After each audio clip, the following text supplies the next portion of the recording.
violation of the what's the word for the belligerency on both sides, the war on both sides, Israel and Lebanon. Oh, by the way, Israel is meeting with the actual leaders of Lebanon, not Hezbollah, in violation of Lebanon's constitution, by the way. They're not allowed to talk to Israelis.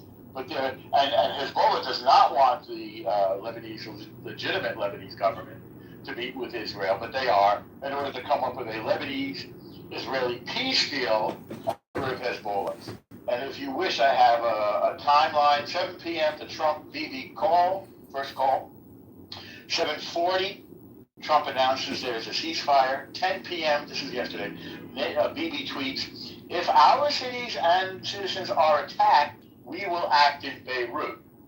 And we had sent troops up there, and Trump told those troops to do an about-face. And that was my side note. At 11:44 p.m., Trump...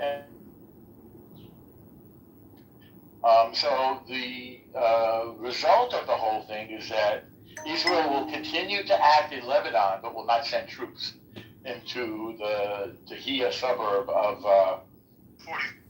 Beirut at the moment, which is sort of sad because this heads up allowed Hezbollah to move its assets, and it's prolonging Israel's effort to eradicate Hezbollah.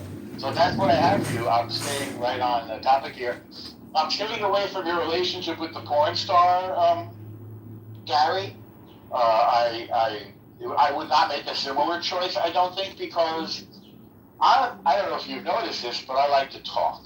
I like conversation. So I need to be with a woman who can laugh at my jokes, such as they are, and have a good conversation.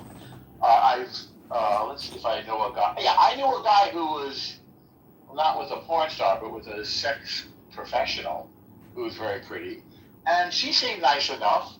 But again, it's just not my taste. I like an intelligent woman that I can talk to. So I'll leave it there and let me know if you have any questions or comments. I do have a question, and the serious question will follow the flippant one, and that is, how do you know that a porn star is unintelligent just because of her profession? You make a presumption that you ought not to make. Maybe you're right, but maybe you're wrong. But let me ask you this question. The profanity-laced conversation allegation aside, would you not agree with my assessment and that of the people who I referred to earlier, the Israeli experts who say that it's impossible that the initial decision to go after Hezbollah in that enclave of Beirut was done not in a vacuum but with the acquiescence of the president? And if that's true, how do you account for the president telling him to turn the troops around? Well, yeah, I have thought this through, and I think it's a brilliant question, not least of all because I think I have a really good answer. And that is that Trump is quieting the critics to his right, to the right of him, the sort of the Tucker faction of MAGA, who are saying that he is enthralled to Bibi, that he's marching to Bibi's Torah, so to speak, which is a Jewish kind of Jewish dance. So I'm trying to make a joke here. In other words, he's saying, hey, what's the word I'm looking for? I cursed him out. I bawled him out. I scolded Bibi. See, I'm not marching to Bibi's tune. That's what I think. I think probably Trump... So you think that was leaked by the White House purposely in order to appease the conservatives? Absolutely. That's an interesting observation. Yeah. By the way, thank you for that, Norm. I will say this since Norm brings up Tucker Carlson. It gives me an opportunity to say that YouGov, YOU. Is that what it is? How it's done? No, it's not .gov. YouGov, isn't that the name of the organization? They did a poll released today of populist people and their influence and their the perception people have of them. The person most trusted on their list was the Pope. The person least trusted on their list was Tucker Carlson. So I think that's an indication that things may be moving in the correct direction. Howard, followed by Doctor. Hey Gary, everyone. Yeah, go to Dr. Gary. I've got a couple things going on right now, so I'll continue to listen. Okay, Doctor, followed by David.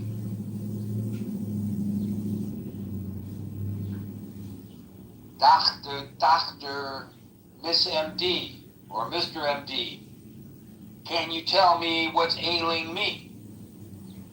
David, followed by Merrill. Hey Gary, an interesting segue on the sexual proclivities of the president. Recall in the '60s, it was John F. Kennedy who was apparently a Lothario sort. Yeah, John F. Kennedy. He couldn't lead. He was screwing a movie star, and yeah, she wasn't a porn star, but come on, let's face it, Marilyn Monroe. Ooh, whoopie-doo. What talent did she really have other than her boobs? Come on. Well, I mean, but this is a guy who faced down the Soviets and Cuba. Impossible. He was having a relationship with Marilyn Monroe. How could that be?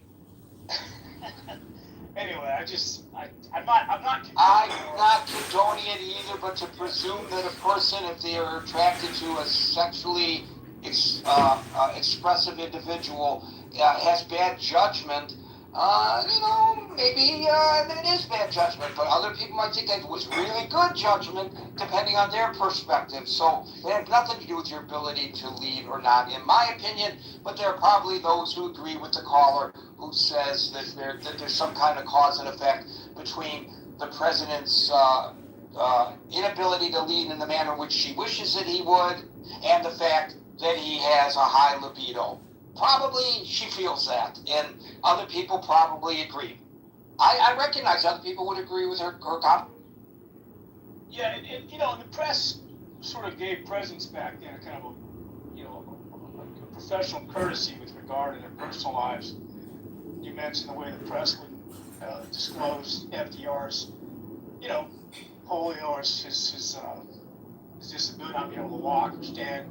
Nobody talked about Babe Ruth and his proclivities because, and not just when it came to females, but when it came to drinking, they protected the Babe because he was kind of an icon, and by the way, he was still the Babe when he got up to the plate, and that's all anybody cared about. They didn't care that he was, and Joe Namath, Broadway Joe Namath.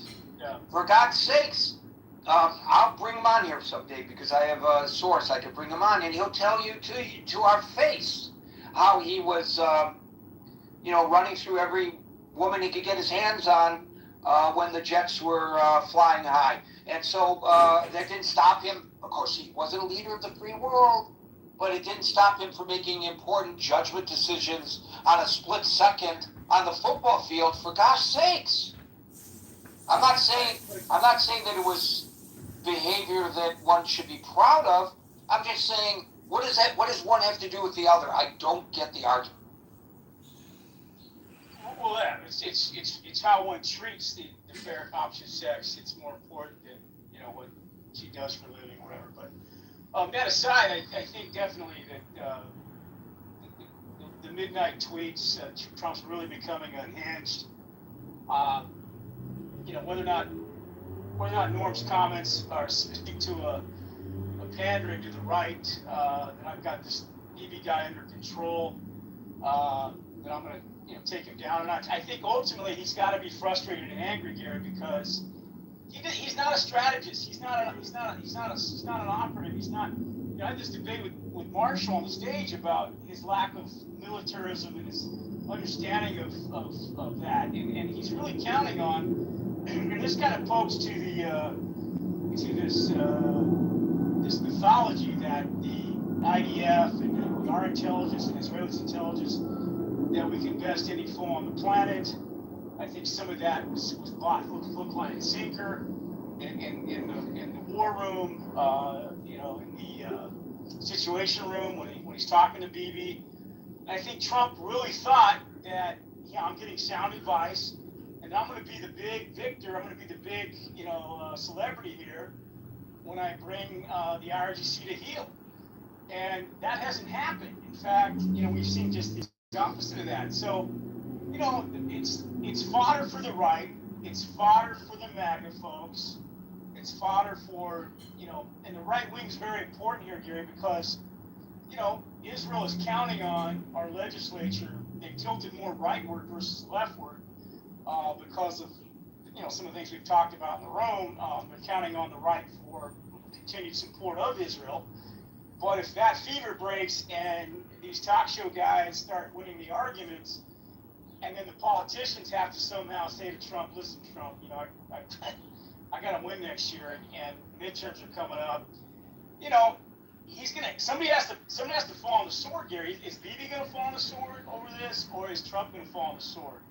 And I don't think Trump has the ego to say, hey, I made a big mistake here.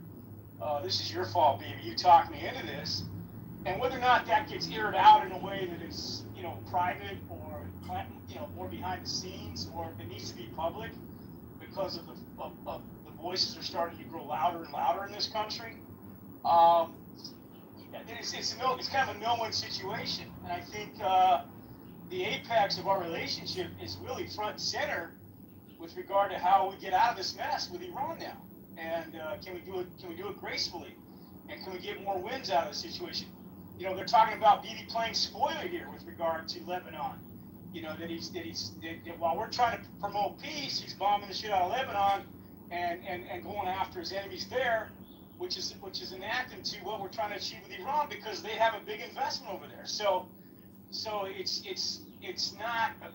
not a united front on some level, Gary. And I think we got to get that situated somehow. So to be honest, Gary, Trump's the crazy one here. It's not Bibi. Bibi's saying, hey, I got a crazy guy here. How do I control him? And I think at the end of the day, that's the problem here, is that we're dealing with a guy that's, again, unhinged. Look at the tweets. He's out of control. He's probably saying, I'm not cutting the deals that I thought I was going to be able to cut. He cut deals before this incursion with the Gulf states. You got a $400 million airplane. You got a $1 trillion investment by the Saudis. You're seeing a lot of that money dry up. You're seeing the Saudis back away from some investments and ventures that they were behind, like the Live Golf organization. They pulled out of that. And so there's been a shuffling of the deck. UAE falling out of OPEC. So that's my analysis, and MAGA's going to have to do something to figure out who they have here, because the midterms are coming up very fast. The oil prices are continuing to rise, and nobody believes that there are peace talks. And I'll end there. I don't know that nobody believes that there are peace talks. I think there are indications that they've even used the term texting. So maybe there are peace texts that's going on right now. I don't know. But what do you think? And I don't know that you were in the room when I quoted a retired Israeli military intelligence officer who's an American and who is a huge Trump supporter, has been, and who is MAGA all the way, and who now says he's angry as could be with the president for not finishing the job in Iran, and that, basically he's saying what Bolton and General Kane are saying and what Bibi Netanyahu is saying is the proper way to go, and he doesn't have the fortitude, because he's listening to too many people and he's concerned about the midterms so much, that he's backing off, and this guy is really angry with the president. What do you think of that analysis? Well, that's a person who has absolute confidence if President Trump was decisive to take boots to the ground. He's a guy that's absolutely confident we could finish the job. That's is that American hubris talking? Is that a guy that understands how strong our military is?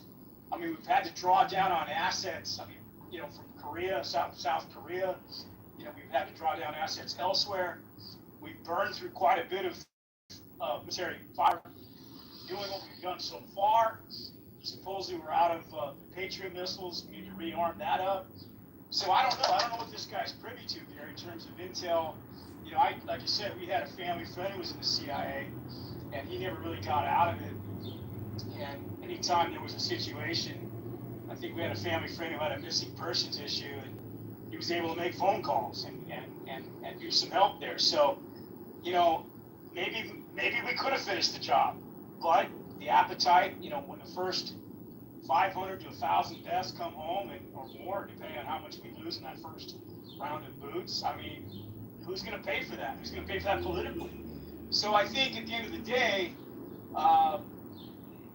he promised in the campaign, and he got those votes from those core supporters, no more foreign wars. And I think Bibi's miscalculated on how strong and how Israel supportive we are at the expense of that. And I don't think at the end of the day, they calculated that pushback as severely as they did. And the big losers, Gary, is Alan's people and the people in Iran that are suffering under the weight of all this, and the ones that are in prison sitting out these bogus trials and bullshit kangaroo courts, and their economy is constantly continuing to suffer. So, they're the biggest losers in all this. And, I don't think we put together the coalition as strongly as we could have. I mean, arguably the Kurds were supposed to also come in and start fighting on our behalf. That didn't happen. And so, it was a rush. It was a miscalculation. They thought it was going to be Venezuela 2.0, and we haven't been able to pull it off. So under that scenario. So, but Gary, I don't know, man. Somebody's telling him don't go put boots on the ground, and it's those MAGA influencers that are probably in his ear, and they're probably going to wait till after the midterms, if anything. I don't know. It's a good question. Thank you, David.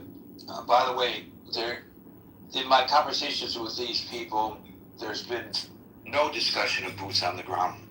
I just want to point that out. Meryl, followed by Ben. Porn star first, or is that just guy talk? What's that?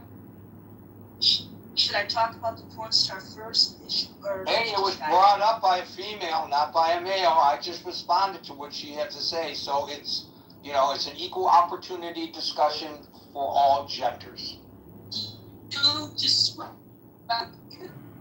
compare Joe Namath to Trump. Okay? No, you don't talk. He was reelected, so. But it is not smart. When you are a leader, it is not smart. It's not smart to have affairs, period. Even though we know that goes against the nature of men, we know all about that stuff. I didn't say it was smart. I just said to presume that if a guy has a relationship with a porn star, that he doesn't have the skills to make proper decisions and therefore is disqualified from being president of the United States. And I acknowledge that there's some people who would agree with that position, but to me it seems pretty absurd. I don't see a cause and effect. But maybe you... I see the idea that a person can be blackmailed. I see there's different things that could happen. I see the idea that if he's married, that becomes an issue. Things like that. That's all. Well, so does that disqualify a gay guy from running for office because maybe he might get blackmailed? I mean, people get blackmailed for all kinds of reasons. I don't think. See, now I think that's a bad issue to bring up because I don't think that we're not going to have a gay president because we're not nice enough. We're not decent enough. Yeah, but that's not the question. That's not the question. That's not the question. People do things that they can be blackmailed for all the time. It's not just because. And if they're open about the fact that they're having a relationship with somebody who happens to be the star of the big screen. We're talking about the president. We're talking about leaders. We're not talking about private people. We're talking about leaders. It's not a good idea. Sure. So fine, I agree with that. And And maybe based on morality and ethics, one would say this is a reason not to vote for a person. But to suggest because a person had an affair with a stripper makes him disqualified for being president of the United States, I will guarantee you he's not the only one. I knew a woman who was a former high-class hooker in Washington, D.C., and I wanted to write a book with her, and she was afraid to do it. All the powerful men who crossed her threshold, many powerful men, both Republican and Democrat. So maybe all of them are disqualified from their position because they were visiting this hooker. I don't know. No, no one's saying that. I'm speaking specifically about the president. I thought that's what she meant. That it's not smart. It's not smart politically. It's not smart. It's just not. Period. It's might be fun and it might be natural, but that does, and I'm not going to say a porn star's not smart because Stormy Daniels was damn smart. She's damn smart. She's put together quite a career for herself. She's a business person, so I wouldn't say that about that. The president thought she was put together pretty good. Yeah, but she also, now see, here you get something though. She also revealed something about him that is like. Yeah, I don't want to get into that. We're not going to talk about his anatomy. Thank you. Okay, there you go. That's just another reason why it wasn't smart. Okay, now on the phone conversation, my first reaction truly was, bearing in mind that we have been told that one of the problems that Trump has had is that he is being blamed for saying that Israel talked him into this. Bibi talked him into doing this. And Bibi is got some people who are saying you're doing what America tells you to do. You're doing what Trump tells you to do. I don't know how bad that seems for Bibi, but it is not boded well for Trump. Because, and we see there's a lot of people, unfortunately, that are anti-Israel right now. And that troubles me a lot. But it's true. And Trump cares very much about what people say. And for whatever reason, his poll numbers are going down. And it would not surprise me if the White House, it wouldn't have surprised me if the whole thing was even made up. It wouldn't have surprised me if the White House made up a story and leaked it and said that Trump had this conversation with him to make it look like Trump, that Bibi's doing something that Trump doesn't approve of. And Trump's not going along with it. That was my first reaction, is I wonder if this is true, and I wonder if this was a made-up story by Trump. And if not, then it would be then only, I wouldn't find it logical that Bibi would do something unless he and Trump are at odds about things. If they've had some conversations and it's not boding well between them, the two of them, they're, one is one over, here's Trump saying, I need this peace plan. I need it now. And you got to stop doing what you're doing. That might be an issue between them. And Bibi might just be saying, with this, I have to do what's good for his country. And Trump is being Trump. So the only way I would find it, if Trump called him up and was swearing at him, it's got to be because the two of them are at odds about something. And it's not about him. It's not about Israel and Lebanon. It's about Israel and Lebanon now. Can't you wait? Can't you wait till I get my peace deal? I don't know. But my first reaction was I thought it was a made-up story. But I thought it was made up by the White House, by Trump, that he wanted it leaked so that he could say, I don't do what Bibi tells me to do. He does what, that he was angry about it. That's what I was thinking. What I'm thinking is that there's great hope for a peace in the Middle East. And the reason I say that is you just articulated what Norm said. And if Norm and Meryl can agree on something, anything is possible. Wait, back that up. Did I agree with him? Really? Yeah. Yeah, you just was on the stage and I said. got to change my mind. I got to change my mind. by, I got to change my mind. Please. by the way, you said that the president said, or were you trying to say, you may have misspoke, that people are claiming that the president is being controlled by Bibi. You actually, the words you used were that the Trump has said that Bibi talked him into it. Is that what you meant to say? No. The original story was that Bibi came in and made his presentation. Then Trump met with General Keane and met with Marco Rubio, that people said why they thought that it would not be over in 4 weeks, that they gave him advice and he chose not to follow it. I don't know that he followed the advice of Bibi, that he did it because it was Bibi or because it's Trump. And I personally blame Trump, that it's Trump who listens to this and listens to that and then says, no, my gut decision is this. And then he just does. And I'm not saying. I just wanted to clear that record because I thought you had misspoke yourself. So the president actually posted to Truth Social when this issue was raised.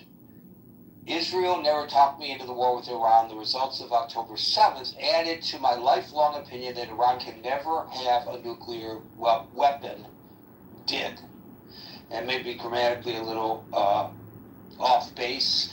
But maybe Stormy Daniels helped him write it, and that's why it's off base a little bit. No, but Trump has taken, but unfortunately, there are people that are so anti-Israel right now, and Trump hears that, and people are bringing that in his ear also. Yeah, but as I pointed out here, I actually quoted him. I went back and I researched and I quoted him all the times that he went as a private citizen long before he announced any candidacy for office.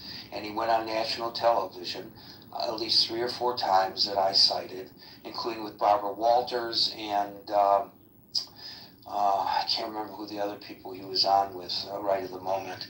And he said that Iran cannot be given have a nuclear weapon. That has consistently been his position. So if anybody has been listening to him for all these years, they would know that that is absolutely true. That has been long before any association he had with Bibi Netanyahu. That has been Donald Trump's position, and he is consistent about that. Well, one thing I would say though is that the problem he has now, I think you could say that Iran's can't have a nuclear weapon. I feel sorry for the next person who's going to be president because I don't see Trump being able to get a deal that will prevent them from having a nuclear weapon in 5 years. See, here's the thing. A lot of people would say nobody can make a deal with Iran to eliminate its nuclear weapons. The President Obama tried with the JCPOA, but it was not a guarantee. It kicked the can down a little bit, and it did retard their weapons program. But a lot of people believe that it's meaningless to negotiate with these guys because sooner or later, no matter what they agree to do, they're going to build a nuclear weapon. So the argument that is made, and I think Alan has made this often, and Alan, if I'm representing you, please correct me, and that is now finally there was an opportunity to maybe make it possible that the issue could be forced, and then the president backed off for whatever reason and went back to negotiations, which on the face of it we all want. We don't want war. We don't want people dying. But if negotiations cannot affect the necessary removal of nuclear weapons from Iran, then it has to be done with the fist, not with the texting. And so that's the part of the equation that we have to think about.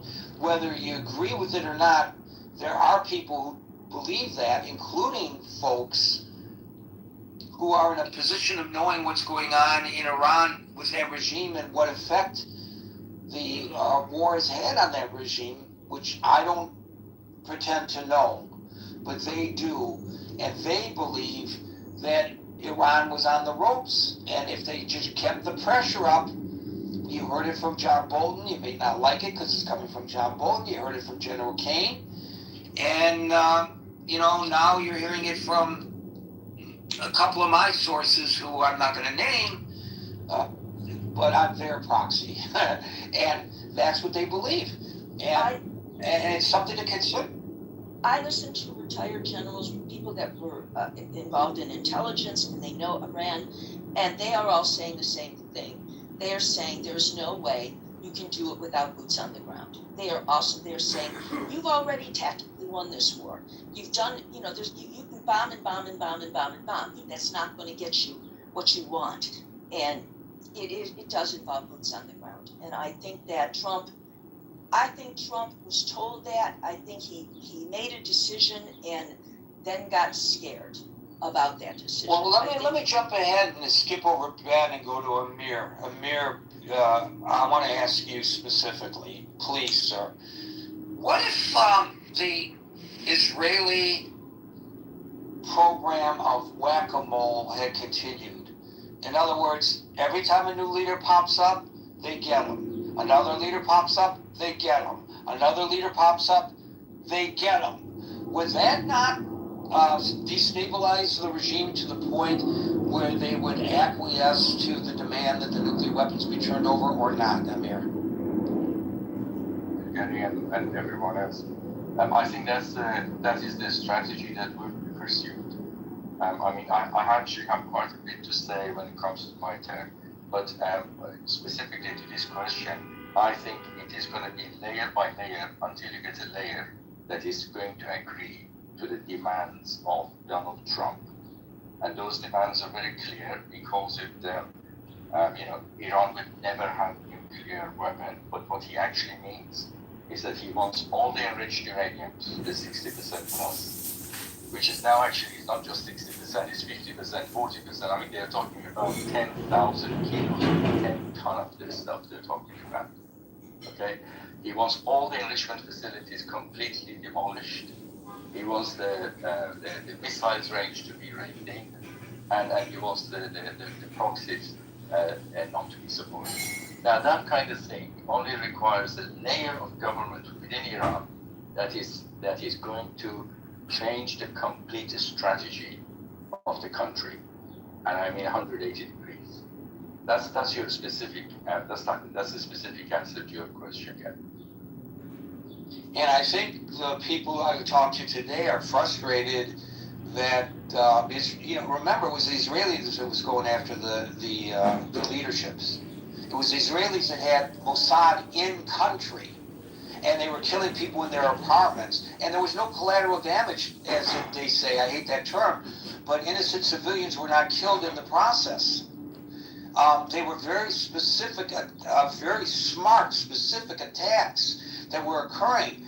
And then when the joint operation started, it was the Israelis going after the heads of state and their and the folks around them. The same way they went after Hamas and Hezbollah. And that's the Israeli way of doing things. And the guys that I talk to, and I realize they're saying it from an Israeli perspective, they're frustrated that the president put the reins in on that program. They believe, and look, the Israelis have the folks on the ground right now in Iran. We all know this. I'm not saying anything that has not already been revealed. They know what's going on, in all likelihood, in the inner circle of the Iranian regime are Mossad spies. And the Iranians know that. They don't even know who to trust.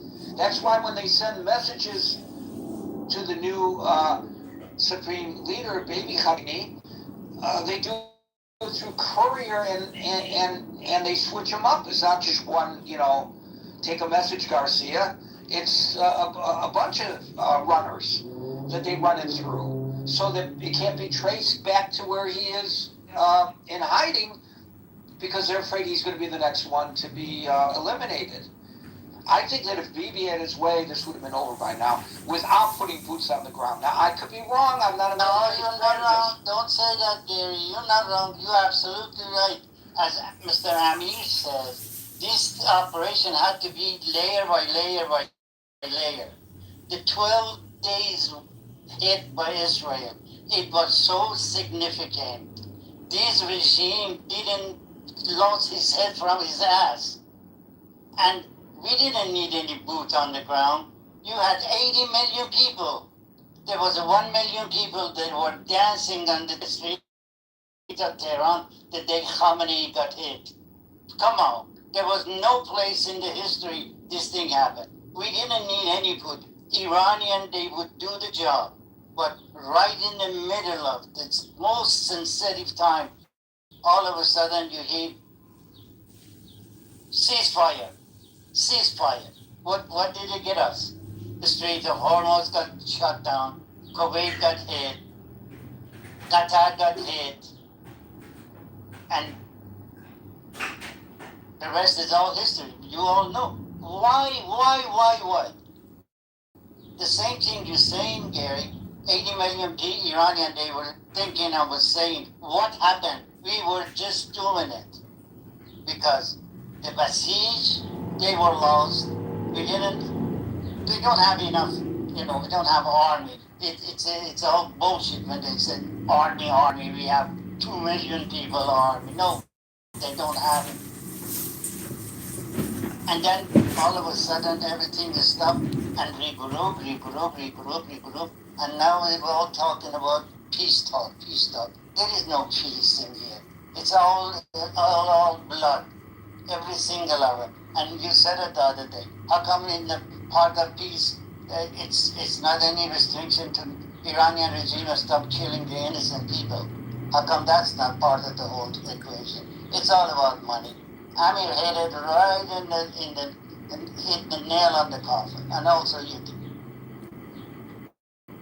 So, if one were to take that position, that what you just said is accurate, then I would suggest that perhaps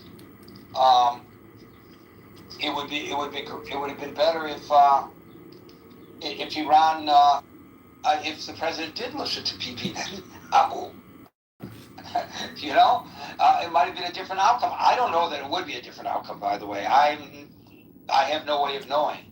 But I'm just saying, this is what these guys are telling me, and this seems to be what Alan and Amir are suggesting. Well, Meryl, do you have anything else? Because I'm going to let Amir get the last word in here, it looks like.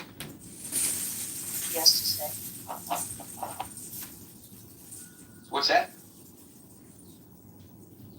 I think she's... No, I said I'm fine. I'd like to hear what he has to say. Okay, good. Yeah, you were not coming through there for a second. You're fine now. Amir, it's all yours.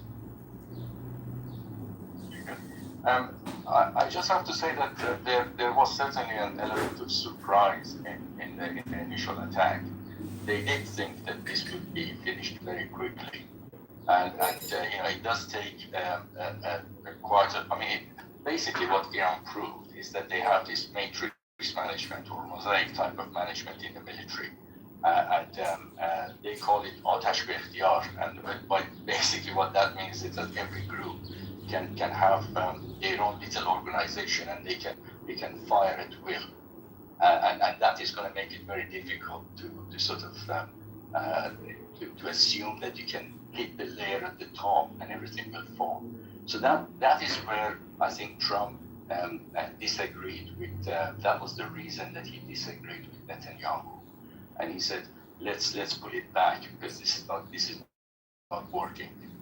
And he started negotiations. Now, I think probably Netanyahu is going to carry on doing that without Trump involvement directly.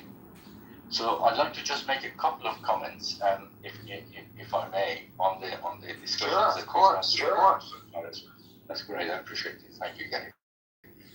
First comment is regarding the politicians' relationship, with a woman or a man for that matter, of a sexual nature. I think It really is only related to his sexual tendencies, and has absolutely nothing to do with his or her ability to be a president or a prime minister. I mean, we have a saying that what goes on between the sheets really does not matter one iota in terms of what they do in running of the country. The only time that it becomes a problem is that if the wife or the husband finds out, and then there is actually a conflict internally, and that could then potentially affect it. But the actual act of sexual activity with another person shouldn't really matter. That's my view. That aside, the answer to your question, to your specific question, Gary, is I think yes, he did probably say that to Netanyahu, but I think he said it tongue in cheek. He said it like the way I say it to my friends. You're fucking crazy. I mean, that's the kind of thing that I would imagine that he would say. It's not going to be in a serious stance. I don't believe. Now, the question of finishing the job really, with regards to Iran, I think that is, as I said, there was obviously miscalculation on behalf of Netanyahu. I think that they would just be over within a few days, and that didn't happen. And basically, my question, I guess my question is to you, Gary. Do you think seriously that Iran is going to part with their 60% enriched uranium? And their Not unless it's at the point of a gun. Fine. It has cost them over $1 trillion to get here. Okay, so that's very important to understand, that these guys are not going to part with that. They're just not. I mean, negotiations in total is a red herring. The negotiation that one side says, give me everything that's cost you $1 trillion and I give you 18 billion back, is a ridiculous stance. It's just a non-starter. How do you negotiate with something like that? I mean, this is the whole thing. I think the whole thing is the negotiation and reining in Netanyahu and all the rest of it is a red herring. It's a clear red herring. Neither side are going to. I mean, Iran has been saying for 3 days now that we are not negotiating. That Trump is talking bullshit, basically. We are not negotiating. I don't know who he's negotiating with. So what's actually going on here? I think it's basically the only solution, I think, is exactly what Trump is pursuing. He's tightening the blockade at the same time, he's on this premise of negotiations, he's tightening the blockade and he's keeping that. And that is the story that's staring us in the face. And what he's hoping for, that Iran eventually will go to the war by itself, and then the people will take care of the government. That is what he's hedging his bet on. And I bet you it's not going to be just till the 19th of July, it's going to be the 3rd of November. If he can keep the price of oil to where it is roughly round about $90, and he carry on the status quo until Iran will sort itself out, I think he's going to be a happy man, and I think he's going to go down in history as one that stood on the right side. And thank you for the time, Harry. Sorry. No, thank you, Amir. As we close, I want to report to you that I have been my hands have been properly slapped by somebody in the main chat. I always say that if I'm wrong about something, I want to be corrected, and I'm going to stand up for that. I'm going to put my money where my mouth is, and I'm going to read this admonishment from Ronit, and I'm going to read it verbatim. Marilyn Monroe was actually highly intelligent. She was typecast by Hollywood studios as a dumb blonde, but she was actually a voracious reader and shrewd businesswoman who actively fought for better roles and control over her career. Folks, we're here Monday through Friday at 5 o'clock New York time, so until 5 o'clock New York time tomorrow. For the next edition of the Critical Thinking Forum, everybody be safe, be well, and peace out.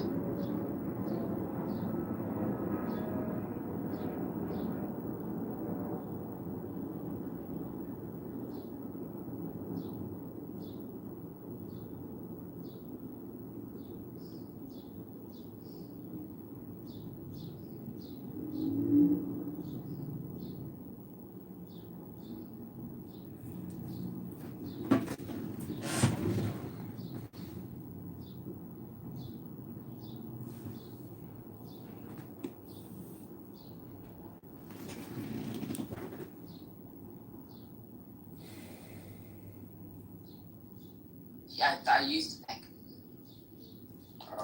You know how, like earlier I was saying, I'm not the biggest fan of the word manifestation because of just the dubious nature of it and how it kind of causes confusion. I've been trying to find ways, like find something else that kind of like had the same effect, and I came to the realization.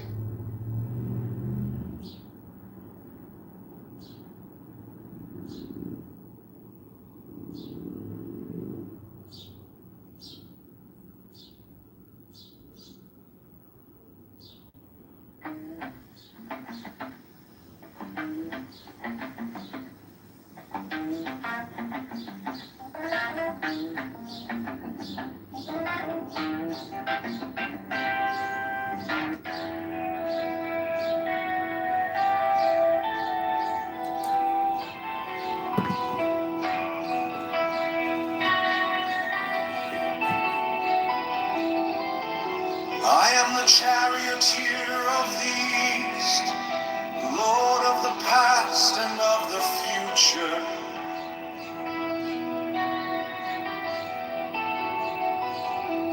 I see by mine own inward light, Lord of resurrection, who cometh forth from the dust, and my birth is from the house of death.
Come thou forth, I say, and aid and guard me in this work of art.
Mine is the head of the hawk, a opera, and ends. 6. I bear the rose and cross of life and light. Abrahadabra. Giving the sign, Medici Abrahadabra. Remaining in the sign, the invocation concludes. Therefore I say unto thee, come thou forth and dwell in me, so that every spirit, whether of the firmament, or of the ether, or of the earth, or under the earth, on dry land, or in the water, or whirling air, or of rushing fire, and every spell and scourge of God the Vast One, might be thee. Abrahadabra. The adoration. Impromptu. Close by banishing. I think this was omitted at W's order.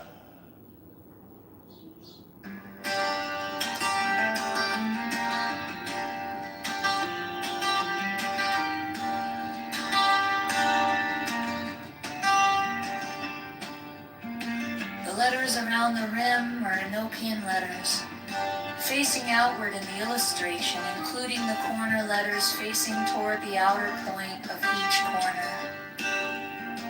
The two overlapping equilateral triangles shown in the interior of the figure are composed of thin, solid lines and somewhat closer in their bases to the top and bottom of the square than shown here.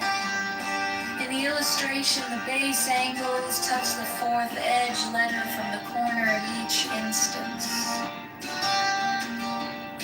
The rectangular grid with Enochian letters in the center of the diagram has been adjusted to align with the edge letters of the original illustration.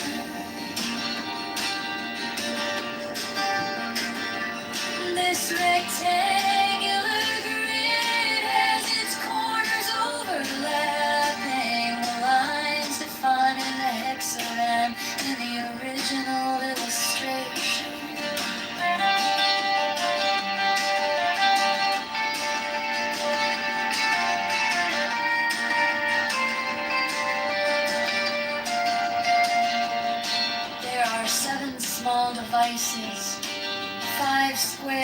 two circles symmetrically arranged in the pattern of a seven-pointed star with point upward. There is no actual seven-pointed star drawn. These devices are all oriented to be viewed from the center of the figure. Their size is about that of three-edged divisions vertically and horizontally, and their text would be at right angles to any straight line that might be drawn from the center of the figure. These devices have been represented by the numbers 1 through 7 in the approximation above. They are separately approximated below, not to scale.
Next, the following text is between the points of the pentagram.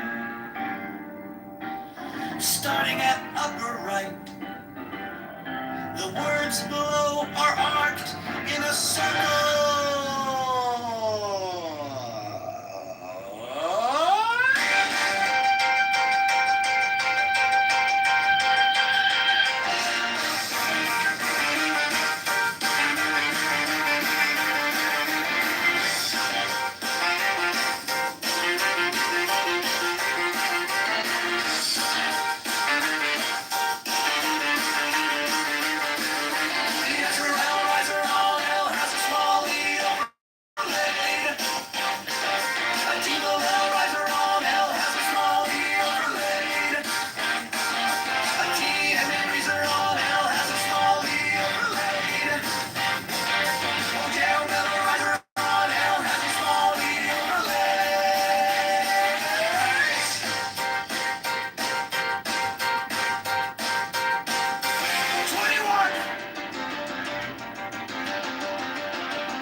Crystal which Dee alleged to have been brought to him by angels, was then placed upon this table, and the principal result of the ceremonial scrying of Sir Edward Kelly is the obtaining of the following diagrams, plates,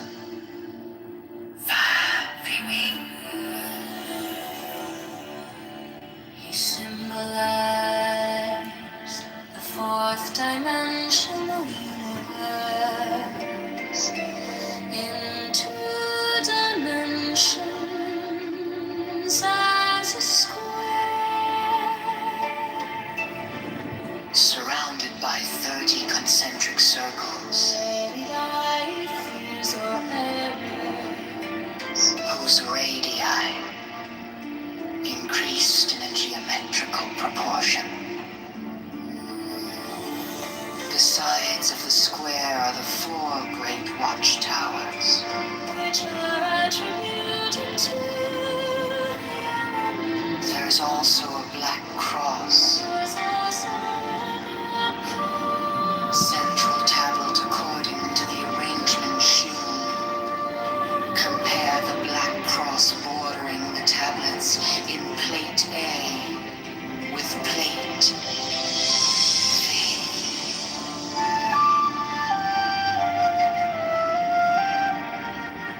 Plate V gives the general view.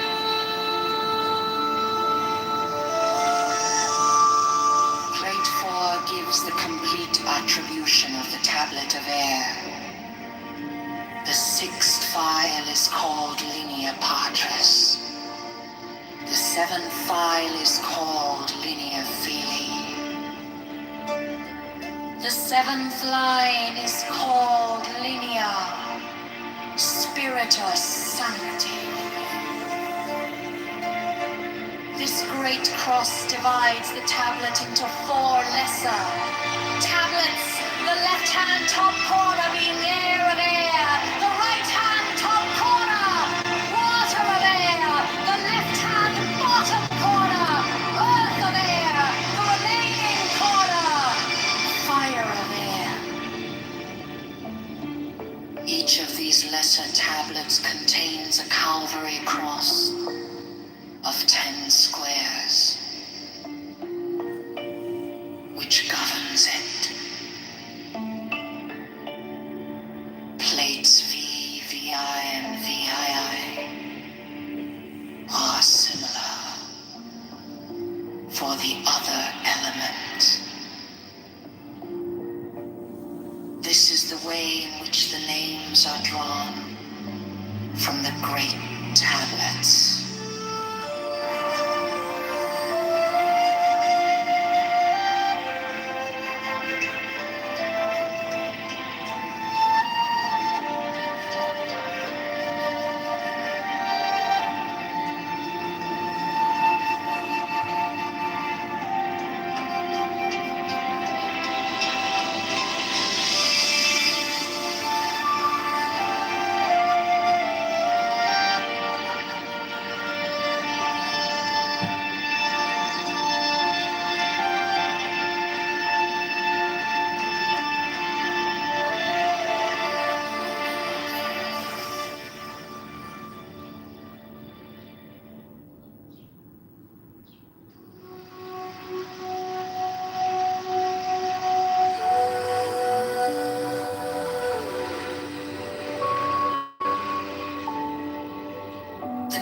Catholic Church, the Order of the Knights of the Holy Ghost, the Order of the Illuminati, the Order of the Temple, Knights Templar,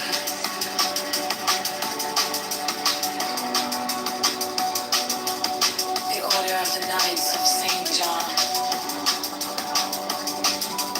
the Order of the Knights of Mountain, the Order of the Knights of the Holy Sepulchre,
is still going to be a designer.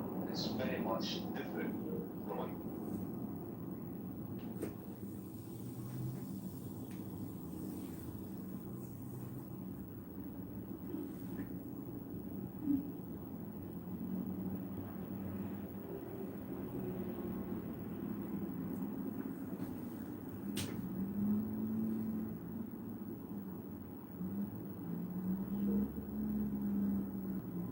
people who were like, it was like the dude like made a virus to cure his dog's cancer. Fucking Wuhan or Mohan? But Mohan no, lab. no gain of function stuff. But you saw the paper that came out of that guy where.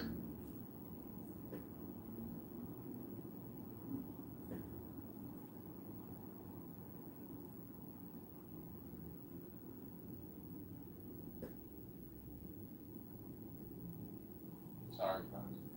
What else? May I break in with breaking news? Yes. I don't really know much Yes, more. Brock. Give me 1 sec, Brock. I'm not in the room. Please do, Brock, I'm not in Brock, rooms with him. Brock. Okay, and then I'll shut up. He's not here. Yeah, Brock. you'd be illegal as that. So the U.S. has attacked Keshim Island, Iran, and Iran is attacking Gulf neighbors right now. I mean, they're going into shelters. Amazing. Who are they bombing, Norm? So far, I have Kuwait and Bahrain, but I think it's wider. Okay, so yesterday, bro, Quiet for a second. Brock, nobody cares. Don't do that. Don't do that. Norm, did they hit the UAE? Or is it Exactly. Bahrain? I haven't worked for them yet. I've only heard Kuwait and Bahrain. I don't doubt Exactly you. right. I don't doubt you, Norma. What are your sources? I'm just curious. Okay, Huh? the Kuwait source comes from Kuwait. I get news there. Okay. And the Bahrain source, I get like a signal on my phone when there's sound and everybody has to go. Okay, so pause. No, Normo. All I'm trying to say is I put this in the chat yesterday in the same room, Serendipity's room, and they pointed their weapons at U.S. troops away, and that Also, well, they don't only hit the U.S. troops though; they hit civilian targets. Also, I just Spain, you have also like this in Erbil, accent. Iraq. Again, Norman, I did. Sorry, yeah. Kuwait, Bahrain, Erbil, Iraq, and according to this, we've just attacked Qeshm Island, Qeshm. So where were they pointing the weapons at the U.S.? at the Kuwait, At Kuwait? the U.S. troops were in Kuwait, and then Iran, they pointed their weapons at them, and then that's what triggered the response. Well, they also hit. I'm sorry, but they hit civilian targets, including their oil assets as well. And this is true also in Bahrain and Erbil. Iraq, which I assume is under U.S. control, which is why they're hitting it. Possibly Kurdish as well, I'm not sure. But I'm just letting you know. I'm not even sure I know what Qeshm is, but U.S. I know where it is. It's Where is it at? it's off. It's off of obviously of Iran in the Gulf. Is that the resort island where like people can go? I think so. It's not. I think it's a resort. I think it's not the. Is it a strategic? Like a duty-free zone, kind of. Yeah. Yeah. I think I canceled that trip. I'm supposed to go. 10th. I'm not going to that region. You could get stuck there because they're going to stop all the commercial air traffic. That's what I'm thinking. Unless this is over, unless this is just one exchange and done. But it looks like the IRGC wants to restart a regional war. That's what it looks like. Yeah, it didn't. Okay, yeah, I don't like It's really hurting. It's hurting the UAE business-wise. Didn't Iran just make a deal with Trump over the oil, like just over the weekend? Isn't there a deal, some deal made, and now they're, I don't know, it's weird. With the UAE? No, I thought I Iran. don't remember maybe Netanyahu said fuck that deal and then he attacked Lebanon. Oh, no, wait. Lebanon doesn't have any oil. Lebanon, No, he said fuck the deal and then attacked Lebanon. Well, how about Lebanon attacking Israel, bozo? How about northern Israel getting rained on by how many rockets? I don't know, countless. Okay, but when Tens you of thousands. hold on, when you talk about the constraints of Strait of Hormuz, right? Yeah. And then who actually controls that? Nobody. But they actually are right now effectively. Well, we Right blockaded their blockade. Exactly. Why are you guys saying we? Are you guys both U.S. Dual citizens? No, I'm a unison, and we means the United States of America. Well, what was we? How was the United States of America directly threatened? Again, Israel destroys. What is your question? We're talking about war right now. You're not addressing what they said, Florida. You misheard. Keep up. I don't think you're understanding. I don't think you're understanding Trump what's going on. negotiated last So week. we, the United States, Netanyahu said, slow down, Cowboy. Hey, asshole, how about that they got shot at? Would you shoot back if you got shot at? That was my question. Yes, so tell me, what would you do if someone shot at you? No, Do you shoot back? To You just like kind of let them keep shooting? question was, Clarify. You get shot at. Do you answer? You shoot back. Thank you for clarifying. You're My welcome. question was going to be, why did you say we got shot at? Well, I didn't. You're not following the conversation. I said we have attacked Ketchum Island, we, the United States of America, and that the IRGC is attacking Bahrain and Erbil. That's my You see update. what's going on here, right? That's my breaking news. No, tell us what's going on. Oval One, my military genius colleague in this room. Bro, What is going on? Everyone knows that we're friends with Kuwait, we're friends with Bahrain. Yes. Like, we're talking about this. UAE. Okay, Bahrain is that a would be city. UAE. Okay, No, Bahrain is a Bahrain is not a fucking city. I go there. It is not a city. It is a country. Jesus Christ, dumbass. By the time we're done with it, it's going to be a state. It's a beautiful place, by the way. It's a I whole recommend the country, yeah. Four Seasons if you go there.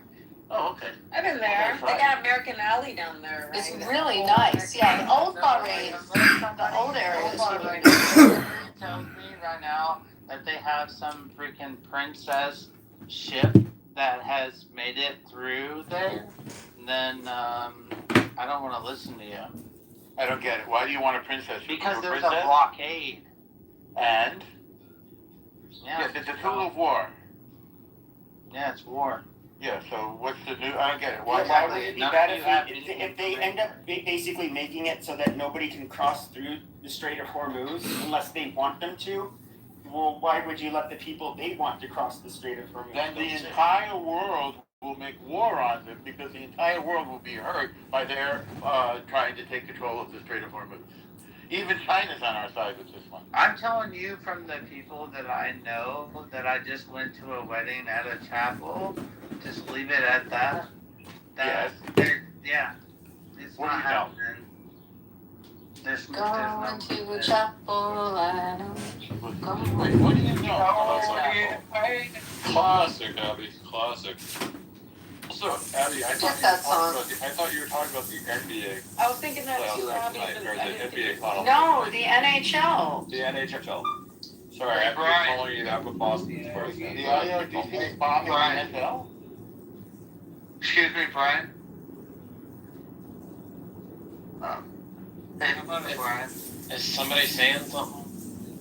Yes, I am. Dumpster. What? Yeah, it was. So do you follow PBR? No, not very closely. I was going to say, hopefully Krimbler maintains number one. I mean, the Australians fielder, he's number two. So this year we're going to see if we're going to maintain dominance on the PBR. Yo, Dumpster, which Brokeback Factor? Yeah, it'll be popular? interesting Just to- tell us, Rob, man. hey, jump. It'll be interesting to see the next $1 million Hang on man. a second. Hang on a second. Yes, sir. Rob, Rob, mute when you're not talking, because you're have your mic open so you could like talk when people are talking, and that's not cool. Don't do that.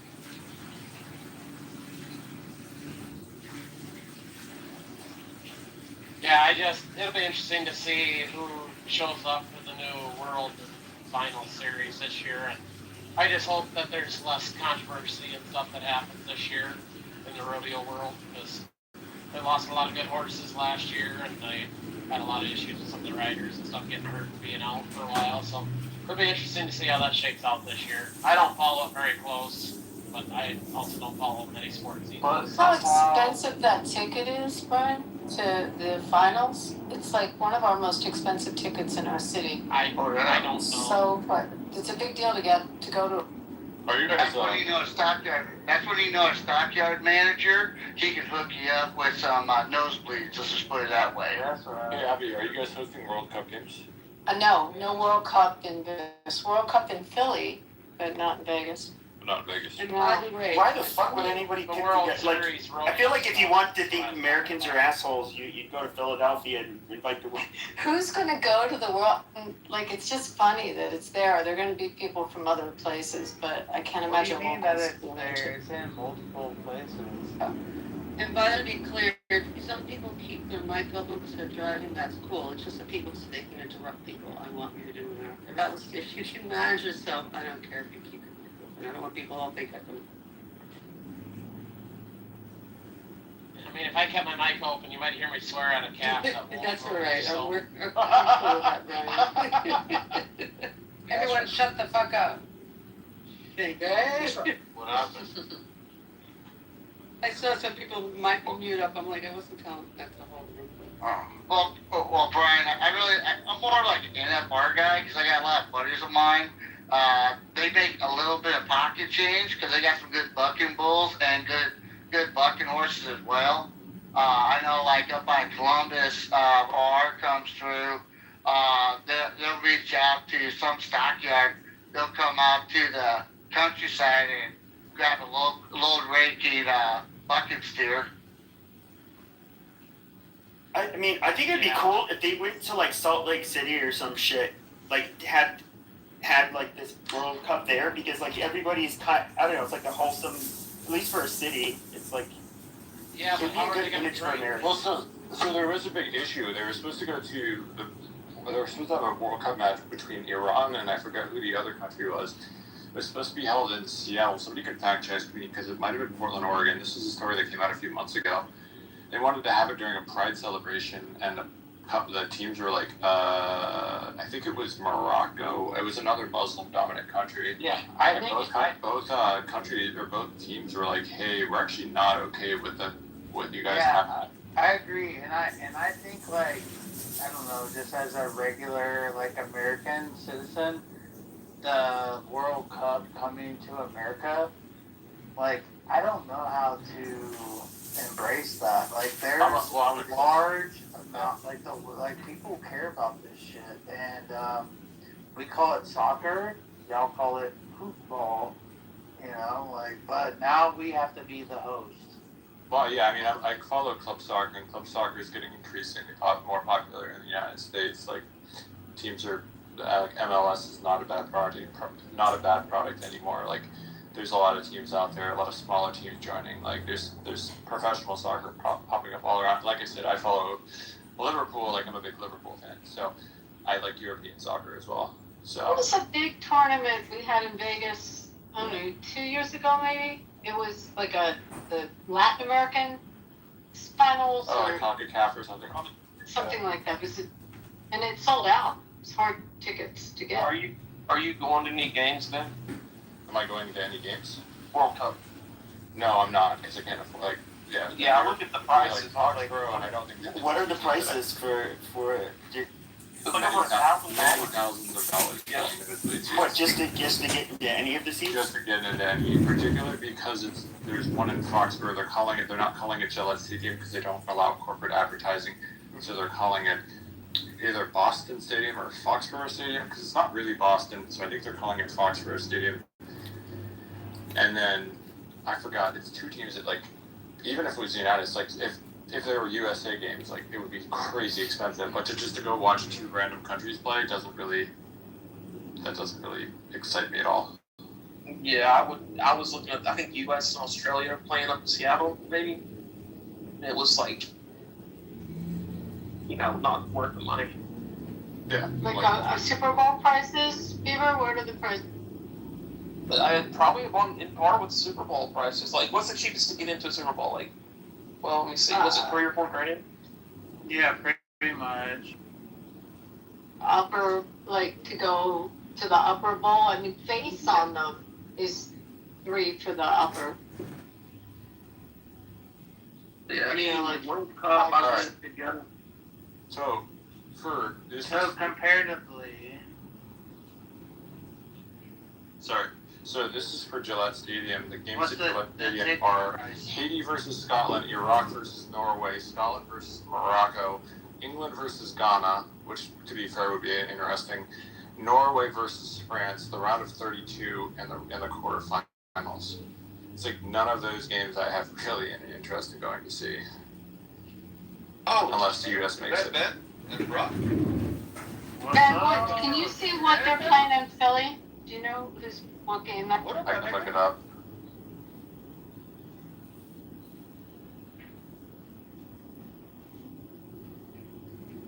Is that The UFC fight's going to be a very hard one to get tickets. It's mostly military that's going. There's 6 games in Philadelphia. That's a lot. Yeah, Ecuador versus Ivory Coast, Brazil versus Haiti, France versus Iraq, Curacao versus Ivory Coast, Croatia versus Ghana. I love the World Cup because you get so many random matchups. Abby, would you go if it was a match? And then around 16. It's not random, it's rigged. Stop it, Ben. Does not intrigue me. No, I would go in Philly to one of the. It doesn't sound that interesting. I mean, It's random. like what's the Croatia? If Brazil was playing Iran, you should go and watch them beat the hell out of Iran, like 10-0. It would be fun. I'd be a little afraid. Brazil versus Haiti, I don't exactly think a lot of people are putting their money on Haiti on that one, to be totally fair. So would it be okay to bet against it? Like a few contracts valued at 94 cents a piece, 92 cents, 98 cents? I mean, I'm sure lots of people are betting on the World Cup. Yeah, I'll be betting on it. Okay, World Cup. So this is from SeatGeek, Abby, for Philly. Yeah. SeatGeek, Ecuador, Ivory Coast from 7:31. Brazil, Haiti from 8:34. This is their lowest ticket prices. France versus Iraq is from 473. The cheapest one on here is Curacao versus the Ivory Coast from 198, and Croatia versus Ghana for 514, and then the round of 16 from 1,000. Ben, I have a question for you. Like, the competition is set in place, correct? What do you mean?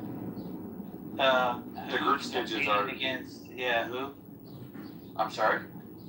Who's competing against who? Like the tournament is set. Yes. All the games are already matched up. Yes. Yeah. Yes. For the group stage, correct. For the group stage, yeah. Mm-hmm. Yeah. So then that's where you make your money. You're right. I guess so. I mean. So my question to you would be like, what do you know that I don't know? Like, I don't know shit about soccer. The final's gonna be Portugal versus. I'm not gonna tell you how to bet on. I'm not gonna advise you betting on. All right, soccer. The reason being is like most of the time when I predict things in sports, I get it wrong, and so therefore I do not bet on true sports. Hey, let's hear a song, Greg. 100% guaranteed or your money back. I'm sorry. Wait, let's hear a song, Greg. Go ahead, song, The Greg. finals will be Portugal versus Mexico. Cristiano Ronaldo. The final, no, first round. I just want to know a first round. Well, he told you the two that are getting to the final, so bet on them all the way up. Like, I'm trying to load up on the front end. Yeah, man. Like, you're... Brock, he gave you the two teams to bet on every bracket.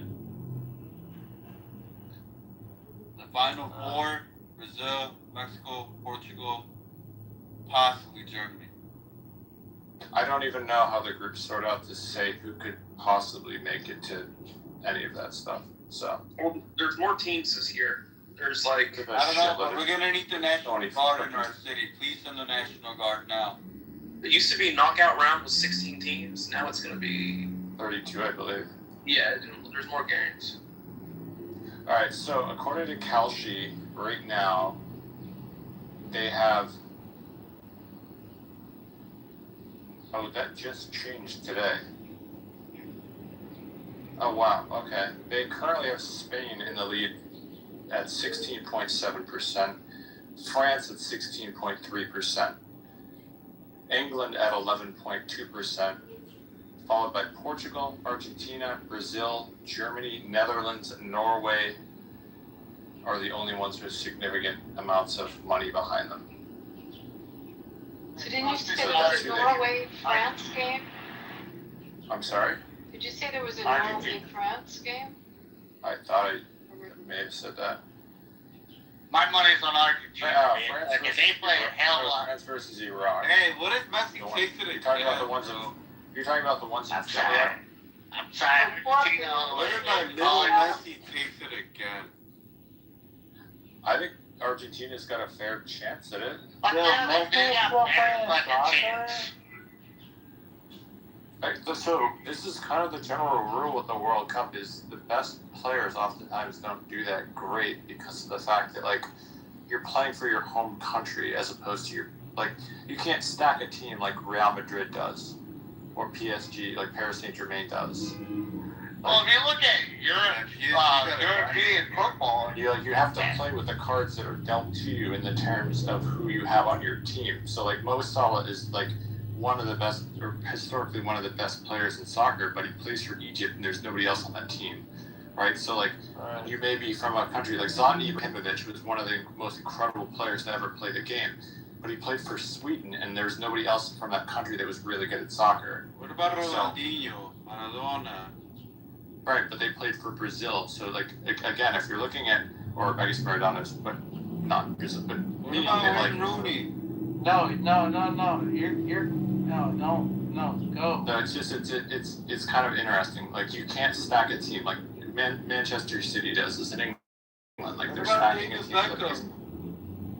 So, bro, yeah, no, you're speaking truths. And I don't even know. That's why it's amazing that Messi won a World Cup because he's arguably the best player of all time. Which is like. And he actually won a World Cup, which is crazy. You see, and also you see the numbers like when it comes to football, like soccer or whatever. But then you relate that back to like American sports, like dude, like look at freaking NBA, like what a fucking joke, bro. Like, it's not the same. The closest comparable thing that Americans have to soccer and the way that soccer is in Europe is college football. And that's the obvious comparison. Exactly. Hey, but you know what's the best memes? Cristiano Ronaldo, by far, the best meme. Like, I would say SEC football is and it doesn't even hold a candle to soccer. It's similar to soccer. I would say that it does in a regional sense of, like, if you go to the SEC and you're, like the drama. The player drama is amazing. They kill people over there. Like, they kill the referees. They kill other team members, don't they? Well, the drama is amazing. In South America, but not so much in, like, I mean, Europe is crazy, but there's fights and stuff. But again, you find that in the SEC. Well, like, people, yeah, exactly. Like the you said it right there. No, but they segregate the They say like that, like teams like Georgia and Alabama. Well, it's like their fan base is like some type of way. Yeah, motherfucker. Well, the Iron Bowl. Called the South. So, let's look at the Iron Bowl as an example. Like, the Iron Bowl is a crazy, most historical rivalries in sports in general is Alabama-Auburn, right? Like, that's a huge rivalry. But they will separate the fans, though, in the state. Like, these soccer games, they have to separate sections, and they have to leave, like, before the other team can be dismissed, right? It's crazy. Well, what football did for you, it gets a little crazy. The field drama, like Massey's really good for it. He's over dramatic on a slight expression. My opinion, yeah, he's really dramatic. Messi's never been known for being dramatic. Like, I mean, Messi was of the Messi versus Ronaldo. I think you're thinking of Ronaldo. Ronaldo has always been the more flamboyant of the two. It's not particularly close. Messi's always been the more conceited, like the more quiet, close to the chest kind of a player. Yeah, Ronaldo cried. He started crying like a little baby. Ronaldo is always the one with the slicked hair and the hot girlfriends and the this and that, and like Messi's kind of like the quiet Argentinian guy who doesn't really speak English. That's and why I his like wife him. Guys, this just in, crypto stocks crashing, major sell-off, we're fucked.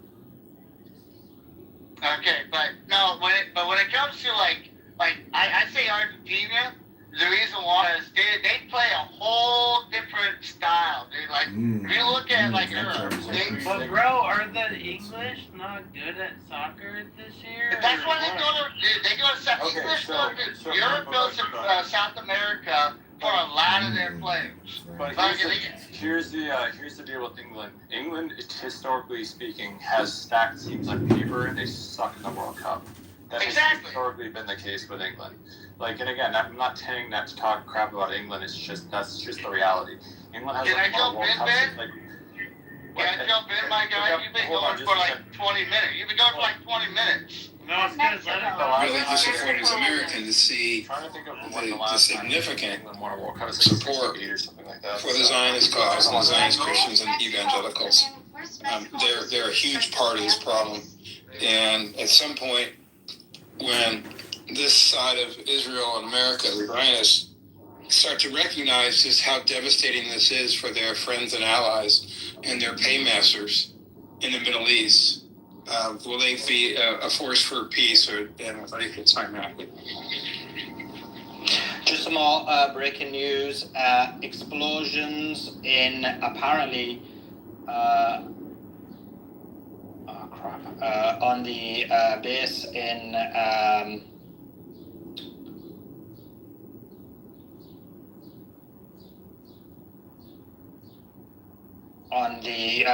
explosion on the U.S. base in the UAE as well. Game of Thrones, jump in.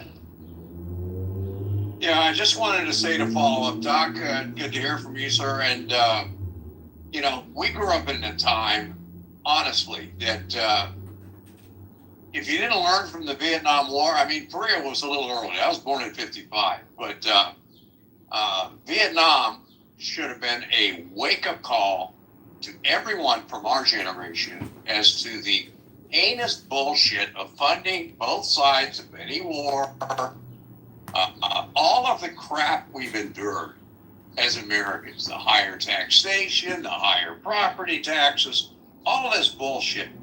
And, the longer I live, the more I realize and appreciate the fact that we're doing this to appease a bunch of Ashkenazi, excuse me for the language, but it's gotten my gut. I can't take this shit anymore. I cannot, okay? I went when I was 14 years old in 1969. I remember floating in the Dead Sea as the missiles were going over to the Golan Heights. Okay? I went over there with my family. I was a kid. I was 14 years old. All right? To go back now would be like suicide. But I'm one of these boomer generation Christians who grew up thinking that Israel was Israel. You can't talk about Israel. You can't this. You can't that. Even my dad was caught up in this shit. All right? I lost my dad. He died of cancer. He was a survivor of World War II. I lost my dad in 1987. It was 83. Shit. I was 26 years old, almost 27. If you don't learn from this kind of crap... Breaking news. Okay, I've got lots. Explosions shake the bases of the Americans in the UAE. Kuwait and Bahrain's airspace is closed. 3 U.S. Air Force refueling aircraft are operating above Saudi Arabian airspace at the moment as well. Since there's so much stuff going Joe, on. can you just confirm you're okay? Because everybody was worried about you. Yeah, I'm not in that area. Don't worry. Are you okay though? Are you fine though, bro? I'm fine, but the Solomon, look what got hit. Has anything been hit but an energy depot in Iran by America? In which country? In Iran. Sorry? In Iran. It was the Keshem Island. I don't know what was actually hit. Yeah, Keshem Island. It's all energy infrastructure. The whole island is. And radars too. Yeah, well, it's energy, oil, it's LNG, oil, and radars. That's all the island is. Yeah, but they've been true. But I mean, that's what all those islands are across the Strait of Hormuz. So anytime you hit anywhere in the Strait of Hormuz, that's going to be. Yeah, but what I say, if we do hit, it's going to be limited and it's going to be energy infrastructure. Watch. That's what I've been saying since day one. What happened? Okay, bro. I'm telling you, it's energy. Yeah, of course. So 1 second. So when they hit the telecommunications a couple of days ago, was that energy as well? Or? No, you have military. Like if they shoot where missiles or drones are being fired from, that wouldn't surprise me. But I just think it's going to be very limited. It's not going to. I think Iran is going to do much more damage this round than America does, and it's going to feel strange that American, which is the shock and awe strategy, is not going to do that here. And I think that's going to be a telltale sign of exactly what's happening. But we'll see. Maybe I'm wrong. Let's see. Okay. Let me see 1 second. I don't know what this is.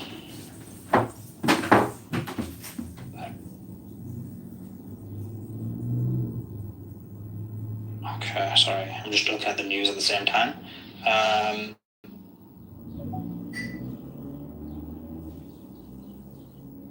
Okay, cool. Yeah. Cool. Guys, retweet the space, reshare the space, let everybody know we're live. This is huge.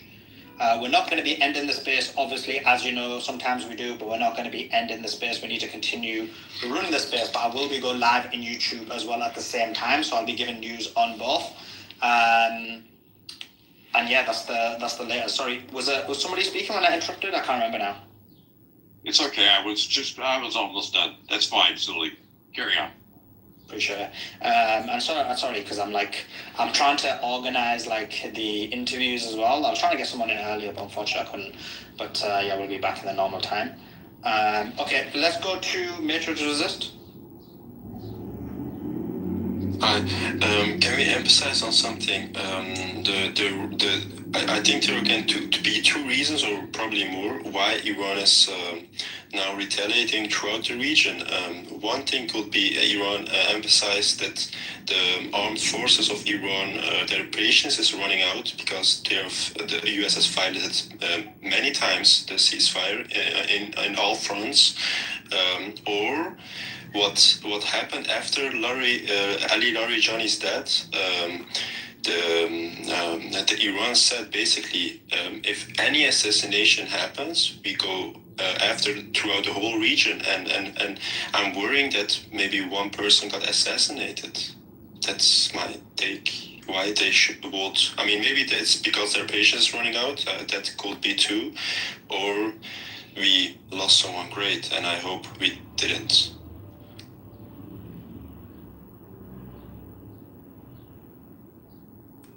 Sorry, Andrew. The reason, because you're a former Navy veteran, the reason why the U.S. is attacking Iran islands, instead they could just if they go for that, they can just attack some of Iran entrances of their missile cities, so they remain trapped, and the next day also remain trapped, so Iran does not have hundreds of tunnels entrances open when a greater war restarts again.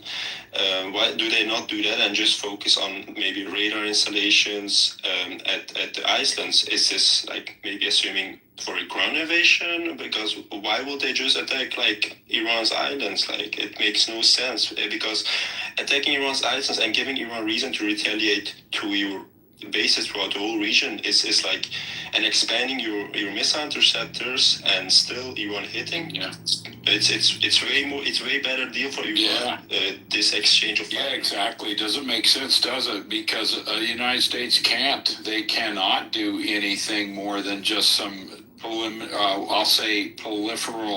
periphery strikes like that, standoff strikes.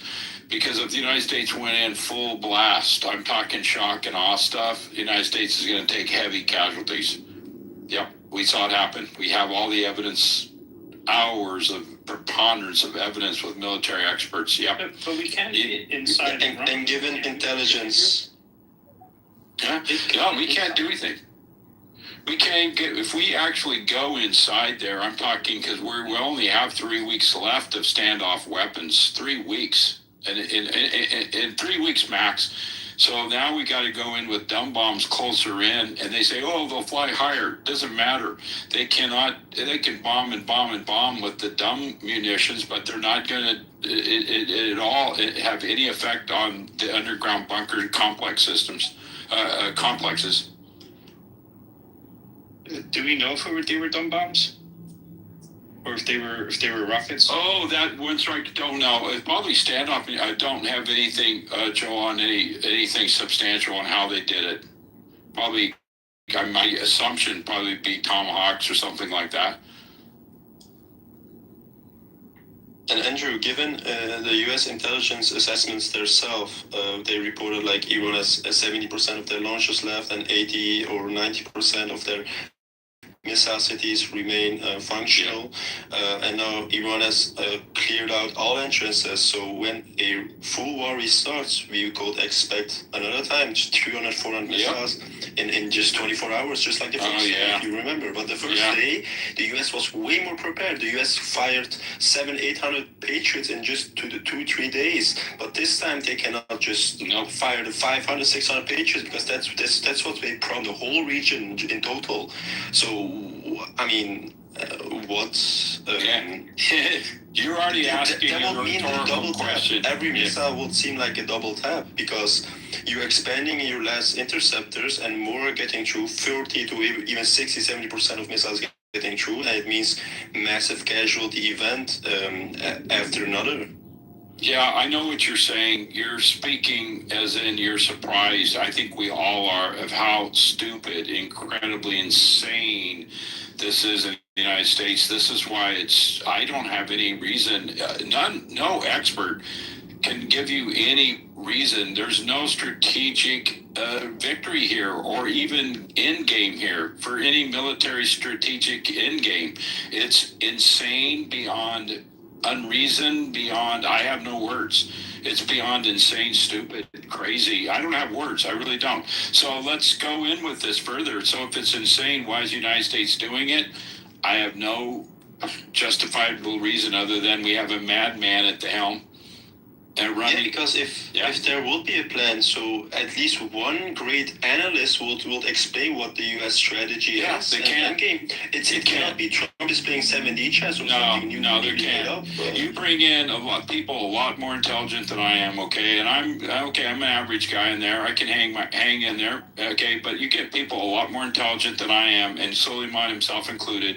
And they've analyzed this. They brought in expert after expert. I've been listening for 95 days, spending hours and hours and hours of going into these spaces and listening in the archives, and everyone has come to the same end game. There is no winnable doctrine here for the United States. There isn't. Zero. So what's the end game? Iran is in the driver's seat. Iran will establish itself as a global dominance in that region. And now the only thing we have left to say is, well, maybe the United States wants the straits closed. Maybe the United States wants to have an energy shortage so we can play the fuel game, the energy game with liquid LPG, with the natural gas Joe was talking about. But the end game really is we have to look at this, as Suleiman brought up, the Pax Judaica. And Iran is the only thing standing between the free world and Pax Judaica. And I believe with all my heart. Now, I understand what Joe is saying about the United States and the energy game, but that's the bottom line. Iran is in the driver's seat, thank God. Andrew, quick question, if you don't mind me asking. There clearly is no plan. Is he willing to sacrifice all the U.S. bases within the GCC? Because I don't look at them as done. I look at them as military occupation. Yeah, they're done. Game, it's finished. I hope we're all using the proper English grammar here. We have to use the present perfect tense. Let's study that super quick, super fast grammar lesson. Present perfect tense is that which is ongoing has already happened. It's already done. The United States of America has lost the war in Iran. Iran won the battle. We have no more military presence because if you don't have a naval force, you have no naval forward presence.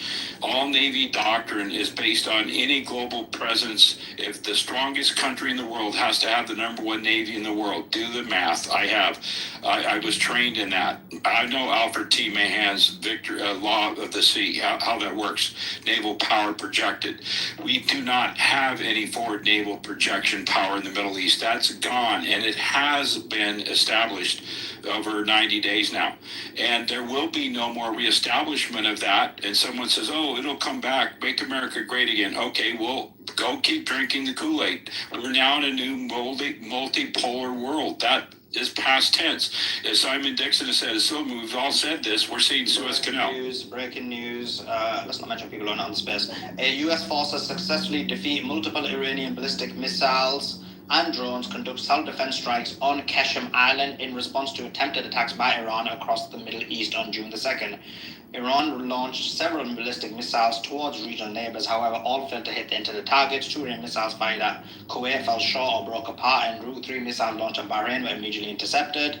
Moments earlier, CENTCOM forces shot down 3 one-way drones launched by Iran towards civilian mariners that were transiting. No US personnel were harmed. Well, that's just fake news, isn't it? No one believes that.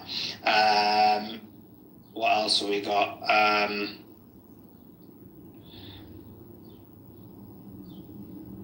The news-related activity of the skies of Saudi Arabia have been denied. Military vessels of the coast of the UAE have been fired at as well. So lots of news coming through there as well.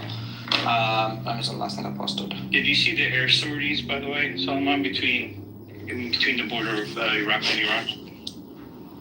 Say that again, sorry?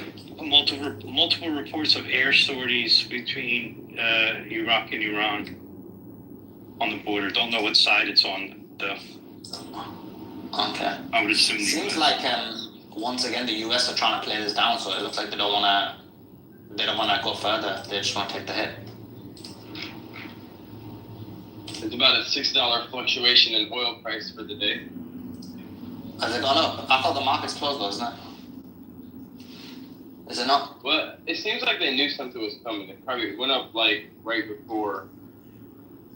Yeah, the strikes happened. But yeah. The whole market predicted a conflict based on what the market did today. Say it again, sorry? I said the whole market predicted something was going to happen because all major assets tanked and stuff like oil. Yeah, I saw increased. like Bitcoin crash. I saw the market drop a bit. So this even, and I was thinking, why has that happened?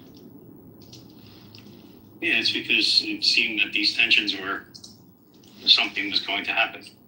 I assumed, because there's nothing else in the market that would suggest why this would happen. Why the market would react today. Yeah, exactly. But it goes to show oligarchs know, right? The Epstein class knows, and they move their money before it happens. It's But because we don't get the memo. It's because Netanyahu called off the ceasefire.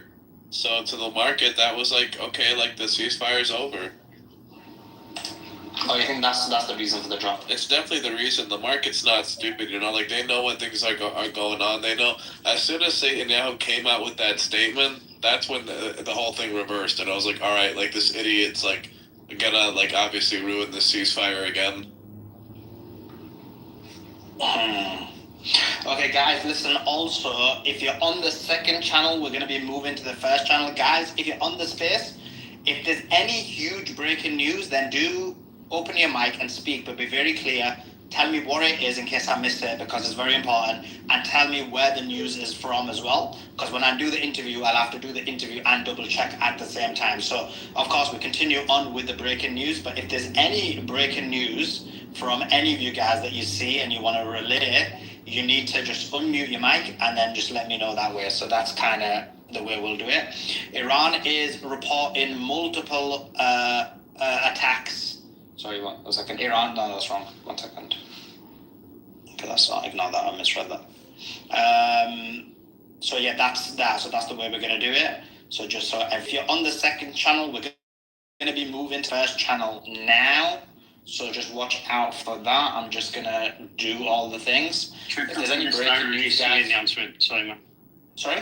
The latest IRGC announcement, you probably want to read that out. Yeah, do you want to read it? I haven't seen it. Yeah, I can read it. It says the Islamic Revolutionary Guard Corps has announced that its aerospace force has struck the U.S. Navy Fifth Fleet headquarters with missiles and drones. The statement said the attack was in response to a series of U.S. aggressions near the Strait of Hormuz.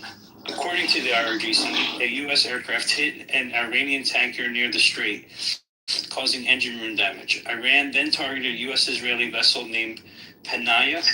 Causing what you said, that injury and death? Causing engine room damage.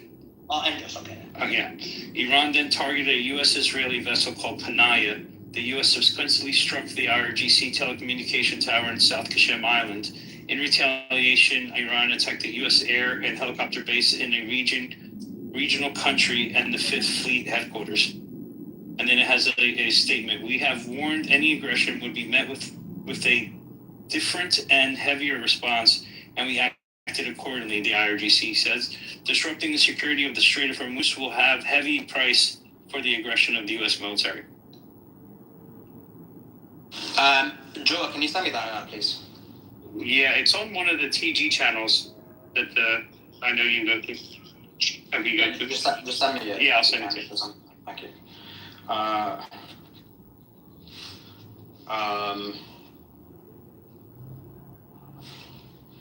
Okay, so that's how we're going to do it, guys. So that's on. Okay, if you're on the second channel, I have pinned the moral resistance channel. You need to come across there. Come across to the moral resistance channel. The tweet is pinned. Come across there. We're going to be on there. We're going to be given the latest news there. So if you can do that for me, that would be awesome. What's happened here? Can't notice that. Okay, cool. Yeah, it's called Come Across There. I think I've started that. Okay. And yeah, we'll give you the latest news. Okay.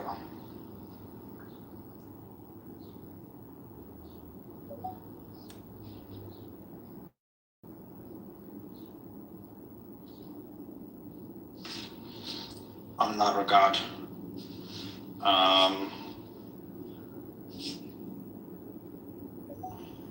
Yeah.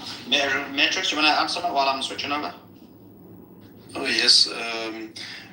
Given that the islands of Iran are pretty small, I mean, they're not the smallest, but I mean, they're not very big, and there's still telecommunication and other radar equipment that is still being there, and the US had 5 weeks of time to target all those targets, and it didn't like achieve their objectives, or Iran was hiding them. Iran has maybe a lot of deep underground tunnel networks there. I think maybe there is another reason why the US is still trying to attack those. Maybe it's trying to weaken Iran's eyes over the Persian Gulf. So maybe in the future, the US has more freedom of operations, even with the drones and everything. Because otherwise, yeah, why would you just attack radar installations of a island you're not going to invade, right? And it's like kind of an early warning radar, because Iran doesn't have like the early warning radars of US that see from 5,000 kilometers. Probably it's more like 300 kilometers, like 200 miles. And Iran coasts are like risky, right? So okay, Iran guys, cannot I'm put gonna, sorry, just apologies, I'm not being trying to be rude. I'm just gonna move everyone across now. If you're on the second channel, I'm about to end it. Everyone come across to the first channel. We're about to go live on there. So everyone do come across. Click on the tweet that is pinned. Everyone come across. Like I said, guys, if there's any breaking news, then do give me that breaking news, and we'll take it from there. And yeah, if you could do that for me, that would be awesome. Testing. Yeah, okay, cool. That is sorted. And yeah, lots to speak about and lots to get through. So I'm about to end the stream now, so come across.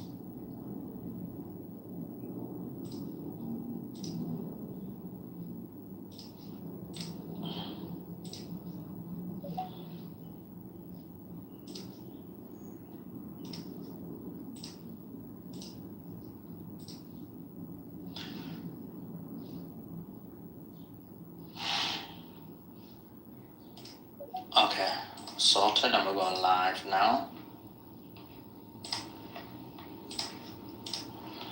Okay, guys, let me know if the audio's working on the YouTube.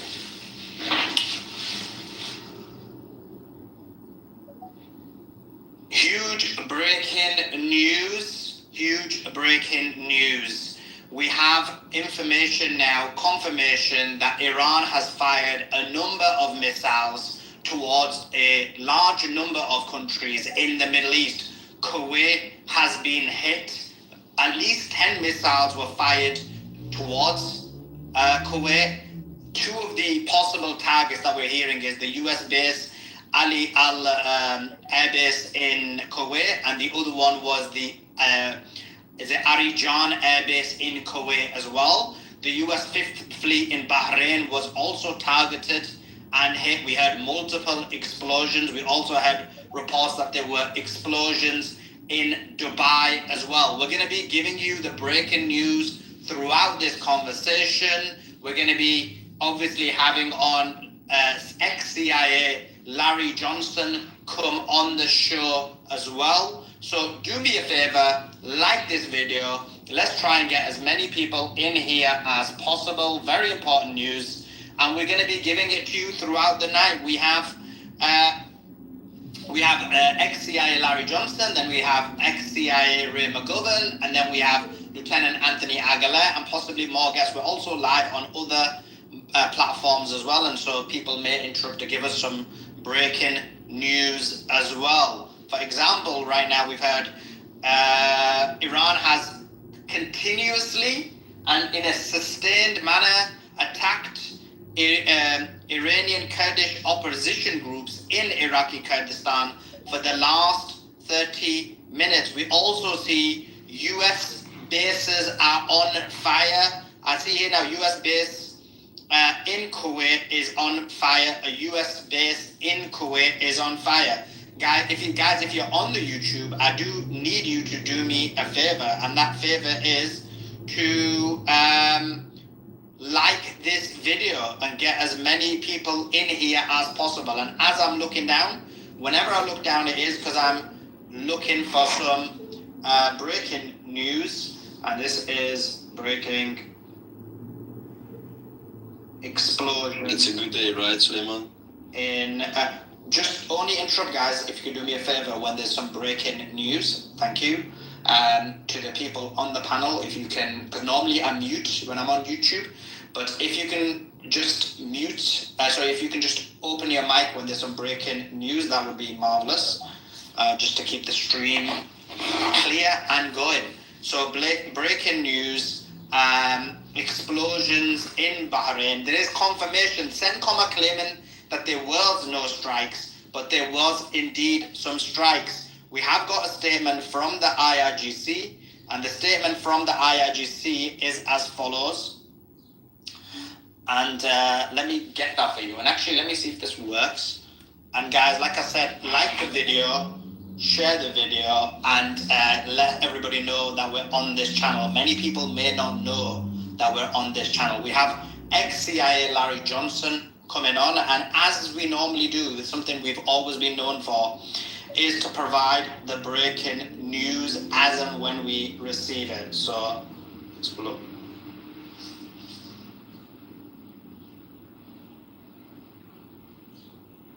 So yeah.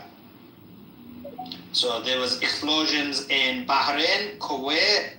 We've had some that there's explosions in Dubai, and also alerts in Saudi Arabia too.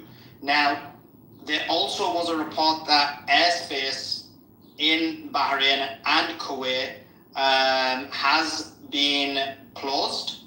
So we're going to be talking about that as well. I'm just putting this tweet out. It's a flop. Just 1 second. And then we're going to be good to go. And as I said, do let everyone know about it. Like this video. We've got Larry coming on in the next minute or two. So Larry coming on is going to be brilliant, very important. This guy is very knowledgeable, and to give the breaking news with him is going to be amazing.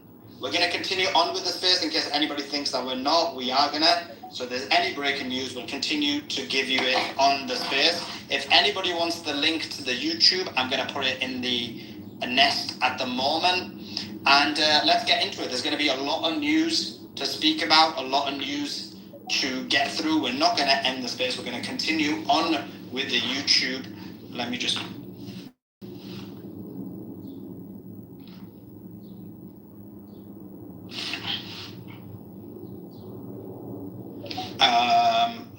Okay, cool. So we're just waiting for Larry. But in the meantime, let me just give some more news. Let me try this. 1 second.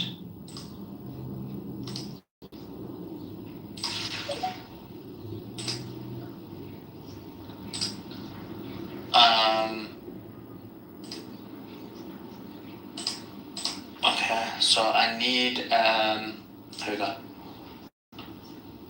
And yeah, guys, retweet the space. I'm just going to give some update on the news to the YouTube people, just in case any news they missed out on, and then we'll take it from there. So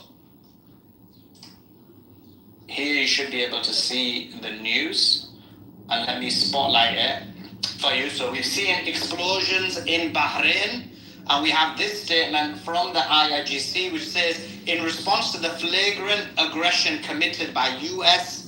terrorist forces against the national sovereignty of the Islamic Republic of Iran on Qasem Island, the IRGC Aerospace Force struck U.S. military occupation bases in Kuwait with precise and intensive missile strikes, successfully destroying their targets and setting the aggressors' fortification ablaze. The IRGC issues this as an initial response and delivers a severe warning to the U.S. administration and any parties permitting their territory or airspace to be used as a launch pad for aggression against Iran. Any acts of aggression or any move against a single inch of our borders and sovereignty will be met with seismic crushing and decisive response that goes beyond existing boundaries. Our forces will not hesitate to turn all enemy positions and interests in the region to ash. The era of hit and run is over. So that was the statement by Iran. Obviously, we'll continue to give you the news as and when we receive it. And then, yeah, we'll continue to give you the news as and when we receive it. That's brilliant. That's on the right angles for when I want to give the news there. Okay, awesome. So lots of news, lots to speak about, lots to get through. Let me just give you some more news. Obviously, some of the news we've been tweeting out, but that statement talked about explosions in specifically Kuwait. But we know there's been explosions confirmed in Bahrain.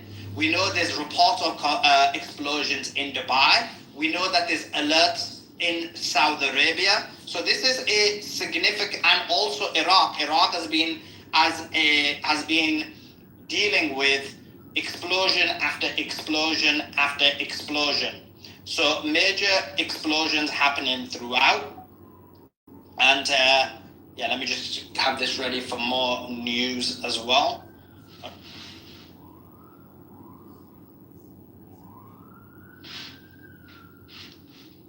Okay, and yeah, what I'm seeing here is Channel 14 News is saying if the Iranian regime fires even a single shot at Israel tonight, all the gates of hell will be opened against it.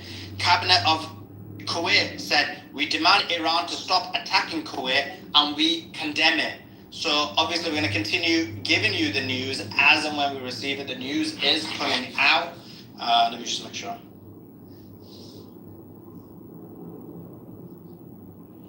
And yeah, I'm just waiting for Larry. He could be a couple of minutes off. Obviously, there's a lot of news, so he's maybe held up in a previous broadcast. But in the meantime, retweet and like this video, guys, and let's try and get as many people in the YouTube as possible. Lots to get through and lots to break down. We will be having former CIA Larry Johnson. He's coming in a second. He just messaged me. Brilliant. So this is huge. This is major breaking news.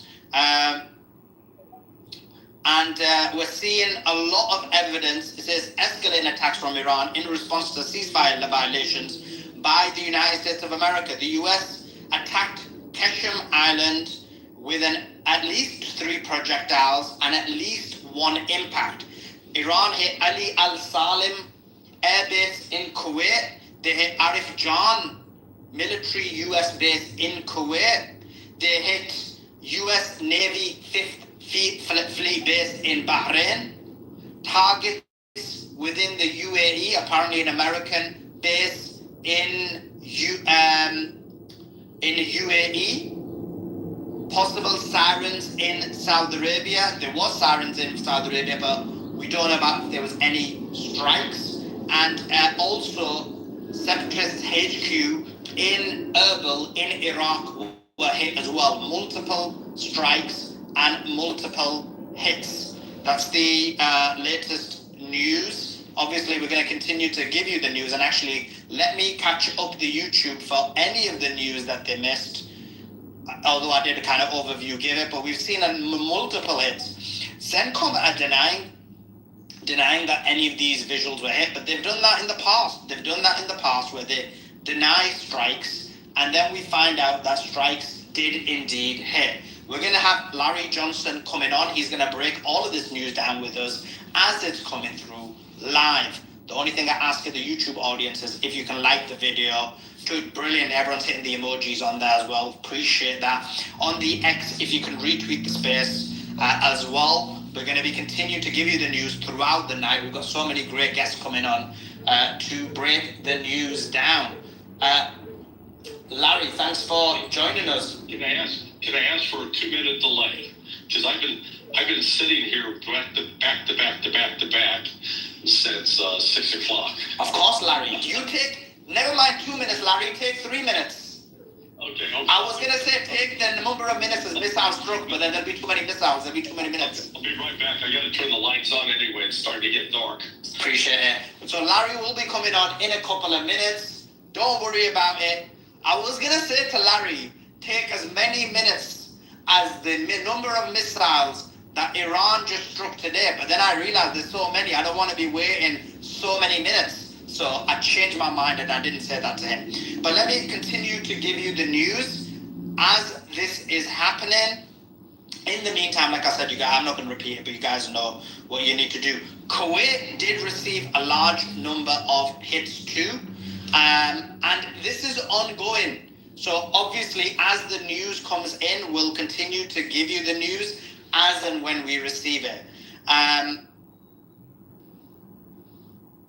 Okay, so the IRGC says the US struck, and this was mentioned earlier in the space as well, but the IRGC said the US struck an Iranian oil tanker near the Strait of Hormuz, damaging its engine room and IRGC telecommunication mast south of Keshem Island.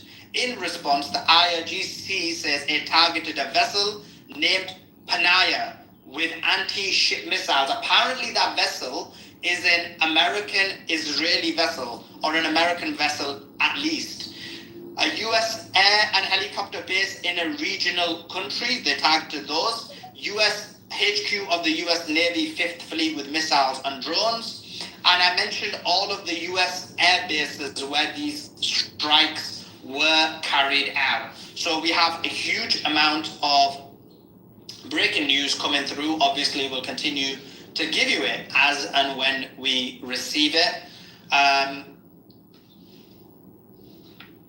Okay, the IRGC, just some more information. I just mentioned this, but the IRGC confirmed it struck a vessel called Panaya in the Strait of Hormuz in response to alleged US attacks. We also have the US officials who made a statement. They said, we remain committed to the ceasefire with Iran. The ceasefire remains in place. The ceasefire still stands. What that tells you is the United States of America are not going to be responding to these attacks. Quite clearly, this is a major escalation and major aggression by Iran in response to multiple strikes on their locations. Guys, make sure you've subscribed to this channel as well and put your notifications on. As you know, for many years, we've been the #1 place on X for breaking news, and now we're doing the exact same thing on YouTube. We have a huge number of people on X, and we've got a huge number of people on YouTube as well. So let me just see what else we've got here. Iran is hitting Kuwait very hard with major bombardment. The fact that the United States of America are saying that they're not going to respond, that the ceasefire remains in place, is interesting to say the least.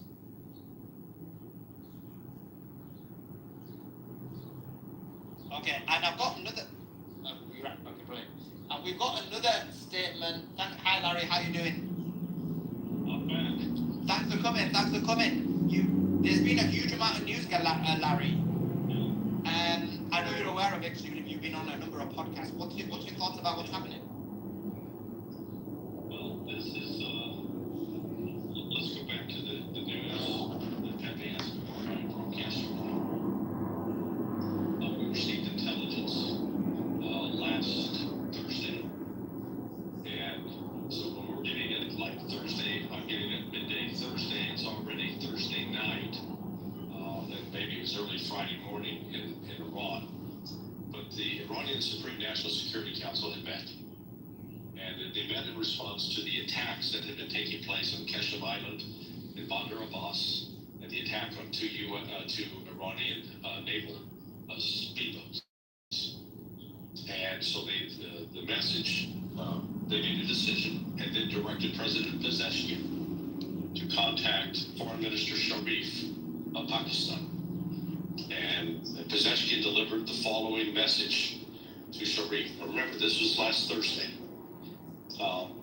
Said, one, we're going to withdraw. We're breaking off the negotiations. The United States is violating it. They've attacked us. They blockaded us. And the Israelis are attacking Lebanon and are attacking Beirut. That is a complete violation of the ceasefire. We're pulling out. Second, we're going to withdraw from the non-proliferation treaty. And third, we will then, at some point after that, as a demonstration to show that we do have a nuclear device, we will detonate a nuclear device in Iranian territory in order to say, okay, this is now, Iran is under pressure. And what happened, and then Sharif turned around to his foreign minister and said, okay, get on the phone or get with Marco Rubio as fast as possible, let him know this. So the United States was informed of that. I think it'd be natural to say, well, okay, that's what they're saying, but they don't really mean it. And then 10 o'clock Eastern time yesterday, 10 a.m. Eastern, Iran announced, we're done. The negotiations are over. The United States basically is not trustworthy. Now, within that, it's conditional. And if the United States turned around and began complying with the agreement, doing what they said they'd do, then Iran, I think, would reconsider. But until the United States does that, they're not going back. And the point you're making that the United States has said, oh, the ceasefire is still in place. That tells me that part about the nuke, that's also true. Because they don't want to go there. The United States does not want that to happen. The minute Iran detonates a nuclear device, shows that it has one, and Donald Trump is going to be proven the ultimate buffoon. That it was under his watch that this whole thing fell apart. So that's where we're at, and I think right now what Iran is doing what it said it would do. It's targeting these attacks that have taken place on Iranian territory, came out of Kuwait. So they're hitting Kuwait. They're not hitting Saudi Arabia. They're not hitting Qatar. The next one, they're reportedly also hitting Bahrain. And they will probably hit the UAE if the UAE continues to provide support to U.S. military operations. So yeah, this is escalating. How far it will go, we'll have to wait and see. So Larry, just on that, and by the way, guys, we are going to give you the breaking news as and when we receive it as well, because I know a lot of people here for the breaking news. I guess the question is, who or how did Iran get the nuclear bomb? Was it something they produced themselves? Was it a third-party country that gave it to them? What's the information on this? You remember Ringo Starr's song, I Get By with a Little Help from My Friends? I think this was a Ringo Starr moment. And without identifying the country, let me just point out that Iran has very good relations with Russia, China, with North Korea, and with Pakistan. What those four countries all share in common is they all have functional nuclear weapons. And Iran is aligned with them not to use nuclear weapons as in an offensive manner. And I think, if Iran ever decided to use a nuke, they would use it against Israeli military bases, Israeli military facilities. They're not going to use it against civilians. That's still, they walk that fine line within Shia theology, and I'm sure it's shared within Sunni theology too. Just not among the Wahhabis and the Deobandis and the Salafists. But for the majority, the vast majority of Sunni Muslims, the idea of killing the non-combatant is sin, is haram. So, the Iranians, they don't pay lip service to that. They believe that. In fact, you notice that how many civilians in Israel were not killed, and in Saudi Arabia, and in Qatar, and in Bahrain, and in Kuwait, and in UAE during the first 5 weeks of this war. Iran actually went to great lengths to not inflict civilian casualties. They made sure they were hitting strategic economic targets and military targets. Now, did they kill military personnel? Oh, absolutely. Well, that's fair. That's not dishonorable. Killing civilians, dishonorable. And I'll add a note to that we had to listen to the Israeli ambassador to the United Nations Security Council yesterday complaining about Hezbollah attacks in Israel. And I just wish somebody at the council would have said, excuse me, how many civilians has Hezbollah killed in Israel in the last 4 weeks? And I think Danny would have had to say none or a few. And then somebody say, well, Mr. Ambassador, how many civilians has your government killed in Lebanon and in Gaza in the last 4 weeks? That answer is thousands.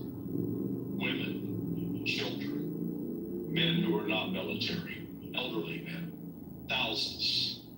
So you tell me, who's the threat? No doubt. I totally agree with you. I only believe in defensive law as well. I think that's very much clear in Sunni and Shia theology. Now, Larry, you mentioned 4 countries that possibly could have given Iran a nuclear bomb. Which country was it? Yeah, I'm not going to say. I tried it. I tried it. Good to ask. When I was asked the question, I thought, should I have a smile or not? And I thought, let's have a serious face. Iran has the engineering capability to build the device on its own. So it's not really one that has to go baying for this. But to be put into a position where they can now say with a credible threat that don't tread on me. That's why I think based upon how Trump and his team have been reacting since yesterday, it's sort of anti-Trumpian, if you will. Because normally Trump's out calling people names and insulting them and calling them losers and threatening them, we're going to end your civilization. I haven't heard any of that yet. I don't think you will. But I think one of the major reasons is Iran has now said, okay, we're not playing around with this anymore, and we're not going to be your punching bag. We have laid out very clearly that, so the next step, if these attacks don't stop, I think the next step Iran will announce we are withdrawing from the non-proliferation treaty. We're not going to be the only ones following the rule of law while Israel and the United States ignore the rule of law. Just another question on that, Larry. You mentioned something about that they plan a test as well? Is there going to be a test for the nuclear bomb as well to just exhibit to the public? The specific language, and it's published it last night on sonar21.com. I said, is Iran going to get the nuke, question mark? And they said the answer is yes. And within that, they made it very, very clear that they're not using this as an offensive weapon to attack someone. They're going to do it as a demonstration. In other words, to have a detonation, probably underground, because I don't think they're going to do an above-ground detonation that would risk contamination with radioactive material. But they're going to do it in such a way that there will be no doubt, at least among Western analysts, that yeah, okay, they've now joined the nuclear club. Okay, and in terms of this possible nuclear demonstration they're going to do, is this, I'm presuming based on the information that you've given, this was after the assassination of Sayyid Ali al-Khamenei, and what, okay, and then the second question is, what is the timeline of when this happened? Well, the time, you mean the timeline of this decision making? The timeline of the decision and the procurement of the nuclear bomb. Yeah, I don't have any information on that. But it's something that's been done, and I would suspect that the Ayatollah had directed people prepare. You know, if I was him, I'd prepare at least 3 devices, because you don't want to just prepare one. That's all you got. It's a damn credible threat. You got to have more than one. And but to have it, you know, in their back pocket, you know, would Iran return to the table and say, okay, let's negotiate that we don't have a nuclear weapon? Yes, I believe they would, because they want to live in a situation where they're not under nuclear threat from Israel, and that they're not under threat of being attacked at whatever moment by the United States or by Israel. Because the history, despite all the Western propaganda, the history of Iran for the last 47 years, is they've not been out attacking their neighbors. They haven't rallied armies to attack Saudi Arabia, Kuwait, Bahrain, UAE, Qatar. No, they stayed at home.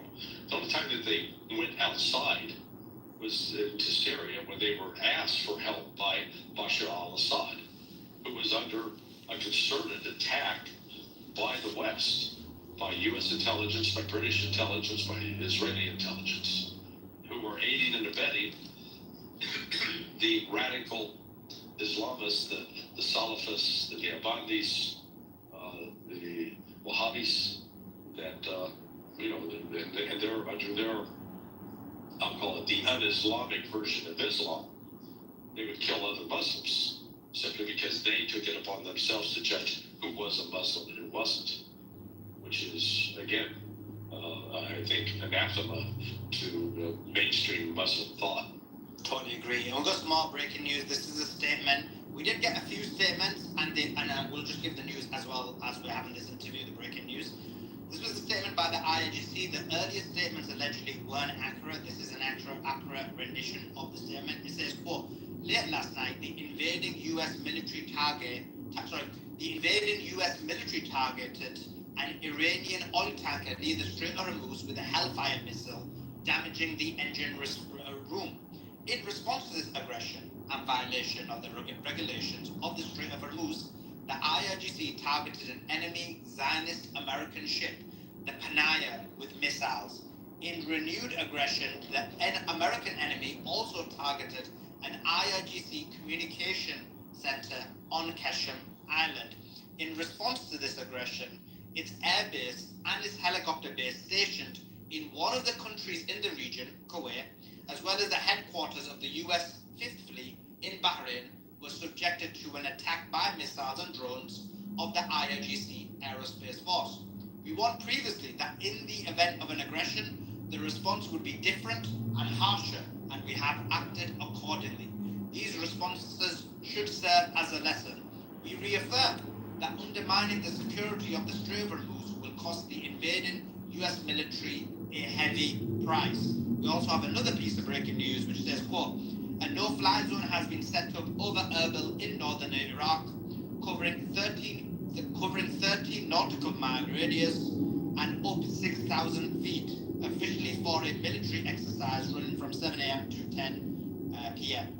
So major escalation, and also obviously the airport in Bahrain has also been closed, and Kuwait. Larry, major attacks by Iran, specifically Bahrain and Kuwait. We had also possible reports that there was explosions in the UAE, although that one needs to be verified. The UAE just keeps things under wraps. And we did hear alerts in Saudi, although they were not verified either.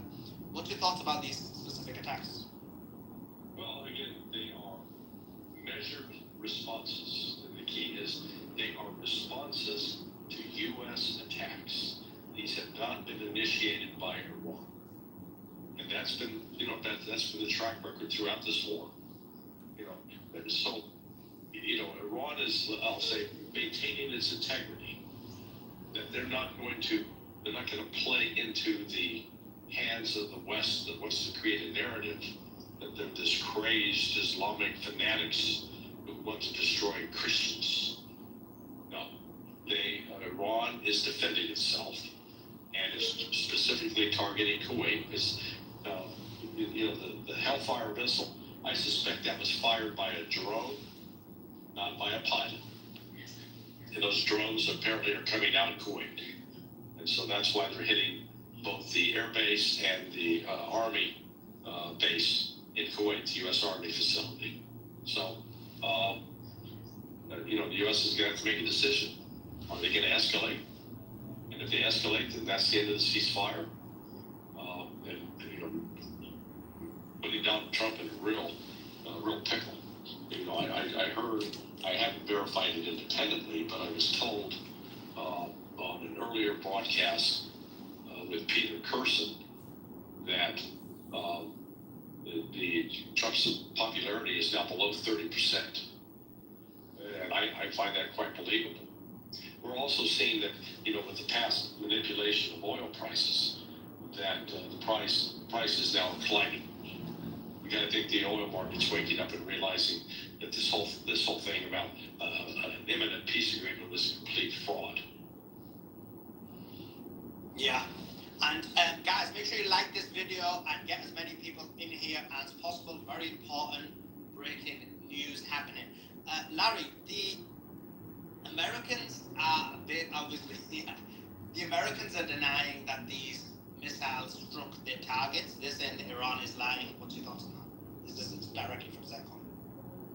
Yeah, America's lying. Tell me the truth on this. Iran's not looking for a pretext. Iran is content to let things run. It's the United States attacking.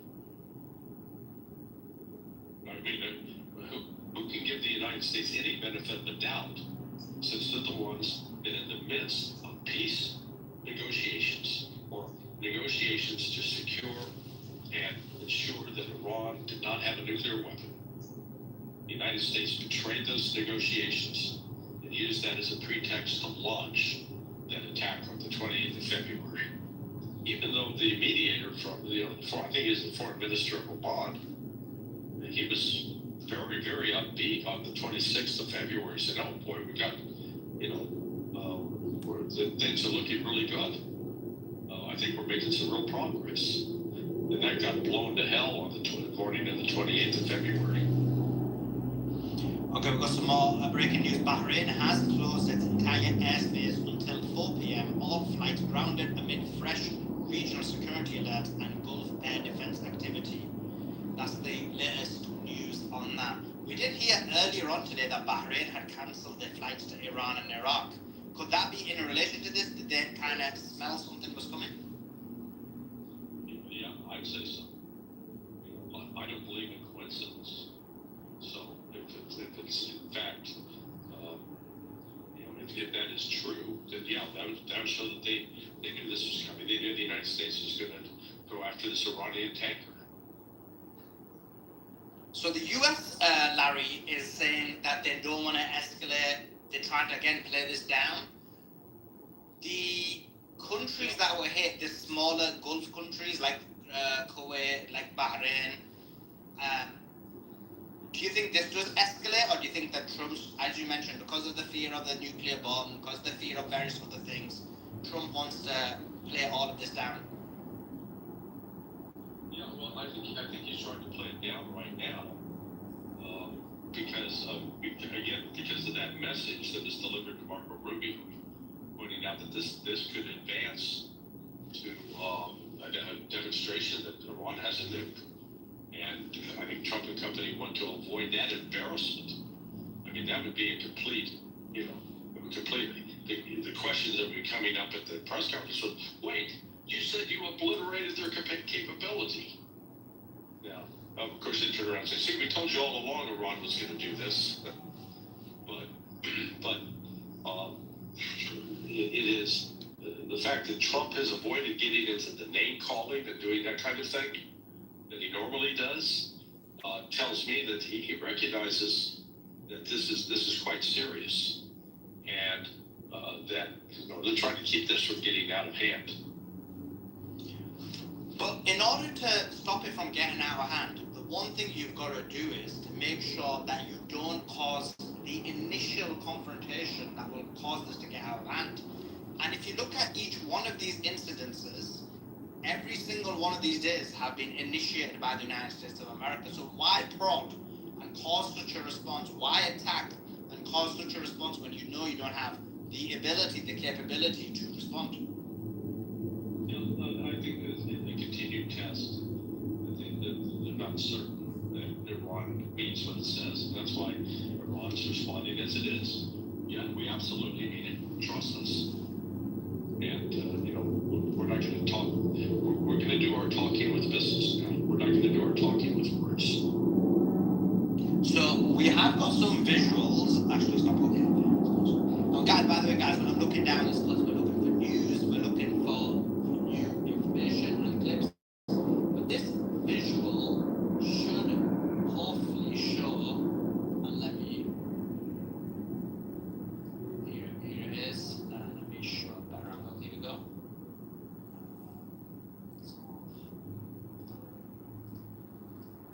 Okay, so you can see here, hopefully, you can see this American air defense failing in Kuwait after failing to destroy Iranian missiles. So you can see the Iranian missile does end up striking.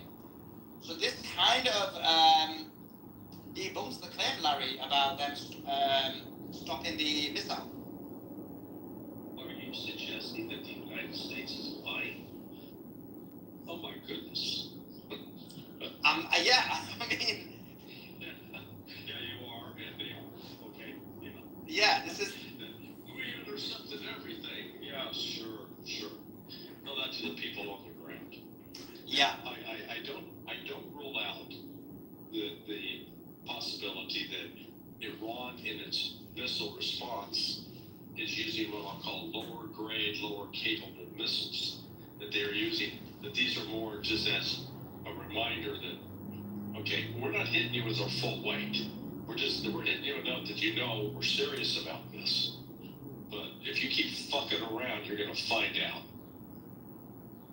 Yeah, and that's exactly what's happening.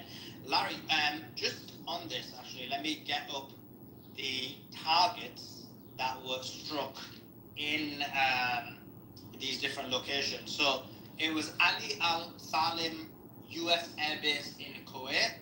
It was Arif Jan military U.S. base in Kuwait. There was the U.S. Navy 5th Fleet in Bahrain. There were also allegedly targets in the UAE. We did hear there were sirens in the UAE. We also had the possibility that there were sirens in Saudi Arabia. And then we also heard that the separatists HQ, which some call Mossad HQ, in Erbil also received consistent attacks as well. What's your thoughts about those locations and why those specific locations are targeted? I don't see Iran doing anything against the Saudis unless the Saudis allow their airspace to be used for attacks, and I don't think the Saudis are. In fact, the Qatar as well. They're not. They've got the major airbase in the area, Al Udeid, but apparently that airbase is not being used for any kind of offensive operations against Iran. As far as Bahrain, there is no 5th Fleet there anymore. Where the 5th Fleet used to be located where the Fifth Fleet headquarters used to be. But now those buildings, my understanding, are basically empty. So the United States is not in a position to really do much damage to those. So if the fleets are empty and non-operational, why would Iran waste their time attacking it? Well, that, again, it's the West claiming that it's attacking it, not Iran. I didn't see the ROGCs that were hitting targets at Bahrain. Well, this one claims this, unless this is a fake one, but I'm being told this is a legitimate IRGC statement. The one I read, you know the one I read, Larry? It says, in response to this aggression, its airbase and its helicopter base stationed in one of the countries in the region, Kuwait, as well as the headquarters of the US Fifth Fleet in Bahrain, was subjected to an attack by missiles and drones of the IRGC Aerospace Force. Well, they're attacking an empty shell. Because the Fifth Fleet Command is not back in Bahrain. It'd be insane to be back there. They don't have any protection. So do you think that this attack then, this specific attack on that specific base was more of a kind of, not an actual... A reminder. You know, the reason they may have targeted that was because the Panion or Panaya that Iran hit. It's sort of a tit for tat. You hit our ship, we'll hit your ship. Yeah. Now, we also saw that the another telecommunication radar was hitting Kashmir Island. I brought this up to you the other day, Larry. They are starting to consistently hit a number of telecommunication and radars on the Strait of Hormuz. As someone who is intelligence, how important is that? Like, if they take enough out, what would that do? Well, it depends. So I start with the assumption that Iran is not dependent upon one type of communication system. They have both visible systems that are above ground, but I think they also have other systems, some below ground. And you can't rule out that they've also created decoys. They've created, if you will, a target that looks like a communications node. Turns out that it isn't. But if the United States plan is to, gradually try to wipe out the ability to communicate between these units, then that could be a prelude to another attack. Maybe trying to insert ground forces.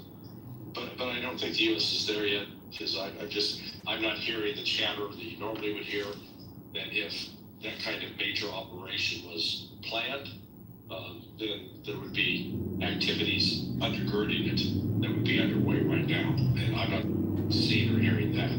Well, that's interesting, because we've got some news that suggests the opposite, but then I guess this could be just fake reporting. But there is some news claiming air defense activity is reported in Isfahan. Locals within Western Tehran are reporting a possible power cut, and also locals in Western Tehran are also reporting aerial jet activity. Now, this may not be a US attack. It could be, for example, Iranian jets. It could be, for example, power that has been cut by Iran themselves because of certain defense procedures they're putting in place. It could also be that the air defense activity is ready for anything possible, even though it may not be coming. But these are the latest and breaking news. Well, and also consider that what might be taking place over Isfahan is the U.S. drone trying to do intelligence collection. And the Iranian air defense systems naturally would engage that target. They've shot down over 25 MQ-9 Reapers and several MQ-1 Predators over the course of the last 12, 13 weeks. So that could be another explanation. I do think it's more likely that the air traffic that they're hearing over Iran is Iranian air traffic, not U.S. air traffic. Fair enough. That makes sense. That does actually make sense. Because I remember you mentioned to me that if something like that was to be happening, you would be hearing chatter at least about 5 to 6 hours before something happened. Yeah, there's a whole host of, let's call it, they issue first the flow is there's an issue, a concept of operations, and then there's a warning order, and then the units that are actually going to carry out the military activity, they have to go back with a proposed concept of operations, and then that concept of operations is accepted or modified, communicated back down the line, and then that becomes the plan, and then they have to wait for the execution order. So I don't think we're at that stage yet. But again, I'm not sitting in any of the command centers monitoring their message traffic. Yeah. And guys, next week.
people to have it as a way to discover new people they might want to follow, new houses they might want to join. Like if you go to a house or someone's profile, it'd be really nice if you could listen to some highlights of like some of the funniest, most interesting, best things they've said. So I'm really excited about it. It's going to be awesome. We're working on it right now.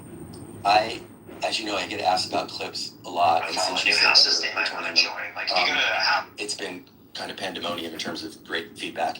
And I think as somebody who has, you know this about me, I have internally advocated for some form of clips to return based on the feedback we got. And I was not even prepared for how phenomenally better it's going to be than the original clips experience. Like let's not overset expectations. It's pretty simple to start. But it's fundamentally going to change the way people use the app, and that's all I'm going to say.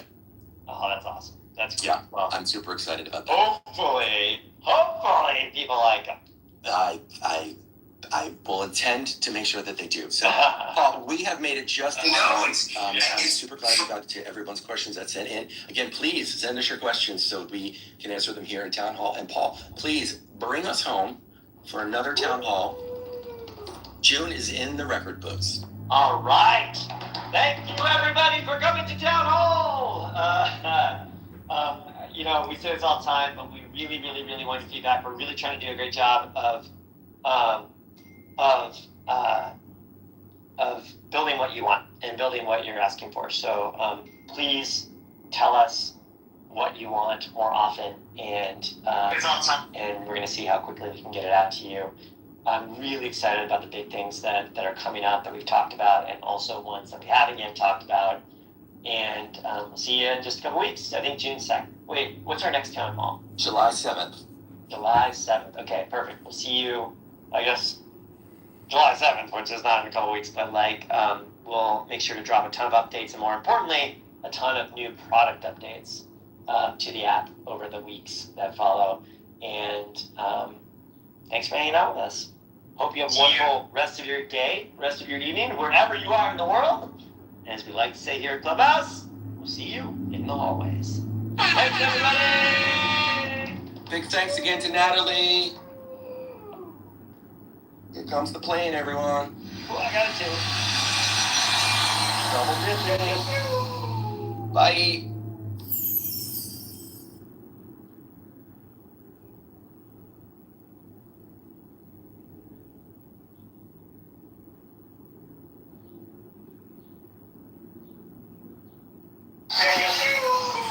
Bye.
frontier of the East, Lord of the past and of the future.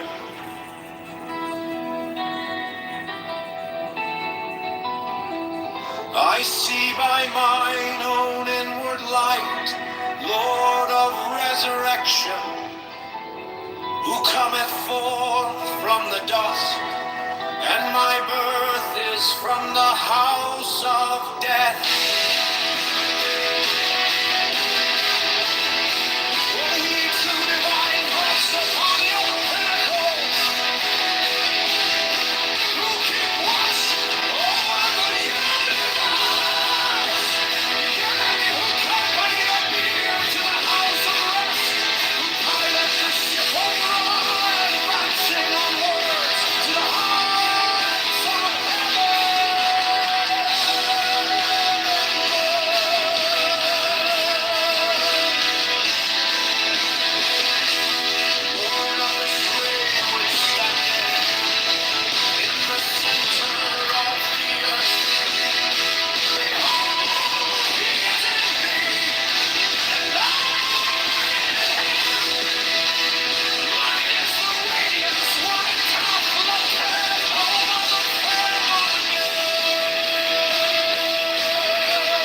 Come thou forth, I say, and aid and guard me in this work of ours.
past and of the future. I see by mine own inward light, Lord of resurrection, who cometh forth from the dust, and my birth is from the house of death.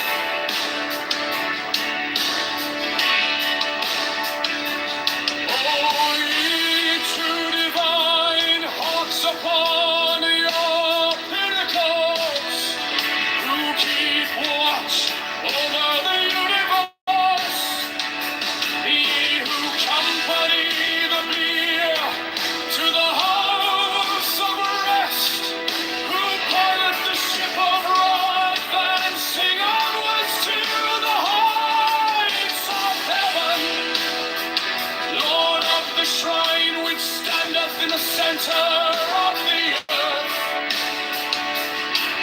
Behold, he is in me, and I in him. Mine is the radiance wherein doth flow down heaven abundant. I travel upon high, I tread upon the firmament of glory. I raise a flashing flame with the lightning of the new, ever rushing on in the splendor of the daily glorified wrath, giving my life to the dwellers of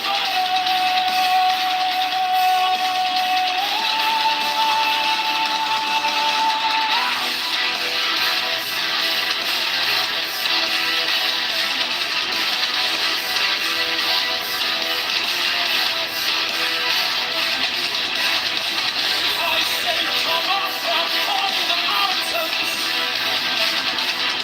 celestial waters shall flow at my word, for I am eternal.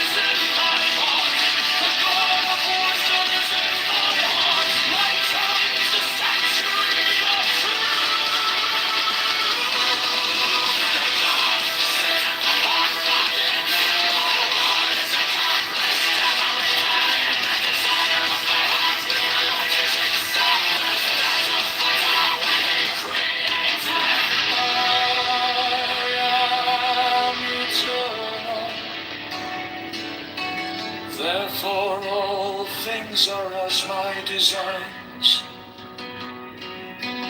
Therefore do all things obey my word. Therefore do thou come forth unto me from thine abode in the silence. Unutterable wisdom, all light, all power, grace, luxury, all in by whatever name I call thee down. All stillness.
beast, Lord of the past and of the future.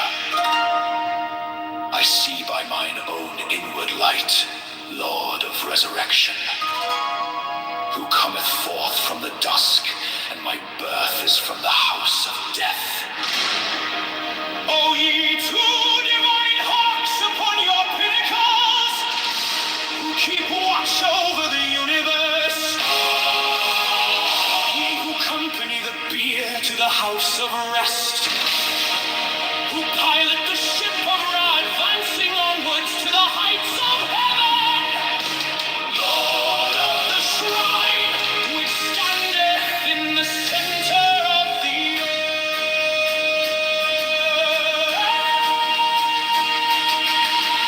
Behold, he is in me, and I in him. I am the charioteer of the east, Lord of the past and of the future. I see by mine own inward light, Lord of resurrection, who cometh forth from the dusk, and my birth is from the house of death. O ye two divine hawks upon your pinnacles, who keep watch over the universe, ye who accompany the bier to the house of rest, pilot the ship of Ra, advancing onwards to the heights of heaven, Lord of the shrine which standeth in the center of the earth. Behold, he is in me, and I in him. Mine is the radiance, wherein Tar floateth over. The temple being in darkness, and the speaker ascended into his place, let him begin by a ritual of the enter, as followeth. H vivo preocul, o procul este profani, bahlasti, peda. In the name of the mighty and terrible one, I proclaim that I have banished the shells unto their habitations. I invoke Tahuti, the Lord of wisdom and of utterance, the God that cometh forth from the veil. O thou majesty of Godhead, wisdom crowned Tahuti, Lord of the gates of the universe.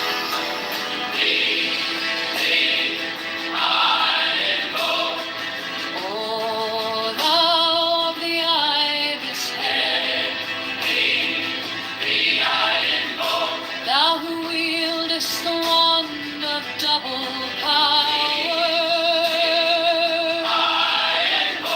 thou who bearest in thy left hand the rose and cross of light and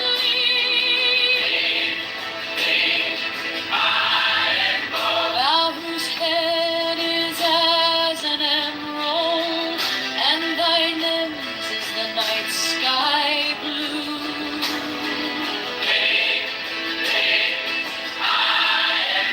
Thou whose skin is a flaming orange, as though it burned in a furnace.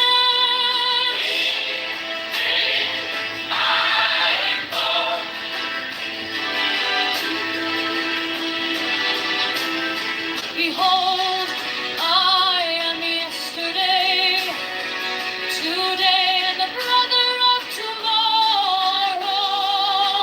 I am born again and again.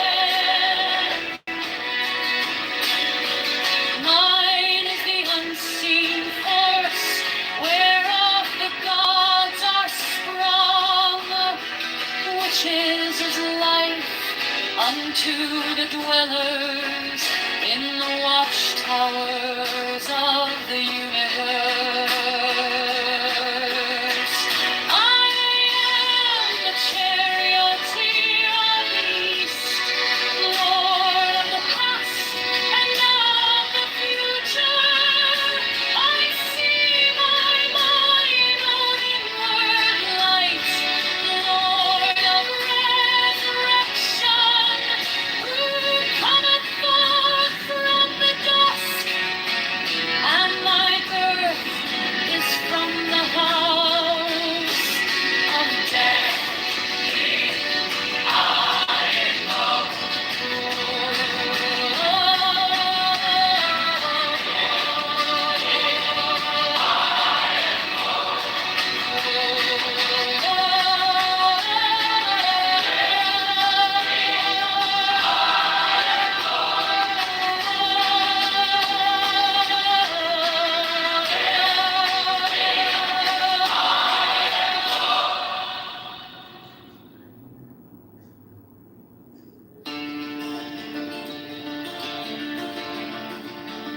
The temple being in darkness, and the speaker ascended into his place.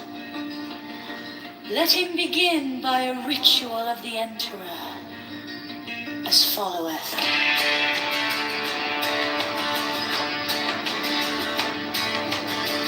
HB Valpriocol, Procol est profani, Bahasti, Ompeda. In the name of the mighty and terrible, I proclaim that I have banished the shells unto their habitation. I invoke Tahuti, the Lord of wisdom and of Yeltaran, the God that cometh forth from the dead. O thou, majesty of Godhead, wisdom crowned Tahuti, Lord of the gates of the universe. Thee I invoke, O thou of the ibis head. Thee I invoke, thou who wieldest the bond of double power. Thee I invoke, thou who bearest in thy left hand the rose and cross of light and life. Thee I invoke, thou whose head is as an emerald and thy vent as the night sky blue. Thee I invoke, thou whose skin is a flaming orange as though it burned in a furnace. Thee I invoke. Behold, I am yesterday, today, and the brother of tomorrow. I am born again and again. Mine is the unseen force whereof the gods are sprung, which is as life unto the dwellers in the watchtowers of the universe. I am the charioteer of east, the Lord of the past and of the future. I see by mine own inward light, Lord of resurrection, who cometh forth from the dust, and my birth is from the house of death.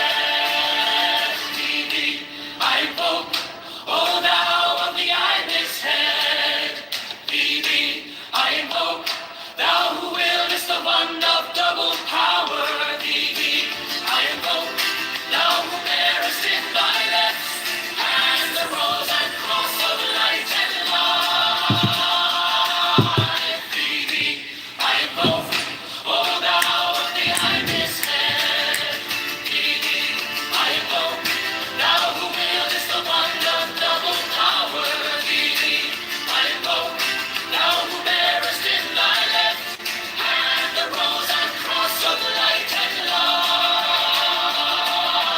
Thee I invoke.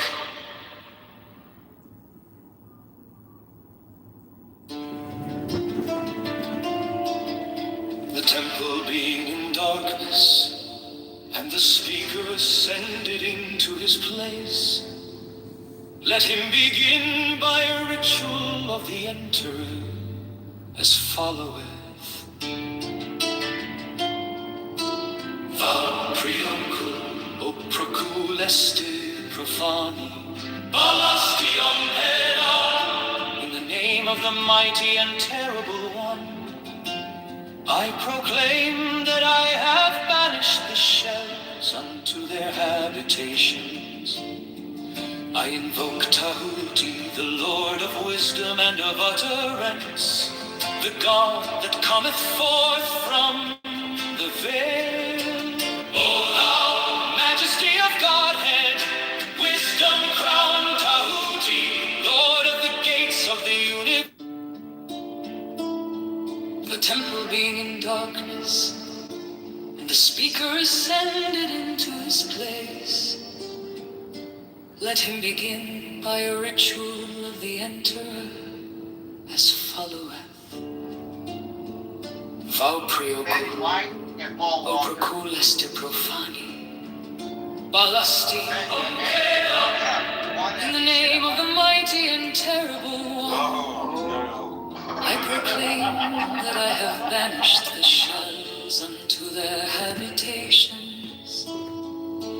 I invoke Tahuti, the Lord of wisdom and of utterance, the God that cometh forth from the veil.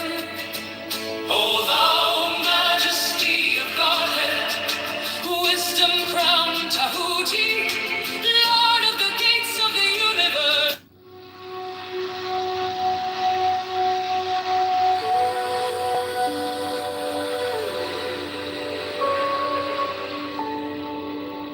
The Gnostic Catholic Church, the Order of the Knights of the Holy Ghost, the Order of the Illuminati, the Order of the Temple, Knights Templar.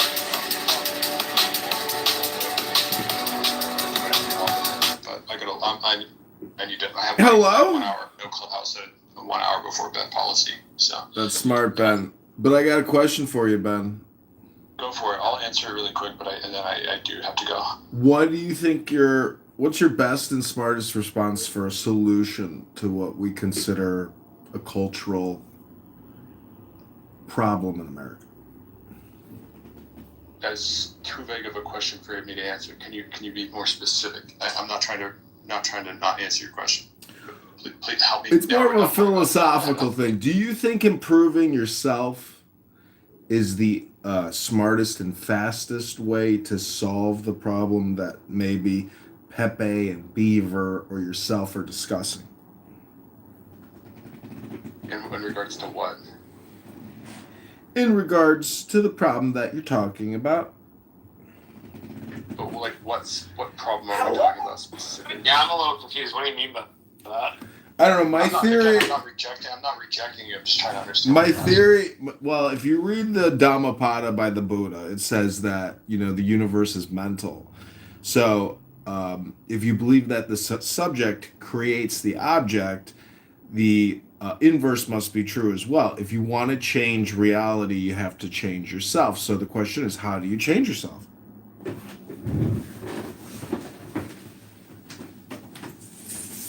I still don't understand. What is your question? Yeah, dude, be specific. Otherwise, it's really hard to answer what you're asking. Like, I think I see what you're getting at, but it's too vague for me to give you a concrete answer. Respectfully, and again, I'm trying to hear you out on your question. I'm trying to insult your question. It's very vague.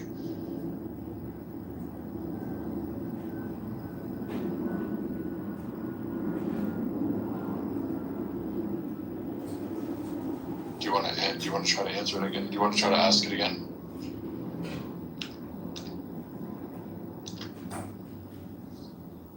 Going once. Going twice.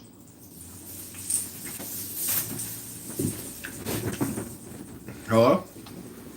Do you want to ask your question again? Well, I was in a room earlier today with all African Americans. And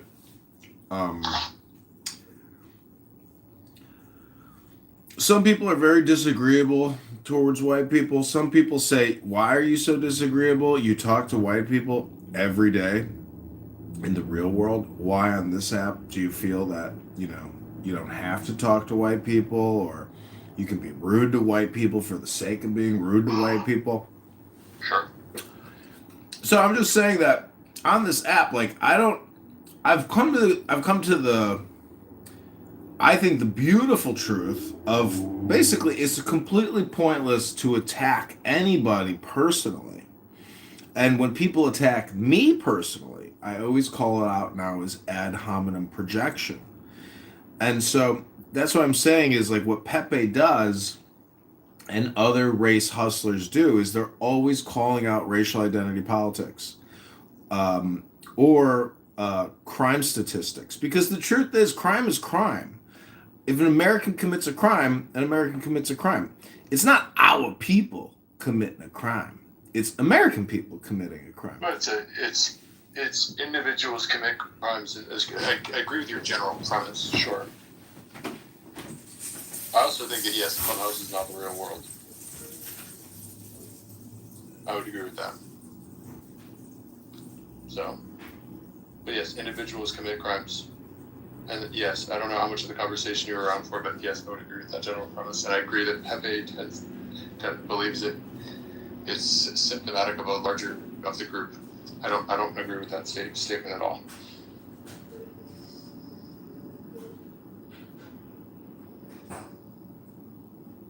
But I'm logging off. If you want to continue this conversation, it looks like I'm just going to boom the room.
Hello?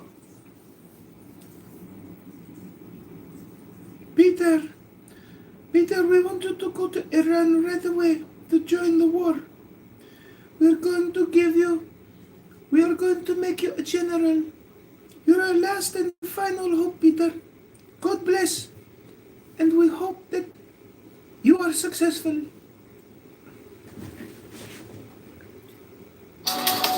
The Order of the Knights of St. John. The Order of the Knights of Mountain. The Order of the Knights of the Holy Sepulchre. The Hidden Church of the Holy Grail. The Hermetic Brotherhood of Light. The Holy Order of Rose Creek's Head. The Order of the Holy Royal Arch and Cloak. The Ancient and Telescratic Masonry. The Rise of the Mystery. The Rise of Israel. The Ancient and Accepted Scottish Rite of Masonry. The Sweden Orient Love of Masonry.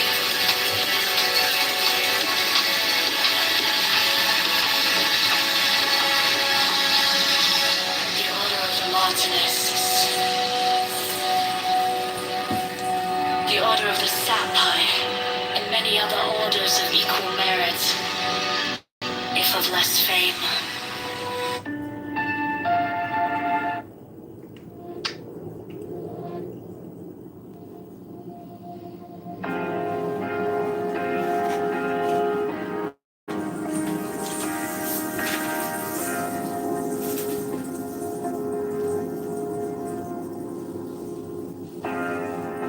My object all sublime, I keep it in my mind.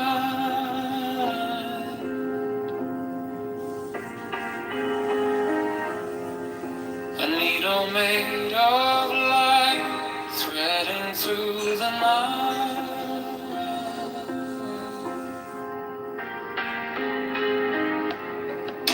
I mark the hidden seam, I sharpen up the dream.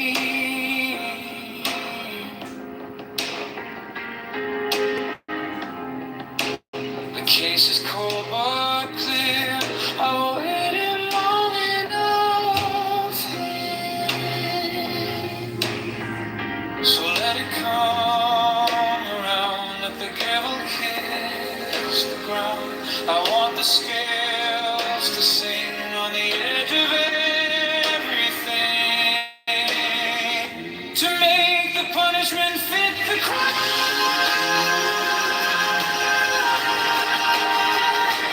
Fit the crime. To make the punishment fit the crime.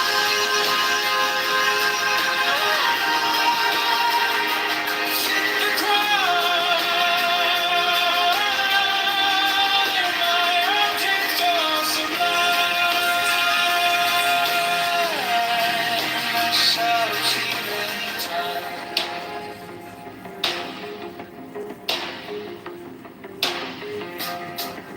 You wore the borrowed face, you left no kind of grace.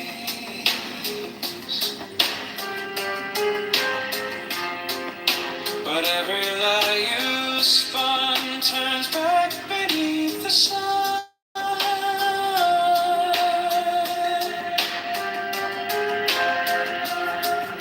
I kept the final clue, like a blade inside my shoe.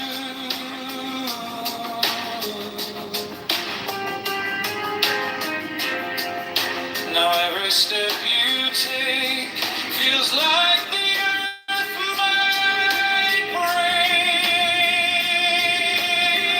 So let it come around, let the gable kiss the ground. I want the scales to sing on the edge of everything, to make the punishment fit the crime.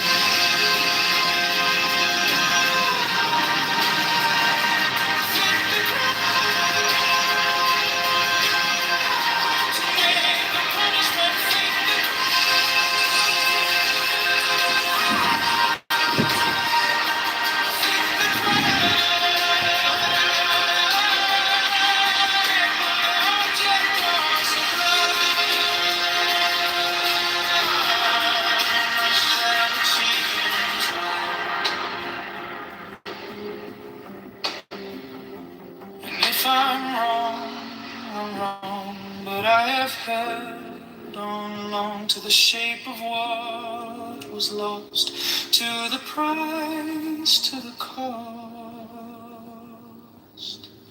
to make the punishment fit the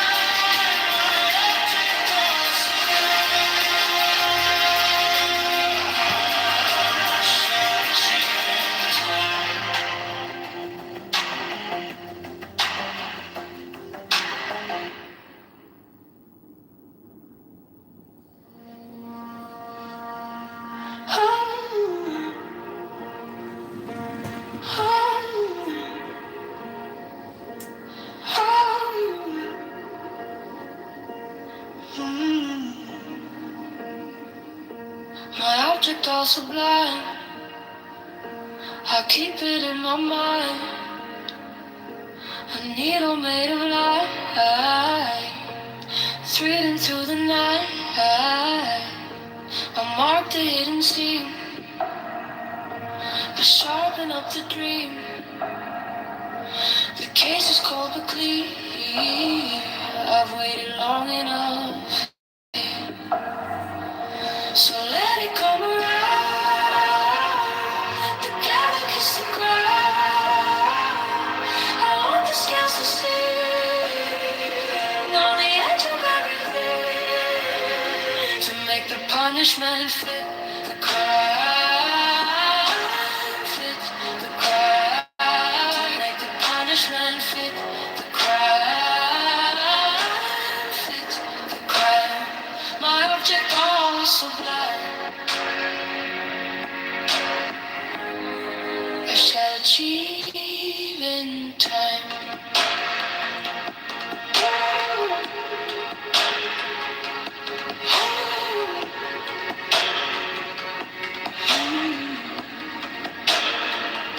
You wore the borrowed face. You left no kind of grace. But every lie you spun turns back beneath the sun. I kept the final clue, like a blade inside my shoe. Now every step you take feels like the earth might break. So let it come around. Let the gate kiss the ground. I want the scales to sing on the edge of everything to make the punishment fit the crime. Fit the crime. Make the punishment fit the crime. Fit the crime. My object all sublime. I shall achieve in time.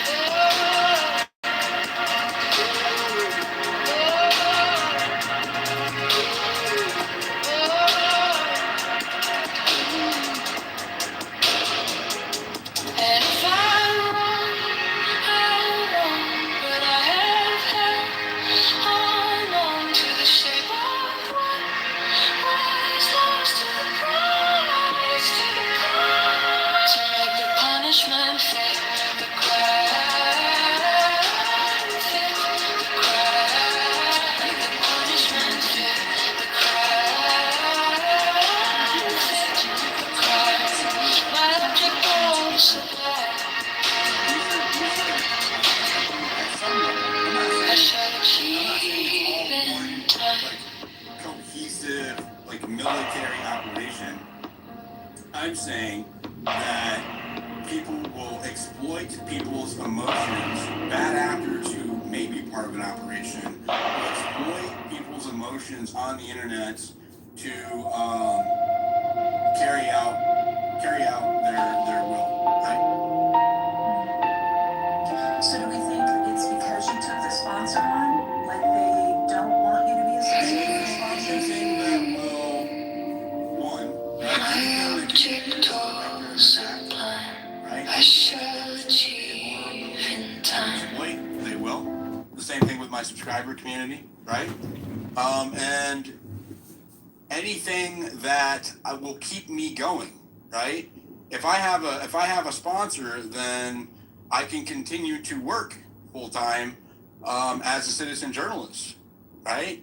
So if I have to do other shit to make money, then I'm not working full time as a citizen journalist, right? So anything that will slow me down or impede me is their intent. So if any way they can cancel me, silence me, smear me, discredit me, starve me out, anything, literally anything you can think of, right? And I'm not being a victim here. I'm telling you how it works. I'm not a victim. I'm still succeeding. So I don't have anything to complain about. They're fucking retards posted about that meme coin all weekend, and it ran up like 44% as a result. So good job, I guess. Okay. It's fucking crazy, dude. How retarded is that? That is funny. Isn't it Actually, so? yeah, I mean, was I noticed that. I was like watching, they were hosting those spaces and posting about it, and I was like, I think they're driving traffic to your. I was like, I think they're driving attention.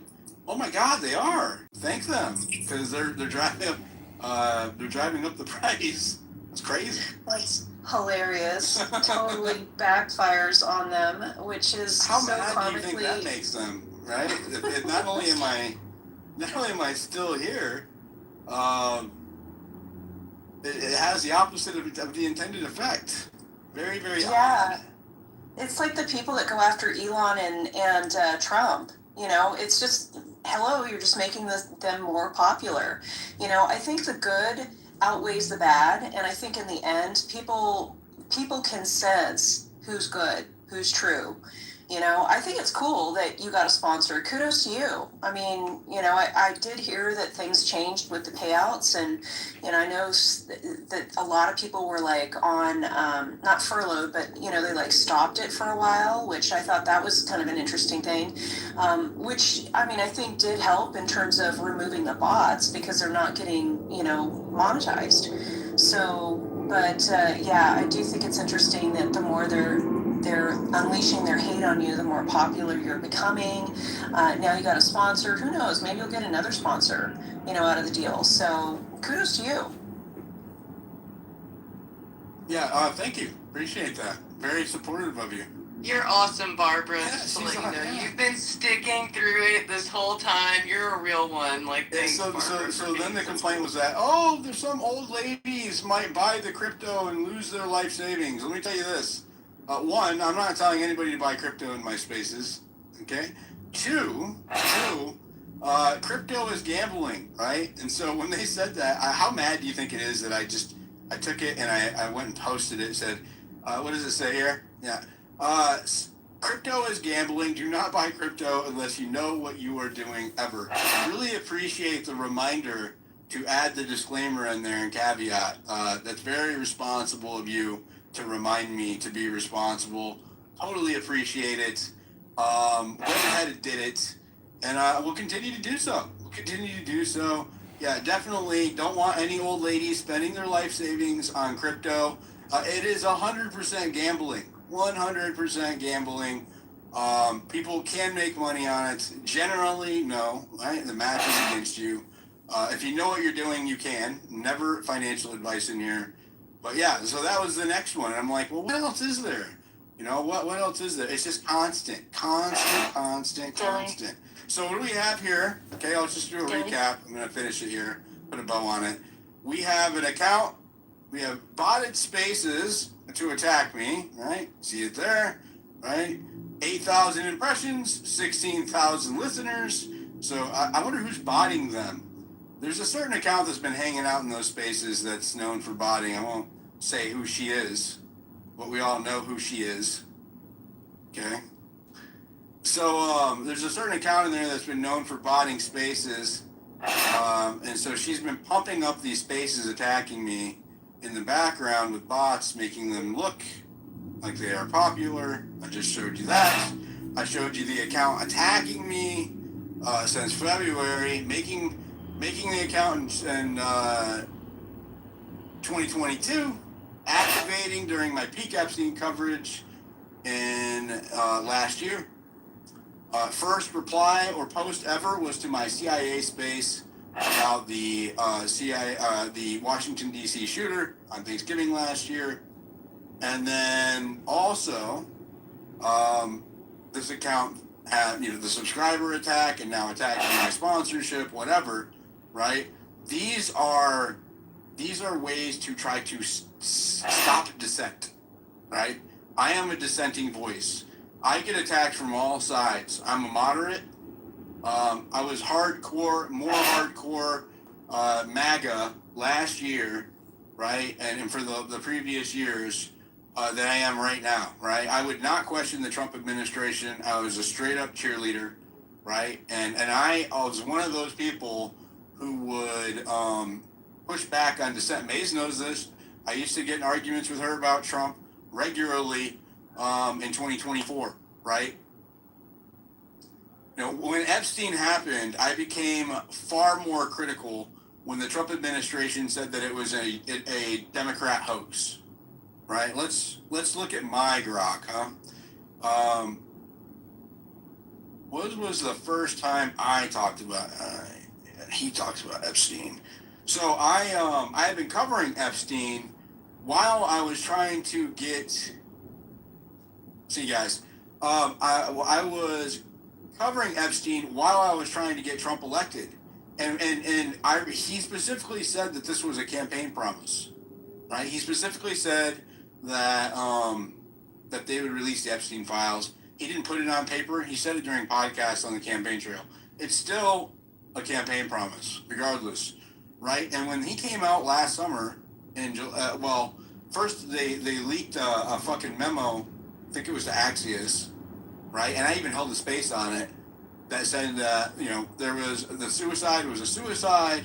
There was no evidence to charge anybody else, and they were closing the case. Right? Leaked memo.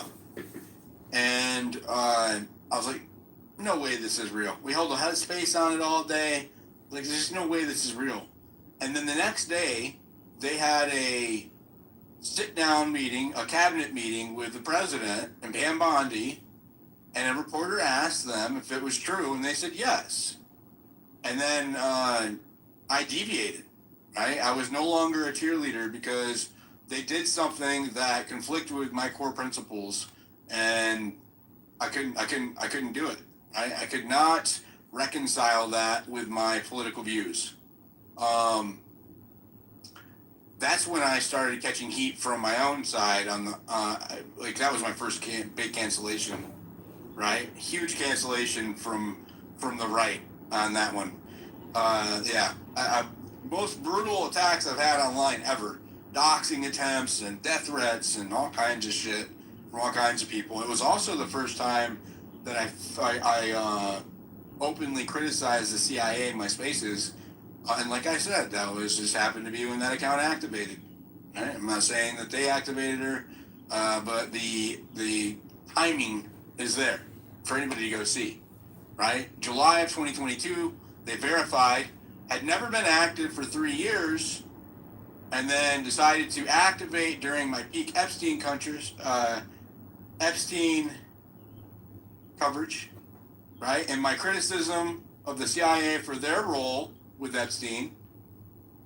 And then when I was covering Fort Huachuca, oh no, the attack in February came when I linked the CIA to Les Wexner, right?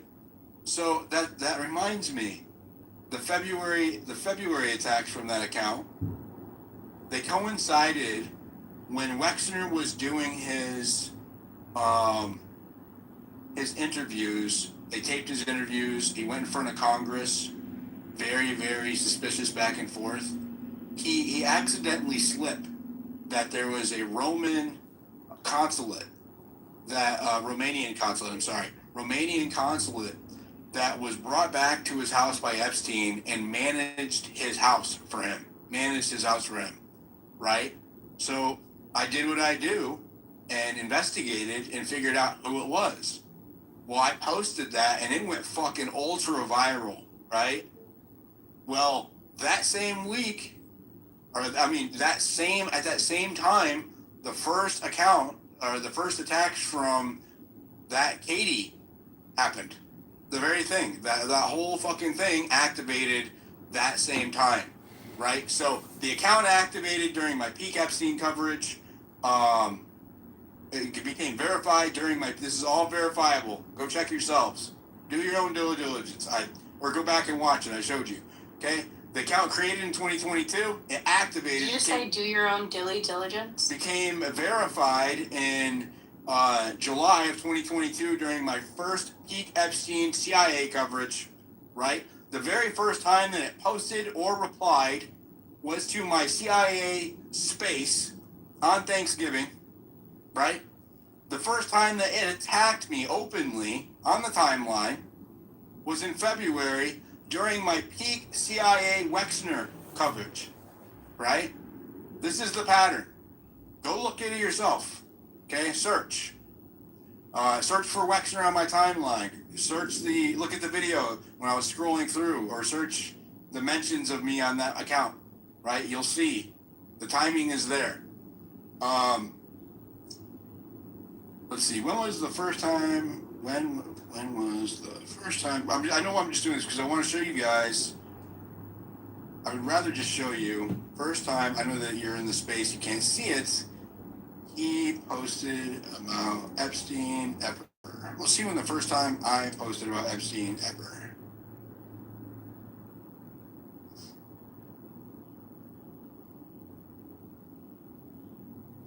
So January 2024. Okay? So that was when Biden was in office. I think I did a space before that towards the end of the year announcing it. He has posted extensively about Epstein since then. File drops in mid-2024, promises to declassify, right? Connections to broader issues, heavy coverage in 2025. The accounts focus on it as a nonpartisan rogue government issue started building from those initial 2024 file drops, right? My coverage has been consistent. My record is there for anybody to go check. If you don't believe me about anything, ask me. What I will not tolerate, and I blocked a whole shitload of these people that were hanging out in these spaces every day, right? They had my name in the title, fucking smearing me for 8, 10, 12 hours daily for 4 months now.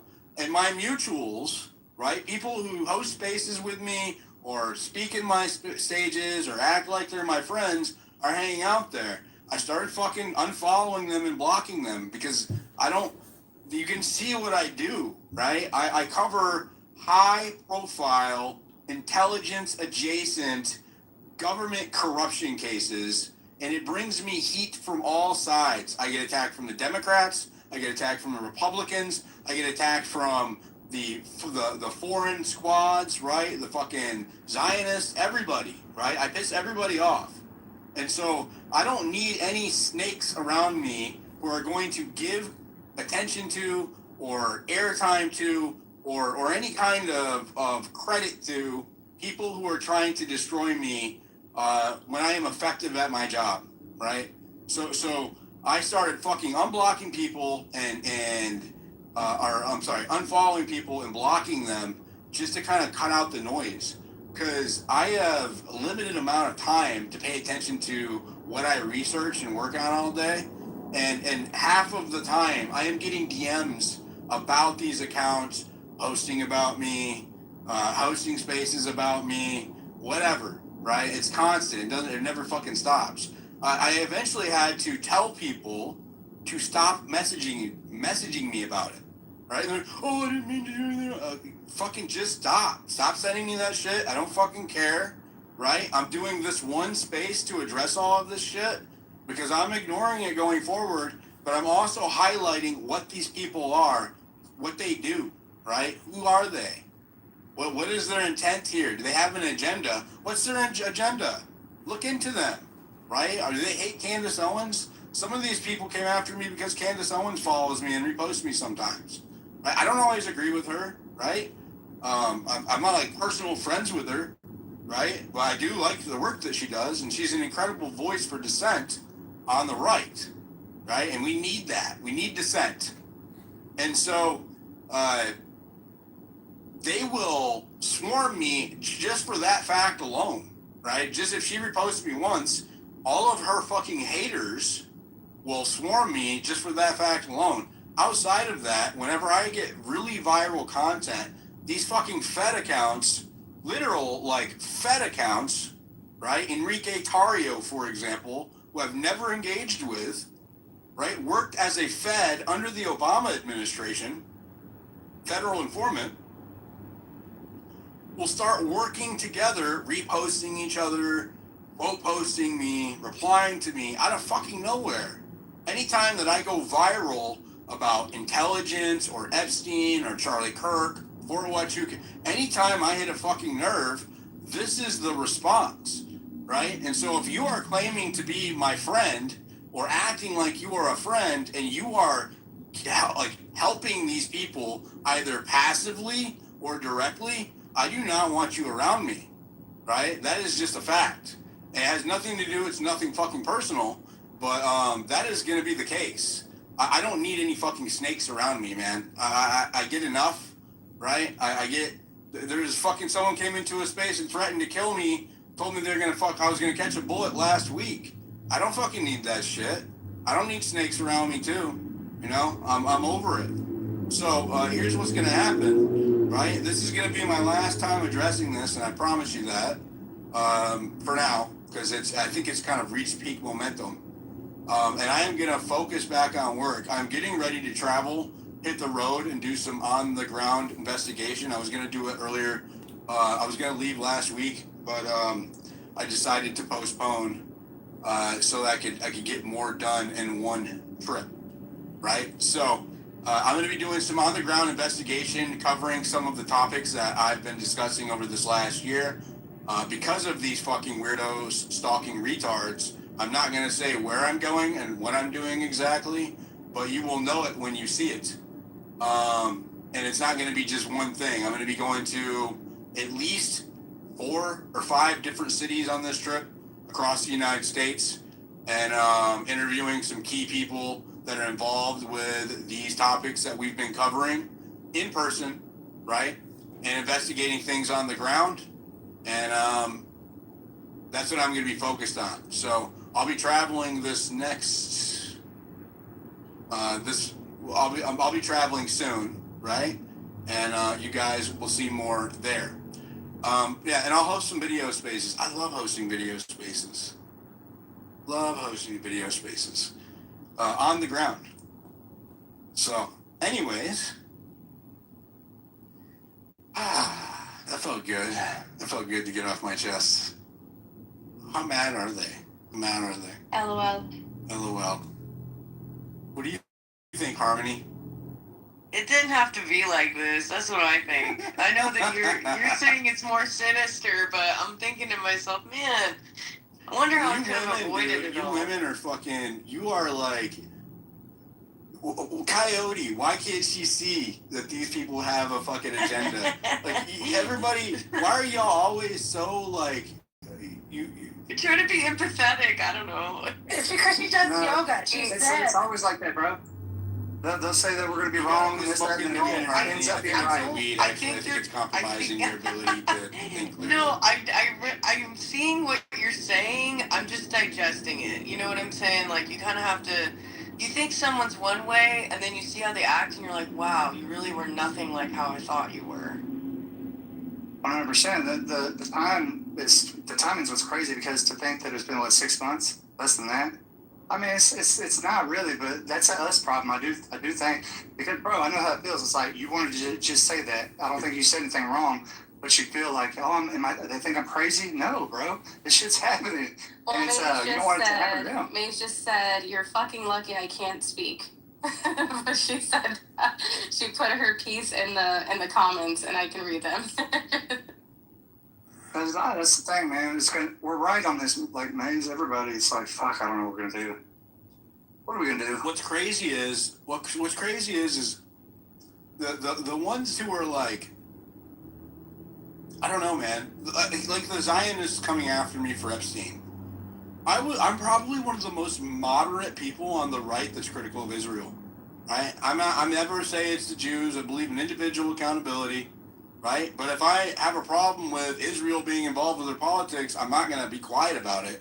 Right? It seems like our fucking country is hijacked for the benefit of a foreign country. I have a responsibility as a citizen, and somebody who has a vested interest here, my legacy and my kids and their legacy, right?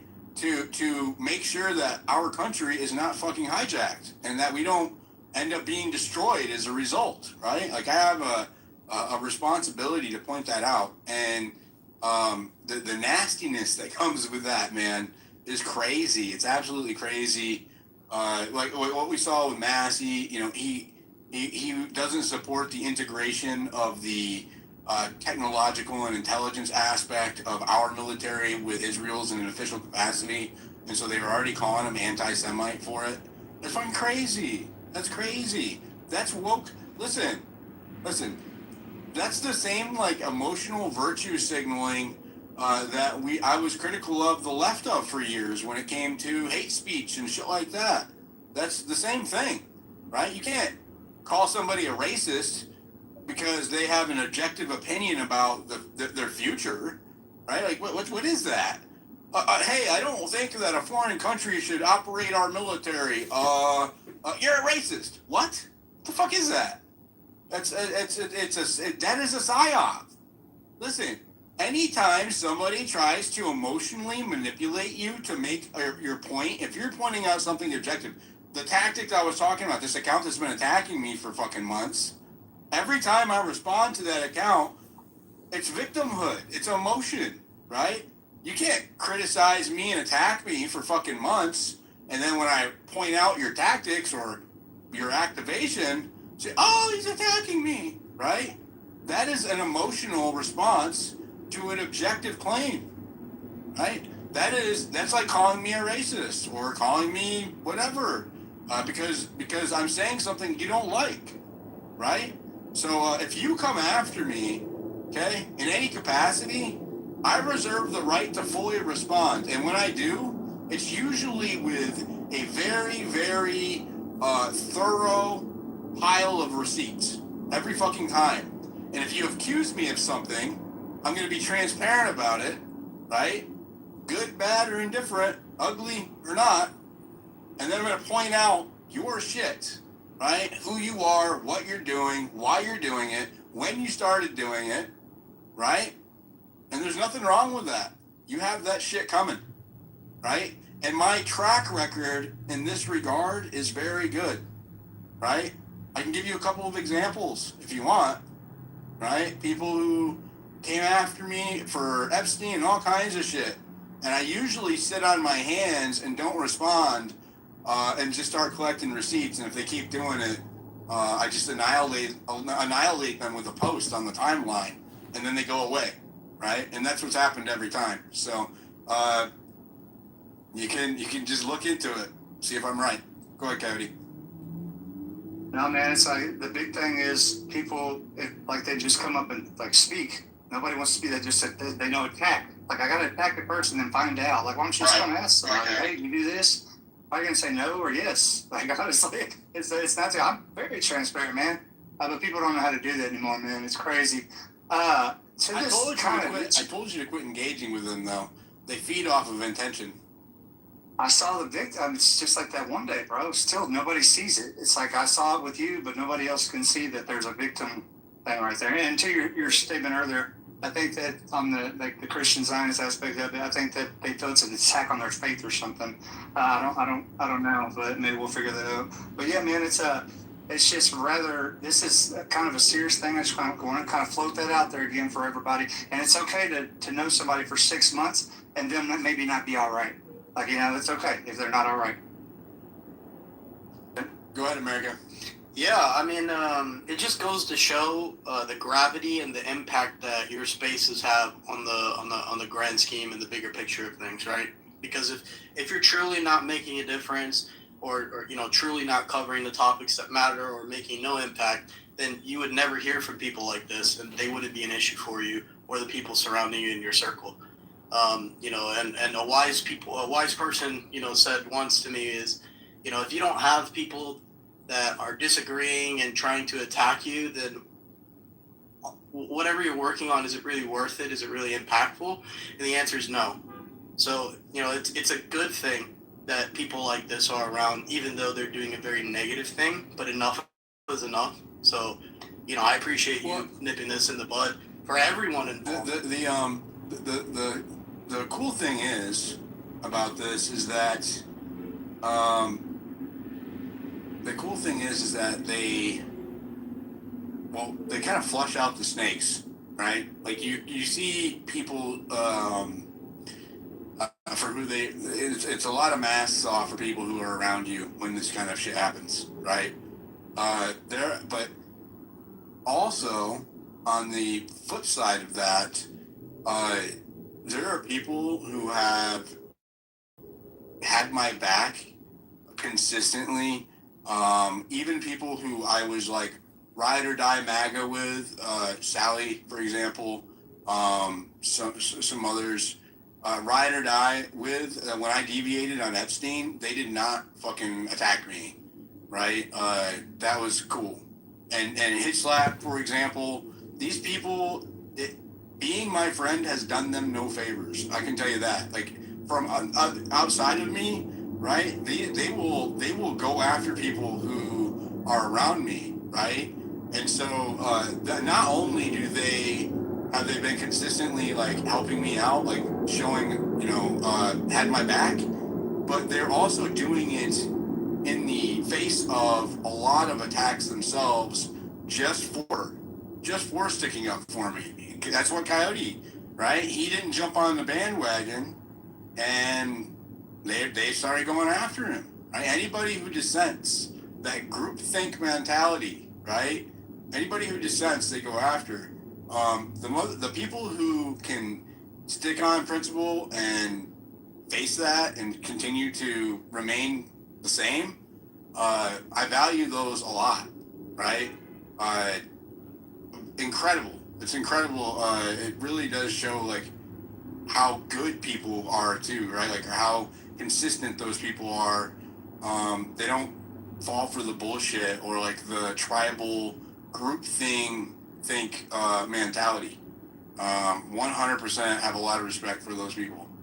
Yeah, I have a lot of respect for the people up here as well that you mentioned. I mean, I'm not familiar with everyone, of course. I've known Hitch for a while, but I just met Sally and Yote, and I've been. Well, if you didn't know, Sally is a 5'11", tall, skinny blonde. She looks like a Barbie doll, and I'm not even joking. She legit, right? I think she's in her 40s. Legit looks like a 30-year-old Barbie doll. I've met her in person at Utah. We went and investigated the Charlie Kirk assassination crime scene together, right? And 100%, she looks like she just came out of a box, right out of a Mattel box. Barbie doll, blonde hair, perfect figure. Green eyes. Well, whatever. Wow. Sounds like she I think this would be a good time.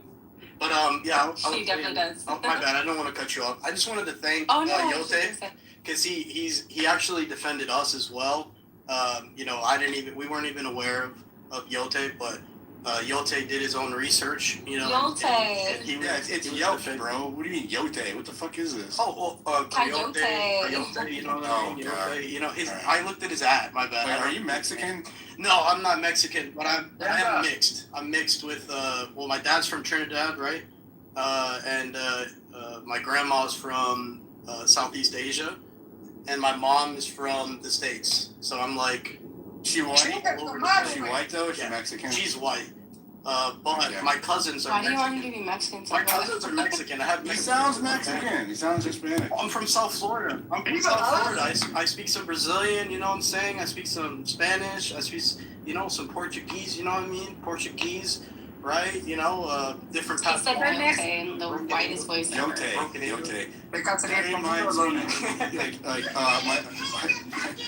Dirte. This is what it reminded me of when they were like Joe Dirt. They're going, my name's Joe Dirte. But yeah, I just wanted to thank him, man, and everybody else as well that supported what was anybody that was involved in that, because that's just you don't want to see that happening. And one of the devs is from New Zealand. You learn, right? That's why they were calling him a foreign guy or whatever. Right. So there's like three main people involved with that project. One of them is from New Zealand. The other two are from America. Bro, you came out and you said, like, gamble if you want to. Like, that's where it becomes, like, a kind of a, like, I mean, this is, like, it gets ridiculous at some point, bro. Because I want Spaces Host to be able to have an opportunity. That's why I did that. I did not know that was going to make me is that fucking is Hobbs or Max Powers. After he hosts 9-10 hour spaces about me, you go to his profile. It's at Max Powers B. We'll shout him out. What's up, Hobbs? His last account got suspended. We won't say why though.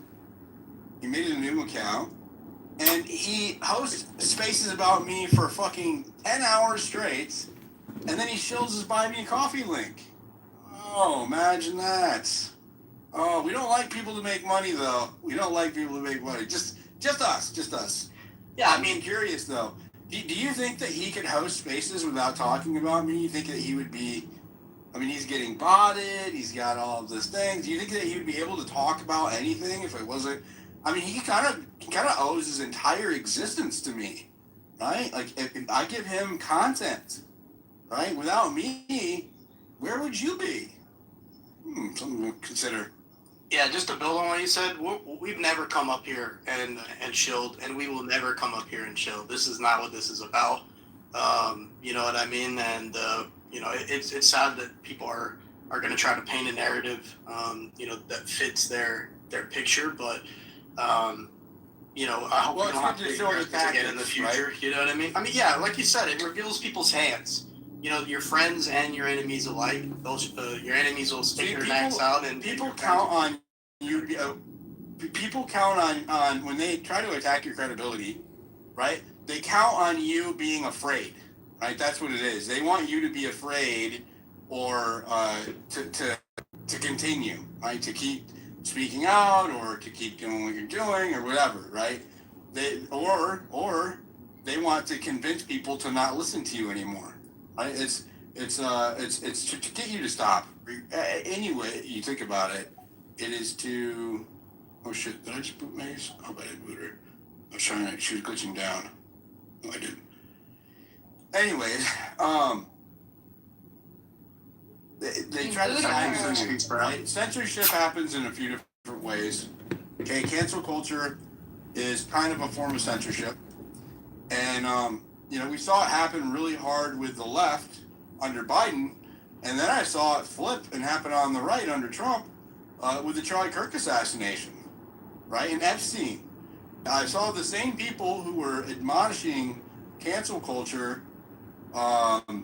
start to live by it. Anybody who was dissenting on Charlie Kirk or Epstein or whatever, right? Israel.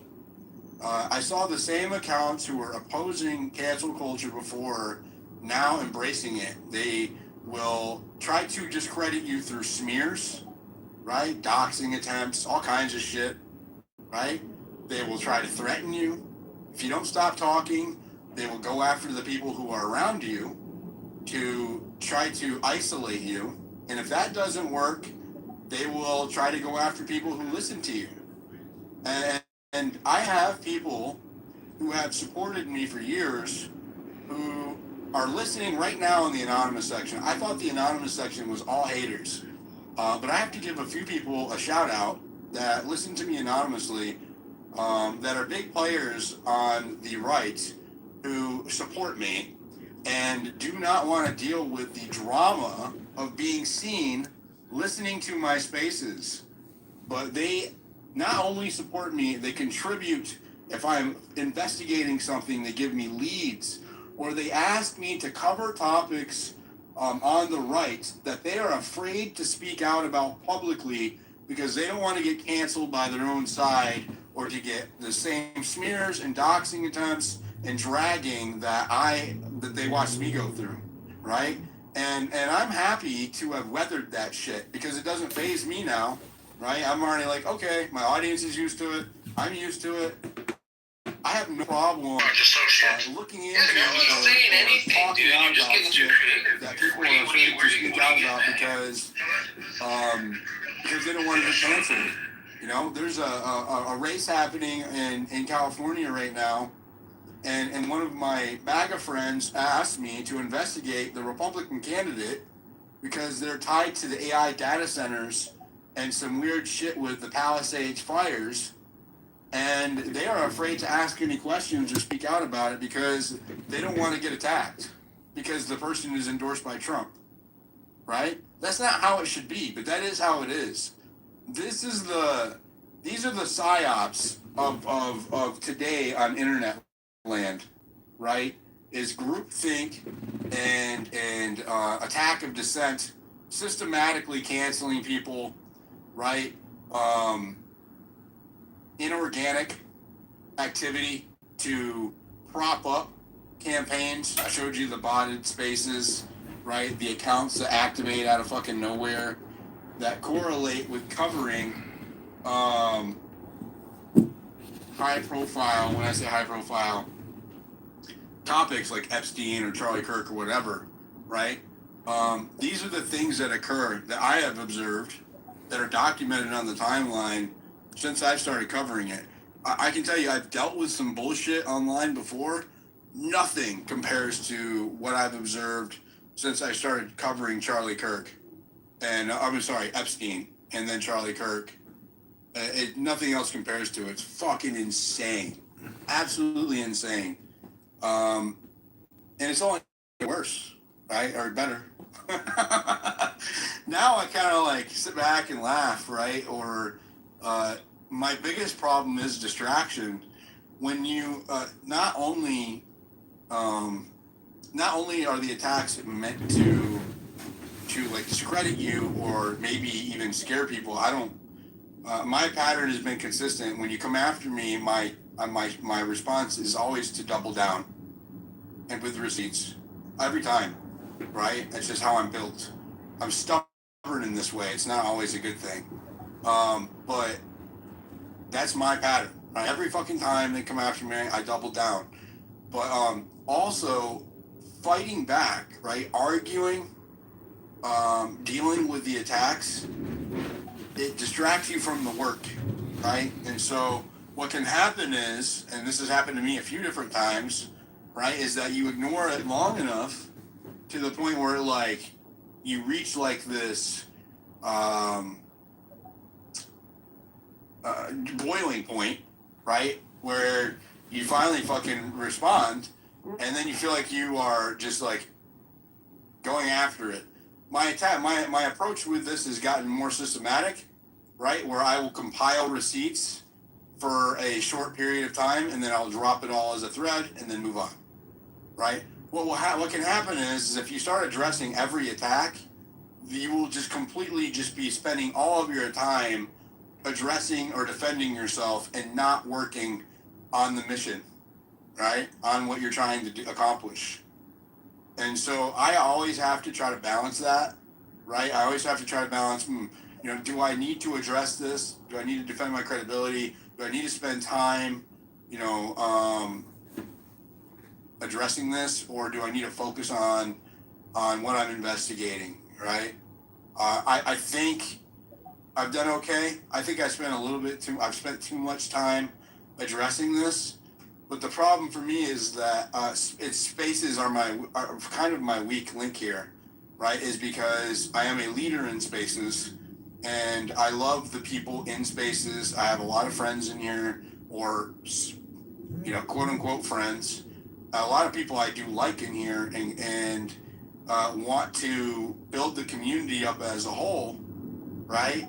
And when that happens, when this shit bleeds into spaces or starts in spaces, I feel more compelled to address it because there's an overlap between people that I care about and the attacks, right? And that's when I feel like I feel more compelled to respond.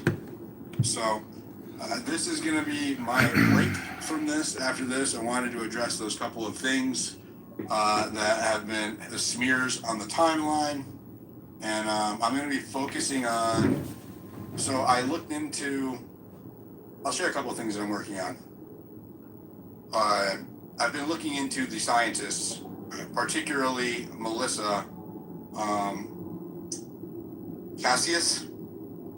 She's the one that was found this last weekend in a few miles. Project. One of them is from about the other 7 miles from her house, a couple hour walk, and she was found with a handgun next to her that was not her own, and she was an assistant at the Los Alamos laboratories, which is the common denominator between all of these missing scientists. A lot of them high level, like thermodynamics, energy, propulsion, right? The JPL, which is the Jet Propulsion Laboratory. A lot of the scientists that have come up dead or missing in the last 2 years are associated with these places. Well, she was an administrative assistant, which doesn't put her high in the pecking order over there, but she's been in government over there for a long time, and she did have top secret. I learned today she did have classified clearance. Now, she lost her clearance for a brief period of time and got it back. But what I didn't look into the first time I was investigating it was her husband. Okay, her husband is a level 3 supervisor at Los Alamos Laboratories. He rode with her. He's been there for years and years, like she was. And he also rode with her every day to work. They carpooled to work. The tools that I use for open source research, I use some very sophisticated. I pay a lot. Like I have one that is a subscription service that does comprehensive analysis and data mining on like anything from an email to a name to a username to anything you can think of about a person. And this guy, the wife's all over there, but I can't find shit about the husband. It glitches out. There's bleed over, right? And so I'm thinking maybe this case has more to do with the husband than the wife. You know, that's where I'm at with that one. That's what I've been working on. I haven't made any posts about it because my findings are very odd. There's some other stuff that I'm working on with Charlie Kirk's assassination. I do talk to one of the family members of Tyler Robinson, and so I haven't shared the latest I've heard with that because I've been kind of waiting to see what happens. I have to walk a fine line there because I don't want to I don't want to interfere with the case, right? If something is shared that's publicly available or that they say is okay to share, I share it. But I don't. I'm like I have to walk a fine line there journalistically. Also on Epstein, right? The last time I did a big post about Epstein, which I think is really kind of odd. I found 5 emails for Jeffrey Epstein that were not publicly disclosed otherwise, right? Then I was able to look at websites that he had registered those emails to, like Twitter, for example, or dating sites, or for other forums. And I did a big-ass fucking thread on it. It should have went viral. It got some traction, but it didn't get that much traction. What I thought was weird, though, about these attacks is that I sent those emails to one of the biggest Epstein journalists, a woman, and one of the biggest survivor advocates, another one. I'm not going to say who she is because she's not in here. And she didn't touch it. I was like, what? Why would you not? I didn't ask her to share it. I wanted her to use it. I said, use this and build on it. See if you can, see what you can come up with. And I didn't get nothing. But then I saw when this Katie account was attacking me yesterday, I saw that same Epstein journalist reposting that content attacking me. Isn't that funny? So this shit that we do here is full of fucking very, very wishy-washy people, bad actors, snakes, agent provocateurs, opportunists, and good people too, right? It's all kinds of crazy people. But if you can think abstract or be pragmatic and not jump on an emotional bandwagon when you see somebody trying to invoke. I gave you a bunch of examples throughout this entire space with the Trump BB thing, right? With Luna and Tyler Robinson being linked to some Cuba fucking organization, or Charlie Kirk's assassination. I'm sorry, right? These are all things to invoke emotions from you, so that you won't think critically, right? Every example I've given you tonight is a tactic to invoke an emotional response from you, and then that emotion will cloud your judgment, and you won't think critically, right? Not at you per se, but that's the intent there. right? When people say, oh, Charlie Kirk was killed by this guy, people who care about Charlie Kirk or MAGA or Republicans on the right are going to feel some type of way about that, and they're going to accept the next thing that's said because they're angry and they want someone to blame, right? Realize that that's a manipulation, right? That you are being manipulated. That is a psyop. That is a tactic, right? The way that you figure out whether or not it's a psyop is to fucking ask for receipts. Don't take it at face value, not from me, not from anybody, right? And just because somebody takes a screenshot and draws lines around it doesn't make it true, right? It doesn't make it, you can take anything out of context and isolation and put spin on it.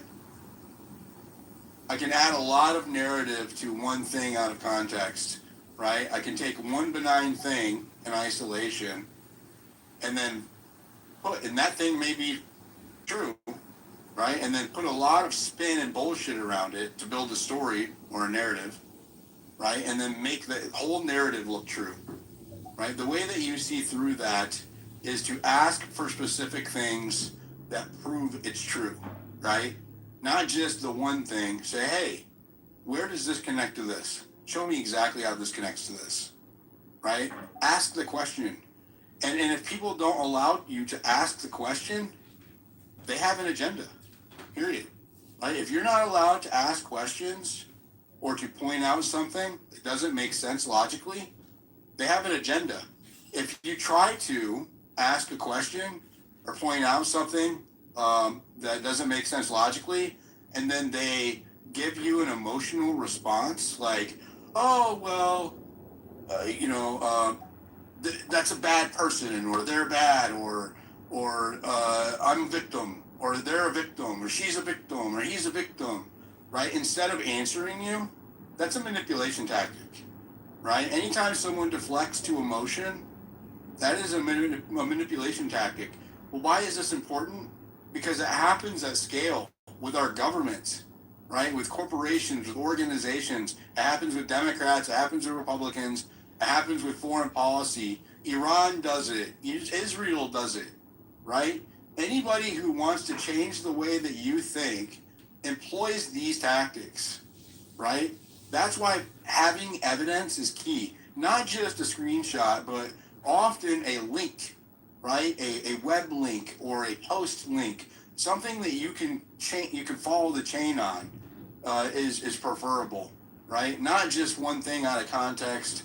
Primary evidence is king. Receipts are king, right? If someone is saying something in a space or on a video or in the news that is making you feel some type of way emotionally, angry, sad, confused, even happy, right? Notice the change and ask yourself, pause for a moment and say, why? Why am I feeling this way? What is this true? Right? Because often the bad actors have figured out how to manipulate humans in this way psychologically, right? That's why they call it a psyop, psychological operation. I say, if I say the word, let's just whatever, right? It doesn't matter whatever the word is. If I say a certain word that so and so doesn't like, or this person that Democrats don't like. Let's just say I say trans violence, right? Democrats, whatever, right? They might call me a bigot or whatever. That's I know, right? And so do actors know that's going to trigger them and piss them off. Well, if you get them in that state, there's a lot of things that you can do afterwards because you've altered their emotional and psychological state. This happens on the right. People who are beholden to Trump, if I talk shit about Trump, or if I bring up Epstein or a sore subject with them, it's going to trigger them. It's going to incite an emotional response, either on the left or the right. It doesn't matter. Any human. Realize that this happens on social media at scale, and there's a strategy behind it, right? You need to be able to identify whenever your emotions are getting triggered in spaces or on timeline, right? And everybody does this, and we do it because The only way that you can have a voice on here is if you use that, right? The whole thing is built on dopamine, right? The whole fucking social media model is built on dopamine, right? And using this to perpetuate information. The reason why I put you decide the narrative on my account is because I would rather focus on giving receipts to people, and this is why I love spaces, because we can decide together, right? And let them fucking decide. Do I have my own thoughts and opinions on shit? 100%. Do I have biases? 100% I have biases, right? But people should be like, I will tell you that, right? A lot of people won't tell you that. They're not going to tell you that they're biased. They're going to tell you that they favor one side or one thing more than the other, right? They're going to tell you something as if it's objective truth, and act like they don't have a bias. This happened with the legacy media. It's happening with the new media, right? Some of them are getting paid and not telling you about it, right? Some of them you are. You decide. But maximum transparency is always the best approach, right? Asking for receipts, but not just screenshots, but actual receipts is always the best approach. You know, making sure that there's context around it. You know, don't just take everything that people say at face value. Not about me, not about anybody else either, right? Don't just take anything at face value. And make up your own fucking mind. Think critically. Like, don't be an NPC. Don't be a group thinker. Don't be tribal. We are at a time where the system thrives on dividing us. Everything that puts out, I see right now is all culture war bullshit that I fed into for years without realizing it. Right? The whole fucking systemic racism shit, white versus black, black versus whites, all of that shit, the feminism fights, all of the fucking culture war shit. I believe these are manufactured psyops meant to keep us occupied. Do they have real world consequences? 100%. 100%. Okay? So I'm not saying that they don't have an actual effect on us, but they also keep us busy fighting and not focusing on the corrupt motherfuckers at the top, right? And that's how the Congress, with the highest fucking, or the lowest approval rating in history, has a 90% re-election rate, right? How does that fucking work? Our representative, our Congress, has the lowest approval rating on both sides in history. It's below 40%. Yet they have a 90% re-election rate. Why? Because we're focused on bullshit, and it's not all our fault. They're manipulating us into focusing on bullshit, right? They're throwing out issues that we care about, you know, protecting our kids, and Democrats may want to protect their fucking neighbors or whatever, right? Whatever it is, they find something that you care about on either side, and they get you riled up about that, so that you're fighting that fight instead of focusing on them that are injecting that into the system and also benefiting from it monetarily, while they're not fucking arresting the Epstein pedophiles, right? They're not arresting his handlers in the government and the FBI and CIA, right? They're not fucking arresting the corrupt politicians that are selling us out, building data centers, right? Selling our drinking water, poisoning our kids, right? Poisoning just everything, right? They want us to fight each other so that we don't hold each other accountable. That's the fucking psyop. All of this shit, all built on the social media model. So that's my rant. That's my speech. Can I say something? I'm sorry. Let me finish. That was beautiful. That's my rant. That's my speech. I hope I addressed everything. It's going to be on my YouTube. It is going to be on the space recording. I'll highlight it. If you want to see the things that I was showing earlier, watch the YouTube clip. That's on my profile. The link is also in Jumbotron. We'll go to any speakers who want to talk, and then we'll wrap it up. Go ahead, Brittany. I'm sorry. That was really beautiful. That what you said. You pretty much hit on everything. You kind of like made my mind all scramble there because you like hit on everything that I was like thinking about. I do want to ask the people that are on this space if they did hear about the Pope Leo conversation about the AI. I thought that was like very important and something to touch on, and I feel like not too many people are talking about it. He was kind of basically saying that we need to, not like disarm AI, but he was kind of saying that we need regulations on it, and I think that's just so important to talk about right now because we really need we really need regulations on the AI. We need to stop it because we really need to have human interaction. Like people need jobs, okay? We need to have a human life. Like we can't just have AI do everything. Yes, AI is very helpful for us, but we don't need to extend it anymore. And I was wondering if the people here on the space would like to talk about that more. And if anybody else would like to talk about that, I'd really appreciate hearing anybody else's input on it. And that's it. Well, maybe later on this week. I need to look more into it. I don't know enough about it to speak on it with. Okay. Yep. I just thought that maybe if you could look into it too. Pope Leo, he came out apparently with one of the people. I don't know the name of it, but I don't have to pronounce it. Apparently, one of the people I just called out said in the space that she works at the Pentagon. I can't make this shit up. Oh wow! Wait, what happened? People can figure it out.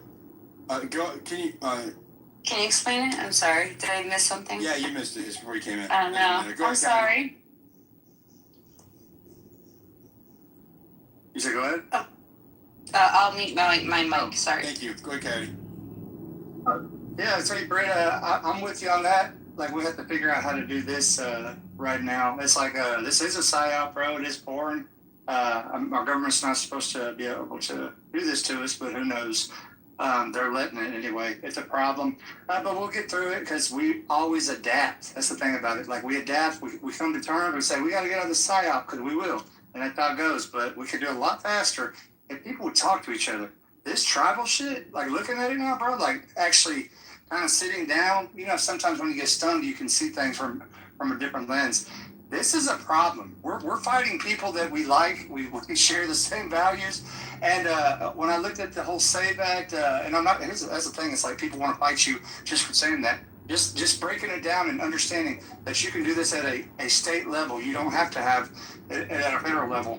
That gives people, they get pissed or whatever, and they're willing to give their state right away to do that, knowing that basically it goes to the filibuster. But nor here nor there, man. We got to get to that point. I wanted to say why I did that with that as far as this. It's the Spaces host. I've always believed that I mean, it's never had a chance really because people get attacked, and I get it, but I don't. But really, he backed me up one time whenever I was kind of going through a little bit at the same time. And that's a little bit of loyalty. And there's nothing wrong with that when it goes because it's like you don't forget it when it gets there because it's lonely, bro. Like people they talk free speech and stuff. They ain't about that life, bro. Really, they're not about that life. But I hope we get about that life because we have to fix this, man. This is not working. Being silent and not, and is being complicit. Is it not? Yeah, no, Coyote, you bring up a great point. There's going to come a day where, like, the children and their children will listen back to what we said. I'm glad Diligent has these recorded because they're going to look back and be like, what did you guys do? And I know that I, stood at the table and was able to have at least a conversation that was as real as it can get. You know what I mean? It matters to me. Yes, man. Just having your face up sometimes. It's just the big picture. Your face? You gonna do those reaction videos? What are you talking about? The coyote videos? The triangular coyote? I did call that one. I called that one. Yeah. I knew something was wrong. Yeah. Diligent, did you talk about the Trump BB psyop? I started with it. We can talk about it again. We didn't get into. I thought you did, like a little bit. I didn't touch on it, but we, yeah. So I started, actually did start with that. Go back to it, though, if you want. Because it was at the beginning of space. There was a lot of people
So you had all of these new media shills, which are pretty much just mouthpiece for the state, right? All of them came out with the same messaging yesterday. Quote, per Axios, President Trump unloaded on Israeli Prime Minister Netanyahu over Israel's escalation in Lebanon in an expletive, that means swear words, right? He's saying fuck, shit, damn, whatever. Laden call on Monday. Quote, right? You're fucking crazy. You'd be in prison if it weren't for me. I'm saving your ass. Everybody hates you now. Everybody hates Israel because of this, end quote. Now, what's interesting about this is that this was written by Axios with an anonymous source, right?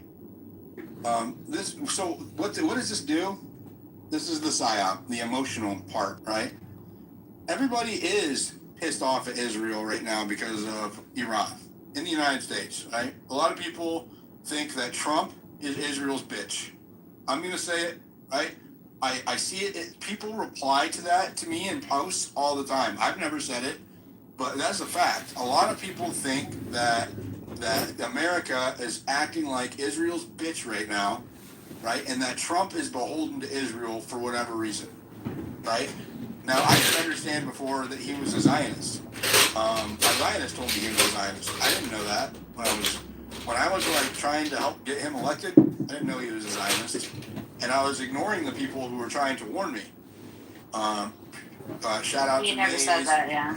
Maze and Destiny and many others, right? I got sick of the fucking whole October 7th battle between it's the Jews people and the Jews. Like, I got fucking tired of it.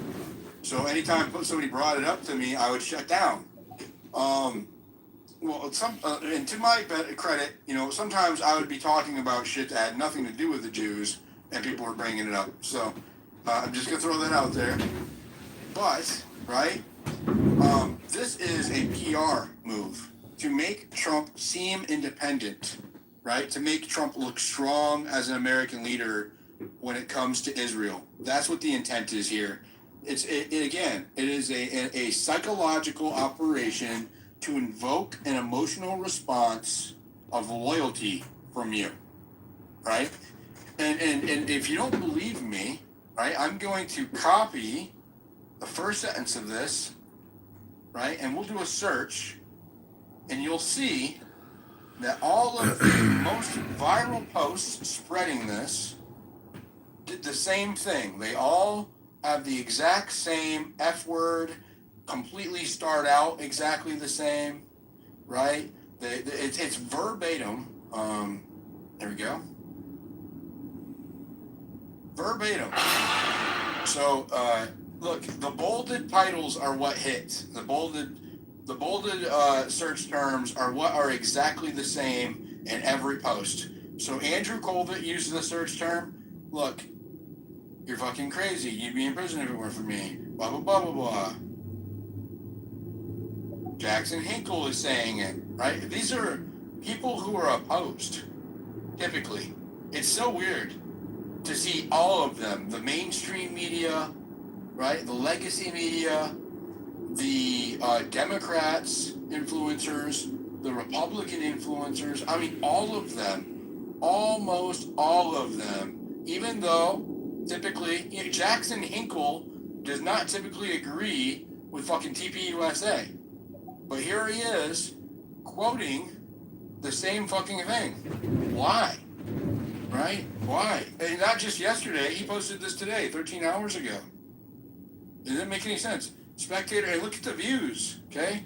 3 million views on that post of this. Can you read it again? It says, Axios reports that the Trump told Netanyahu in their latest phone call, look, it's bolded. It's the same script, okay? The same 3 letters are censored out in the same spots on this post as they are in the other one. On Andrew Colvett's. They literally took this talking point, copied it, and pasted it on all of the major influencer accounts on X. And if you don't know how it works, X isn't the biggest platform, But information starts here. Okay? It's a brevity built platform. Information propagates. I'll tell you something scientific that makes me a good citizen journalist. Why I'm good. Okay? If you understand the fundamental of how Twitter operates, when it was Twitter, it was a text-based app that allowed for the quick propagation of information in a way that no other social media platform does. It makes it unique, right? And because of the timeline and how it's all speed and time based, right? It's not about really long fucking form content. It's all about how fast you can get accurate or any information, because bad actors put out inaccurate information this way. It's about how fast you can propagate information. So think of Twitter or X as the fountain, right? Or the source of the water, and all of the information water flows out from here down to other social media platforms and down to the legacy media platforms. The reason why all the journalists are here is because this is where the information starts. Period. That's why it's the number one news app on Apple, right? So if you understand this and you put your and you use that for that's you can use that as a journalist or as a researcher, right? To understand how to propagate information or understand how the information propagates, you can see the psyops, right? And that's what I was saying. All of these accounts some of them are opportunists that see a viral story and they're taking an opportunity to get in on the action, right? So these are not all, because I did the same thing when I was a cheerleader for Trump, right? I would take cues. They're cues, right? A cue, CUE. I would see an account post that I followed that was really accurate most of the time and really fast, right? And I would take that cue and then I would put my own like style on it and that information, so I'm not just copying, like plagiarizing somebody, right? And put my opinion on it, whatever, right? Maybe change the imagery up. This one's got a one picture, a fucking Wikipedia picture of Netanyahu and Trump, for example, right? And then I would post it and try to race everybody, right? So some of this is a rat race. Some of this, at the core of it, are intelligence or think tank operators or corporate operators or political movement operators that understand how this works, right? So they'll take something that is very, very emotionally provoking, right? Like this story about Netanyahu and Trump, right? You're like, oh my God, Trump told Netanyahu he's fucking crazy, right? That's emotion provoking in a lot of ways for many different people. So they throw that out there knowing that it's going to go viral, and all of the big accounts do their job for it, right? When all of the accounts are all telling you the same thing, and they don't have any fucking evidence to back it up, the system is manipulating the public, right? If there's no fucking receipts, if there's no witness that's coming forward, if there's no recording, there's no transcript, and we're talking about 2 state level actors. These are the presidents of their respective countries, right? There's no fucking audio, there's no video, there's no transcript, there's no nothing. Just trust me, bro. And you have the legacy media, the new media, the fucking, all of it, all singing the same tune with no receipts. That's an operation, okay? Ask for the receipts. Where? Show me when he said that. Otherwise, go fuck yourself. That's where I'm at, right? I have to see the fucking receipts. We were duped through COVID, duped through 2020, time after time after time after time, election after election after election, manipulated with shit just like this. Time to fucking wake up, right? All of us. because they are building an authoritarian system with mass surveillance, weaponized drones, and fucking nightmare, futuristic scenario, Terminator. Does your memory accurately match what you see on YouTube? Right? If we don't stop these like the fighting over the bullshit, falling for the fucking psychological operations and for the manipulation tactics, we're never gonna unite long enough to free ourselves from it. Right? Our government is working on behalf of a foreign country right now, and it is devastating our economy, right? We had one good year of energy prices that were okay, gas. And now that's gone. Now, gas prices are higher than the average when Biden was in office and Trump ran on gas. That's the one thing he always delivered on, right? And now we don't even have that. And you're not allowed to say it out loud if you're on the right, or they will come after you. Right? Something is going on here. Our country is ruining itself on the behalf of another interest, and we don't know why. Right? How is this happening? Why is this happening? And if you try to ask those questions or speak about it, they come after you. Go ahead, Mason. You know, fuck, my voice is going bad again, so I'll make it very. I think the biggest psyop is partisanship within our political. Yeah, the two-party system's a psyop. I think that's definitely a big psyop. I won't be able to. I'm gonna write what I want to say and have Lene read it, so I don't hurt you guys' ears. Well, I mean, you sound okay now, but you sound strained. If you talk, Should I say gonna drink of water, Maze? It sounds better now. Yeah, you're good. You sound good. Okay. Yeah. So, yeah, the whole Trump. I'm so proud of you. Okay, I feel like you just graduated to the next level. Wow. So, he upgraded according to Maze Love's upgrade laws. Where Trump has to redeem himself in the sense of the power dynamic between him and Bibi. And I think also that there is a very time-sensitive kind of issue when it comes to having to get this over with Iran and with Lebanon, because China's advancing its Belt and Road Initiative like literally leaps and bounds ahead to where they'll literally be a monopoly until there's actual competition. So long story short, I think that what he's also doing is distancing himself from whatever Israel may or may not do in the near future, so that he's not kind of pinned by that too. This is just my theory. I'm throwing it out there as a theory. Just really quickly on the military merging, I think this is very important for people to understand. My biggest issue with this is that you can't moonwalk out of this, guys. Like, this is building a relationship that it's like a marriage. You can't divorce. Once you merge these things, essentially, you start building these dependencies. They're putting Israeli tech into America's critical supply chains, right? This is where it creates these permanent dependencies. And what happens then is that Israel, let's just say, begins to want to do whatever it wants to do that maybe we personally don't agree with as allies.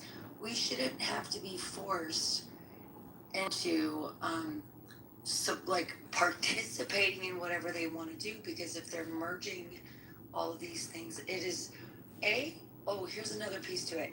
That also aids them in doing that, and we could be held accountable. I think with any other country, that kind of puts us side by side when they're rogue, right?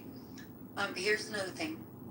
Lastly, and I'll land here, is that when it comes to the money around this, it's different, because when you are moving the relationship out of a transparent annual aid votes, right, where Congress can debate these things, they have a cap on the amount, they put conditions on whether or not to support it. Like now it's like an opaque machinery. I feel like they're taking over the military, Dilly. I mean, this is what's happening. They've taken over the political shit. Now they're taking over our military. They're making it sound like a merger. I think that we saw how effective the Israeli lobby has been when it comes to obviously, navigating and taking over a lot of the most important parts of foreign policy and whatnot. Um, this is going to be one of those things where there will be no more decisions for the voter representatives. It will now allow all decisions, what voters used to be able to do, to go through this very narrow, centralized point, and be shared. It's going to be all covered up. It's going to be like domestic infrastructure. Let me say, like, you wouldn't look on one thing. Like, you can't do it. It's we're a sovereign country. Everybody's cooked out of their minds to think that this is actually even a thing. Because I see people entertain it, like, even like, oh, well, with this, nah, man. And it's crazy. I know how you feel, Mace, because it's like that. You can't do this. You can't even think like that. You can't even begin to think like that. It's just can't happen unless you're cooked out. What they're referring to is the merging of, we talked about this earlier in the space, for those who aren't following along, that the merging of the military intelligence apparatus and the tech apparatus, we covered that earlier, between Israel. It's in the new National Defense Authorization Act, which is under review right now. It has a markup tomorrow where they can add or remove things before it goes to the House floor. And there's a portion of that bill, and I'll look for it here. That's section 224 of the House version for fiscal year 2027 National Defense Authorization Act, called the United States Israel Defense Technology Cooperation Initiative.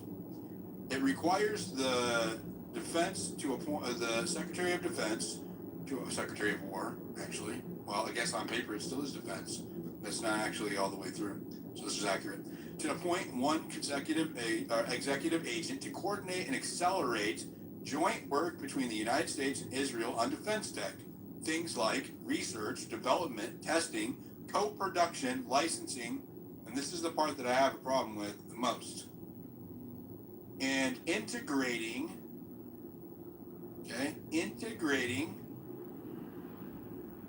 Israeli origin tech into U.S. systems. Okay? Why would it need to specifically say that? Right? Because we don't do that shit already now. Right? We don't, they already have prohibitions against using foreign, like Chinese. That's why, remember they got rid of all of the fucking Huawei phones or any apps that had Chinese origin on their phones in Washington, D.C. If you're in the government, doesn't matter if you are a congressman or if you're a federal employee, if you're a fucking mailman, they did not allow any Chinese origin shit on the phones. The reason why is because it can be hijacked at a hardware level, right? That's not detectable at the software level, right? They got caught doing it with the Huawei chipsets.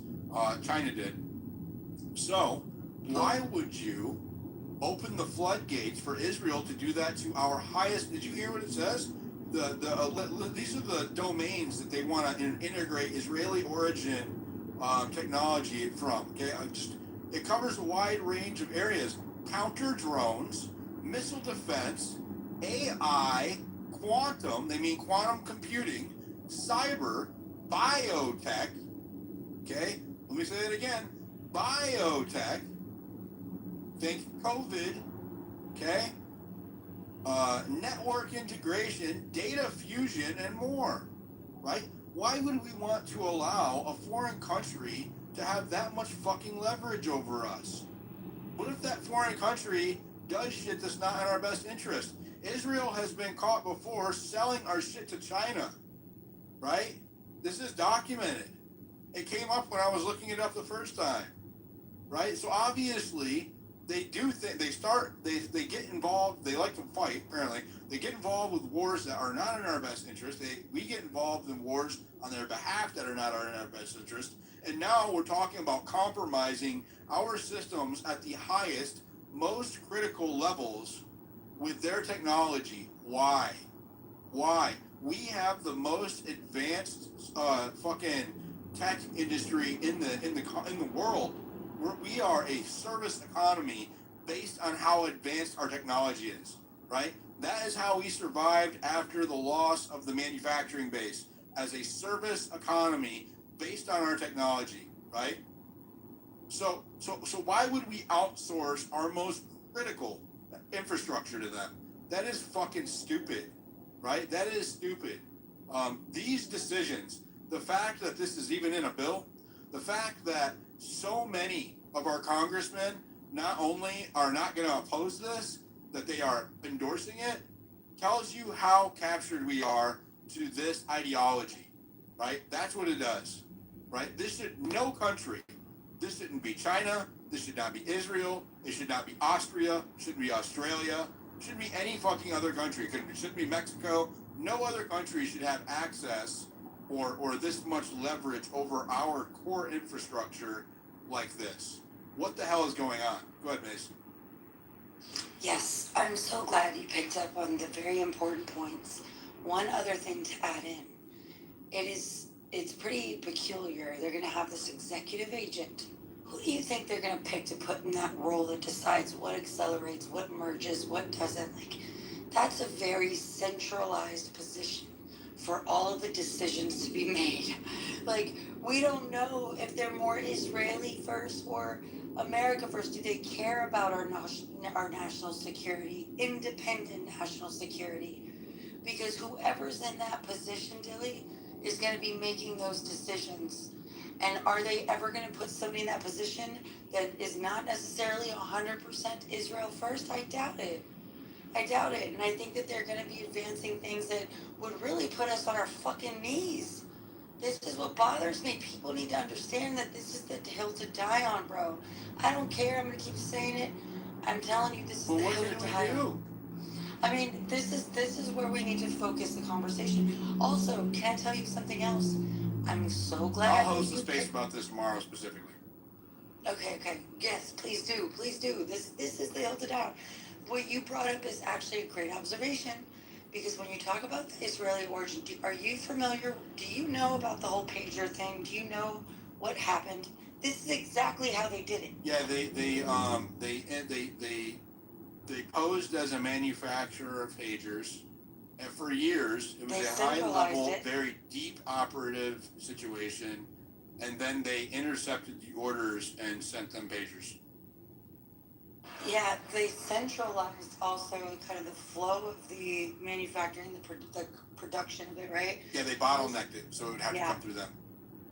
I mean, it's absolutely mind-boggling, and this is something that people, like, I don't, like, it's one of those things that all of the, like, these very last decisions that are made, like, when I say last decisions, they're getting more and more critical, right? We're running out of time. I think everybody can kind of sense it. Yeah. Yep. I agree. Yeah, I've been saying this for months, right? That I think, do you not feel the tension, right? I can feel it when I talk to people in my real life, right? The uncertainty, right? The fear, right? That's another part of a psychological operation, right? That uncertainty, that agitation, right? You're constantly bombarded with bad news, like what we're talking about, that makes you feel helpless, right? That makes you feel frustrated.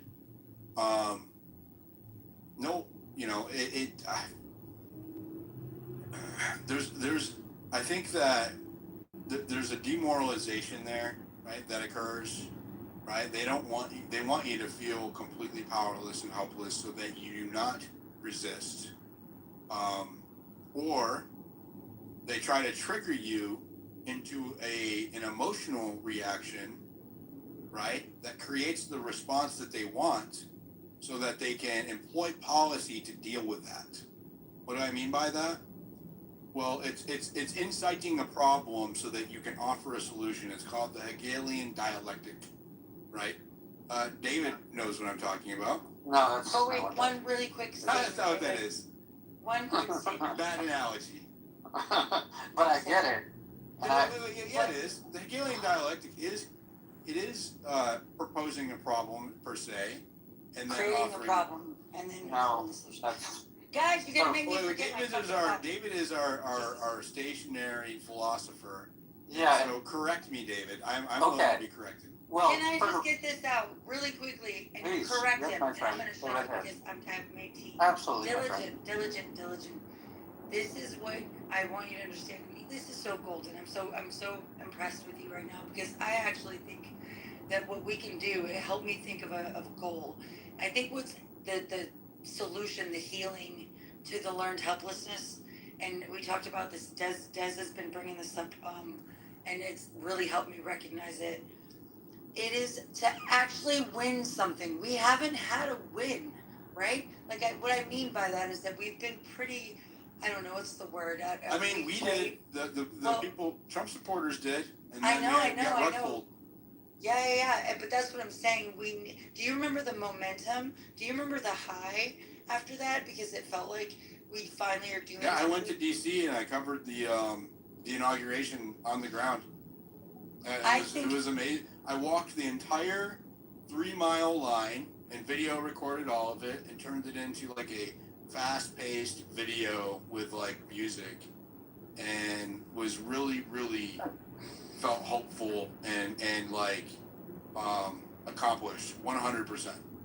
And so, and don't forget your thought there, David. I'm coming to you, but this is where I think we should focus a lot of the attention is in making sure, and like this is where we put it all. Like we have to be able to organize and channel the energy into something and apply pressure at the same time.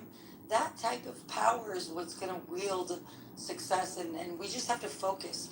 I don't have it all the answers, but I do think that a little bit of the answer will be that a win. Go ahead, David. Sorry. Well, we're going to win. And we're going to do it by calling on the spirit of our forefathers. You know, Benjamin Franklin said it's a republic if you can keep it, and we've lost it. We have lost that republic. You know, when they openly bragged about conquering a little congressional seat in Kentucky, you knew, the fact that they can say it out loud, you know that when Benjamin Netanyahu can threaten all of Americans and say technology is the new weapon of war, and then we're talking about them merging with our military, and make no mistake, that is taking over our military. If you take over the brain, the intelligence of our military, and all of the things that extenuate from that, including monitoring citizens in America, the very citizens that he threatened, he spit on the graves of acres of men buried at Arlington and said, your free speech is no longer a thing. You're the enemy, and we're coming after you. And our president sat by his side and said, yes, I will join you in declaring war on Americans and our principle. Well, let me tell you, my friends, these people are going down. We're going to crush them because every lie has an expiration date and the truth lasts forever. Our great republic was founded upon these wonderful principles of freedoms, the rights of the individual, liberalism, kindness, generosity, and of course these people oppose all of this. These are avaricious men that control and own our government. So yes, our republic is over, but where are we going to go from here? Well, I will tell you why we're going to win. The Great Awakening is happening, and I am so proud of my brothers and sisters. You're right, Diligent. It cannot be one where we're motivated by vengeance or hatred or even war. There are no pitchforks to be dragged out in the field to fight anybody, because we're talking about an infinitesimally small group of horrible people that wish to extract our wealth and reduce us to servitude in the process, and this is happening very quickly, just as you said. But, in the words of John F. Kennedy, they can all take 2 running jumps and go to hell. They are not going to win, because we've learned that it's not Muslim against Christian. We've learned that. Stop playing that game.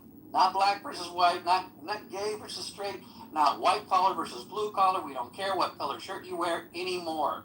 No, it's about a small group of people. And by the way, the reason why we appeal to our Jewish brothers and sisters by calling out Jewish supremacy is because it is more than just Israel, right? When he's saying we've got these things, he's talking about American companies, American media. It is much more American than just corporations that own us too. Right. Absolutely. And what do we have? They have the military, they have the media, and they have the money, and all we have is the advantage because the atomic power of truth wins. The atomic power of people throughout the history of civilization that just want to be free, that just laissez-faire, leave us be, want to be left alone. And what do these people say? You may not have your freedom. You may not be left alone. We're going to tell you what to do, how to raise your kids, what you're allowed to say, what you're allowed to think. We're going to control every facet of your life. Submit to us or die. And let me tell you something. If Jurassic Park, if that line in it is right, that life finds a way, truth finds a way, every idea, every truth, as Victor Hugo said, when a truth's time has come, you cannot stop it. Nothing can stop an idea. His time has come, he said. Even militaries, he said specifically, cannot stop that idea. And that idea is freedom. And by the way, I'm talking about everybody in the world, not just Americans, because freedom is not just our right as a people, it's our destiny as a species. And these horrible people have been drugged. Thank you, Thomas Massey, for the Epstein files, because you made this happen. Thank you, Thomas Massey, for making them buy your seats, because you made this happen. These people have been drugged out into the noonday sun, and we see them for all their horrific splendor. We see them for what they are, and we're going to win. There are more of us than them. The DOJ said they don't have time to really investigate the Epstein thing because they're going on 15-state anti-Semitism awareness tour. Yeah. And that's and what's really funny is the first these part. people so control the language that we are talking about the most anti-Semitic country in the world, Israel, that kills all the Semites around them, that will never stop killing them, by the way. No, we'll never stop. There's no stopping this thing. They're Arabs, they're not Semites. No, they're Semites. Incorrect. No. Sorry. False. But when someone says they're anti-Semitic, they don't. Sorry, they're Semites. You're just wrong. That's just factually incorrect. They're Semites. And by the way, this is the same when people say this as when Joe Biden said, "If you don't vote for me, you ain't black." Let's keep it on the psyops angle, okay. though. If you can keep but it on the very, psyop very angle, married okay, good. Let's do that. But on the psyop angle, what she just said, where they're saying you can't talk about this anymore, it doesn't matter because if I tell everybody that there's one thing that you can't talk about, if I tell everybody nobody's allowed to think or mention pink elephants, they're going to think and talk about pink elephants. But this is way worse. They're telling us one thing we can't talk about. You know, come on, Voltaire, everybody else told you this, that the people that you can't talk about are the ones that rule you. Everybody knows this is all very intuitive, and they're going to try to stop us in every way. Here's the problem. You cannot dam up half the river. If you're going to really, really put that authoritarian, as George Orwell said, that boot stamping the face on a human face forever, if you're going to do that, you got to do it well. Because if we can whisper, if we can tap it like prisoners of war through the walls, then we are going to overcome, and that is exactly what's going to happen. Mitch. Thank you, David. Oh, Mitch. Well, I was just gonna highlight that I think that we're gonna see a lot of ramping up. I think I'm seeing it, but I also see it kind of more in the public arena and more in the of like strategy and task force to really curb quote unquote anti-Semitism. And I don't know if they're putting that out there on purpose. Are you guys seeing that in your pipeline? Like there's just so many things. Like even all of I've always seen the anti-Semitism stuff. But I also the saw. DOJ is I also saw like some guy giving a speech. It was like this last week or something. He said that they spent $600 million trying to combat anti-Semitism, and it did not make a measurable impact. He said that it's because anti-Semites are cannot be changed, right? He said that you can't reason with hate, is what he alluded it to. And I would argue that it's because your definition of anti-Semitism is too broad, right? It's any term that is hateful, right? You deem to be hateful is subjective, fundamentally, right?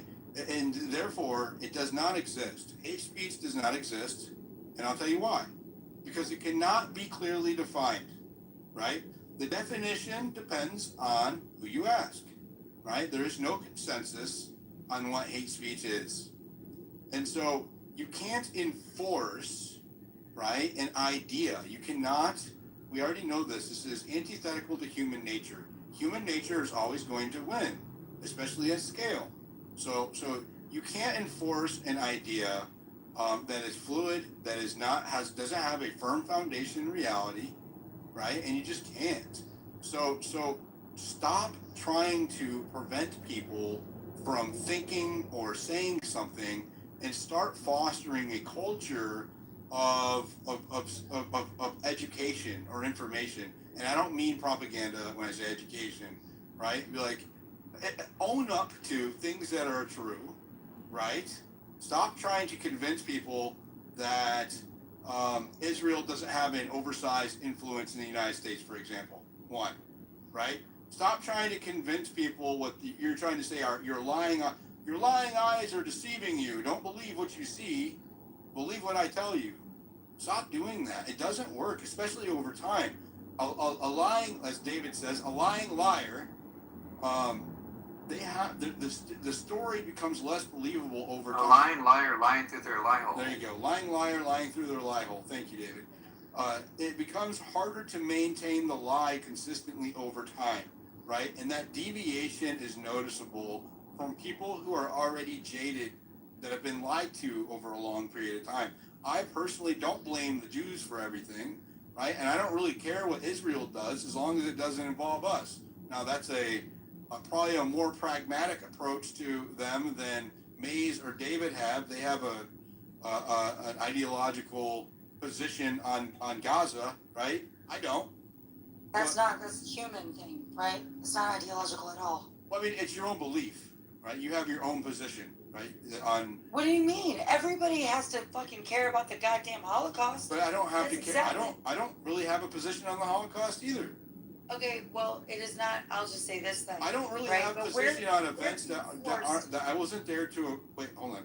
I don't really take positions on events that I'm not there to participate in, or that don't affect me in some way, shape, or form. I think it's interesting, whatever, right? I'm not saying that I'm not like condoning what's happening there. There's no good guys in war, right? But I'm just saying, like, I don't have to take a strong position where I need to fight at home based on what's happening on some other place, right? If they want to fucking rule the roost around them, let them do it, but not with us using us to do it. Either they can do it on their own or they can't, right? Period. What you don't understand is like, and if they can't do it on their own and they're so worried about their own existence in that area, they should be better at making friends, right? They should be better at making allies around them and making friends, as opposed to fighting with them constantly. So Dilly, let me just say this, right? I don't expect everybody to be on the same page around this, but like for me, if I was around during the time this was happening to any Jew, I would still be just as fucking passionate. You would be killing them, Mace. Shut the fuck up, you stupid. You know what your name rhymes with? Your name rhymes with. Listen, this is the problem. Yes, you got you. Yes, and let me just say this, right? Like when it comes to like what Mitch does, for example, is he actually makes it so much worse. I mean, and I think you have to know that you're doing Co-host the that. JQ, Maze, he's retarded. I'm going He to doesn't even know that respond. and you're defending Jews. No attacking person. First of all, it's not Mitch, the Jews I don't want to have a Mitch, Holocaust debate fuck up. right now. Sorry. Please. Listen, all I'm saying All is, I'm right, saying is I don't have a big position on what Israel I know what you or said. any He other country interrupted does in me. their own shit, right? I just Right, don't want right. to Have be what you said. defending Jews. It's a Like strategy he that has just zero is. Come fucking on. respect. I'm gonna finish what I'm saying, Mitch. You can respond to Mitch, whatever it is that you Mitch, want to she is a respond. co-host. Okay? Let her finish, then you can respond. Jeez. So all I'm saying is this: is that for me, my perspective, it is very human based. I can't, in good conscience, know that this is happening, and it's not that like it's happening way over there and we're not a part of it. We're every bit a part of it, and I can't. That fucks with me, right? Especially like anyway. That aside, I also know that the occupation there looks different, and the occupation here looks different, but it's still an occupation. and the occupiers are the same people. And when I say the same people is like Israeli, like the Israeli interest right now is dominating their country by land and our country by government. And we're seeing it, obviously. Do you know what they said the day after Massey was primary? They said, you know, you can disagree with us, but not for long. This is what AIPAC did. And I would say that I agree with Mays also that it doesn't require any ideology at all to care about the children buried under the rubble in Gaza. You don't. It's not like you just obsessed with Jews. Hold on. It's like I wouldn't support Jews. It's just that Hold on. Mute up. Okay, It's designed just for that. Let me clarify my own position, right? It's not that I celebrate or am okay with kids dying, right? But there are horrible atrocities occurring simultaneously all over the world, all of the time, right? We cannot help or care about other fucking countries and save them or people or whatever without saving ourselves first, right? Our country is decaying and burning and in decline, and I have a vested interest for my progeny here, right? For our kids' futures, not just my own, but our future generations. We have a duty to ensure that they have a free and prosperous future. I cannot go worry about Gaza or Africa or any of these other countries where atrocities are occurring, right? I cannot spend a lot of attention or time on those things when my own ship is going down. When you are in an airplane and the plane is crashing, all of the respirators drop down at the same time. What do they tell you? Do they say, put the respirator on the person next to you, even if it's a kid or your wife or an elderly person? No, they say, put your own mask on first. Why? Because dead people cannot save anyone else. That's why, right? And we are dying. We have got to save ourselves. I am not going to spend any time fighting other people's wars. And that goes either way, right? That means that I am not going to go fight Gaza's war. I'm not going to go fight Iran's war. I'm not going to go fight Israel's war. My position on this is unilateral. Okay, can I just highlight a perspective for you? And I think I agree with you. I just want to show you how what we're saying isn't that different. It's even if putting your mask on first means taking care of America first, you would be saving the Gazans too. Do you understand? Like, this is where my I guess urgency comes. Yes, I am definitely much more connected to this situation. You have a stronger feel feeling very about it, is what I was trying to say. Yes, I do. But what I'm also telling you is it is because Americans have been just kind of, me included, until this happened, me too, right? Have been completely unaware of what is happening because we have completely let go. Like we don't even know what to do. We can't even we're scrambling to find a remediation pathway. And it's doesn't matter if it's the person putting the mask on himself first and then can save the child. There's still a terrorist inside of the damn pilot cockpit, right? And all I'm saying is they're in Hamas. They're not in the cockpit. The cockpit is the idea. Yeah, exactly. My point. They're the ones that are hijacking. You guys are. Can I go on, Mace? You've been going on and on. He said I go after you, but you're going on and on. What is our stance on a political? Like this is the Jewish supremacy that David was talking about. He just comes up here and wields Well, this. it is a forum shit. No, he said I'd go next, and you're just going on and on. I'm not even disrespecting. It doesn't matter. I am having a conversation. I am speaking to my turn. I'm gonna yield it to you in just a second. If you can land it, and then we'll go to Mitch. No, I am not, because the IDF took over the cockpit. What do you mean landed? How am I gonna land it? That's the thing, David. Honestly, like, what do we do about like the foreign bullshit? I already know what's gonna happen. I don't sit in the echo chamber. I was meeting while 3 or 4 of us were speaking. Right? I said I called on. But he's not even from here, bro. And then I said Mitch, and now a bunch of people are dogpiling. Exactly, that's my point. He took over the cockpit. Go ahead, Mitch. Go ahead. Yeah, so I heard Gilligan say something interesting. He said that it's kind of scary to see the amount of systems that this idea has. I don't know if it's going to pass or not, to integrate more fully weapon systems and capabilities of tech of Israel. But I mean, your power, if you think in your own personal life or militarily, is based upon cooperating with your friends. You do better in business when you cooperate with your friends. What do you mean? already have tremendous foreign technology and foreign manufacturing in your military, like British systems. I never heard of BAE. I mean, they're huge producers of howitzers. They're part of the F-35 program. You know, you have your frigates are Italian based. You have various arms that are German based. I've never understood how space this one. We're not supposed to want to have Israel. I forget the name of it exactly. It's called the Harrier jet. That's British. You have a lot of technology because you cooperate with friends and pretending that, like, oh, what they blew up the enemy, the Hezbollah, and killed those assholes who are terrorists. Yeah, that's cooperate with America on doing those kind of things to take out your enemies. But even your Golden Dome system that you're planning is based upon the Iron Dome system that Israel has. You know, cooperate. Today's Christians. Stop interrupting him, and then you can respond right after him. Your kamikaze drones, your Harpy, your Harap are Israeli-based. Your Extend system, which deals with battle management systems, are Israeli-based. Your trophy system that protects your armored corps, your tanks and other things, the Marines integrate them, that protects them from incoming projectiles and artillery. That's with Israel. That Israel is providing things that safeguard Americans because we cooperate. So this isn't a scary thing. This is a good thing. Well, but we're not talking about just. No, it's not. Mitch.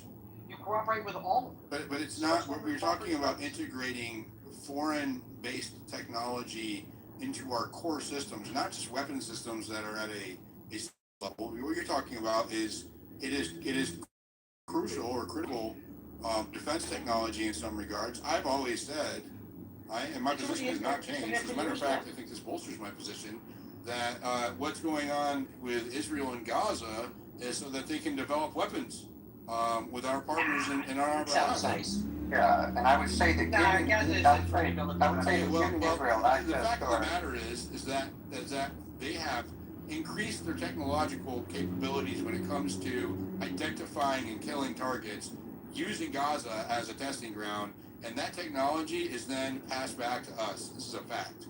This is a documented fact. Every battle, no matter what it is, I don't care where it is, improves your R&D, your technology. But it also, look, Iran, in Iran, for example, the Chinese. But that fact alone, right? I disagree with I'm glad you don't disagree with me because it's true, right? It creates an incentive structure, right, for us to fund and promote and support those endeavors. Your enemy, the Chinese, are providing certain arms to Iran. Why? Not because first of all, they suck. As you can see what happened with Venezuela. You're deflecting. Track U.S. technology. No, I'm not. I'm trying to get the point 100% that every major producer of arms will put arms into the field. Like, for example, Israel didn't need the THAAD system to defend Israel, but America needed to have it R&D tested, right? Because what happened with the THAAD? The THAAD had only been used once in the UAE in 2022 to take down a projectile. It had not been battle tested in the same way. This was not about defending Israel. This was about improving an important weapon system of America. That's why the THAAD system was You're Israel. But no, it's not about being again, good. This is about America. You're talking about surface level use cases.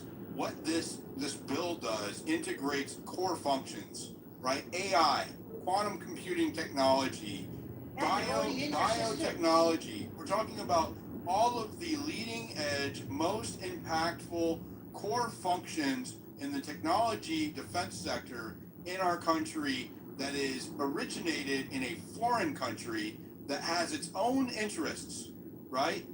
That has its own interests, and it also has a history of working with our adversaries, China, for example. No, it doesn't. You had one person who operated outside the law and sent arms to China. This was not a country thing. If I got Do you know what the tip of the iceberg is, Mitch?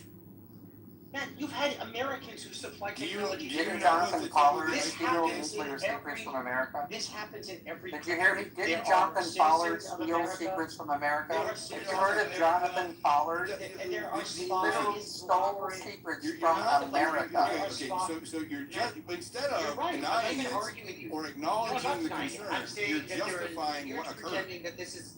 you're pretending this is Israeli policy or on a national level. It doesn't matter if it's Israeli policy or not. It's You're missing my point. No, hold on. I'm responding to your point. How about you let me finish the point and then counter it? I'm trying to say that you have Americans who are in the military who end up supplying things to your enemies. And then they end up going to happen in Israel. Right. Yeah, the same thing happened again. But we don't arrest Israelis and do it to us, now do we? Yes, Right, when Jonathan Pollard stole American secrets and gave them to Israel, they liked it. They liked it. They wanted that. Okay, yes. Yeah, so why would we let our enemy that spies on us share our secrets? It's like giving, hold on.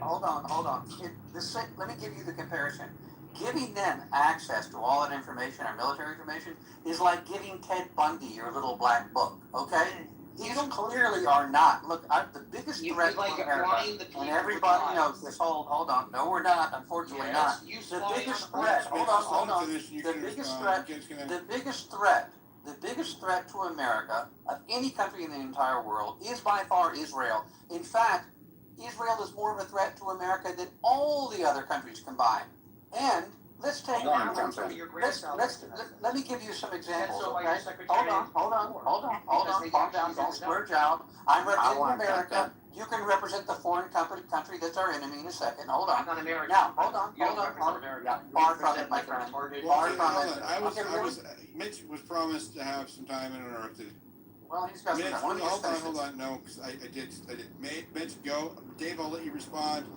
Terry, I'll let you jump in. We're going to rest allies is the history of the intelligence services. Literally, do you remember? I forgot which year it was. I think it was during the Obama years. Literally, you were phone tapping and device tapping every single one of the world leaders of your allies in NATO. That's what the CIA does. That's what every intelligence services does. This is part. It's about being right. It's not about being right or wrong. It is part of what is the intelligence world. And you can't pretend that this is an Israeli thing. The British are spying on you. You're spying on the British. They're spying on the Chinese. The Polish are spying on the Hungarians. Everybody does this. Are we integrating British technology into these systems? Are they dancing British or just dancing Israeli? Deeply integrated in the British military system. Yes. Wait. How many dancing British? We're taking British AI and sticking it into our core defense systems here? You understand what NATO is for the most part. We it is certainly not an organization have like Russia anymore. A law. Well, first of all, NATO is a chartered ally that we don't have with Israel. A treaty ally, and we don't have British information. Excuse me, Mitch. You've talked for quite a while, you and David. I want to talk. I didn't let him finish. Terry, you weren't after him. Land your plane, Mitch. I told you the IDF stole the plane. We kept interrupting him, so then he didn't get to finish his point. Yeah. He's had a lot more time than anybody. I all agree. He's the only one Are you playing fucking ping pong? Yeah, but dude, he's pushing bullshit. That's what everybody's saying. Ping pong here, like I'm a ping pong ball back and forth with a fucking paddle. Let me finish the fine. fucking sentence. We'll sort out. No, you're probably getting out to the room. Go ahead. You can defeat his idea with better. You defeat his speech with more speech. Nobody will let me talk. Literally very simple. NATO is a weapons sharing platform, and for every reason, while they're not a formal member, Israel is part of that NATO system, whether you like it or not. And you are all integrated. AI, cyber, military equipment, systems. They are just part of that NATO system without being a formal member of NATO, whether you like that or not. You wouldn't have an F-35 functioning without Israel. But they're also they don't have the same level of accountability, right, or processes that a NATO ally does, which is why it's not okay. It's not okay for them, Mitch. I'll let you finish.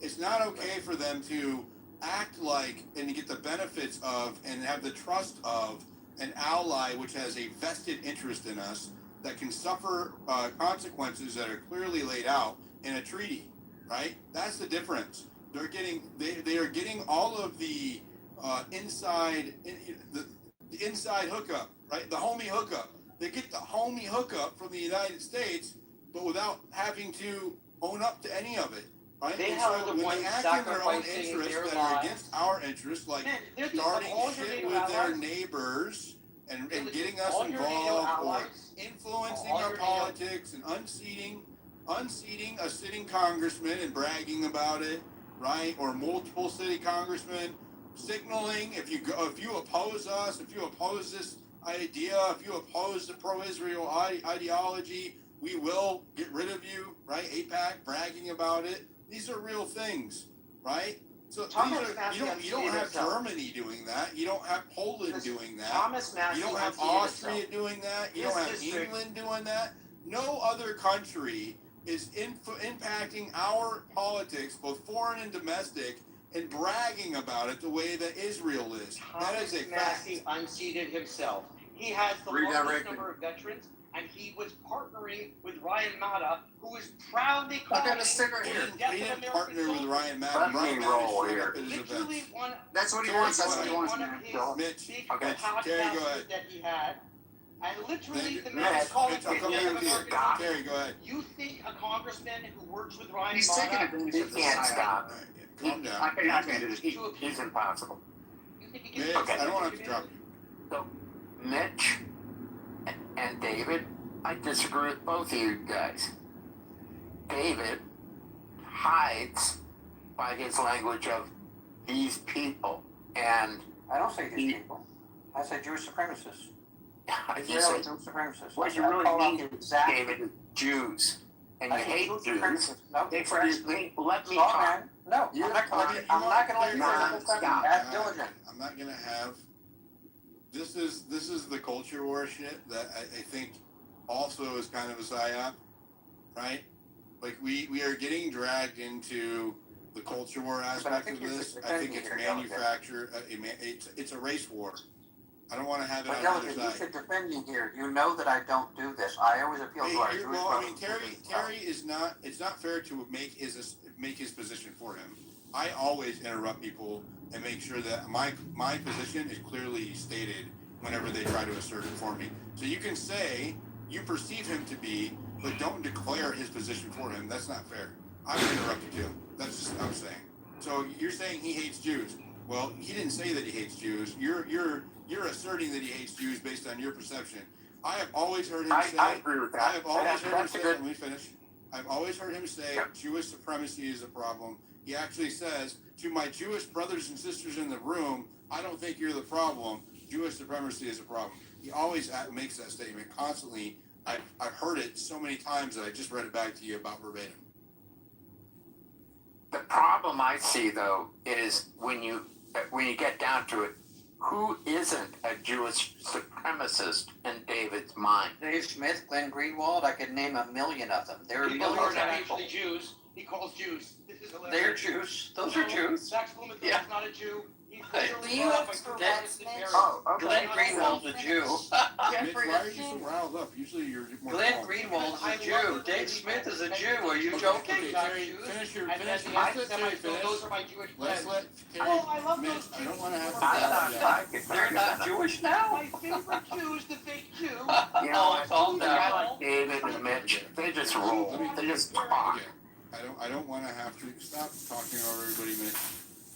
You guys too. Let's just reel back in a little bit. I really don't want to have to drop you down. I will. You keep it up. Dr. Strange, go ahead. Sorry, finish Derry. Then we'll go to Dr. Strange, and then you guys can open it up and have back and forth. Look, my view is this. You got 23 minutes, and I'm doing subscriber space. The link is in the Jumbotron. Okay, there are definitely elements of Follow truth. Maze, follow Harmony, turn notifications on for me. Can I subscribe talk? if you Okay, can. Go ahead, Terry. fuck it. I'm gone. No, don't go anywhere, Terry. He always does this to me too. I was just making sure they followed the co-hosts. Why is he so bad? You like told him to go and They just shut up. I'm sorry, I do it all the time. Terry! Yeah, can I get a word in then? Since you I guess so. Oh yeah, program. I was just trying to make sure that everybody was loving on my co-host, that's all. yeah. Sorry, Terry. Yeah. Look, I don't begrudge Israel for spying on the United States. I'm an American. The problem is when the United States opens the doors of its security to Israel. So I don't know if you guys remember when Fox News did the 4-part series on Israel having penetrated or be allowed into the U.S. security telecommunications infrastructure, in particular two companies, American Infosys and Converse. that are used by the FBI and federal agencies to do phone taps and to do phone logging. So those are Israeli companies. They could have been sending the data back to Israel, where they could be using data mining. They could have been using data mining algorithms to gain intelligence on Americans. It's not normal to open yourself up like that to a foreign country. Donald Rumsfeld talked about this, how the Mossad goes around the Pentagon, bossing people around like it's their country. Okay, we have anti-BDS laws in like 20 states. You're allowed to criticize any country in the world, even our own, according to these BDS laws, except Israel. So there's an incestuous, unnatural relationship that's been created by legislators with respect to a foreign country, like a perfect definition of what George Washington called a foreign entanglement. And the things that Israel does aren't just things that are happening. They are things that we're as complicit as possible in, and that makes it really relevant to the American voter. That for a lot of them, they want to put a stop to it, right? We don't just give them the 3.8 billion a year. There's another 700 million in the Pentagon line item budget. There's diplomatic protection at the Security Council with the UN. There's diplomatic protection in terms of intimidating other countries that may try to criticize Israel. The weapons, the ammo, all of that. So that makes us complicit. Now, whatever we may have done, for example, in My Lai in Vietnam or in Fallujah, that was before the age of social media. But this thing, we're seeing what's happening here. We're seeing war crimes on a massive scale. Putting aside the issue of genocide, there's clearly war crimes on a massive scale. Israel killed 15 medics in Gaza. Then they buried the bodies, and they buried the ambulances too. They crushed and they buried the ambulances. So you don't do that unless you're committing a war crime or unless you're covering up a war crime. And then they got caught in several lies, even by the New York Times. And now the New York Times has seen that the problem with Israel, with the way that the Israeli prison services tortures and rapes their detainees, has gotten so bad that even the New York Times has covered it now. claims and just not total bullshit. I do want to reel it back into the core topic. They're claims with a much better standard of evidence than the ones offered by Israel. When Israel offers claims often, let me finish, Mitch. This topic, Israel will the foreign aspect of it will hijack the space every single fucking time. Right? If I let it, it does it every time. So here's what we're going to do. We're going to bring it back into the psychological operation aspect of it as it pertains, and it can be anything in the title that includes Israel, right? But you're going to focus on the topic. I don't want to have the whole Israel-Gaza debate right now. I'm not doing it. So reel it in. We got 18 minutes. Go ahead, Dr. Strange. Do I have to finish a little bit to wrap it up? No, I just wrapped it up for you. If you want to bring it back to psyops, then yeah. Otherwise, I'm going to let Dr. Strange go. Yeah, I'll make one last comment about the funding. Okay, the funding is not just as you pointed out. It's the technological relationship is possibly being made a little too intimate, right? Or very much more intimate than it should be. But it's also a way to hide the funding, to take it away from the public appropriation that's made, to put it inside the Pentagon budget where it can be where basically we don't have the transparency that we have. So that's the other thing I wanted to say.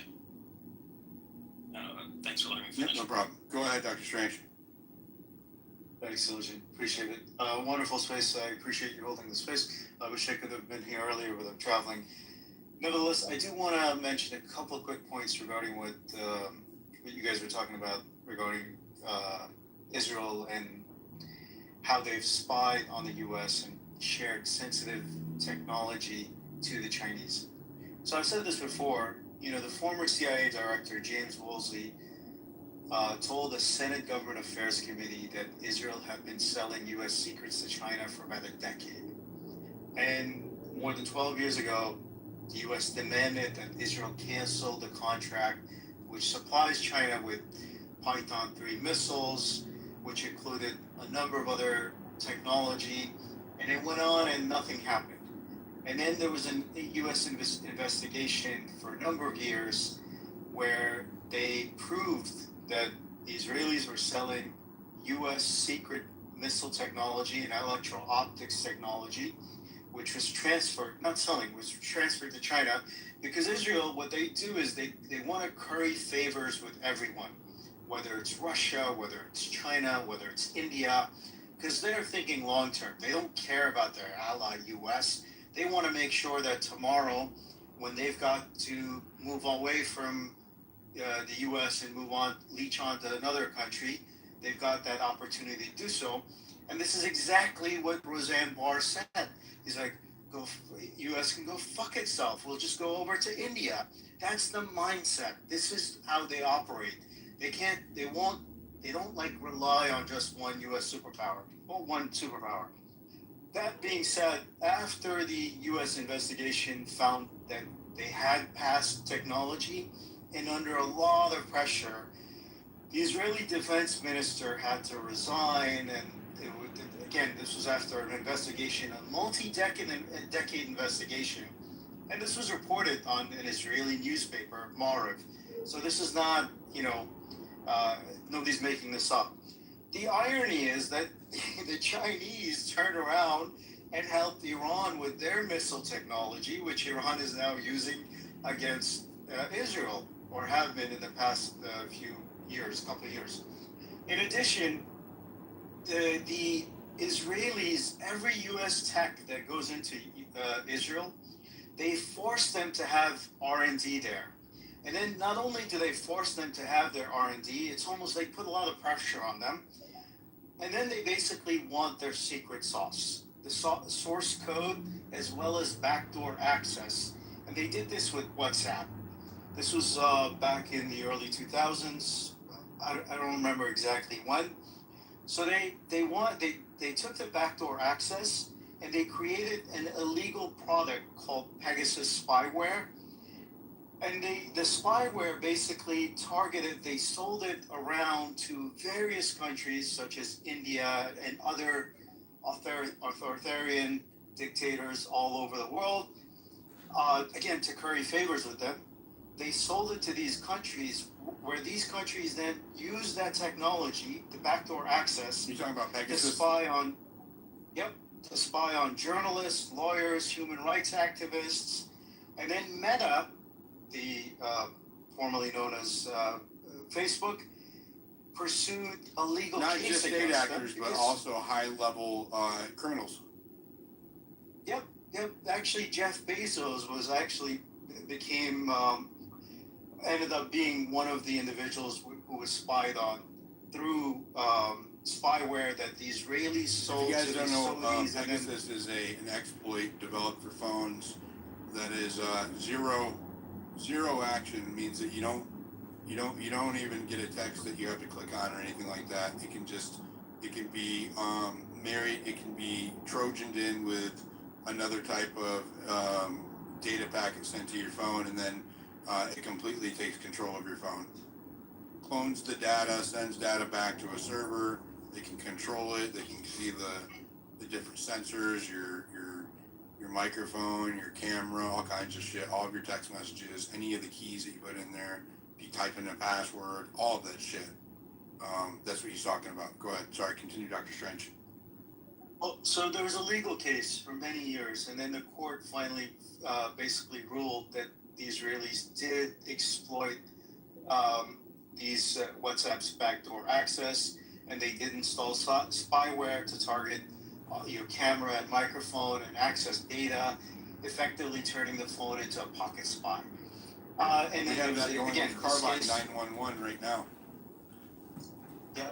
So the reason why I'm bringing this up, because when you ally yourself with a country that will turn around and use that technology to spy on your own citizens for their own political agenda, I mean, you're basically feeding a snake that's going to turn around and basically bite you and bite your citizens. So why would you want to align yourself to that level where you're sharing everything, especially American data that should not be shared with anyone? We don't share that kind of information with any other ally. So this is why the NDAA, the Section 224, is so dangerous.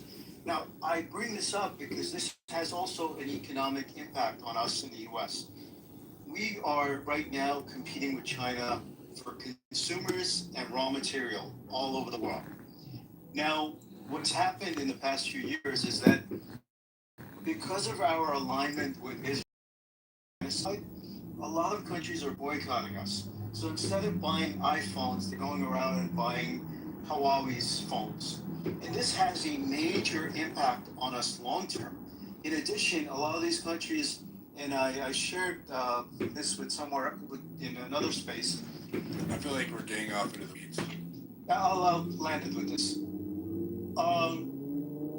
Ultimately, all I'm trying to say is that this genocide in Israel, in Gaza, has an economic impact where a lot of countries in the global south and elsewhere is actually aligning themselves more with China, whereas 3 years ago they were not. They looked more favorably to the US versus China, and this has an impact on us economically. Now, one last thing regarding what David was saying.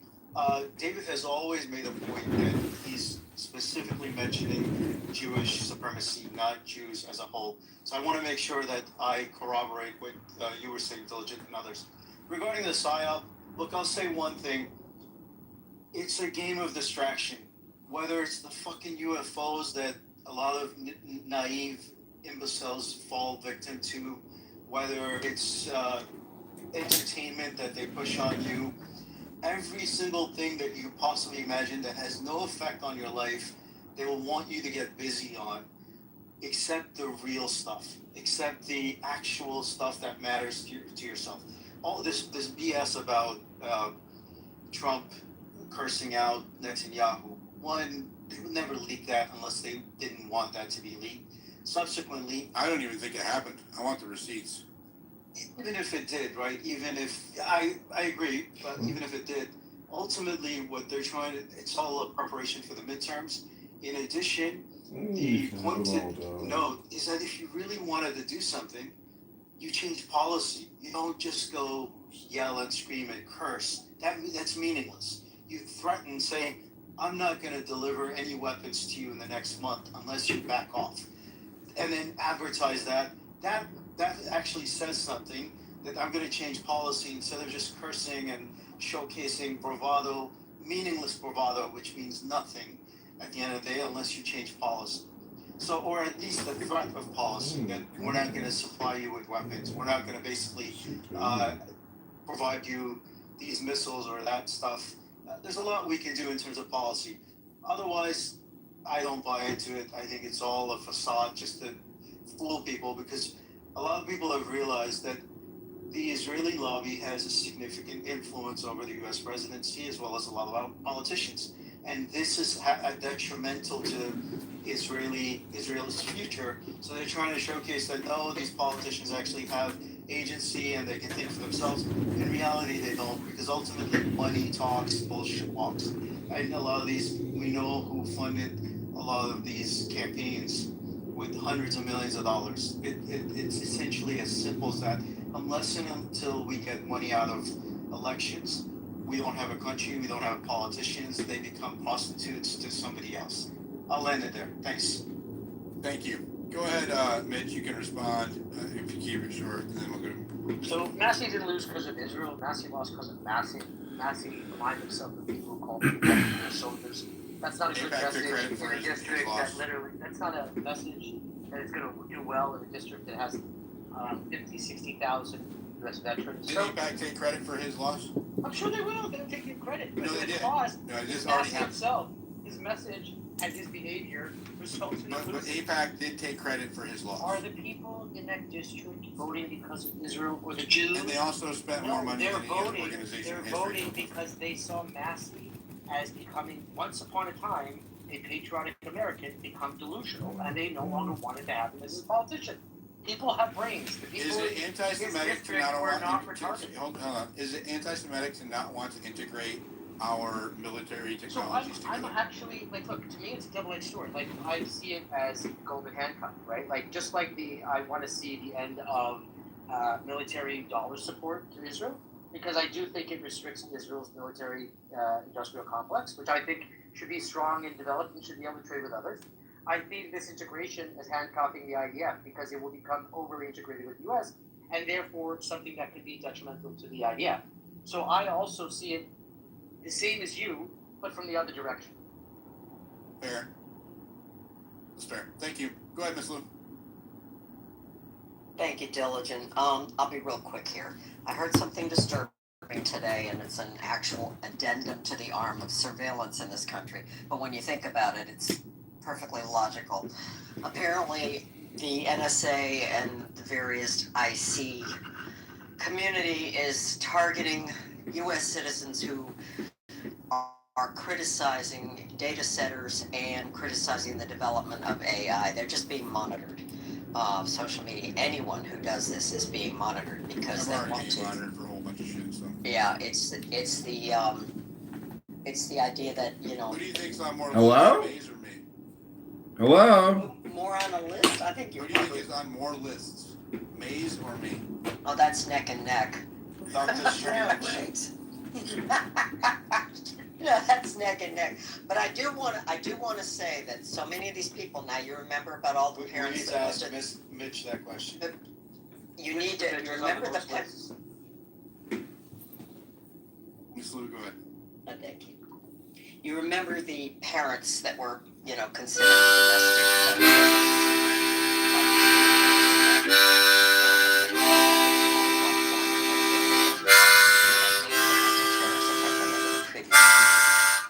Well, apparently, people who are showing up now to these town halls and stuff to protest, and a couple of them have been successful in not many of them, of course, based on obviously money and political money. So it's not like AI is going to happen. It's not even that. It's just that people want to know there's going to be some education about it, some common sense, some guardrails, so that people feel comfortable with this huge change in technology that's going to affect all our lives. And right now, the problem with some centers is they're so big, so massive, and people worry about water, they worry about the grids and all of that. I don't need to go into that. Y'all know about it. But people are experiencing real time problems with this. For instance, light that never goes away. In other words, your nighttime is basically, if you live in or near these things, it's 24 hours of daylight. That's how much light is pouring out. There's going to need to be something that doesn't broadcast in this country.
The rest of the Republicans and Democrats in the committee support this, right? So it does not, it has bipartisan support. Most of the committee is pro-Israel. And also, so getting it removed before it hits the floor is very unlikely.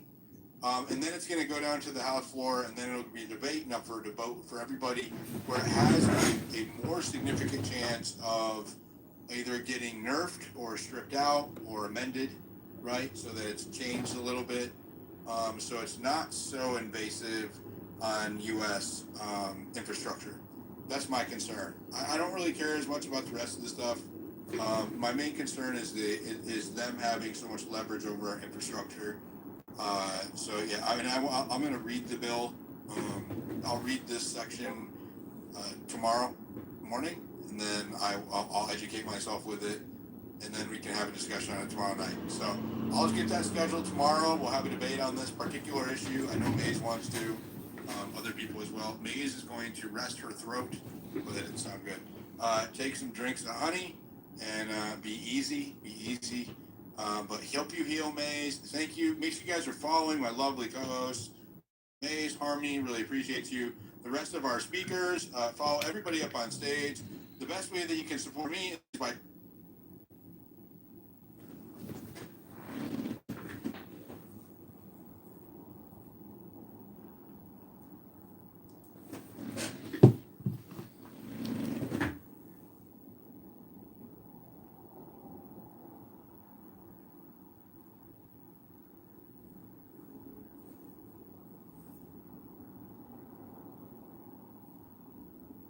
powwows about the person, and then once they have the powwow, everybody sit down and come to a notion that you're gonna.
I was just watching what was going on, Ole. I was just watching. I can't explain it, but I'm gonna do it, nigga.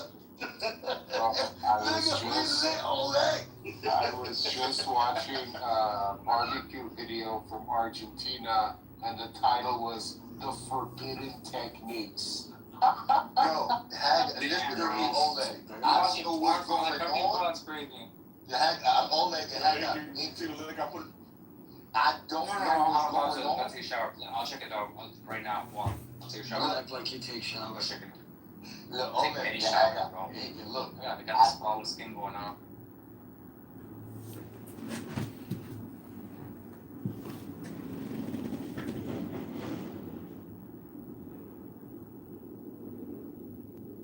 Can I ask a couple of questions for clarification?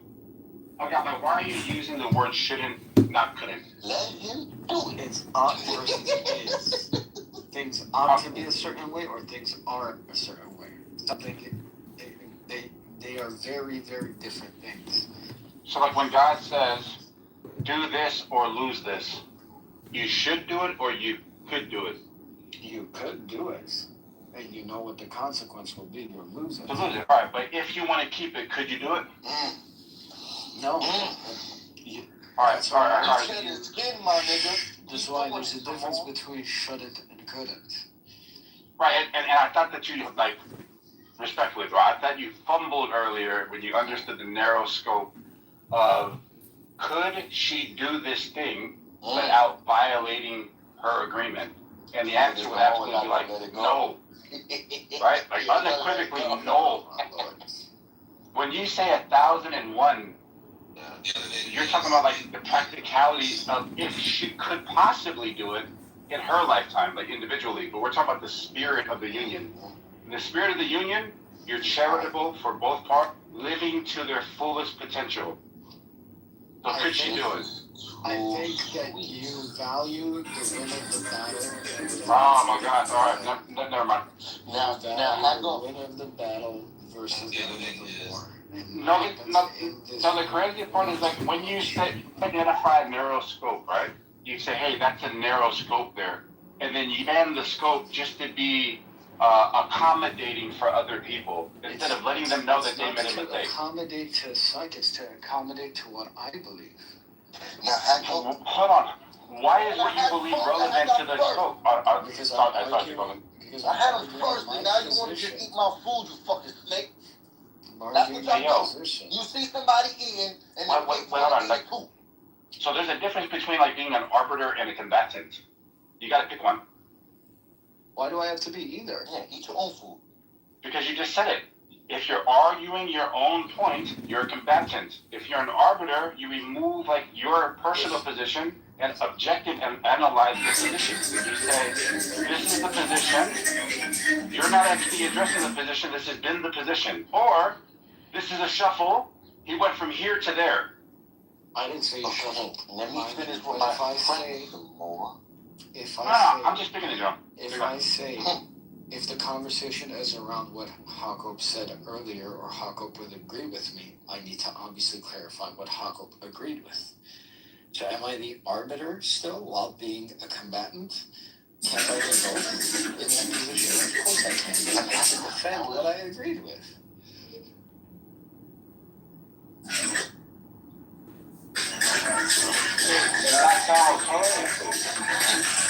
I think you can be. Wait, hold on. First step, I agree with you here. Second step, I argue against your point there. So let's remove the second step. How can you agree with me and argue with me in the first step, or in the same step?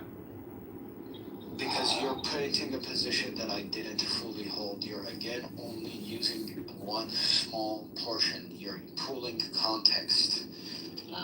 Let me finish with my friend. Whoa, Jacobus, I got 2 seconds, bro.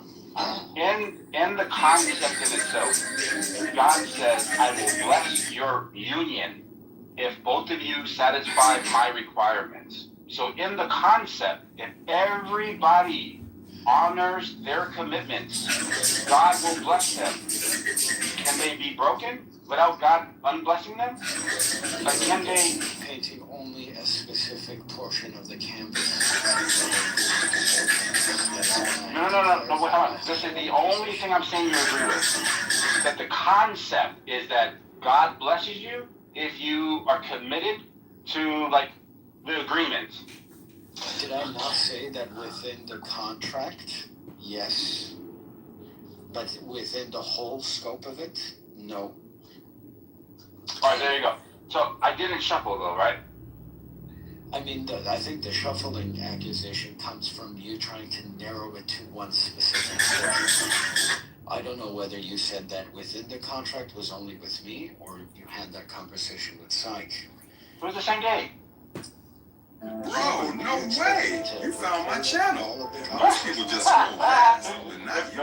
Look, the only point I wanted to make is... accuse you of No, I just want to provide a point, right? Like, a lot of people just need to understand one thing. That I look at people in here as, like, very valuable and very educated people. And if there is a win, and it's hella easy, I probably did something wrong.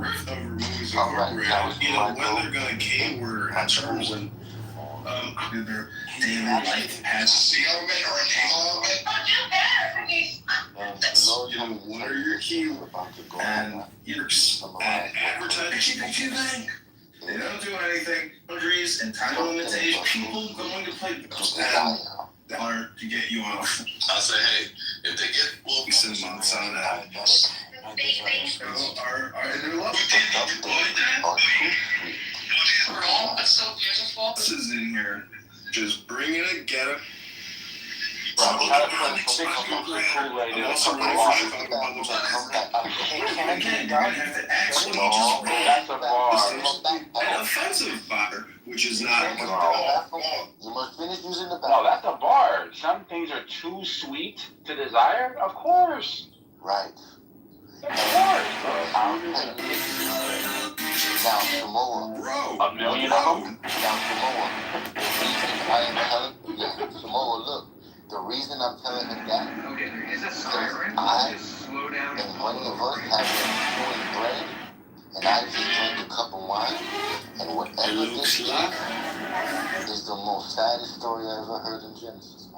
Something that says you vomit, go up, and look at your wife and children differently. Even look at life and It is not the so when same. I come back, I'm going to tell him what I saw. And I just want to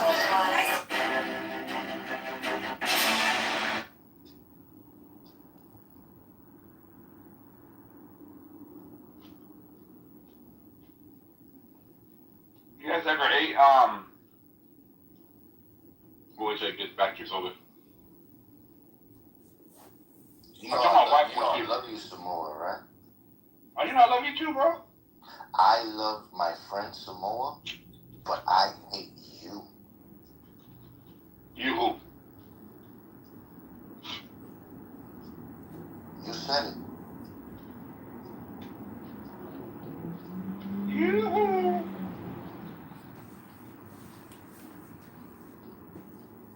I was thinking about you today, Oleg. I was thinking about Oleg and not you.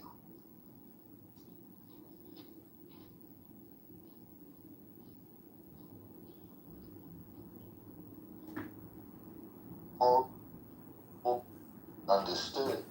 And now, it already begun, bro. And it's too late to put the cup back. Because whoever grabs it, they can't let it go.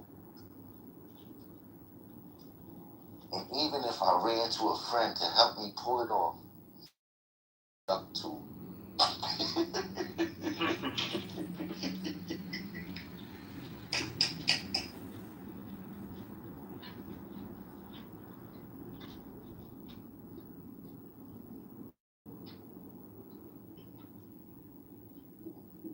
It's crazy they ain't televising that trial, bro. Who's on trial?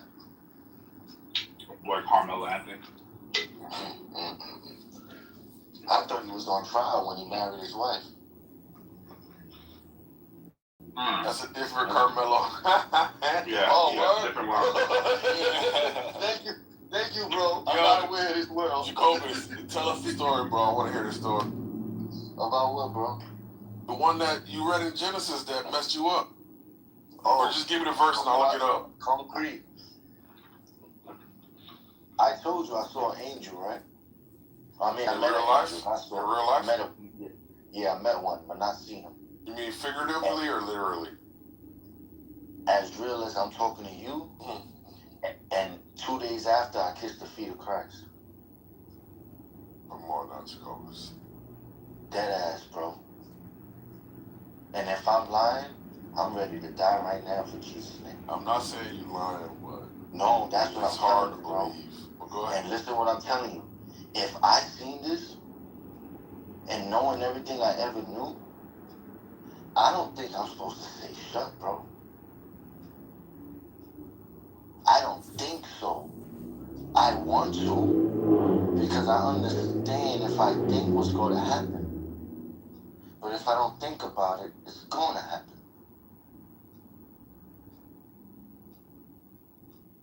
I'm going to tell you what I saw today in Genesis. It was forbidden to eat from. It was forbidden to eat from the tree, right? Yes. That means eating is something we do.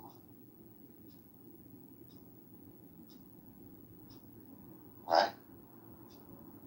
Take the walk. Yes. Concrete.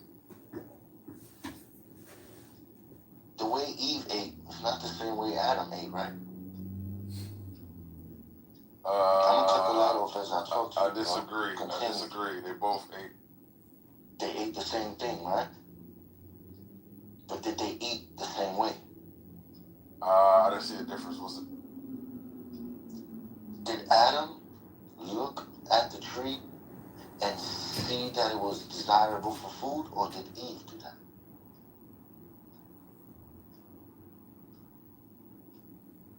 Answer me as fast as you did before. I'm scared. I haven't read it in a while, so. No, don't do that, concrete. Listen, Jacobus, we gotta, choose our words. I know.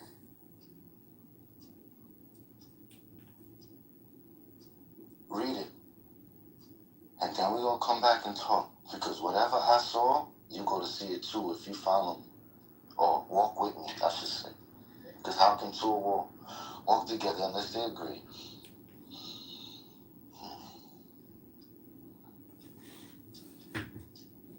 I don't like what I saw, concrete. Jacobus, what are you talking about, bro? Hell, bro. It's crazy.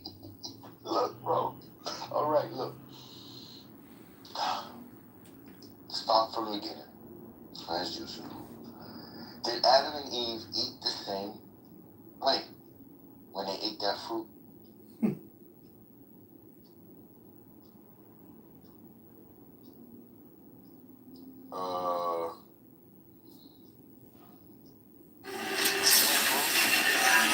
Did you shoot it? Yeah.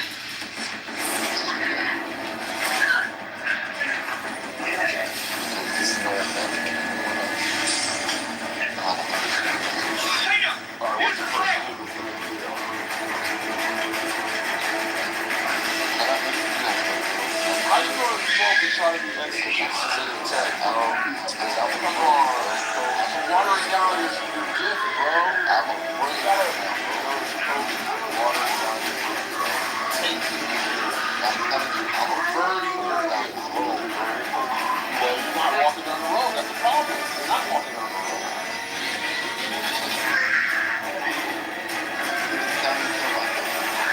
What? Stop talking crazy, man. Stop talking crazy, You realize you went too far. Now the time returns. Does life repeat itself? Serious question. I gotta remember. Watch this. I looked it up. I was curious, bro. Because I started studying. I was like, yo, do animals commit suicide, bro? Is that normal? Is that something that we do? And you know what I found out? No, none whatsoever, my man. Just look it up on I'm not saying I say this because I'm obviously not aware of every fucking person in the world. So My friend owns that restaurant. Like, if we could relaunch the vagina monologues for the eyes too. The other thing is my Jesus and your Jesus intellectual perspective is reality. Are always the best option in that ideological propaganda. Even a bear can be taught to dance. If he were twice as smart, he'd be an idiot. Their body, so one part of them may live. And our Jesus told us, if your right hand offend you, cut it off. For it's better that your whole body live than that thing that be cut off. So what I'm about to tell you, concrete, is very simple, is that when they ate from that tree, they did not eat from it the same. Eve gazed upon it, she saw and she felt that it would be pleasing to her. And after she ate from it, after she enjoyed it, after she was pleased by it, she gave some to her husband, who also was standing right there while it was happening. And while it was happening, he said and did nothing. And after he participated in it, and he knew he was naked, and when he knew he was naked, he knew what he had done. He knew he had did something forbidden. And then I asked myself, I said, hold on. Why would this even take place? And God said, look at the nature of the dove and the serpent. He said, I explained to you, but you ignored one part. It seeks a mate. And then I was like, well, why is this even important, my Lord? And he told me, he said, look, What did I promise man? That I will be born of a virgin.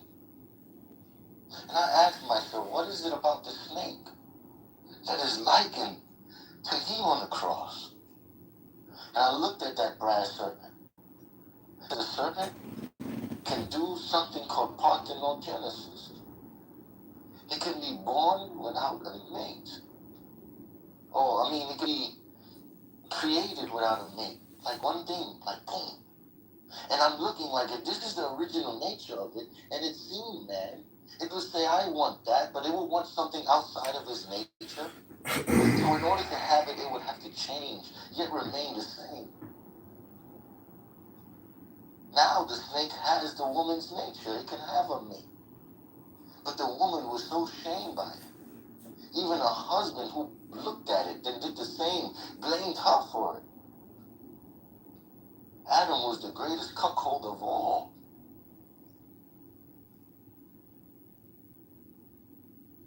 What do you guys think makes the best barbecue in the world?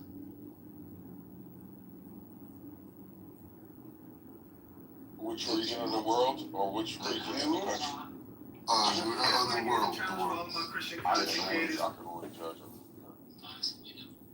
Only the Jews. I've never even thought of barbecue as a concept in any other places.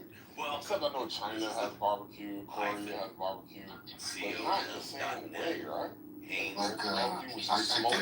think American barbecue is number one. It's there's complex smoking involved, like you said, right? And I'm looking at Argentina right now and Brazil. They're probably coming on second and third.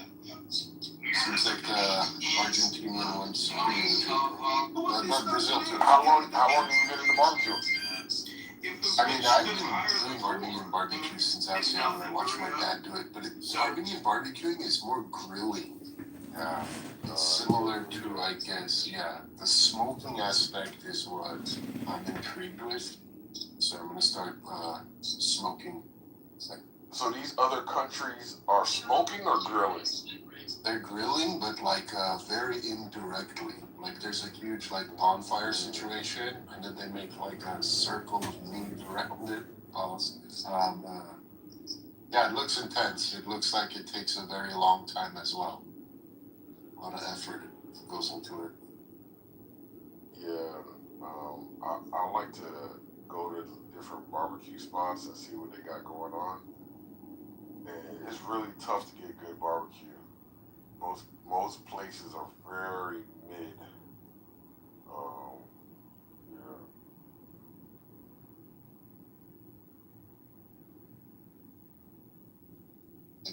I can't imagine being a vegetarian. I can't do. Yeah. Didn't Jake say she's a vegetarian? Some whack ass vegan shit. Damn, bro. Free didn't do too good today, bro. Just saying. Oh, man. Free is the worst, bro. Samoa. Yeah, what's up, dog? Not as bad as Birdie. You know who's worse than Free? Birdie, bro. Oh my god, that nigga is the worst, bro. Oh, I haven't heard Birdie's perspectives yet. Birdie, see the problem with Birdie is Birdie is Birdie, and that's the worst part about Birdie is Birdie is Birdie. Is Birdie being Birdie? Birdie being Birdie is Birdie, bro. Being Birdie. What's up, Birdie? How you doing, bro? I'm doing okay. Just woke up. What's up, Birdie? I've never heard anything bad about you. What's going on? Someone made me second in command for their house, and I don't like it. Because when I try to start a room, everyone's like, "Where's the main guy?" And I'm just like, "Wait, what kind of room is it? What are y'all talking about?" It's a spicy room. Spicy. Someone made me second in command. I was trying to make it. I was trying to change it a little bit, but people were like, describe spicy, bro. You can't just say spicy. You gotta explain. So before, if the conversation would be like, what kind of dick do you like? And I changed it to what do you do? How do you do shit? They were like, what the fuck is this? What type of room is this, bro? That's like this room. I was trying to get into my culture, so I went into a Nigerian room, but then it became more of a psychological room when I became second. And then now I think people don't like this shift. So Nigerians be talking wild like that? Yeah. What type of dick do you like? I'm sorry. Yo, Oleg. And the chicks in there talk, is Sugar Belly going there?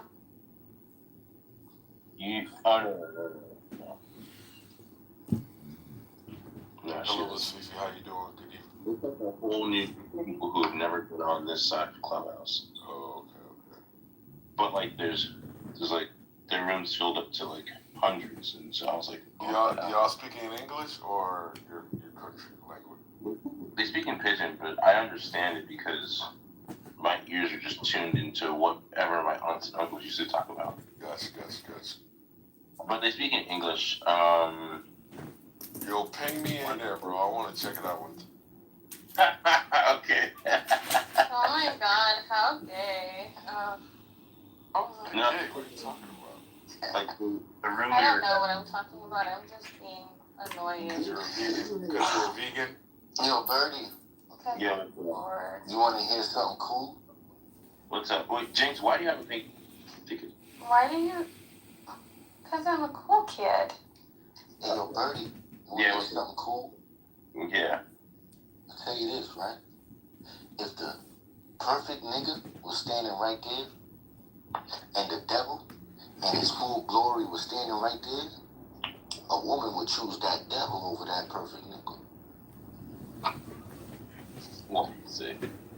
Why do I say that? Because when you look at man compared to a serpent-like thing, that woman will always gravitate toward that thing. Okay. Does reality teach you otherwise? I don't even. Why hesitate? For you see reality every day, man.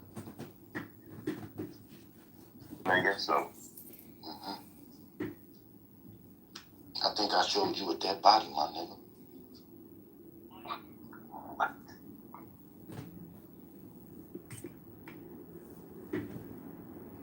Wait, what part don't you understand, Bernie? No, he understood. Yeah, I understood. Someone just messaged me something. This shit is gonna get fun, nigga. Okay, so I guess I wanted to know your advice, like get your opinion on something.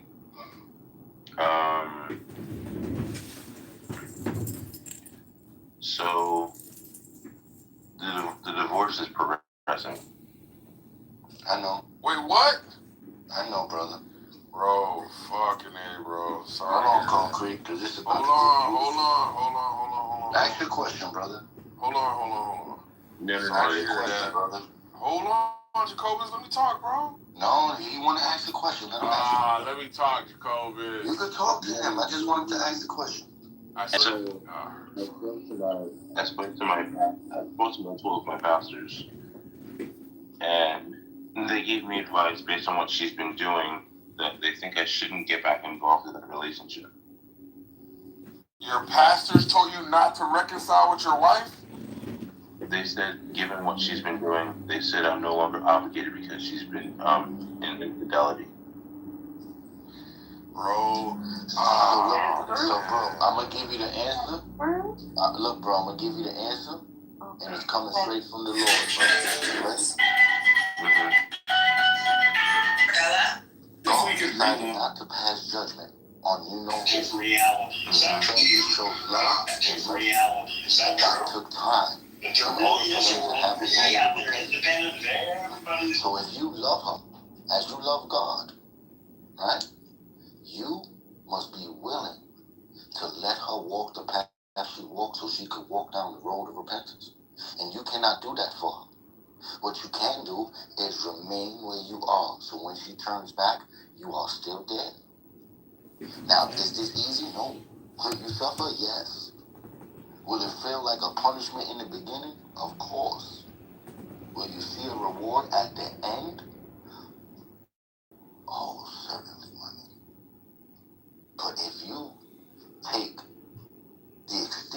determines the end of a reflection as what it is, you'll never get to the source of the true light, my nigga.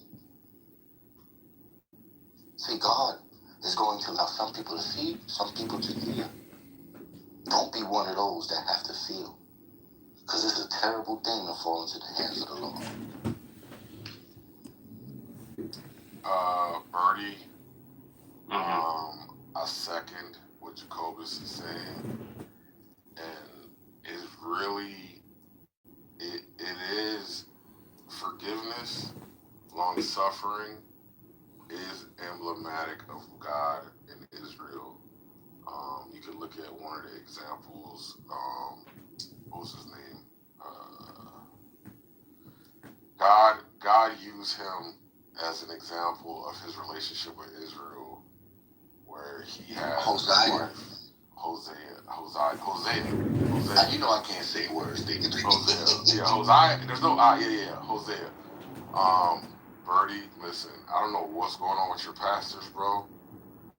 The Bible, the whole doctrine about infidelity, I think is really misunderstood.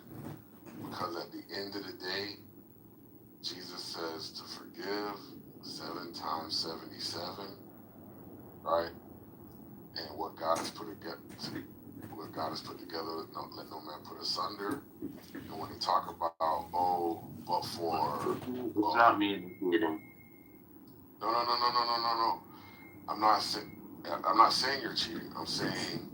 It's not me initiating. No, I understand. It's really because of the way the laws are. There's nothing you can do about it. They're just gonna... I would say anything cheaper to keep the marriage together because it's going to be very expensive. And is there approved? You guys go to counseling, not with a pastor, but someone who can sit down with a life coach. For the last 5 months, they've been trying to help in talking with her. So same with my family and friends who are also believers. And so now there's this unanimous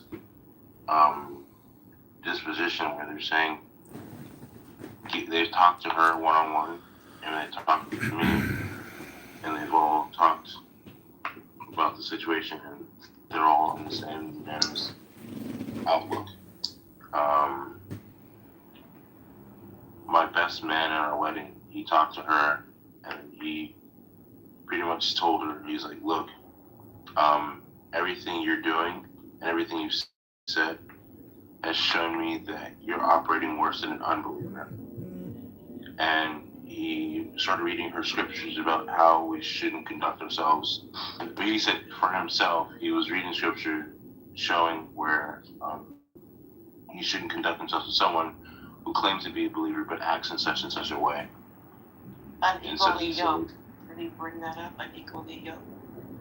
Yeah, and so I mean, not that was the main point, but he also let her know he's like, as far as I'm concerned, he's like, you and I have no business together. We're no longer friends. And he's just like, if you call me, all I have to tell you is you need to make yourself into a mezz hall. You have children? I mean, we have 2. Oh wow, I'm sorry. I mean, I'm just gonna be quiet. I mean, definitely, you know. When we went to the pastor's wives, because the pastor's wives are involved, they tried to talk to her. They asked her about what God said about it, and she said, "Not really, not anymore." So Birdie, what I understood so far, not just with you, but with all of us, bro, we had to do evil to someone else, and we had to experience it done to us to truly understand it and discern it from something other than what it is. You and me, we had to do something bad, and something bad had to be done to us for me and you to truly say God is good. Now, as God, as you are made in His image, you must allow her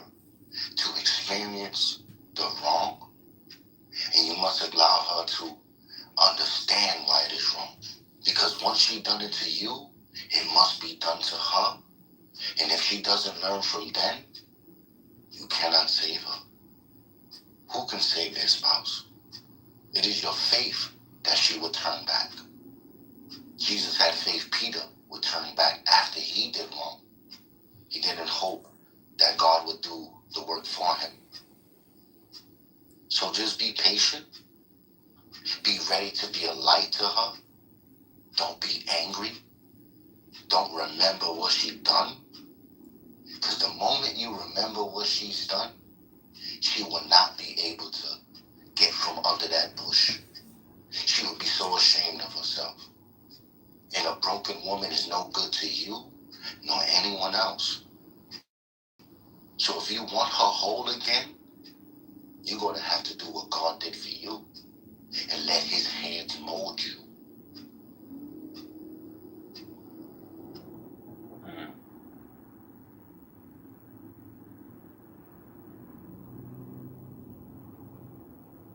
What's your plan, Bertie?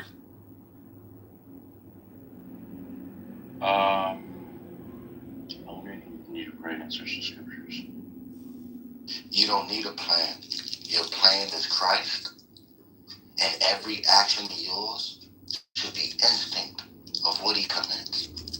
Once you plan, bro, you go to try to create a world of your own and play God.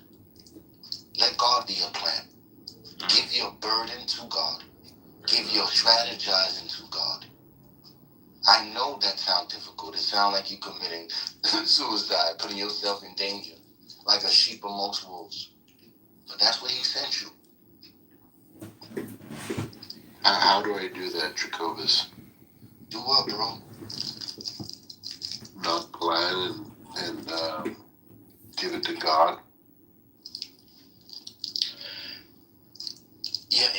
When you flinch, that motherfucker protect you so fast without thinking. Trust that nigga to do it. Trust you. Cause last time I checked, you ain't the one who flinching, Oled. Yet that nigga saves you all the time. And you're not willing to save him or let him take control. How many times your whatever it is gotta grab you out the way and say, no, watch out, don't do that. Even though you knew better, but you wanted the immediate pleasure. Not realizing that immediate pleasure was just a reflection of what it really was. So you drinking something that hurts you is no good for you. You are beautiful in God's sight. Your mind, the hands of the work of your hands, but you numb it for no reason at all. All because of something that's invisible.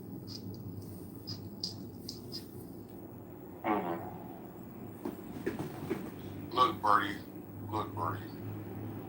Don't try to drink it away. Don't try to smoke it away. Don't try to fuck it away. I can imagine the pain you're going through. Barely. Just let it happen. It's happening. Don't try to numb it. Just let it make you powerful. Let it make you wise. And like Jacoba said, just stand strong. Be very forgiving. Just don't try to engineer, right? Just try to be available, forgiving, but don't don't try to force it. Can't, be available, but people have to make their own decisions. You can't coerce them. You can't, just, it's unfortunate, but I agree with you. Just have faith. Let the Lord work it out. Just stand strong. Be healthy. Because right now, it's almost like somebody's trying to destroy you, and so you have to make sure you're not destroyed.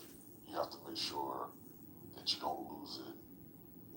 You can obviously have children that you can use as like a focal point for everything and anything as your focal point to stay healthy, to stay happy, to stay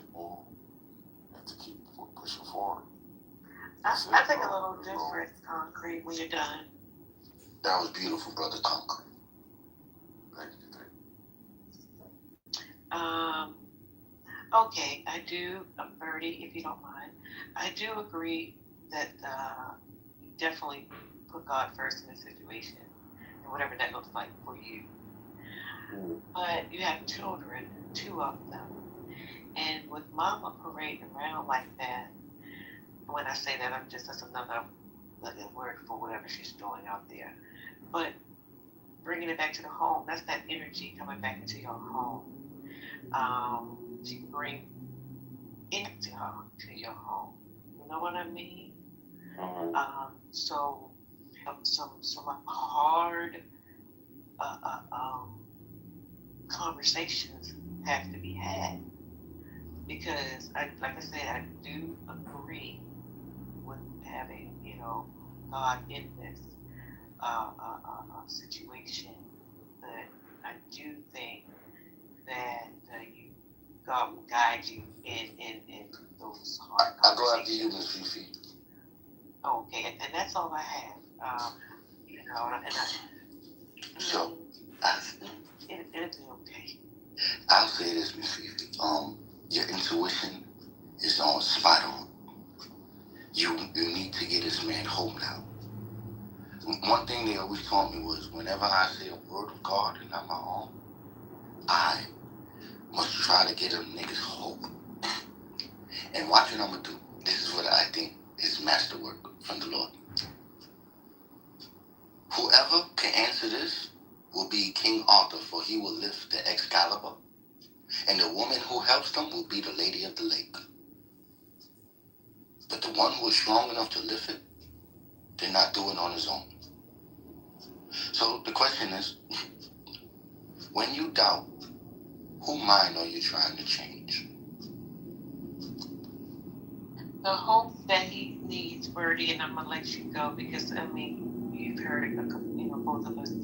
The hope, Jacob, is his children, his legacy. That's the hope that he has to hold on to, because she's out there doing Lord knows what, like I said, and just having hard conversations, and everybody in your union. That's kind of, Birdie, your Lord told you you must be willing to hate your own spouse, your children, your mother, your father, your brother, your sister, for his sake. If you're not worthy to be a disciple. So that means he look at you more precious than a sparrow, more precious than a lowly sheep. So that means whatever you must do in this world, and what must not be done, you cannot sway for your brothers, you cannot sway for your sisters, let alone you cannot sway for your children or your spouse. For if you do, you will have failed where Job had stood.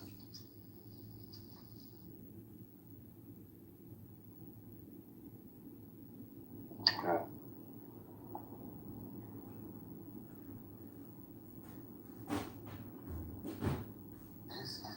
I guess Concrete dropped the mic and just kind of, say what he said. That nigga said amen, disappeared. Right, he's like, oh, that nigga scared the shit out of me, man. I'm telling you. No, that's all good. I just had insomnia, so that's why I'm kind of hanging out. You know who gives us rest, Miss? Say it again. Who gives us rest? Yes. Meaning, if you wanted to close your eyes, you can't produce it. I know. Meaning, when you do close your eyes and you in that darkness and you can't sleep, God is going to give you comfort in the dark, for he is that light. And the only thing that can ever give you comfort in the dark is the light, right, Miss Fifi? It's something bad. Now, the light shineth, and the darkness comprehended not. Bernie, are you in the U.S.? Yeah, I am. Okay, so there are laws in place. Not saying that it's different on, I'm sure, in the country. Wait, what? You said you was Nigerian. Oh, you What was my bad. I've been having to change my answer on that because It's okay. the Nigerians, when someone asks where you're from, they don't care about where you were born. They ask where your blood is. So it's If you're born here, you're African American. So I just wanted to make. I just didn't know there was some sort of culture involved. I've never even been there. So. It's all good, babe. It's all good. Yeah. I don't trip off of that. So, Miss Gigi, I'm gonna shut up, but I just want to talk to you for a second. Not too much. I ain't gonna do nothing. No heavy lifting. No heavy lifting. It says, though I speak the tongues of men and of angels, but have not love.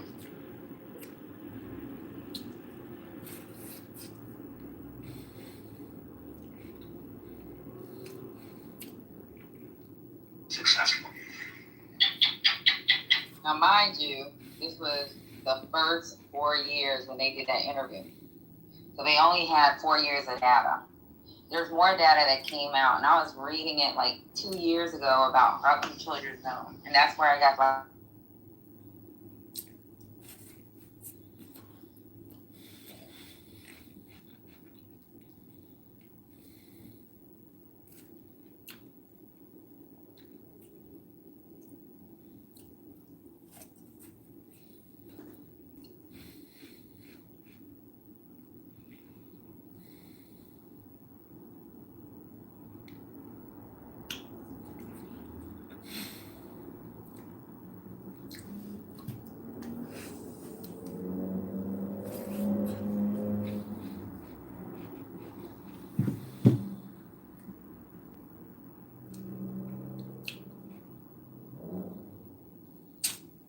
Tell them what else she said. President, what is it hurts us? Tell them. No, Tell them. I mean, I don't expect. I know Sapien for the last 2 years. If I know, I think you gotta see this. He's not You going probably to change. remember it more than you probably remember this more than I do. This is a direct quote. That it hurts us that we're forced to kill children or something like that. What was it? I gotta find the direct quote. I think that was Golda Meir or Daniela Weiss. No, it's we will never forgive them for making us kill their kids. Yes. Yeah. For making us kill their kids, they will never forgive them. And you know what? I don't know, Ace, if you heard me speak about it. I did mention this a few days ago in this room. They have a minister called Itzhak. I work for the fucking government, bro. I'm Good, pal. Like, why? GS13, bro. I don't have to fucking. Oh wow, that's pretty actually high. Yeah, dude. I'm good, man. And my job's gonna be remote anyway. What is GS gay sex? No. No, it's not gay sex. That's fucking funny. No, I came in at 11, and then I got promoted to 12, and then 13 I got picked up. So it was really fast in 3 years. Now I'm going for 14. What's wrong, Cindy? Why are you sighing? I'm gonna do this today. But yeah, I like Tampa. I wouldn't move down to Orlando or anything. Orlando's perfect. No, bro, are you fucking nuts? You don't know anything about Florida, man. Man, my family lives in Jacksonville, and they lived in Tampa. I lived all over Florida. I want to tell you this right now. South Florida is not at all where you want to be. I love Clearwater, though. Oh, Clearwater's okay. Clearwater's different. I visited on last year. Yeah, well, not what just happened over there with the pew-pews, but yeah. Well, yeah, they just that was a fucking teen takeover or whatever. But like, it's all Scientology, and it's a very empty area. No, it's not awesome. Never met a Scientology. Well, you're gonna go to the headquarters. You're gonna go to like 3 weeks in Florida. I have. Joey, the headquarters are in Clearwater. Everybody is I met Scientology. John Travolta, Tom Cruise, Grant Cardone, my friend who passed away, God rest his soul, is Val, you want to come with me to be a Scientologist? I actually do want to go into the Scientology. You're stupid. building. There you go, Sangre. That's your answer. What? Hey, listen. When I was in Florida, I met Lil Wayne. I met Diddy. Like, I mean, Florida was like a spot. No. Why? What do you mean? Why does Sangre leave? Why are you doing this shit, Bow Wow? I hate Sangre you. hates me. Bow's just doing Bow things. He's being a Bow boy. Bow makes everyone like. He's trying to like. I don't know what he's trying to do. He's trying to hook you up. With. Angry. Bow's actually a wedding singer. You know that? Oh my gosh. He's a wedding singer.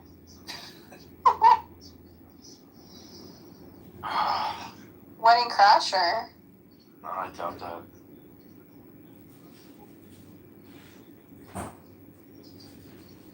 Well, I'm trying to find a picture of my house out there. I was in Clearwater like not too long ago. Yeah, what happened? I just went to. I was supposed to go to like work out because the gyms are really good there. My friend works for a YouTuber. Supposed to. I got invited to 4th of July in Sarasota. Yeah, Sarasota's a nice city. Because everyone from Clearwater was going to Sarasota for some reason. I guess it's better, like nightlife or something. I don't know. It's like a newer city, right? Where? Yeah, because Clearwater is just a beach touristy vibe. I was staying on the beach in a nice resort.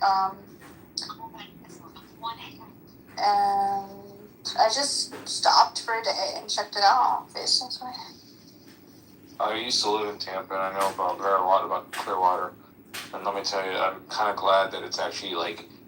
I'm kind of glad that all the scammers of Scientology took over, and they bought out most of the town. It's empty. So, like, it's empty as fuck. So it's really it's super cool because they've been trying very, very hard for many years to kind of get the hype that Miami did, because it is you get sunsets. It's basically you have a beautiful row of high-rise hotels, and they're all gorgeous. They're all like top-tier fucking hotels, and I stayed in one. and there's no fucking ooga boogas like anywhere remotely, and it's just super clean, super pretty. You get sunsets, okay, and you they could basically in terms of like scenic, like for scenery and all that, it definitely beats Miami for sure. So.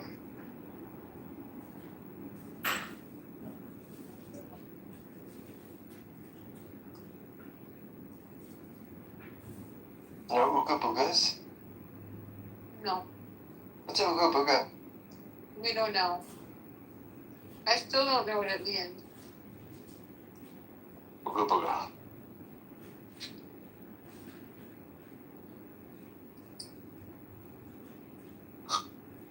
Does anyone know what it means?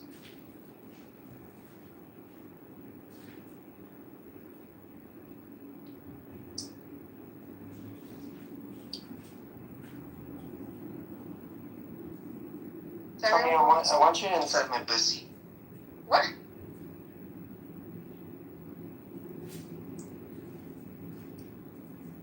Who are you talking to? Tommy. Oh. The fuck you say? Inside my pussy. Oh? What? Oh? I want you inside my pussy. What are you talking about?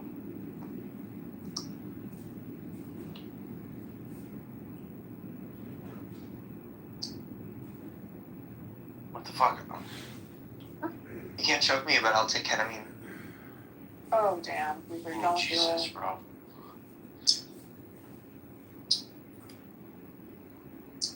Oh, no.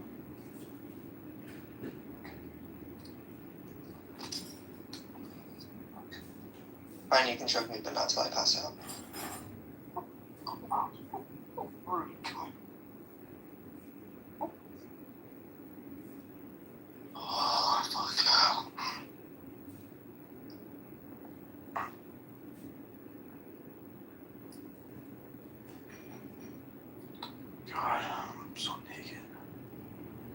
choke me until I pass out, but make sure I don't have a stroke 3 days later.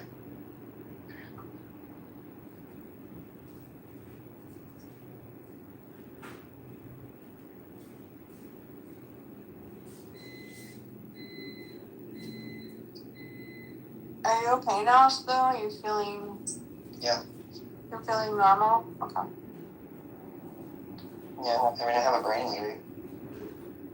Oh, wow.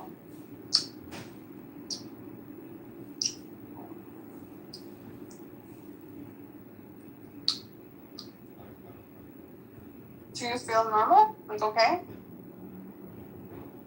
A little weird, but yeah. Okay.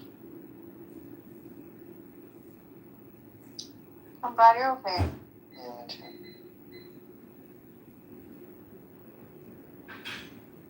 Hold on, Sheeper. It's gonna... Just hold on, what's going on? Just hold on. I want to ride a roller coaster with this thing. Me too.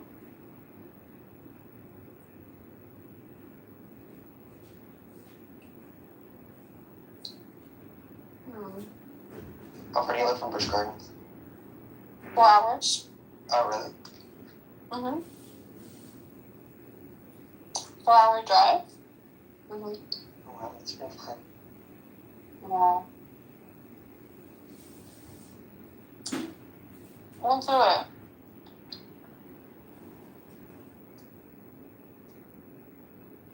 I gotta put it on my vision board. Yeah, put it on the vision board. Because I have Disney on my vision board. I think I should switch it to Tampa. Busch Gardens, yeah. You're closer? You're not closer. Is it closer? To you? Oh, what? No, it's still, it's all the same. It's all the same, either way.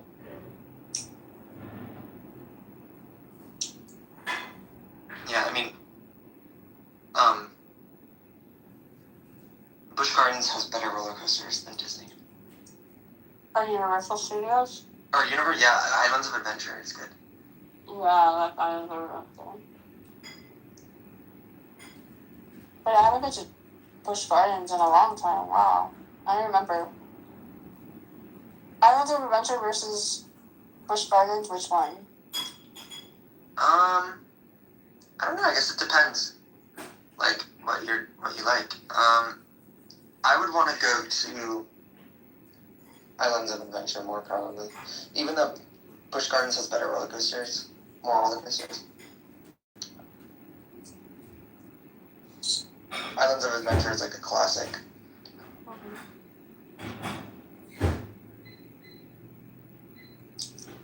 You did end up going to Disney, right? No. No. Dollywood or something? No. No. Didn't end up going to either of those. He was gross. Well, we're gonna go. This is our year, so we're gonna go.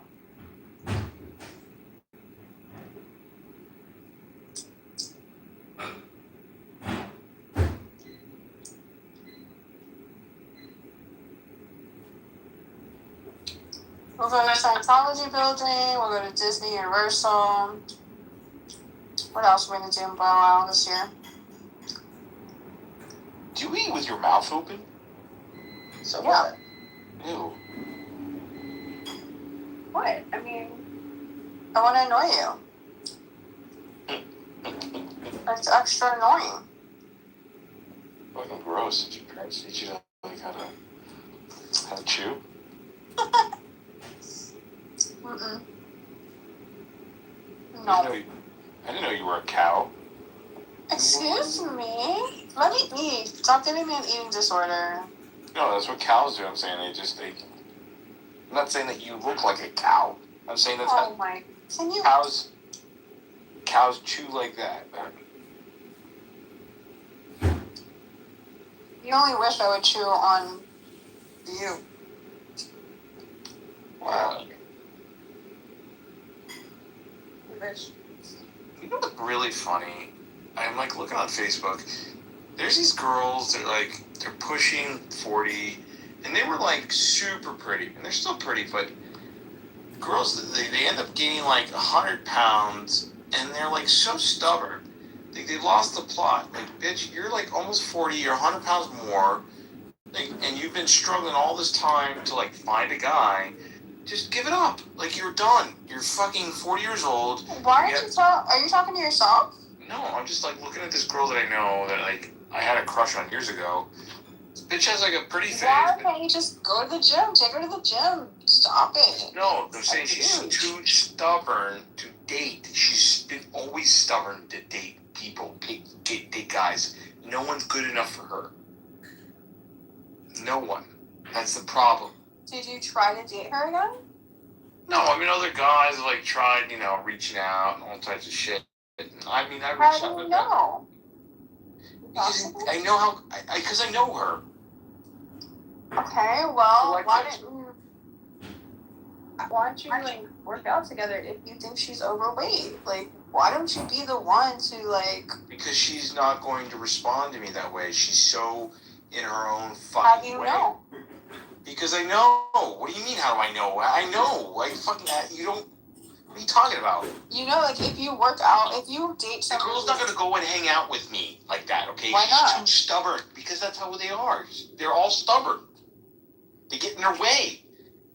You're like, oh, I'm gonna find something better. No, bitch, you're 100 pounds more with a pretty face. Like, you failed at every fucking relationship because you fucking find a problem with every guy, and now you're not married, and you're fucking singing out that you're 100 pounds more. What the fuck? Bitch, get out of your way. Get out of your way. Are you talking to yourself?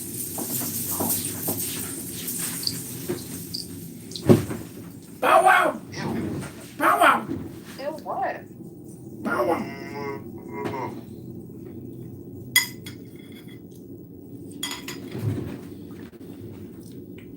Crack your knuckles. No, that's Grinder. Wait, was that Grinder? Sound like Grinder notification. Yeah. Teeter, was that Grinder? No.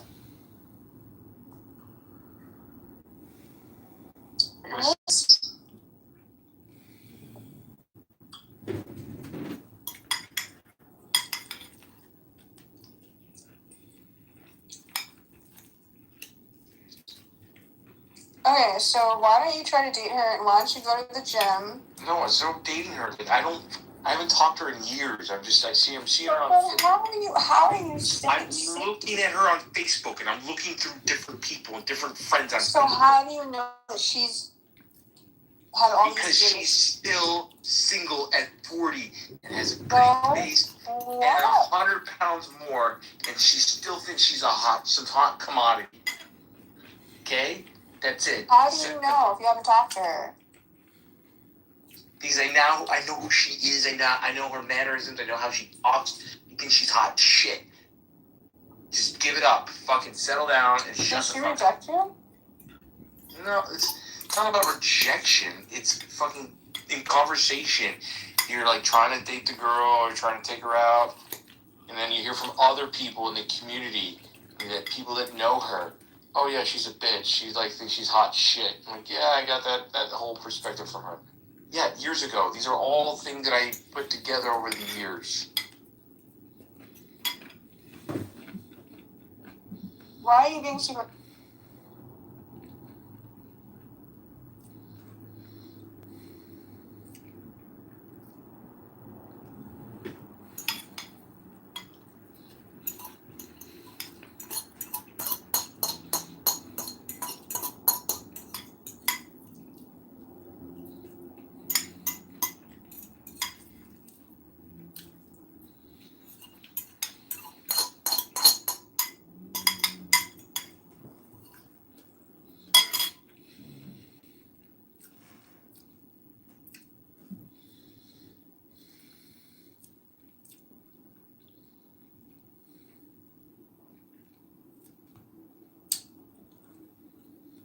Good. What is the proportionate response to a crime? If I slap your child, will you kill in response? Do you kill my child? or do you come and complain to me, or do you slap my child back? That's the point. Okay, but what you do, for example, if I slap your child, you come and kill my child. Is that a proportionate response? Of course, I was wrong to slap your child. Okay, but is it okay to kill my child just because I slapped it? That's the point that we are talking about. So I want you to go and read these people, because at the end of the day, you and I don't have any stakes in it. Okay, let's face it. And I could be lying, you could be lying. But these people, these are all known names within Israel, inside of Israel. And I've also written who is who, like what is their, kind of thing. Like this guy, Michael Safard, okay? He has been arrested several times by Israeli police because he stood up against what sometimes IDF has done. And Yonathan Shapira and Avner Guariahu, all these are people who served in the IDF, and they came out and they said what we did in the IDF and what we were allowed to do and told to do in the IDF is unacceptable.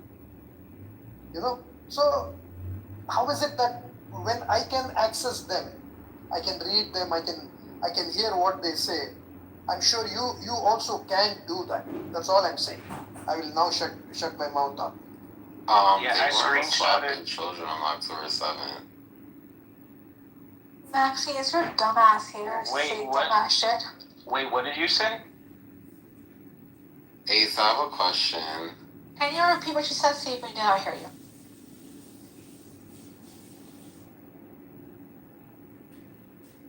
Sapien, can you repeat what you said? Sapien cannot hear you.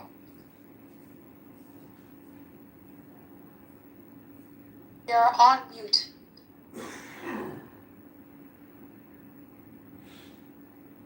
I guess not. Ace, I have a question real quick. No, can you please repeat what you said? Sapien didn't hear you. Why are you so scared to repeat it? I'll answer your question after. Uh-huh. Lord have mercy. You mean me or Sapien? Yeah, you just said something right now, and Sapien said I didn't hear you, so it was a comment you made. Oh, well, I have a question. No. I also did not hear what you said. Maxine, no one heard you. I didn't hear what you said. You said something. October 7 kids, something like that. Yeah, something like that. Well, yeah, I just said that they weren't slapping kids on October 7th. Who said that they were? You missed that there was like an analogy that like it's not proportionate response. If I slap your we're not kid, talking about October 7th. You kill my kid. We weren't talking about October 7th. They wasn't slapping niggas on October 7th. Nobody was talking about October 7th. Hold on. Back. Hey, Ace, I got a question for you though. Hold on, can you hear me? I can hear you. You missed the context of the conversation. It doesn't do with October 7th. But like what else is the context? Like the response. The response is because of October 7th. We're not talking about October 7th. The response is because of October 7th. We never talked about this. Is nothing to do with October 7th. This is all because of October 7th. Okay, what happened prior to October 7th? Okay, but all this is because of October 7th. What happened prior to What happened on October 7th? See, I can't have this conversation with you. You're a dimwit. See, can you please take care of your friend? I'm just saying what happened on October 7th. Like, I'm just asking. You're embarrassing yourself. I know what happened on October 7th. Okay, we all do. Now go ahead and answer your question. Yeah, we all do. Go ahead, answer your questions. Stop okay, I do have a question though. So, like, if I fuck on my friend's ex bitch, is that problematic of me? What happened before October 7th? What happened before October 7th? Just answer it. What happened before October 7th? Then we get October 7th. So anyway, if I fuck on my friend's ex this bitch, room is isn't that about you being a hoe. problematic? You being a hoe, this has nothing to do with you being a hoe. This is not therapy session. Sorry. I mean, Maxie. I'm a hoe for fucking on my friend's ex bitch. Maxie, you should make sure to let them know that you got crabs, okay? Before you do it. Thank you. Anyways. Wait, I'm a hoe. Wait, Ace, I'm a hoe for that? I don't need to. Your conversation is very whole. Like this is not a whole room. Okay, go talk to your fucking. Go talk to your buddies on this side. Amir, you know what's dangerous is when people who lack brain cells have opinions on important matters, especially when it deals with human rights. He survived natural selection. That's the sad part here. No, it is, Steve. We deal with a lot of retards in the South, so it's a normal thing. It's not just one. At least I know what October 7th is, or what happened. It's okay. They were slapping kids on October 7th. I know. Yes. Even if you want to say I know what happened. I know what happened on October 7th. So Make sure to let your partner know you got crowds, okay? So let's explain to what happened October 7th. Fayez, Assalamu alaikum. Fayez. I just want to say one thing about October 7th. I don't know what happened on October 7th, but I know what I did on October 7th. I had one of the best dinners that I ever had on October 7th. So go ahead, Dean. So yeah, what happened on October 7th, Maxie, we'll explain to you what happened October 7th. We'll give you a brief version. There's been many rooms. I know what happened on October 7th.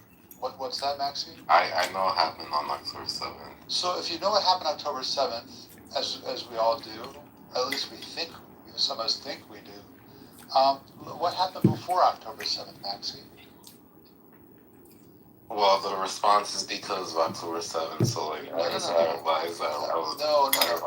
The question is because October, Maxie, response is because of October 7th. Maxie, have you thought that October 7th could be a response to something happened by the Israelis? Have you thought about that? Okay, what response involves raping women, putting them in trucks,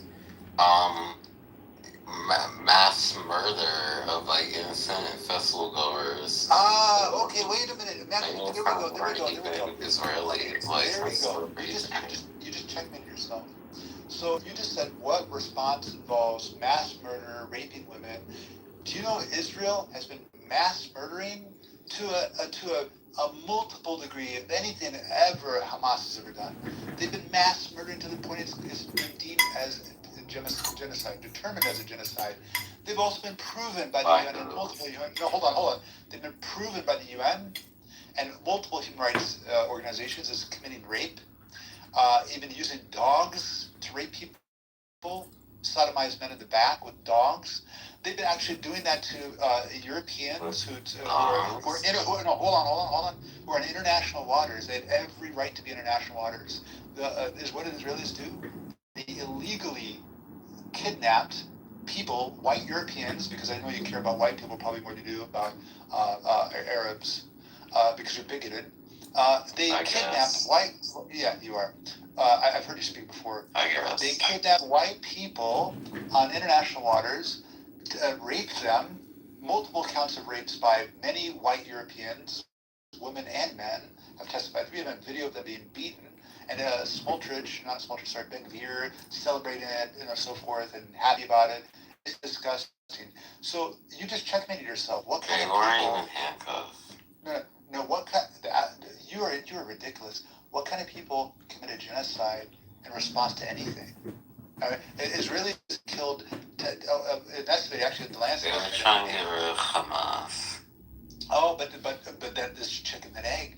Maybe the Palestinians were trying to get rid of the cancer of Israel, the Israeli society who supports a government that and that great government. They don't mean they want to kill every Jew. No, they don't. They want their land back, and they should be back governing the land, because when they were governing the land, when the Ottomans were governing the land, when Muslims in general were governing the land, they weren't doing this insanity against the Jews. No way. But Israel has proven it has. They did mass murder, as you said. You know what is mass murder? Mass murder. They did rape. They did all sorts of vile actions. They've been they've been a famine. Hamas never famined or starved to death Israelis, but Israelis sure have done that. It's been very calculated and it's intentional. They just put bombs in nightclubs. UN just said intentional. No. What's worse than that? What's worse than that is a genocide. bombs and nightclubs are wrong, right? But a genocide is far worse. Starving children to death is far worse. Using human shields like Hamas is using in colleges. Using human shields, Amnesty apartment International, blocks is like crazy. Yeah. If human shields, you just checkmate yourself again. Amnesty International and the UN. So are we not going to Israel has been talk about how they're using human shields? Yeah. Fucking shields. That's so crazy. Like they're literally using human shields in the universities. It's been documented. Exactly. Israel's been documented. They threaten people with state leave and do you acknowledge put the death hold count. on. Do you acknowledge that Israel's been using human shields? Do you acknowledge that the death count is in the hundreds of thousands? No. Like Hold on. Like, if you go to the house or someone's profile, it's actually estimated by the one of the America, if you're American, one of the leading American medical journals called The Lancet. Follow the new houses that you might want to join. Like if you go to the house or someone's profile, it'd be really nice if you could listen to some highlights of like some of the funniest, most interesting investing I've said. So I'm really excited about it. It's going to be awesome. We're working on it right now. August or April. Follow the new houses that you might want to join. Or was it 25? Sorry. 25 at 186,000 houses killed by drugs. That's actually not true. The article's true. The article is actually not that reliable, actually. If we could relaunch you don't know what you're talking about. The other thing is, are you intellectual okay, name me the top 3 perspective. Name me the top 3. No, are you always the best ideological drama? Are you so what's the top 3? Top 3 journals? Or something. You name me the I will because you're ignorant. Yeah, please. Brother Dean, you're wasting your time. JAMA, Journal of American Medical Association, and NEAGM, New England Journal of Medicine, and The Lancet. So you just said response mass murder. Doctors use Do you know Israel has been mass making, epidemiology, and so forth, studies. It's a top medical journal, right? So anyhow, they estimated back a year ago 186,000 were killed. There's also other estimates. So Harvard University had a study that estimated there's up to. Is it a study or a political piece? No, it was a because study. It was a study. Nope. Hey, Lancet is a medical just because it was released by the Lancet or whatever the fuck doesn't mean it was like an actual study. The Lancet doesn't allow. This is not the New York Times. I mean, they a lot of times they do. Actually, do you know what medical journals? Sometimes they even have like pieces that fella consider that sanctions could be responsible to their reactions against people. The Amnesty International back in 2000, was it 12 or 13? They investigated the claim that Palestinians were using human shields, and their conclusion was the opposite. They said actually in their research they concluded that Israelis were using Palestinians human shields. Numerous accounts, cases, documented cases of Israelis using Palestinians, children, women, men as human shields. We've seen it. We've seen videos of it. Now, on the other hand, they conclude that the Palestinians were not using their own people as human shields. They said this, and this is very easy to understand. In perhaps the world's most highly densely populated areas, by virtue of that, people they have no choice but to fight in areas where there are a lot of people around. There's no wide open land where they can fight, independently, away from people and so forth. They have to fight. They have no navy. They have no, because Israel won't allow it. They don't have an airport. Israel won't allow it. They won't. I don't even have a tank. So by means of it, they have to fight in this type of environment. But they haven't found any case. This was according to It's interesting that you mentioned Amnesty International because Amnesty International also has an article about Hamas torturing Palestinians and killing Palestinians. Yeah, because Edward, if he's here, he actually can speak to on the specifics of that. There are Palestinians who are traitors who actually. Oh my God, traitors! So we torture and kill traitors. That's so crazy. Hold on. Israel's arming a Palestinian family. Not all the family members. There's a large family, as Edward mentioned there's about 7,000 or 8,000 of them amongst of the family. It's a large family that are militant, but most of the family are not involved in the opposition group. So the opposition group that actually was involved in stealing humanitarian aid from Palestinians, they were trying to overthrow the Hamas government. And as any government would do, they would execute or imprison those people. As any government would do. So even the U.S. had laws for we execute and torture opposition. For treason. That is so crazy. There's countries over, including the U.S., that has laws on the books, and historically in the U.S. for trade. That sounds like barbary to me. Yeah, well, your country, then America, which is my country. My country. Yeah, you're an American. So the America is a very barbaric country. So our government's very barbaric. Torturing Democrats. So traitors, historically, the government. When does that happen?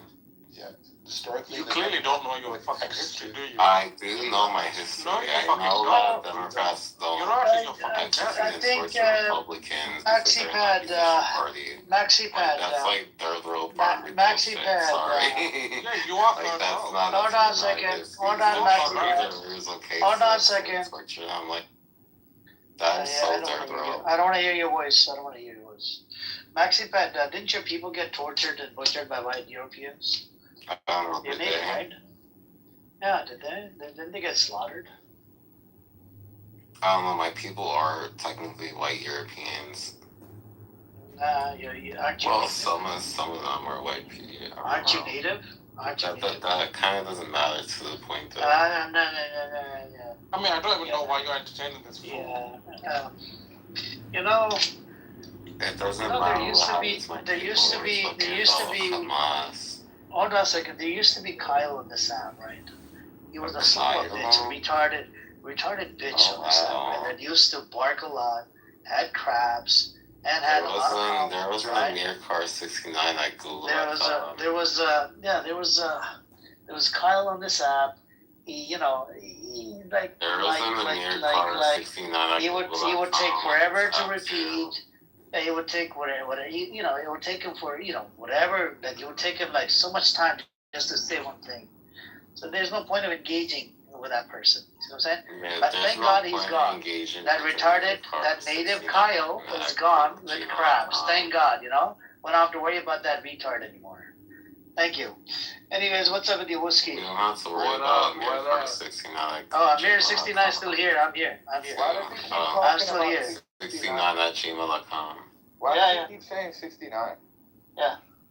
Amir Car 69. The only thing he has to live for. Amir 69 at gmail.com. Yeah. Hey, bro, this is. Do you want to email me something, Maxi? No, hey, bro. MaxiPad? This is a room about the war, bro. This isn't a sexual room. You keep he's trying to. Oh my God, he's trying to flirt with you, bro. I understand that. He keeps talking about. Don't sound bitch. He's into 69, bro. Yeah.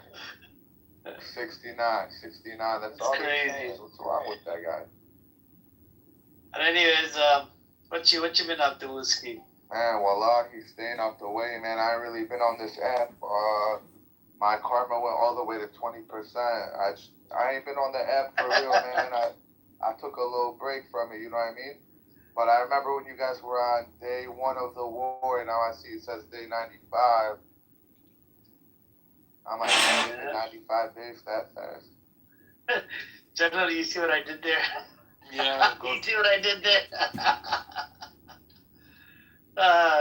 Was that the Kyle guy? You know when you speak to, say, PM... I'm not going to make any comments, Whiskey. Just read between the lines. Yeah, he tried to make it look how he be slick. He tried to be slick. Read between the lines and then just remember it.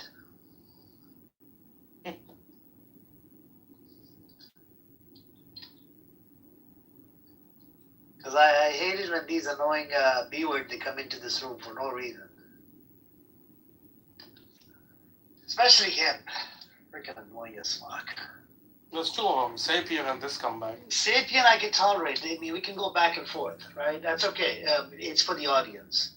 But this sweetheart bitch, oh my god, nothing gets through his dickhead.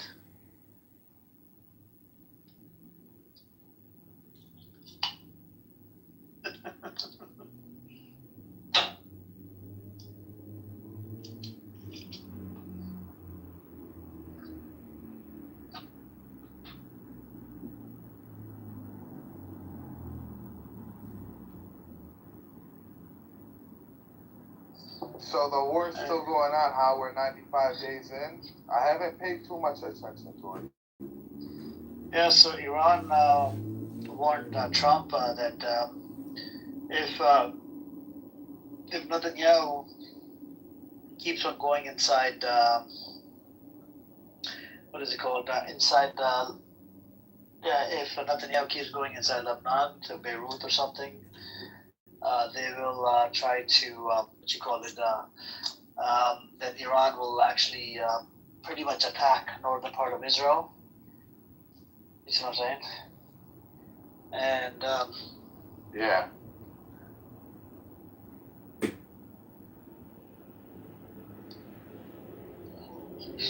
Ghost. The Ghost is, I think, busy right now, bro.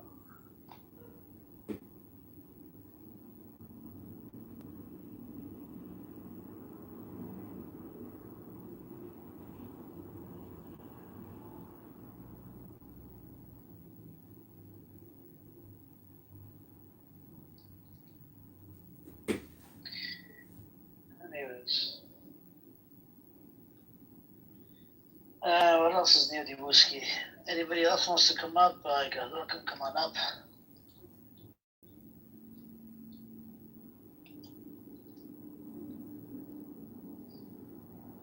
Hey, what's up, Jelly? How you doing today? And Duran is probably sleeping. Gary, you want to come up? Hey, Porsche. How's the Porsche doing for you? Are you riding the Porsche? Good morning, good night. How's everyone doing? Dion, get up here. Duran, you want to come up, bro? Duran is probably busy with the family, man. Duran, do you have your permission? Do you have your wife's permission, brother, to speak on this app? Yeah, I'm doing good, Jelly. How you been? Long time no talk. Same old, man, you know. I just been involved in politics. I troll as well, but not as much. But Duran, do you want to speak anything, bro? You scared? Nah, Duran's probably scared. Carrie, are you scared? Sorry, man. I'm just working. Who's Duran? Who's Carrie? Duran, Duran, it may be Zionist. Maybe. He's Muslim. Going Ruski. Is it Diran? Is it Duran or is it Diran?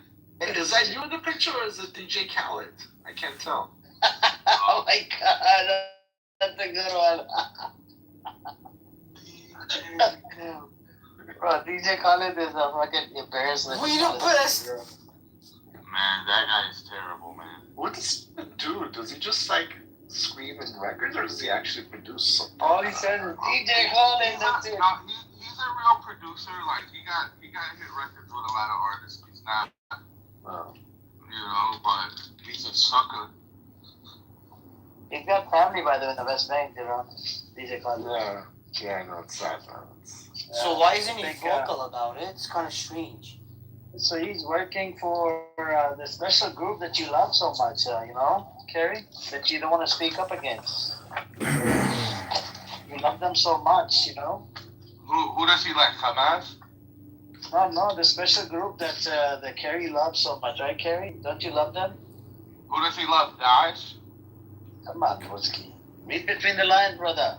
I don't know. I don't think. You got an anonymous account down in the audience. Do you see the anonymous account? Read between the lines. I don't consent to being recorded. Yeah, he's in love with that particular group that's suppressing Palestinians. Do You understand that's oppressing Palestinians. Listen, let me tell you something about Kerry. He's very famous among the Armenian people. He's the first Armenian to be on BET channel. Seriously? Yeah. Absolutely. Yeah. Were you on BET? I was in a movie. What were you doing? You were on a movie? Yep. What movie were you in, Kerry? There's one movie called Weekend with the Family, and another one called Only for One Night. Okay. What are those, like, two-star movies? No, I was not starring in it. Oh. What were you, like just the pizza boy? No, just a character in it. What were you, an extra? Were you an extra? Were you, like, what were you? I was in the extra. The first movie was Weekend with the Family. I had a scene with Karuchi. I don't know if you know who Karuchi is.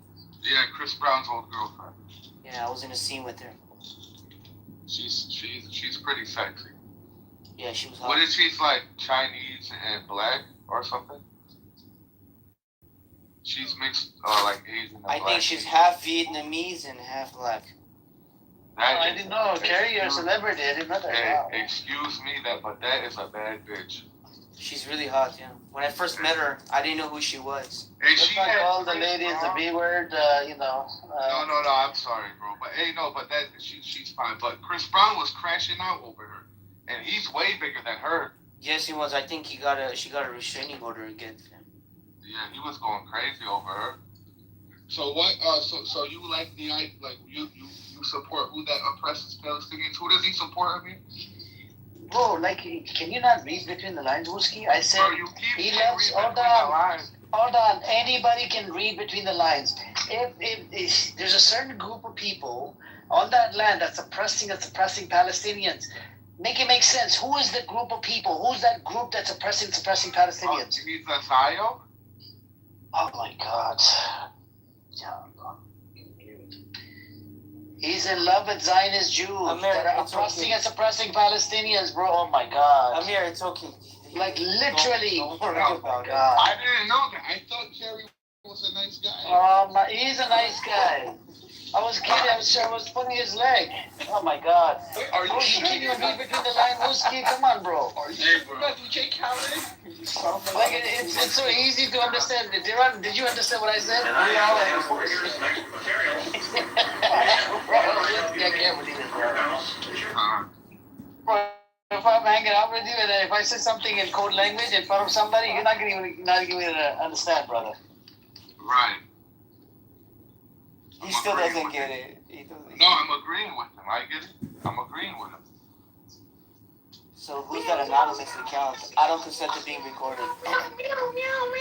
Oh, we have a meow man here now. What the fuck? It's a cat now? Yeah, we got cats. You're telling me there's a clubhouse cat now, bro? That's crazy. Yeah, bro. So, Kerry, how do you feel about Hamas? I don't know too much about it, so I don't want to say the wrong thing and then constantly get a bunch of questions. I don't know too much. Kerry, I didn't know you were a celebrity, Kerry. He's like a C-list. He said he's like an extra. Like, no, I mean, he's a quiet celebrity, like, Kerry. Yeah, I mean, I was projected to be something big, bro, and then fucking COVID fucking fucked everything up. Oh my! Oh my God! When were you gonna tell me that you were a celebrity? I mean, I don't know. I would have thought. I didn't want to make a big deal about it. Same price, $4. I was trying to keep everything just low key, quiet. That's crazy, man. So Kerry. So so you're an actor. That's your thing. That's your career. That's what you do. Yeah. And where are you from, brother?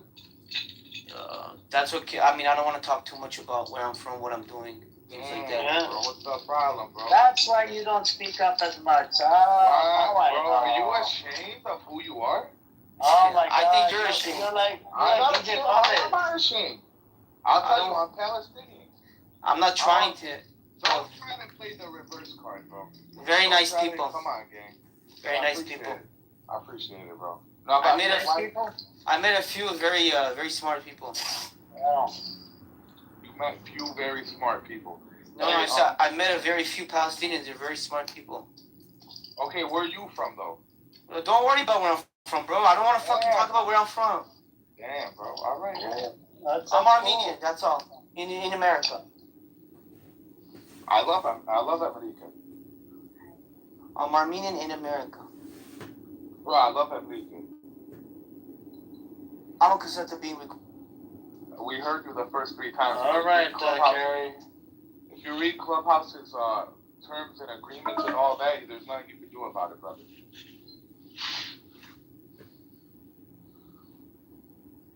That is true, Carrie. Well, Carrie, I didn't know you were. I didn't know, man. That's a Duran. I didn't know, bro. This guy was a celebrity. Yeah, way to go, fucker. Jelly, you wanna come up? Wow. How you doing, Jelly? You okay? You wanna come up? I'm here. here. Trolling on this app? She's probably trolling. Yes, just kidding. I think you're the celebrity on here, though. You. Bro, nobody knows me, bro. Everybody fucking knows you, bro. I'm nobody. You're literally on fucking TV, man. I'm not on TV. That was 1 or 2 times. There's a lot of people on TV.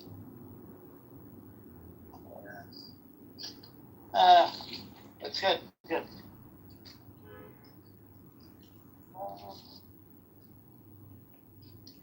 Anyways, Duran, what you been up to? You working, bro? At nighttime you work? What kind of work are you doing, man? Yeah. Hey, what's up, Ace? What's up? Ace, you know what I said to that idiot? Oh, wait, go on. That retard that was in here? Maxi Pad? You know what I told him? I said that Kyle with Crab that used to be on this fucking app, fucking piece of shit, garbage. You know what that means, right? It used to be on this app, and that kind of pissed him off. You know what that means, right? You understand what that means? The crabs that you're telling him? But that's what. Okay, there was a Kyle guy on this app Kyle that was gay, and he had crabs. Yeah. And he was acting like a son of a whore, like him.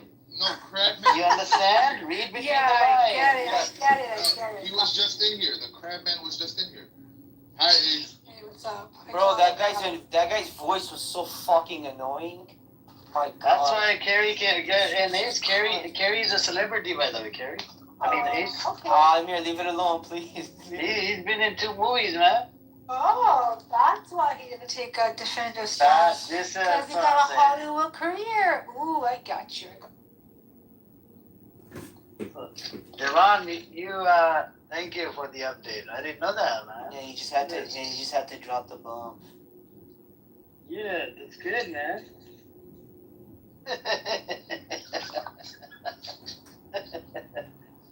Oh my God, that was good, man. Carrie, there's nothing to hide, man. John, Carrie is a celebrity, bro. All right, brother. I'm sorry I said anything. Which movies? Tell us. It was 2 movies. That's what Carrie said. He played a character.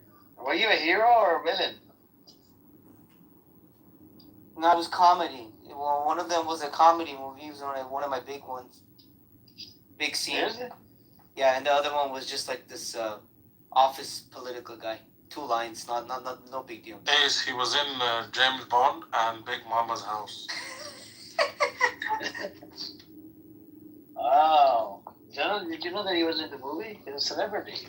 No, I didn't. I think I have to Yeah, no, listen, you guys, we have a movie star with us today.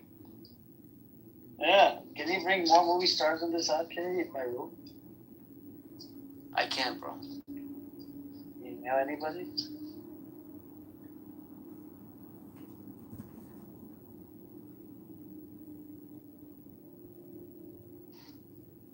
I did run into Danny Trejo and Jay Leno at the Buccaneers Studios.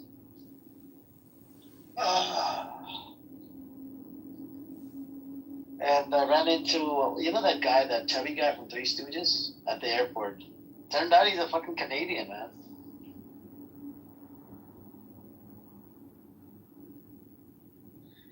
I think we need one of those guys on this app. There used to be a comedian on this app a long time ago, but he disappeared. used to be a lot of celebrities when Clubhouse came up. I think they were getting paid or something. Yeah, I think so. I don't know. Didn't Kanye come on here once? Kanye was on here. Elon Musk was on here. Yeah. I hate Amber Rose, but yeah. Yeah, Snoop Dogg was on here too. Tiffany Haddish, Snoop Dogg, Dane Cook was on here. Tiffany Haddish, an idiot. Ugh.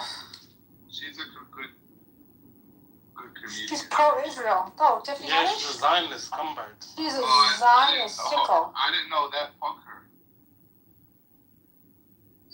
Elon Musk came on this app as well. Elon Musk.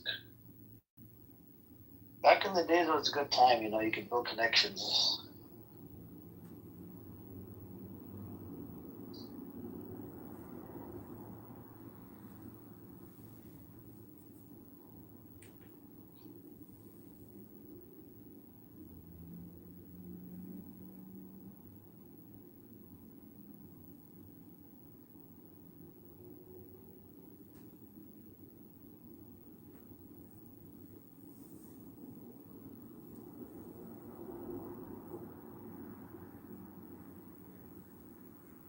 You guys should make a website where you put in the celebrity name and it tells you Zionist or not Zionist. Yeah, you should do that, Deron. And whatever money you make sure I get a 50% cut. And then you could score the movies depending on how many Zionist and non-Zionist they use. I should get a 50% cut. I wonder whose anonymous account is. Is that Annie? Hey, that can't be Buttercup. Buttercup was a loser, man. That's fucking app. Bro, annoying as fuck. Amir, I couldn't believe. Deron, you agree, right? Buttercup was annoying as fuck, right, on this app. Oh, she's entertaining. I liked her. But she's a shapeshifter. Yeah, I liked it when Benny Adam was sitting on her. Those times. No, so I tried to get them together, and she turned him down. I said, look, the brother Benny, even though I feel like sometimes bitch slapping Benny Adam, for something that Because she he likes says in my you room. instead, Amir. And Did you figure that out? I said, how about you guys exchange phone numbers, because I've done this before on this app. I've done it with quite a few people because I used to be part of the Muslim singles room a long time ago. And some people, they got together, got to know each other. So I don't know if somebody got married out of that group, but there was about 4 or 5 marriages that I've seen on this app that happened. So I'm like, maybe because Benny Adam lives in Canada, right? It's about 8 hours drive from Toronto to fucking New York, and she's in New York. Hi, Amir. How are you? Hey, what's up, Paris? Assalamu alaikum. Why do you and Munir have problem together? I don't understand. Fuck him, man. No, where did the start fight? Like, when did you learn to meow? How long was that ago? Yeah. When I came on this app. You learned it from this room. I saw that you liked it. Just say yes. Just say yes. Yes, you learned it from this room. Yes. Okay, so the same time you learned it from this room, the same time when I started opening up rooms about about Iran, that's when he started coming in. When I was doing rooms about Palestine, I didn't see him in here much. You see what I'm saying? So he started coming in here, started creating problems, one after another. And like the same question, he'll ask me the same question. Okay. Like what, I mean? Can I tell him, Amir, John, what happened today? Yeah, go on. The context? Okay, so the context is this. I was in this other room, small group, and I think Sadaf asked a question, which Zionists do you guys hate the most? And we all, emo, whatever, that was just a random question. Manir goes and randomly says, Amir. And we're all like, he's not a fucking Zionist, what are you talking about? Like, he's not. Are you stupid? He kept going on about it, and I'm like, every one of us are like, he is not a Zionist, you're crazy. And he said, why would we open these rooms, John? I mean, everybody said no, there's no way. Then he's like, well, there's Palestinians. You know that question you asked, that controversial question? Yeah. Apparently, you disagreed with them, blah, blah. I'm like, that doesn't make him a fucking Zionist. I'm like, are you crazy? I'm like, I can disagree with him. Anyone can disagree with him. I'm like, that does not equal this Muslim Zionist. I'm like, yeah, I get it, but he's not a fucking Zionist. He's not an anti-Zionist. I'm like, he is I'm like, the question he asked was about Palestine getting their land back. How is that? That's why I asked, because you remember you were in the room, right? When yeah, and I left it back. I was shocked when he started. No, but then he stopped. Do you remember when I told him? He goes, "Well, maybe not Zionist." He's obsessed. I don't get why, but then I left him. No, I want to see why does he hate Amir so much. I don't understand. I don't know. I honestly. These are the things that occur. There must be a reason behind it. But why lie about calling someone a Zionist? That's fucking disgusting. Especially when Are we talking about Munir Heather here? Sorry, I'm intervening. Are we talking about Munir Heather here? Sorry, but boy, he's got a disease. He hates everyone. John, earlier today, I think Pearl, I don't know, she gave me 20 coins or 25 coins in the chat. He started calling her out. Oh, why are you giving this guy 25 coins and this coin and 25 cents? And so he has a problem. I think there's an insecurity problem here, John. So he keeps on, look, I'll give you an example. If somebody was to come up to you and tell you, oh, you're a Reza Pahlavi supporter, Reza Pahlavi, you say one time, no. At one point, you're going to stop, correct? You're going to get you're going to get pissed off. You're going to be like, shut the fuck up, correct?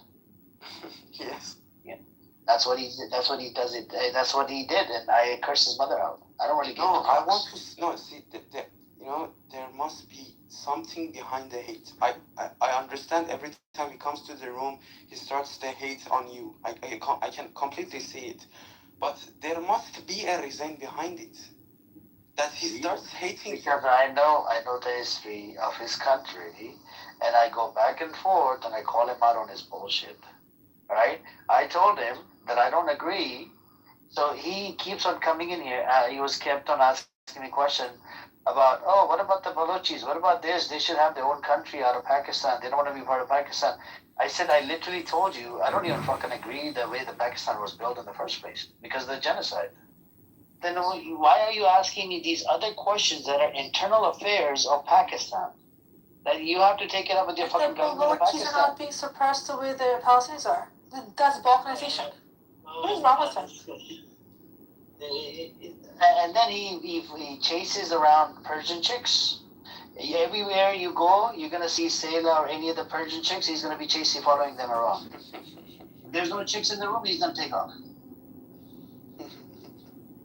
No, seriously, he's just a fucking simp, man.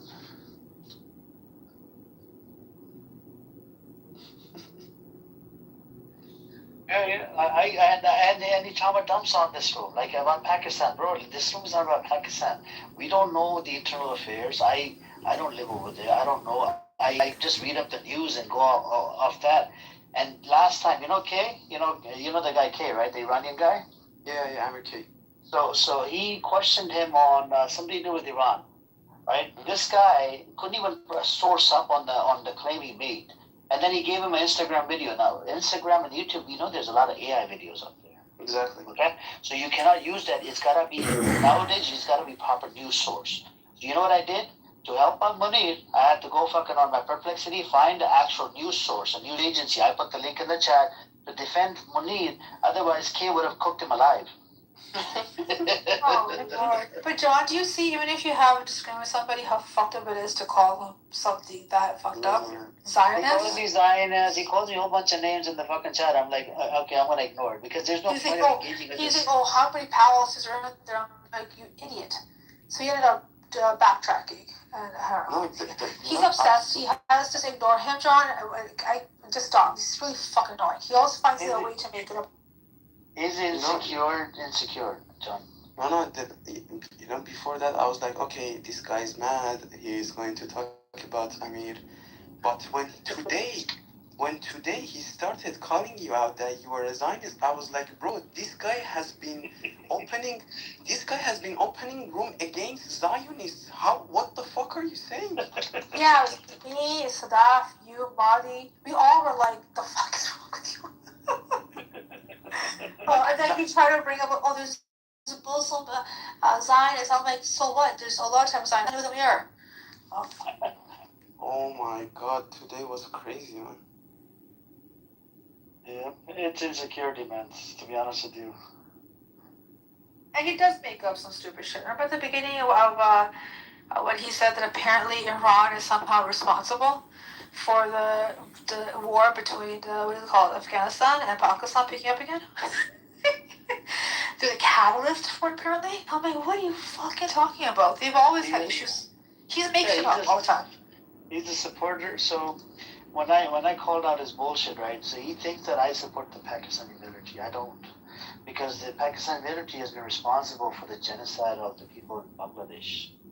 So I'm saying there was a genocide that the Pakistani military did, and I don't really support it. And now, since they have a country, of course the military is going to defend their nation. And that guy leader Imran Khan, he got caught up with because he started attacking the Pakistani military. It's literally a military nation. Everything's run by military in Pakistan. Yep. So you don't Imran Khan actually came on Mario Nafel's show on Twitter. Yeah, I was there. Yeah, I was there. I went in there and I even gave the link to other people.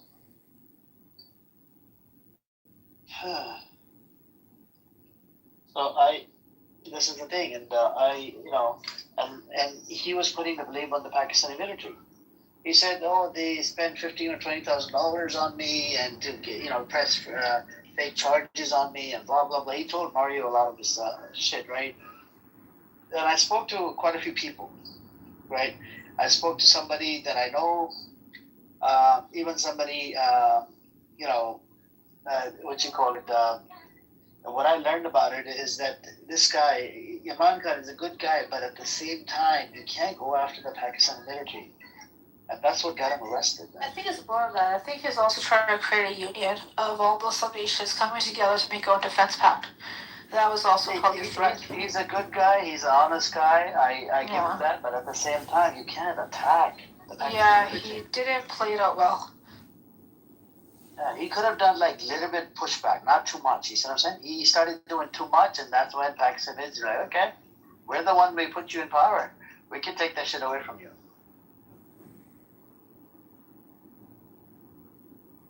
So he has a problem with Pakistani military ace.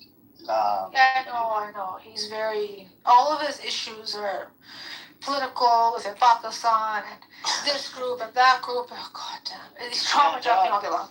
I brought up that Gandhi was a pedophile. You know what he does? He would start saying, "Oh, the guy that was the founder of Pakistan, he at a younger age, he's a pedo." I'm like, okay, source up. I look into the sources. He got married to a girl that was 18, not fucking under 18. I don't know, man. It doesn't make sense. He said Gandhi was a pedophile? I said Gandhi was a pedophile because there's multiple sources out there. Gandhi is a pedophile. He slept with his niece butt naked. He didn't. I think he didn't touch her, but he was trying to, try to test the waters if he can, go through this temptation. Wow. Yeah. Yeah, right. Go try test it and go through the temptation. And he said some racist shit towards African nations as well. He has said some racist shit. Little boy is it for me. Oh, yeah. Oof. No, what he said was we went to South Africa during the apartheid. He actually wrote a book and said, these black South Africans are beasts. I understand why they need to have the white South Africaners, rule over them. By the way, guys, I want to give you guys a heads up. Carrie is a celebrity, so we have a celebrity amongst us sitting here in this room. I didn't know about it until today. Why are you doxing people, Amir? I don't know, I'm not doxing. Somebody already told me. Duran said it in this room. It's a public space. Fucking you, man. Duran is your Armenian brother. Fuck him. Come on, Carrie. Hey, Carrie, come on now. Come on, you're a celebrity. Just no way you're trying to warn good status to be speaking, brother. Yeah, brother. It's all right. We're here for you. I appreciate the love. Telling people to, appreciate the work you have done. I don't know what kind of work I'm not looking to do shows and movies or whatever you've done. I couldn't believe the things that thing was saying. Trump was saying to Bibi today when you guys were talking about it earlier today. That was good, huh?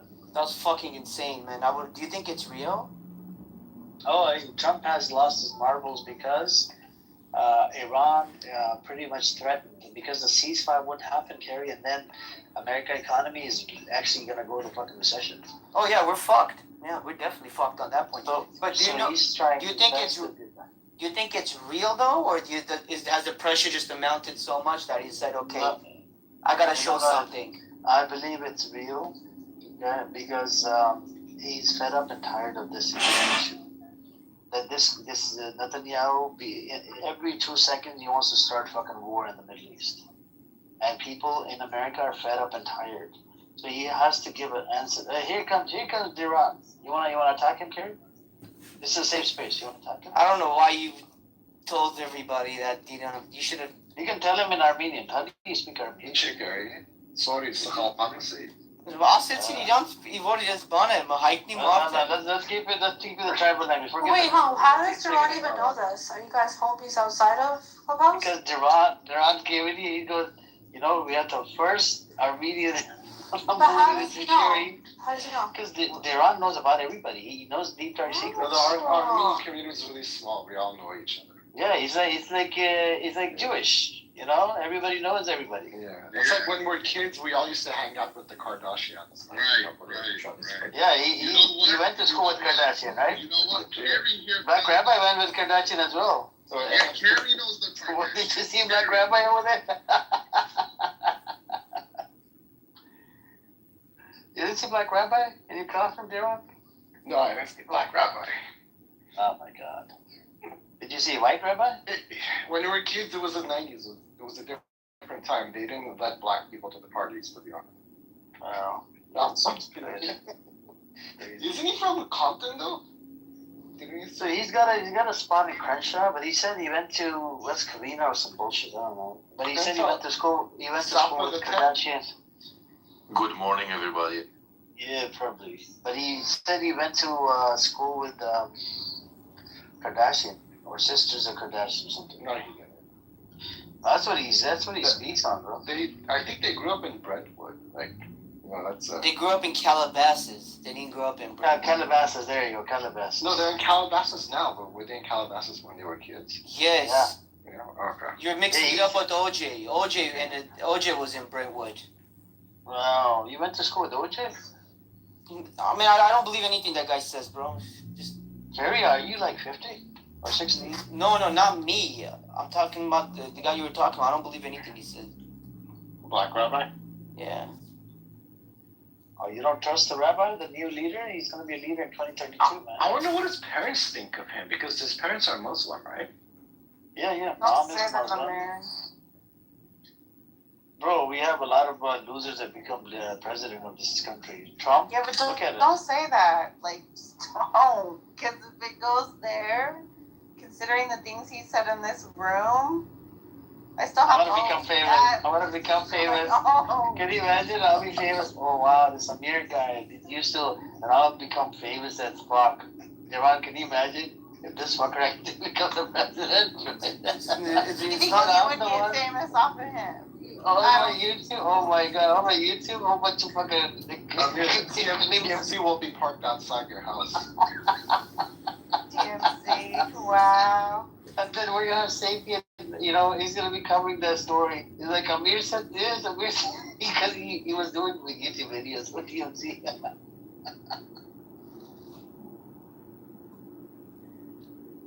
Wow. Hey, I gotta tell Sanjeev as well. Sanjeev, we have a celebrity in the room. I didn't know this. All right, man. I feel so down for saying this. Amir, please. You're embarrassing us. Okay, it's the last person, Kerry. I won't say it anymore because Sanjeev is very respectful. Sanjeev, please don't tell anybody. We have, you're the last person I'm telling the secret to. Kerry is a celebrity. Whisper it in hushed tones. Kerry's been in the movies. Kerry's been in movies? Wow. Yes. Okay. Can I get an autograph? Everybody we have a special guest. That's the last person. Sanjeev is the last person. No, listen, we have a special guest with us today, Mr. Kerry. What movies are there again, Kerry? You might have seen them. Some of the scary movies, or I was in Titanic. I was in Titanic. Yeah, he landed the boat. Sanjay, you remember Titanic? Yeah, Of course. he landed the boat. But did you go down with the Titanic? Or No, I left. I was the first one to jump off. All right. But you don't act in any scary movies, right? No, no, nothing. There a lot of pig's blood at the end. No, nothing scary. Well, what's going on in the world? I don't know. Trump, they're trying to make a deal, but They're having a go at each other. They bombed some island, and those guys retaliated back. And yeah, what kind of a ceasefire is this? even I don't get it, man. It's just I can't seem to understand what's going on.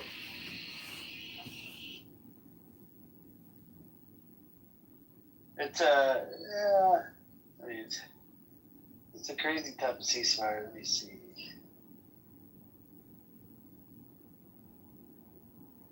Where is the black rabbi and where are all the cheerleaders?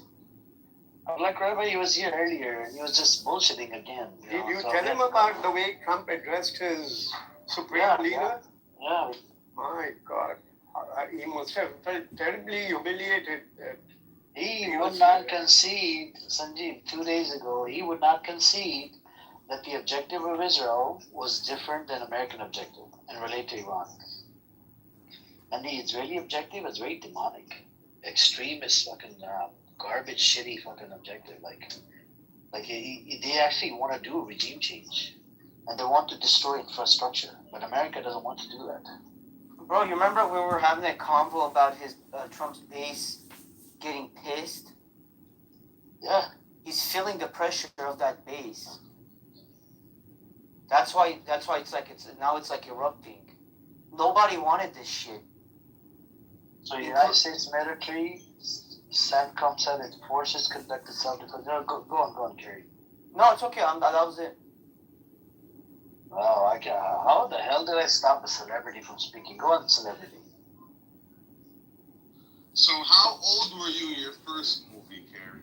Let's not make this about me. Bro, is it really about you? No, but it's not every day that it's not every day we rub shoulders with a celebrity. You know. Yeah, we don't ever get this opportunity, so we want to take advantage of it. It's not a big deal. It's just a big deal for us. It's a big deal, man. It is a big deal, bro. Yeah. It's really not. I want to be respectful to the topic, and I just want to participate in Carrie, it. Change that topic, Amir, to scary Carrie interview. And scary Carrie.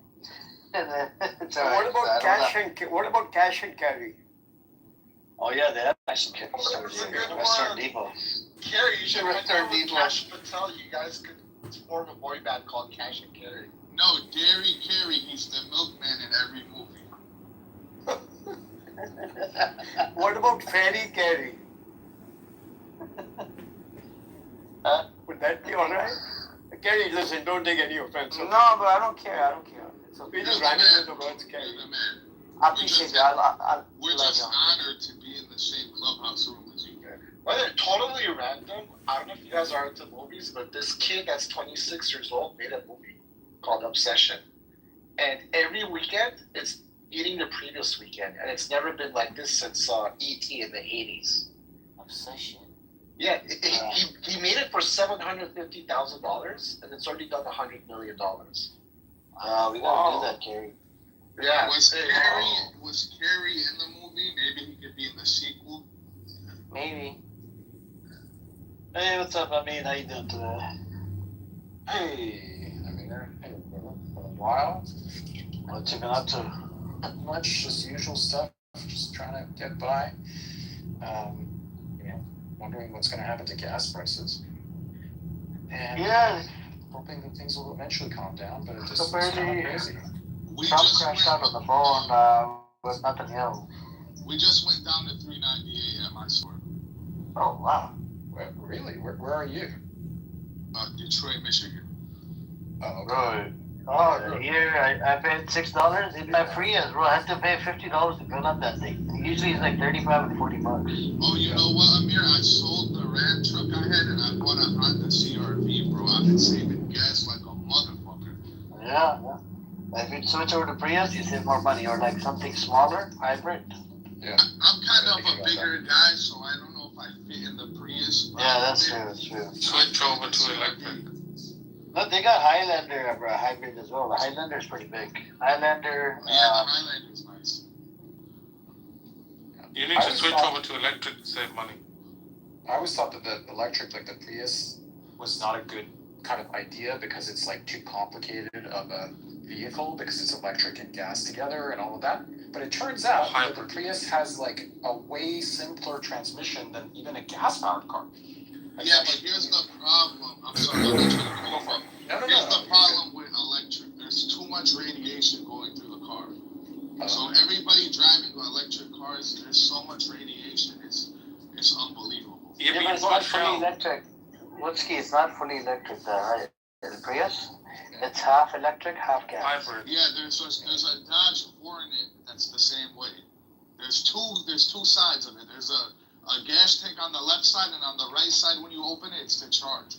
That shit is crazy, man. No, but with this one we don't have the charge. So in Prius, the gas engine charges on the hybrid batteries, and then once the hybrid batteries are fully charged, then it runs on hybrid battery. It doesn't run on gas. That's amazing. You understand?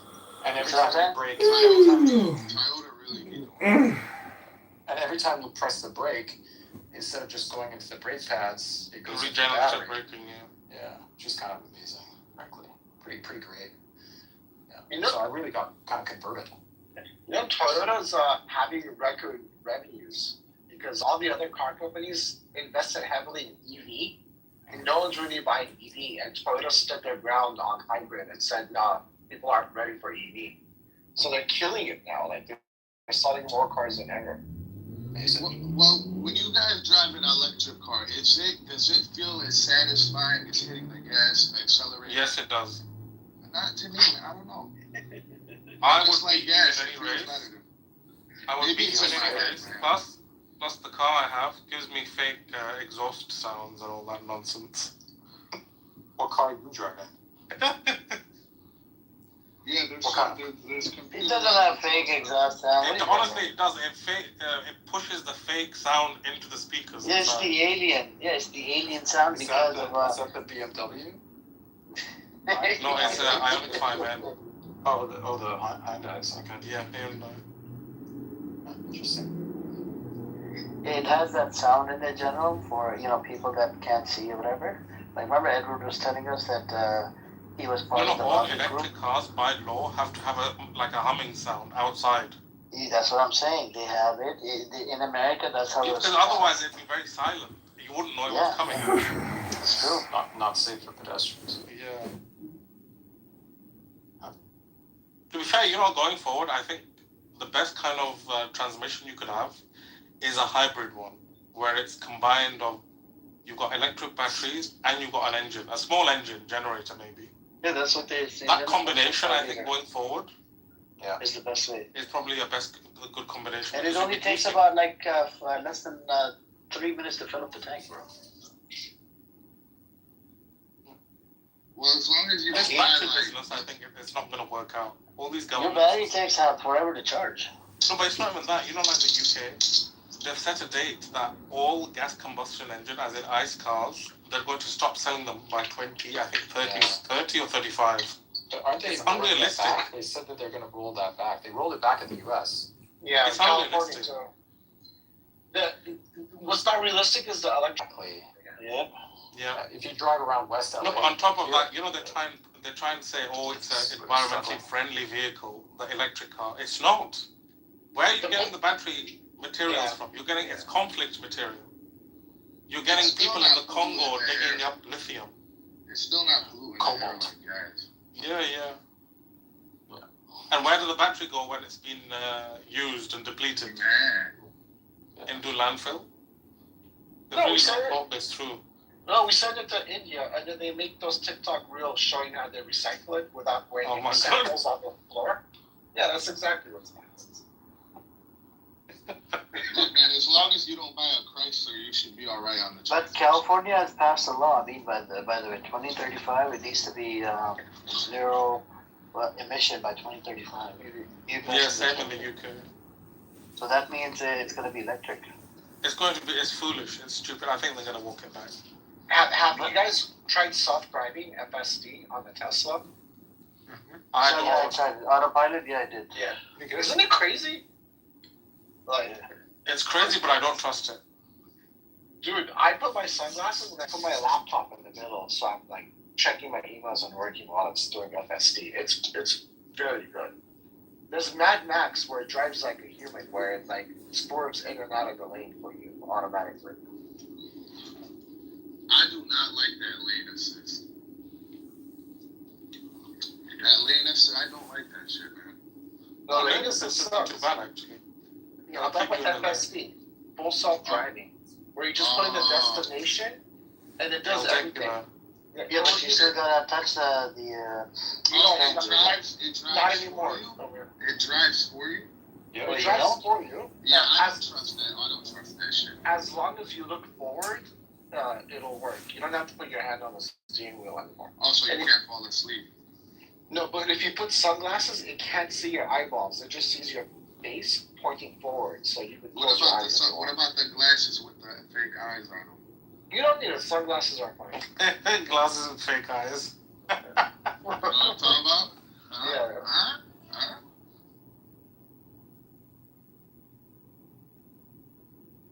Yeah, but the one thing I don't like about the Tesla FSD, the whole system, the whole car relies on cameras. There's no radar, there's no LiDAR, it's just cameras. Yeah.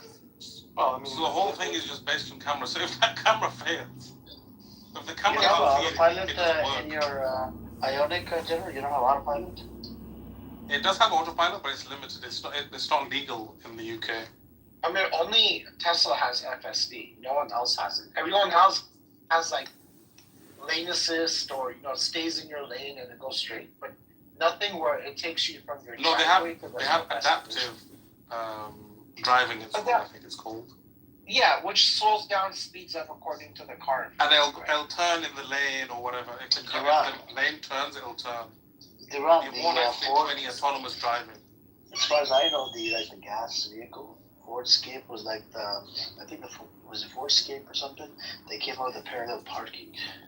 All you have to do is, find a space and between the cars, whatever, and then turn on that parallel parking. It parks the car for you. You know what I'm saying? Yeah, so a lot of cars do that now, actually. That was a good option. It came out like a long time ago, back in I think 2017 or something. The Mercedes all have. I think even Mercedes has an FSD, but it's expensive. You have to pay for it, like a subscription. But Mercedes does have a really good FSD apparently.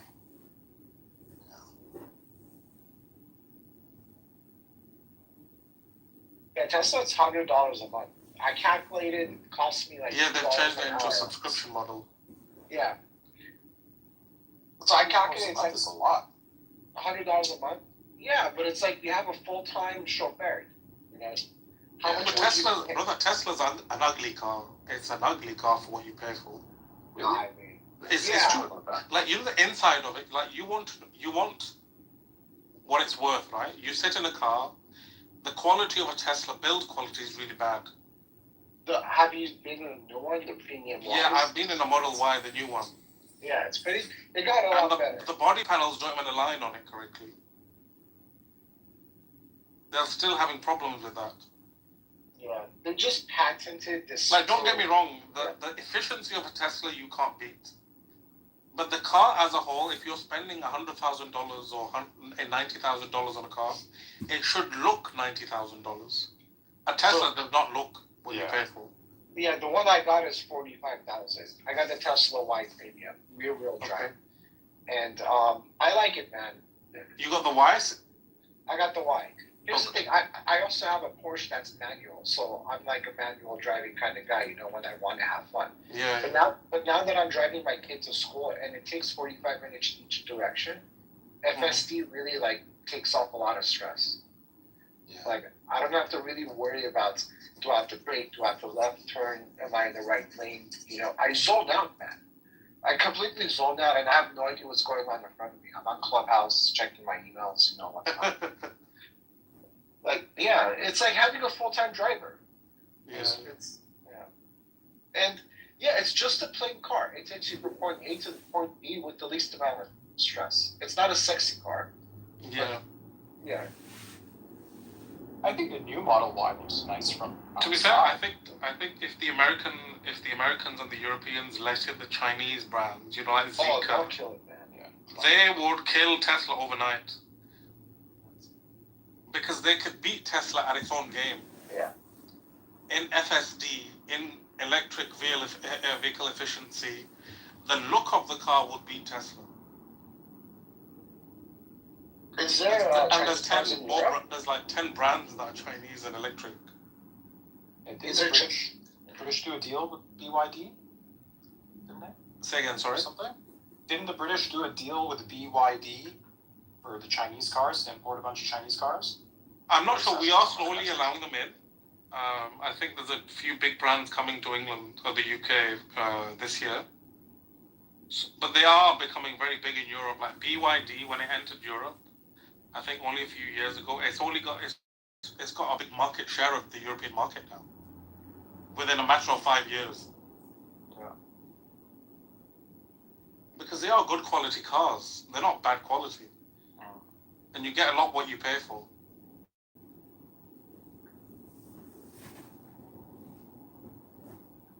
Like when you can buy a car from China, what, 50,000, 60,000 pounds, and that car is equivalent to what we sell in the UK for maybe 100, 150,000, where the doors is fully equipped, top of the range, even your doors open themselves. Like these are things that you generally a Rolls Royce, a high spec Land Rover would have, and you can get that for half the price. It's crazy. In the 90s, when we were growing up, China was like known as a cheap products. Yeah. Cheap. Now it's like, now it's not just cheap; it's quality, and they're more advanced than anyone else. It's crazy. They make the iPhone in China. It just depends. Like they make bad stuff in China. China will make whatever you want. You can get anything. It depends what you're willing to pay for. Willing to insist on. Yeah. So to say like this is the standard. You can get the cheap stuff. You can get the more expensive. Right. But isn't the new chip made in Israel? Which chip? For the iPhone 17? I'm not sure about. Yeah, it is. Manufactured? Yes. And the technology of it is. But a lot of the iPhone chips are based on ARM technology, which is a British company. But the iPhone's assembled in India too. The iPhone's assembled in India as well. Nice. Yeah. Is it? Yeah. And India is testing it out. Yeah, weren't they testing it out with 1 or 2 factories to see how? No, they've set up their whole plants here. I mean, most of the components are imported, but some percentage you get some value-added stuff by assembling it together. Yeah, but don't you think, Sanjeev? Don't you think they would struggle to manufacture a lot of it in India because it doesn't have a localized source? So in China, they don't really need to go far for components. Basically, everything's there in the country. Now you see what the main thing is after China, I think probably India or China, India and China, one of the largest mobile users in the world by the share of the population. Yeah. So that's why I think Apple thought it would be wise to put up a plant here where you could possibly import the key parts and the rest, some accessories could be made in India and they assemble it here. They've got a couple of plants here. Yeah, so. Plus, I think they want to diversify away from China. Yeah, they don't want to be. That was China +1. But no, India really missed the bus on that one. But Apple is. I don't think anyone can compete with Chinese manufacturing at the moment, though. Yeah, of course. China is the manufacturing hub of the world. Now, the US has imposed a tariff of 12.5%. And 10% on 64 countries. Now Trump has come up with another idea. This is called forced labor. And I don't know from where his investigation he arrives at. And I don't know how his inspectors have visited 66 countries, including the UK, Mexico, and many other places, India too, and Pakistan. And of course, there's a whole South Korea and many others. And they've graded them into 12.5% tax and 10% on whether if the countries that have made an attempt to move away from forced labor. So forced labor is something where you coerce the labor into producing with possible intimidation or withholding some kind of pressure tactics. And I don't know from where Trump has come up with this idea. In India, for example, there's huge unemployment. Why would anybody need to be coerced into working? People would gladly take up a job. So I don't know from where his intelligence comes, and we've fallen into the 12.5% category, along with China and many other countries. And 10% is guess who? Pakistan. Wow. On the contrary, child labor, forced labor is more prevalent in Pakistan than in India. So I'm quite skeptical about this new way of trying to come around the tariff. And apparently there is a 30 or 60-day window before this kicks in because they're waiting for the US citizens' feedback on this. I don't know what's going on really. This guy is bizarre. I mean, how do you go to every country, 64, 66 countries, and find out whether labor is being forced or they're going willingly doing the work? I'm not sure about this specific claim, but I mean, I don't need to. It's there in the media, Indian media today, and the No, I US appreciate that. delegation But what I was going to say is we don't need to go far to understand that Trump is a lunatic. He's just an idiot. Absolutely. I mean, people in India But he's need been doing jobs this for for nearly 2 years, so this is nothing new for us. Yeah. I have a question. Are there people outside of America that are pro-Trump? No, Yeah, not including Israel. Like a lot of far-right people in like Europe. Yeah, there are Trumpies everywhere. Yeah. You know, because he's emboldened them. You know, a lot of far-right, bigoted people, nationalists. Yeah. He's emboldened them. So these are people that want the same in their country, like conservative nationalists. Yeah, exactly. There are. You know, we have every country has problems, right? Economic, social problems. And what Trump has given people is blame the brown immigrant. Yeah. Blame the minority. And that is your escape. Even though most of the problems in, for example, Western countries are the mismanagement of the government. If your NHS, for example, is failing, it's not the fault of the immigrant that doesn't use the NHS. Yeah, you go to a private practitioner. Yeah, exactly. So blame the minority. I wonder who else has done that in the past we can learn from, historically. I know, right?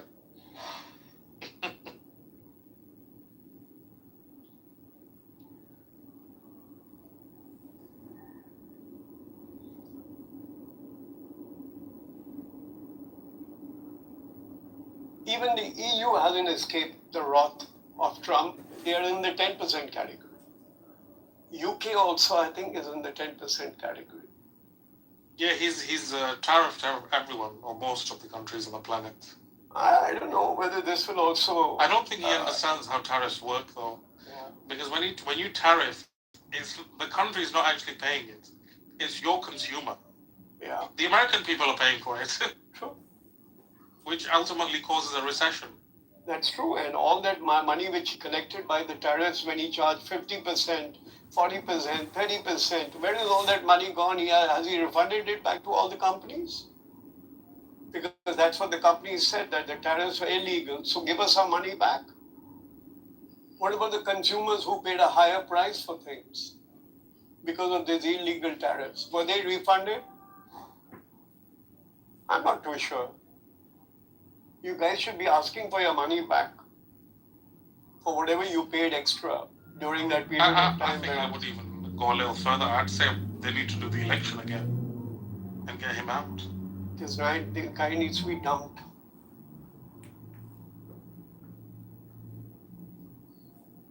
He's an impulsive 5-year-old. Have you seen his tweets? Yeah. He just gets tweets, up I think he wakes up in the middle of the night and starts barking. 3 a.m. Yeah, let's not attack the beloved the orange orangutan. Okay. Yeah. But surely we will. Live injustice is being heaped on us. What do you expect us to keep quiet and be subservient? I mean, the government is subservient, but not us. We can do little. Our government is like, oh my God, yes sir, no sir. So Modi, is he still in love with Netanyahu? Oh, I think it's the the passions have cooled a bit, but he dare not speak a word against him, or like say, no sir, we don't agree with you. I don't think he just kind of avoids that. He's mortally afraid of the US and China. So nobody asked him a question, none of the journalists, about Israel? He doesn't, can you believe it, Amir? He hasn't had a press conference in 12 years. He's been ruling India. Because he doesn't know what to answer. Is there a term limit? Or he could keep running forever? Yeah, you can root in perpetuality in India. Every time the party which he comes from, the BJP, is like a juggernaut. They are a financial giant. They seem to have accumulated so much money. They're one of the richest political parties in the world. No corruption. That's how. Yeah, of course. Most of the government agencies are in bed with this government. Is there healthy opposition, or there's no opposition? There is opposition, but what can you do with everything is compromised, from your election commission to your vigilant committees to your economic figures which come out, your GDP figures, IMF said are inflated by 1.5% more.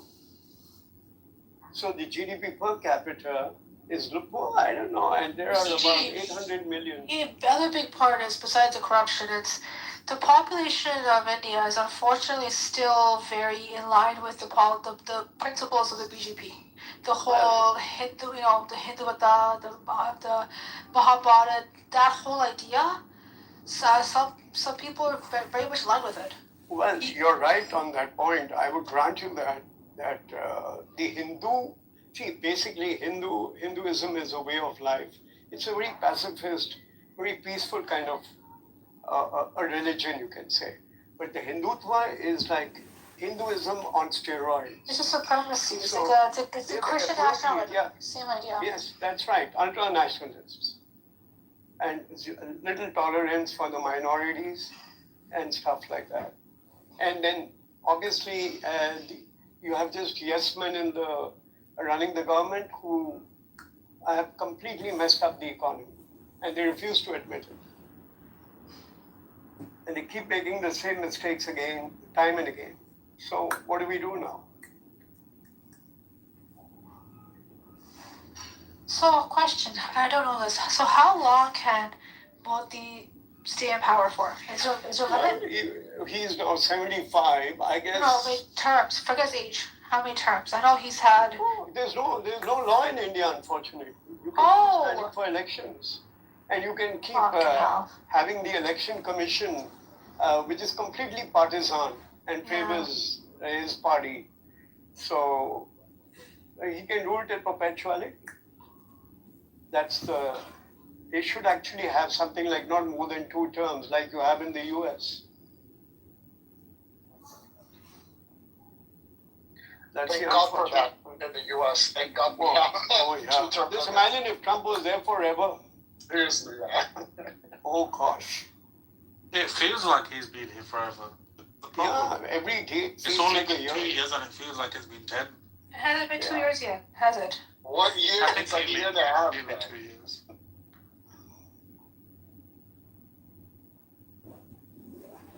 It's unfortunate.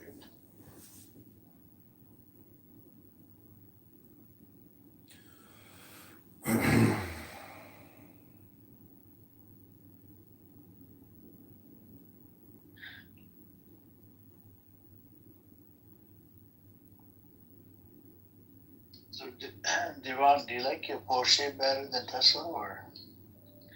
Oh, I love it, but I used to drive it every day. I have about 250,000 miles on it. On what? Porsche? Is it Porsche. 911? Is it 911? Yeah.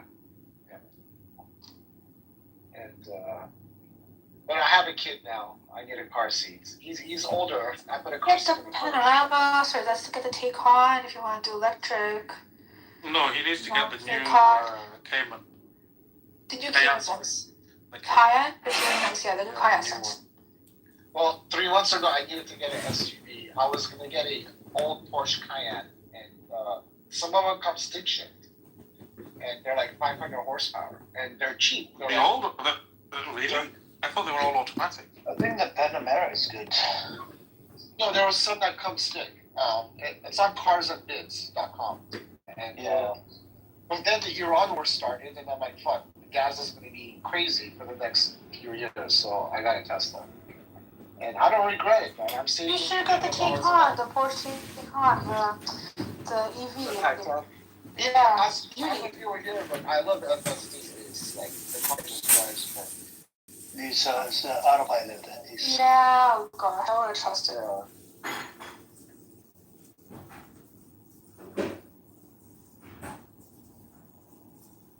If it wasn't for that, yeah, the Taycan's really nice. I trust you. You know, one thing I hate about Tesla is, the handle, the door handle? Oh, stupid. Yeah, it's electric. It's so dumb, even though we open it. No, because I've looked into this, as in, there's been a few crashes. We know with the Cybertruck and the Tesla cars. And the car, because the 12-volt battery is at the front, and if you've hit the car at the front, the 12-volt battery is disconnected itself. So then you've lost power to the handles. You nearly die. Yeah, because a lot of people have had issues with, the Cybertruck. I think in California, there were some kids that died because they crashed the car and the 12-volt battery obviously disconnected because the car hit the 12-volt battery. That is stupid as fuck. How the past safety set not to have so those door handles are now actually illegal in China. So you have to have a manual door handle. That's true, man. I mean, on the bright side, at least I'll die happy knowing I'm dying. Oh my god, stop. You're dying what? Die happy. He said he's gonna die happy. Who the fuck will die happy at Tesla? For fuck's sake. Yeah, that's misery as it is. No, but I think we need to change our legislation as well, as in these electric door handles. Maybe it's okay to have an electric door handle, but there should be a backup. Yes, that's what I'm saying. Safety provision. Exactly. That's what I'm saying. There should have been some sort of safety provision in case of. But surprisingly, it's even passed. Nobody thought that through. It has to be easily accessible. So, because obviously, when you had a crash, adrenaline, you're panicking. It should be easily accessible. You shouldn't have to lift 3-4 plastic pieces in the door to actually access. Oh, you can't access at all. Did you hear the people that have been locked in their Teslas? Yeah. So, if you're on the inside, there is a lever you could pull. It's a manual opening. Yeah, but when you're in a crash. Outside. When you're in a crash, car's burning. Yeah, I don't know how you do it from the outside. But when you're in a crash and you're inside, and you want to just get out, and you're not, come on, the whole figuring it out. Outside, you will break the window. Yeah. Like the firemen, they'll break the window, and they'll pull the same latch. No, brother, I mean, with regards to this specific case that I was looking at was a Cybertruck. So even the windows you can't break. Yeah, that one sucks. So the new Teslas, the lever is right next to where the window switch is. So it's like right there. In front of it. Okay. Yeah, so they made it very easy. I think they changed it because of that. Yeah. Because the older ones didn't have it at all. Yeah, the old ones, I think you had to take a panel out to get Yeah. It had it, but it was like... They should have done a recall to fix that for older models. Yeah. No, but they're going to break the door anyways with the axe. Because they carry an axe. You have to wait for the emergency services to get there to break the door. The same thing, General. If the car is smashed on the side, and if shit is leaking all over the place, you won't be able to save that person because it's the doors are all jammed in. Even if it's a handle, you can't pull. Yeah. I actually look, not to flex. It happened in front of my parking lot. Okay, some lady, she crashed into this one car. She had her child in the back. Of course, it was a lady. And the lady was in the front. I saved the child, right? The woman I could not because the thing wasn't opening, the fucking door. And then I realized if I touch her, God forbid if she filed a lawsuit against me, I had to be careful because there's a fireman that happened a long time ago. He saved them, and they filed a lawsuit against the fire department. What for? Because apparently, I don't know, they got hurt while they were trying to get rescued by the firefighter was rescuing them. These ambulance No, it's happened. Somebody gave somebody a CPR, but you know what you have to do a chest compression, save this person's life? Broke the ribs or something. Yeah, I'm like, you motherfucker. You should have let him die. Almost. Yeah, but the good thing is they within 1 minute, 2 minutes they showed up and they took the opened the door. No, but these kind of cases, when these kind of cases come up, the judge should throw them out. As in, are you being for real? Like, he saved your life? They don't. But there was one case, I think a couple of years ago, where this rich billionaire woman was in her Tesla, and I think she reversed instead of going forward, and she reversed into a lake or a pond that's on her property. And she sank. And then the electricity went out for the car, and she couldn't open the door, and she suffocated and died by the time the firefighters got to her. Yeah, it was a huge case. I don't know if you guys remember.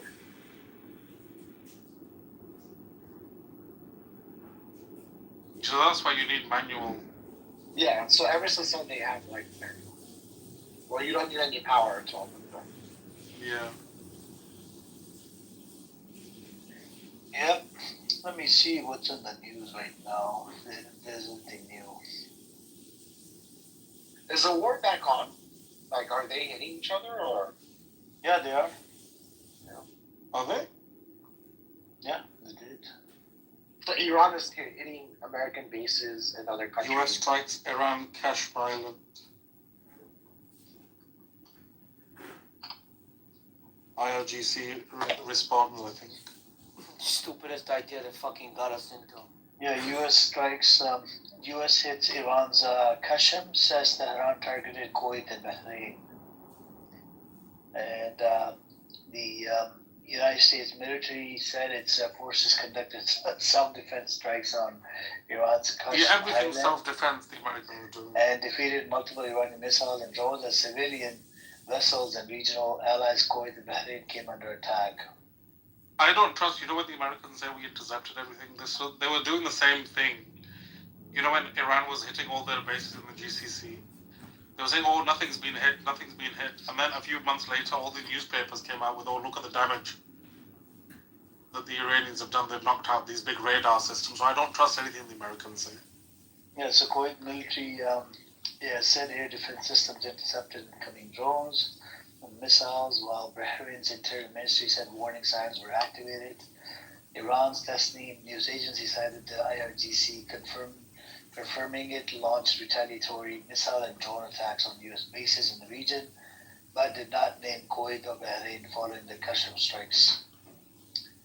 Donald Trump has hit back at reports that negotiations with Iran to end the war have stalled, saying that conversation between us have been going on continuously. Israel continues its deadly bombing campaign in southern Lebanon a day after Trump said that Israel's leader, Benjamin Netanyahu, had agreed to call off planned attacks on Beirut's southern suburbs. 3,468 people have been killed in Israeli attacks in Lebanon. Is it true we negotiated directly with Hezbollah? He said that he did somehow were able to get in touch with Hezbollah. Bro, if Trump can fucking work out a deal with Hezbollah, what is the problem with Israel? It's got to be Israel, right? Yeah, but that'll also be the first time in history America's dealing directly with Hezbollah. No. We're Bro, negotiating Hamas, with literally, they did a direct dealing with Hamas. Hamas, in good faith, gave them one hostage to America, directly to America. Yeah, that was Hamas, but not Hezbollah.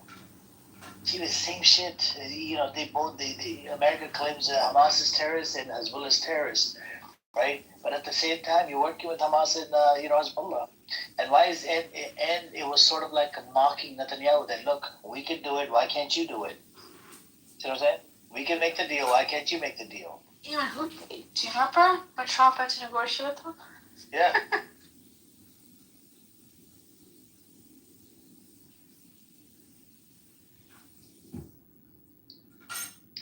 That's what I'm saying. I think, this recent report that, he had a shout match with Netanyahu, I think you need to be very careful.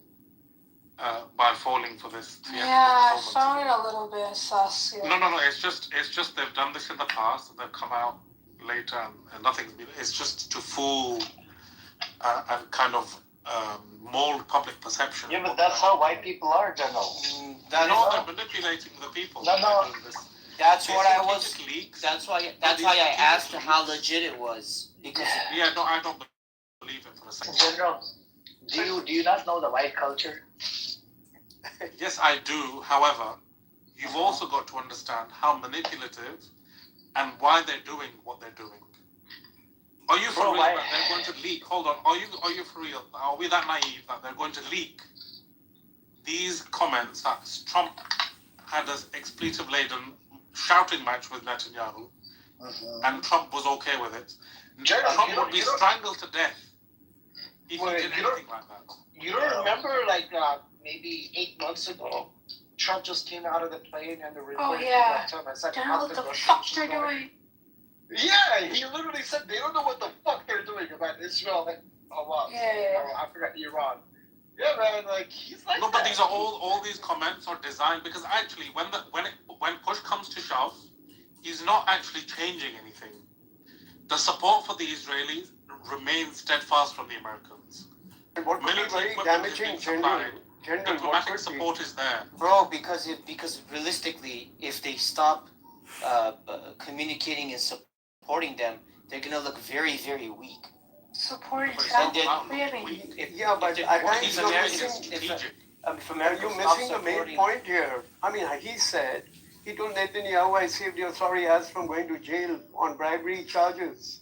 I was the one who ensured that you were not in jail. So But the case is still going on. So. No, does that make Trump an accomplice to the No. Because The case is still going on. That he said the reason why people hate Israel is because of you. No, that's true. But he said, I've kept your sorry ass out of But jail. he hasn't. The trial's still going on. This was a way for Trump to make himself seem like, listen, I got this shit under control. I'm the big man. That's exactly, all it was. because he's But feeling it's not. the But it's pressure. not legit. He's feeling the pressure from his guys- base. Look, you guys taking things out of context. There's so many. I don't know if you worked in the business world, people get pissed off at each other. Yeah, people get pissed off at each other all the time. But they don't let people see. Hold on a second. Never let Hold your on. competition see that, right? Hold on a second. Hold on. It doesn't matter. No, they will. When they get mad at each other, there's employees and whatnot. They all see this show that happens at the corporate offices. When they don't like each other, whatever happens, they crash out or curse at each other, and then at the end, and then they make up like 2 days later. That's how it is. Brother, respectfully, it's the greatest. It's one of the most powerful countries in the world. He's the first. It doesn't matter, Kerry. So why would this news be? Hold on. He treats it like hold on, I'm not done. He treats this America like a corporation. He doesn't treat it as like a country. Do you understand? I think it's going to damage Netanyahu's reputation in Israel. So you're saying, wait, Amir, you're saying he's just talking like that because he just talks like that, not because he's really trying to show his base that he's in control? Kerry, let me give you a hypothetical. At the corporate level, if you get pissed off at a co-founder, or let's say you get pissed off at one of the top employees that makes a lot of money that you pay them, you might attack them, or you might yeah, you would. Now instead of firing, you get mad and whatever, and it happens in the corporate world. It's a normal thing. Yes. But what it is in American culture, a lot of people don't take that seriously because money talks, bullshit walks. That's what it is. In this case, the way I see it is the popular perception in America right now is Trump is beholden to Israel. Okay, even some of his base who've turned say, "Oh my God, are we make Israel great again?" That's what people are saying. He looks like an idiot, but when he starts to strong arm him, I'm not saying it wasn't a real fight. Strong arms him and lets it slip. He's trying to change the narrative. Like, look, again, his base is pretty dumb. Look, I have it in control. See, I made them turn back right away. See that shit? So he wants to show everyone his base that he's the one that's calling the shots. But he's not. It's perception. It's all performative. It's all just a way to exactly. It's They're painting a both picture. basically in tandem, working with each other Exactly. for these leaks to come out. Do you really think do we really think that if they had a shouting match like that, they would start leaking it? If it was actual true policy, Netanyahu would listen to Trump and turn back. If he was, it was this. So they apparently had a whole meeting over the weekend. Okay, let me ask you guys this. It's complete bullshit. Let me ask you. He asked, brother. Let me just finish this point and then you can go. So it's complete bullshit that he asked the Israelis to turn back. He has aided and abetted a genocide in Gaza for months upon months, and then flattened half of Beirut. And now all of a sudden he wants the Israelis to turn back. Like we can't keep falling for this shit from these idiots. I just trying to manipulate this. I understand your perspective 100%, but what would we have to do for us to believe it? Just a question. He's a liar. Can't believe anything comes out of his fucking mouth. You know when he's telling the truth is lying. He's on Truth Social. Calls platform Truth Social. Come on, man. Even when he's saying something that may be factual, he's still lying. He's still. The fact is that he was accused of bribes, Netanyahu, and he deliberately created this conflict so he would not go to jail. And I think that's further reinforced the position that Netanyahu is guilty of cheating Israel as a prime minister and accepting bribes. That is what is the damaging part. That could be one part. It's going to save his ass. I know that. Peter has this theory that's actually been proven every time. That whenever there's a trial that's coming up, he does something, the dates keep getting pushed back. Yeah. Like, this is by design. But the other side of things is, if you guys consider this one, so Israel does not want there to be this sort of this disagreement, right, between Iran and the U.S. because one of the biggest sticking points is Israel wants Iran completely leveled in a way where they don't have that economic power, they don't have that military power, they really thought that the U.S. would go through and get rid of all their uranium plus 80% of their stockpile still there. So this is their one chance. Okay, so it's in their best interest to do whatever they can to stick their foot in. So let's just say this was legit, and he went in, Israel went in to Lebanon to create this, because again, one of the big sticking points for Iran is no aggressions in the region, especially Lebanon. Then when Trump may have actually gone really upset, truly, because what did Iran say as a response back? We may go ahead and go and get our Shiite groups mobilized again. So he brought Iraq, they brought up Lebanon, they brought up Yemen, and then brought that trade route. We may blockade that too, as a threat. Yeah, but he stopped Israel from trying to march to Beirut or bomb the shit out of Lebanon.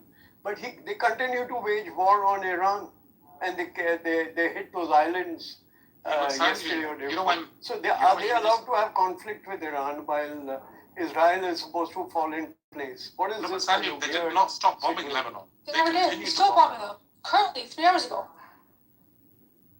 Well, I'm just saying that U.S. continues to engage in conflict with Iran, but stopping its surrogate. No, Israel because they've said it's because now Iran said the deal is off right now. We're not negotiating. We're not doing anything. So now it's kind of like this is their opportunity now. Okay. But neither is this war, neither is this a ceasefire. What the hell is this? There's thousands of times the ceasefire has been completely broken and thrown in the garbage. How many times by Israel? Thousands of times in their history. The ceasefire means nothing.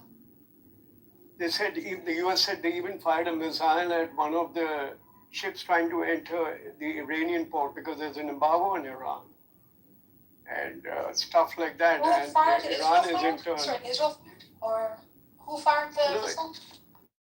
And Iran apparently fired at some tankers trying to pass through the straits without their permission. So it's all crazy out there. But that's something that Iran said. If this doesn't stop, and they also, for the first time, also brought in, they said before aggression in the region, but this time actually said explicitly Gaza and Lebanon, right? So If they also said if this continues, this does not stop immediately. We are going to go ahead and close. So we are going to make it difficult. It's a response to aggression.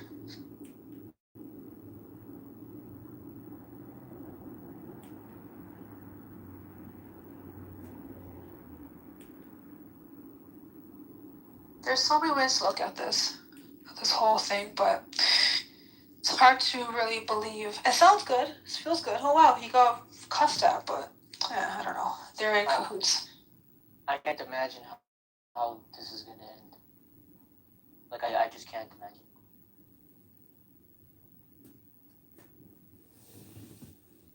Well, did you guys hear what Trump said when they asked him about what if this second trade route gets closed?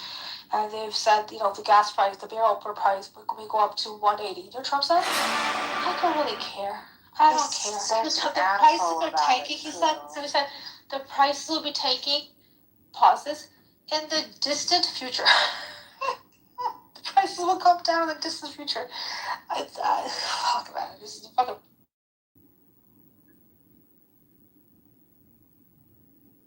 If someone like Trump can become president, now I'm slightly concerned because Black Rabbis. Please don't start that shit again, Jeff. No, because if Trump could become president, a fucking dumb idiot, then there's an easy chance for Black Rabbis. No, but people hate Israel. It's me. They hate Against baby. I'm doubting my own. That's the Zionist party. Yeah, I'm doubting myself. I think he has a chance now. Because the bar has been really lowered to such an extent. It's in hell. That if you can have Trump, a complete nut job in power. Yeah, but well, General, we both been offered very prominent positions. We will have to infiltrate this. So. Yeah, but guys, let's be realistic. Black Rabbi has no charisma whatsoever, and he has absolutely no allies on Clubhouse. Trump has charisma? He has a following. He has a base. Iran, can you stop talking like that about the president-elect? That PTR is for you guys in this conversation. Which one?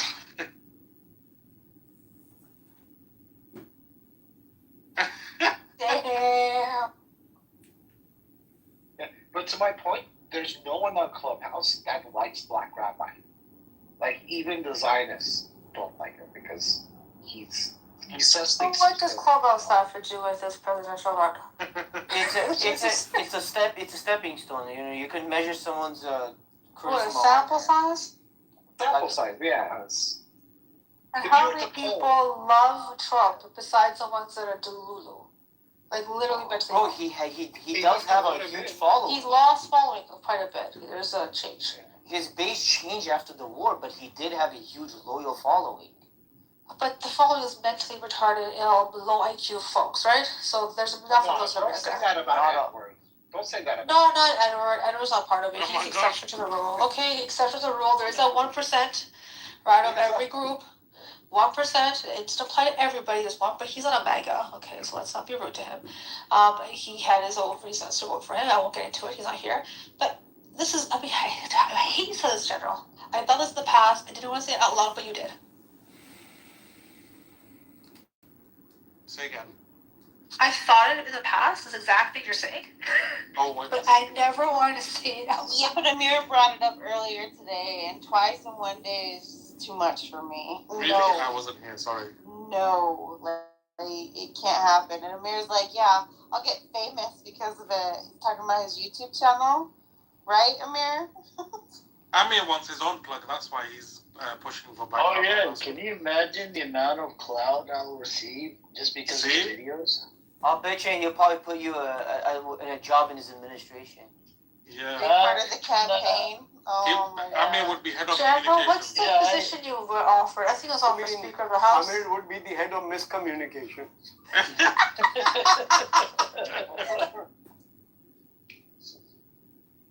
I think I started out as a campaign manager.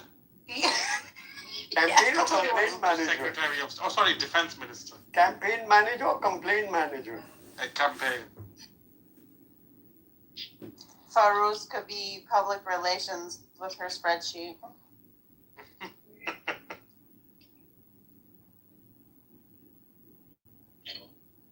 Yeah. I have it in writing, so I'm just saying. On a more serious note, if he ever becomes the president, I'm going to contact Elon Musk and go to Mars.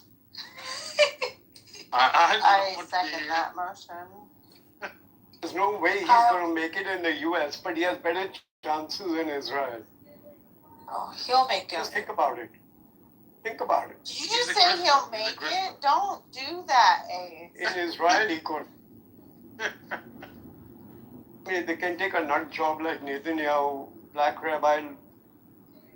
He definitely stands a chance. I'm going to have nightmares tonight. Thanks, guys. We have a plan. We will infiltrate with Finn. We would bring him down. That's the best way to bring people down. So don't worry. You know what's crazy though is they say ChatGPT used to say America would end in 2030. So if he was to run, that would be just perfect. Could you guys imagine? He's giving a speech. He's like, "I was on Clubhouse." He always says that. He would deny everything. Oh, he's pretty dumb. I don't know if he would. As you said, is he a Republican or Democrat? Republican Trump through and through. Absolutely. He's a bad. I think he's talking about Sharif. Black Rabbi. Yeah, he's bad guy. He defends Trump. He denies the Epstein thing. You know what he does?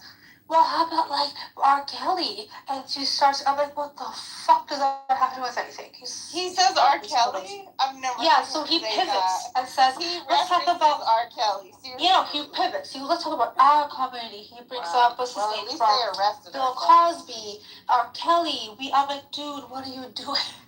Step away from Epstein.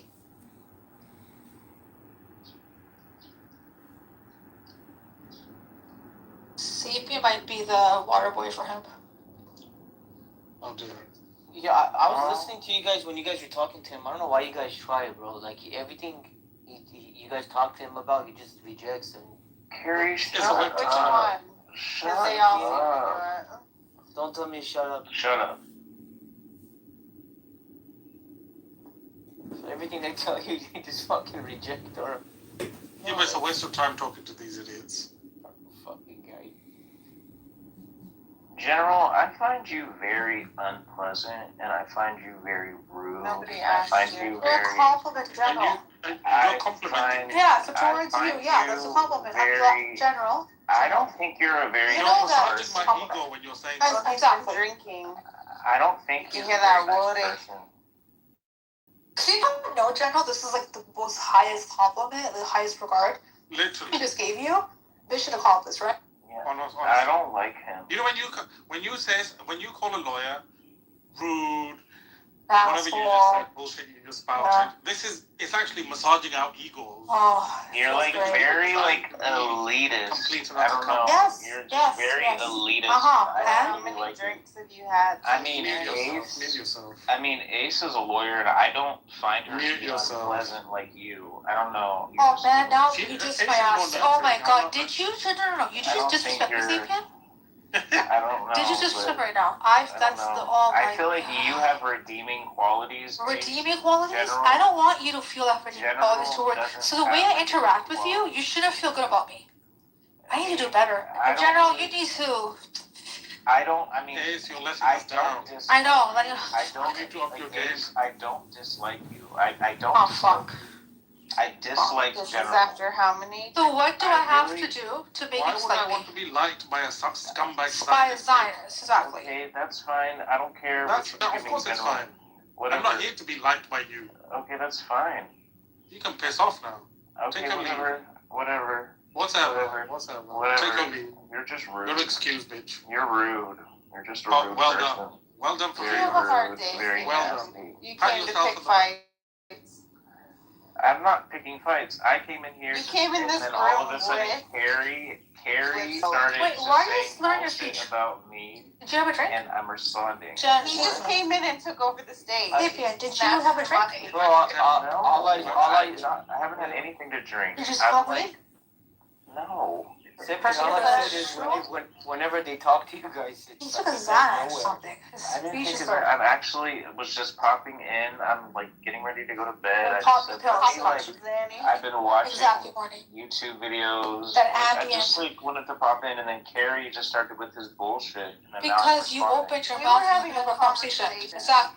Carrie literally, I just popped Anyway, into let, the Fucking throws it on me. attention. Earlier, what you guys were talking about, Let's I just don't know focus on why. the topic. blame Carrie. Blame Carrie. Don't stop blaming Carrie. He's a celebrity among That's why you're in the Matrix. So, see, did you see those links I sent you earlier? Did you see those links I sent you to investigate my claims as being I factual? did look at the links, and I also screenshotted what the people that Bias told me to look up, and I looked Okay, at and how do you feel about this now?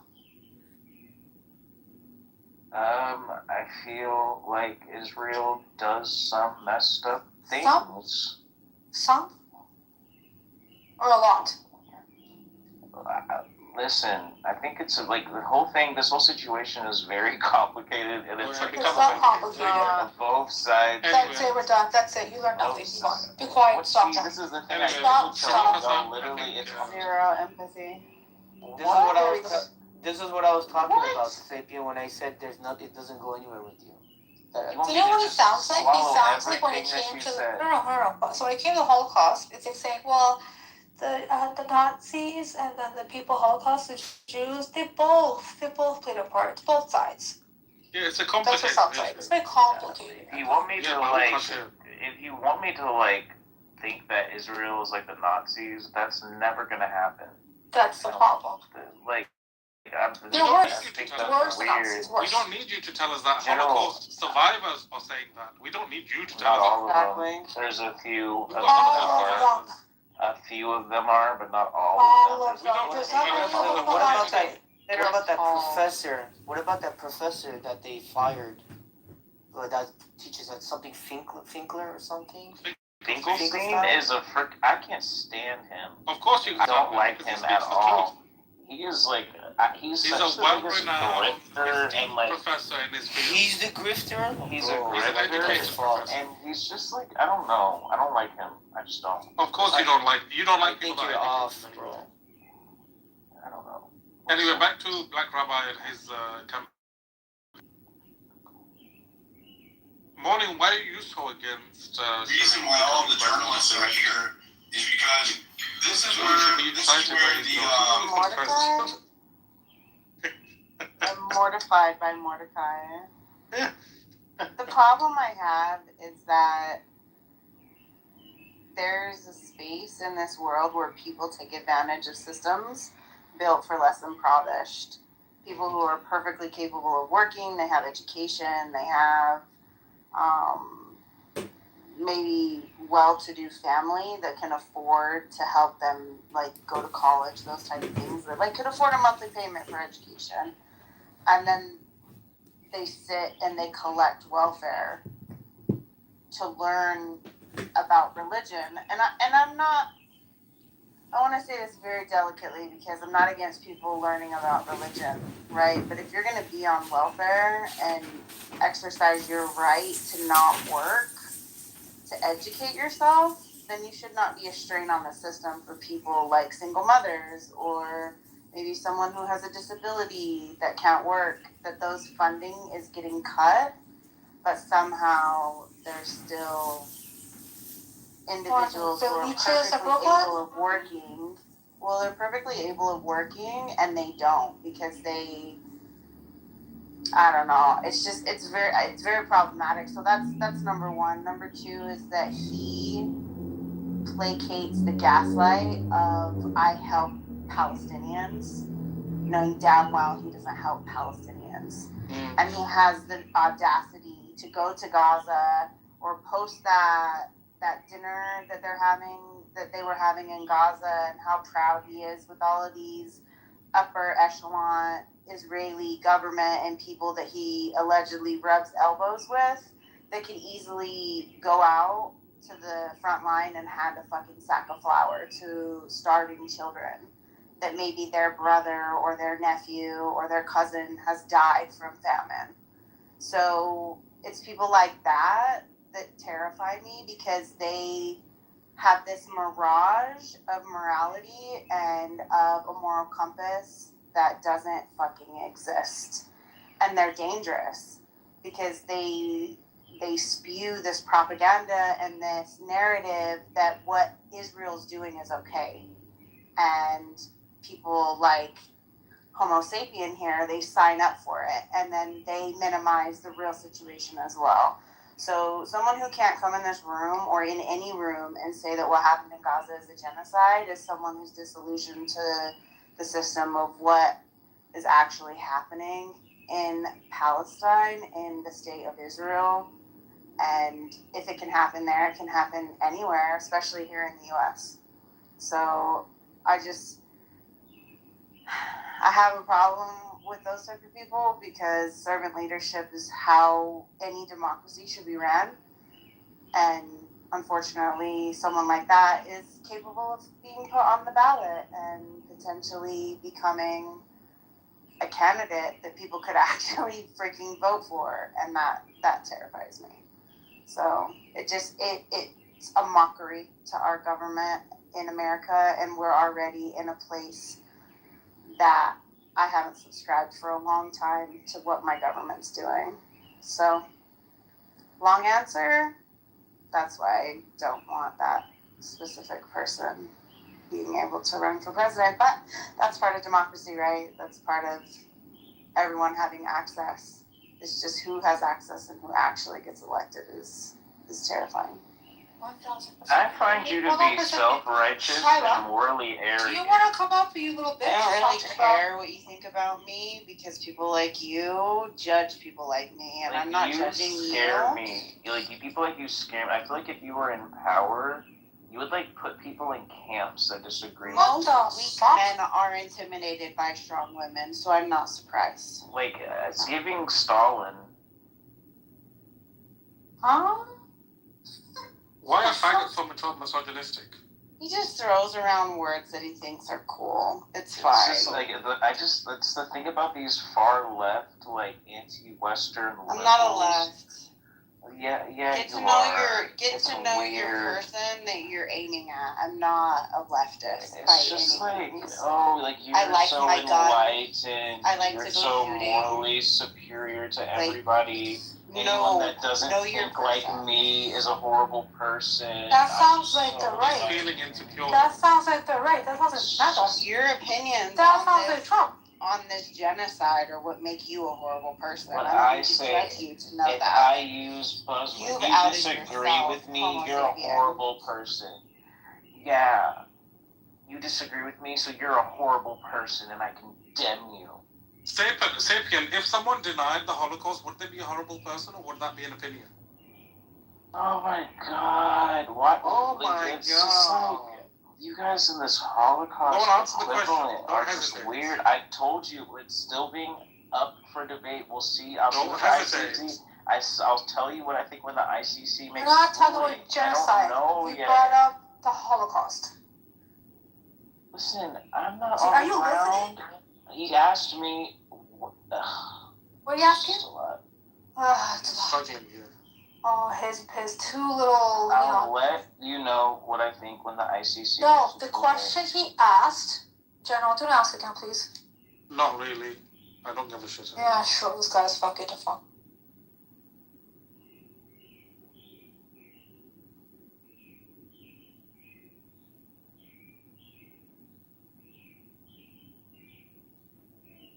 And we have a bitch in the chat who will come on. Yeah, He's the candidate for America? Because from the outside looking in, you've kind of seen our track record, so I'm curious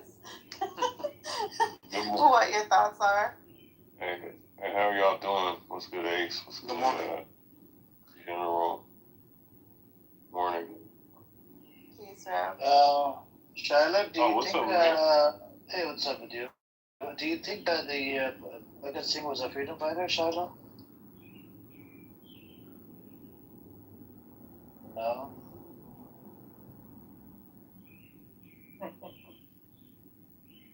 Charlotte, was Bhagat Singh a freedom fighter? You asking me? Who you asking? No, in the audience. You see it in the chat. She's Islamophobic. And if you read her room, she goes to, I think, all the rooms related to India. Oh, really? Oh, she's a sunky. Oh my gosh. Yeah, So she's kissing Israel's ass, licking it while they were stomping on the head. Oh my god. You want to come up, Shaila? Let's have the conversation. Maybe she should come up and have a conversation. What happened? She's a coward. Come on, Shyla. Don't be scared. Don't be a coward like your ancestors. Don't be shy, Shyla. Y'all are very unwelcoming and very intolerant. Sapien, get the fuck out of here. Sapien, the big question for you. Big question. You justified 500 villages that were destroyed, right? I didn't justify anything. Y'all purposely. You said you understand their struggle. I understood their logic. So why don't you understand some of the October logic? I told you, I logically understand why Hamas wanted to attack Israel. It's not the Hamas, man. Oh, the Palestinians, whatever. I don't know, whatever you want to call You them. don't agree with them? Okay, do you agree with their method? The Jews that did what they did, destroyed 500 villages, they massacred. Not only that, they even raped little girls, according to Tentura and a whole bunch of other things. No. Okay, so they were wrong back then. If they could have fixed it, they had a chance in 48, 49, 50. They didn't fix it. That 2 years before. Fine. If you want to have the Palestinians... Why don't you understand their pain? I understand their pain, but... It's like Native American pain, bro. It's not... I would tell the same thing to a Native American that's trying to overtake the United States government to get all their It's territory not back. overtaken. It's just not... It's not overtaken. They want the rights. I told you they want self-determination. You want... Why don't they have the right? You have a right in America. You have self-determination right? According to the Constitution. These people have been oppressed and suppressed for over 70 years. No self-determination. They don't want to give these are stateless people. Don't have the right. They should have their state. They should have one state. Yeah, but these people don't want to give them. This fucking bitch, stupid, disgusting state called Israel, a fucking Jew land, that they do not want to give them rights. Yeah, this current administration, you're absolutely right. It's not the current administration. It's not. No. I want you to go look into Golda Meir and other people. They all were against the state of Palestine. But this is like you even said, and many Palestinians have said that even if they don't even want their own. They don't want a two-state solution. They want it all. They want it all. Okay, you start off with two-state, and then go from there. These fuckers don't even want to give them full proper two-state, including with the right of return of some people. Don't want to do it because they know you're never going to be satisfied, and that's just a launching point to take over the rest of the land. I believed in two-state. I thought maybe it's going to happen, but it looks like the two-state ain't happening. So if you think a two-state's not going to happen, what makes you think there's going to be a one-state, and they're going to just allow everyone to have free, equal rights, and the Jews are going to lose their majority? Like what? They don't have a choice. It's a matter of time. You know what I'm saying? They're gonna keep fighting. At one point, they're gonna have to. It's gonna happen by force. How? Okay. How did Nelson Mandela get the freedom? International pressure. No, not only. What international pressure? The Western the whole bunch of terrorist attacks. In today's world, Nelson Mandela was literally a terrorist in America until 2008. Right. Up till 2008. Right. And then America removed the terrorist title off his head. Okay? IRA. And people that live in the UK, they look at IRA people as terrorists because there was a lot of attacks that the IRA did against the British. They wanted the freedom. And until they got their freedom, now IRA is no longer terrorist. Okay, that's okay. I don't like. And look at the Native Americans, right? They resisted against the fucking white Europeans as well. They got butchered and slaughtered. Like so many died, so many got killed. But you see, they got whatever. They got reservations. Woo! They got the reservations, but even right now they're still suffering. Their communities aren't doing that good. Right, and even the black folks they want some reparations. Should the Native American reservations are fucking gutter, man. Like yeah, it is. So what should the Native Americans do? Should they start resisting the United States government? They've been resisting. They have cases in the court of law, and they got violently. Some of violent. or not. Some of oh my God, some of the reservations being allowed to run casinos without restrictions. Okay, I usually give this one example. This example would not fit with all the Native Americans, but some of the tribes, I'm not gonna lie, they're rich. Some of the tribes, not all of them. So the lady that used to come to my store, right, when I had a store in Los Angeles, she would receive an $800 check every month. What does because it she make was her part rich? of that tribe. Does it make her rich? What do you see? $800 does it make her rich?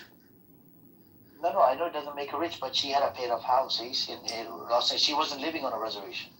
Oh, she left the reservation.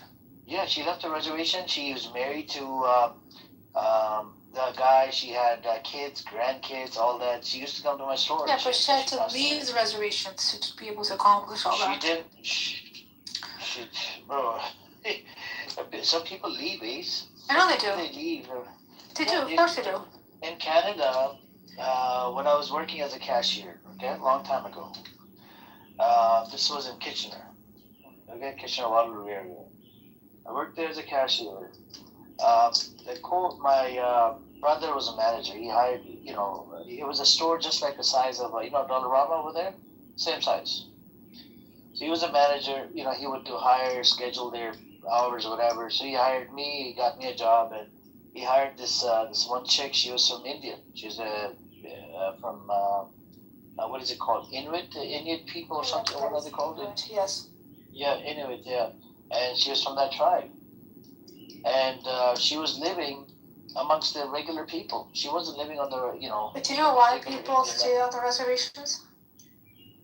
To be close to the tribes or people. Yeah, it's their connection. land. That's it's why. their land. Just like the Palestinians, it's their land. They want to live over there. They want to leave. That's what it is. Yeah.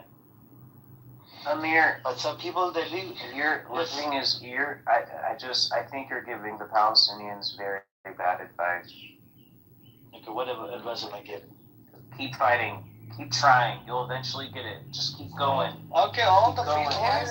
they kept on fighting. Mentality again. Where did that come You're from? leading them to the wood chipper. Wait, hold on. So do you know? So I think he knows everything about South Africa.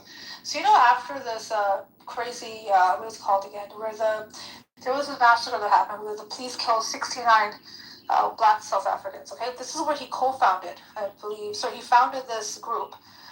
They use guerrilla warfare. Okay, in the 70s, 80s. Do you know what ended up happening? The government couldn't handle them and said, as a negotiation, disband your guerrilla group here. We will end apartheid. That is how apartheid ended. Diplomacy went out the fucking door. He had to utilize guerrilla warfare.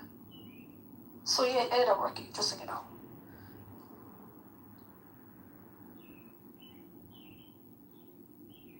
I think I need to be in charge of the PA, and this will all get sorted out. Nobody likes the PA, bro. See, you can't even take care of yourself, for fuck's sake. I will get the situation taken care of. He can't look Everything after will be himself, fine. and he's gonna care about the world.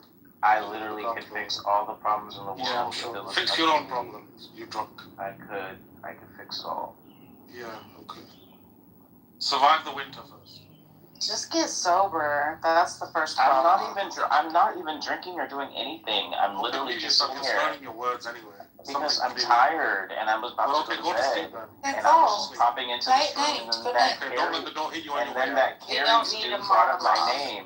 Okay, And then he's that's not why I talking to feel you. like, and I'm attacked. I'm being attacked. He's not talking to you. And I have to defend You myself. came in this room to Okay. punch me back. Like, Intolerant people. He just wants attention. He's an attention whore. This is very Oh, wait a minute. Same thing. Why'd you come back to that? You were gone for a while. What happened? I was watching videos on YouTube. You were no. You were gone. No, not today. In general, you were gone for the world months. got real, Ace. He needed more attention.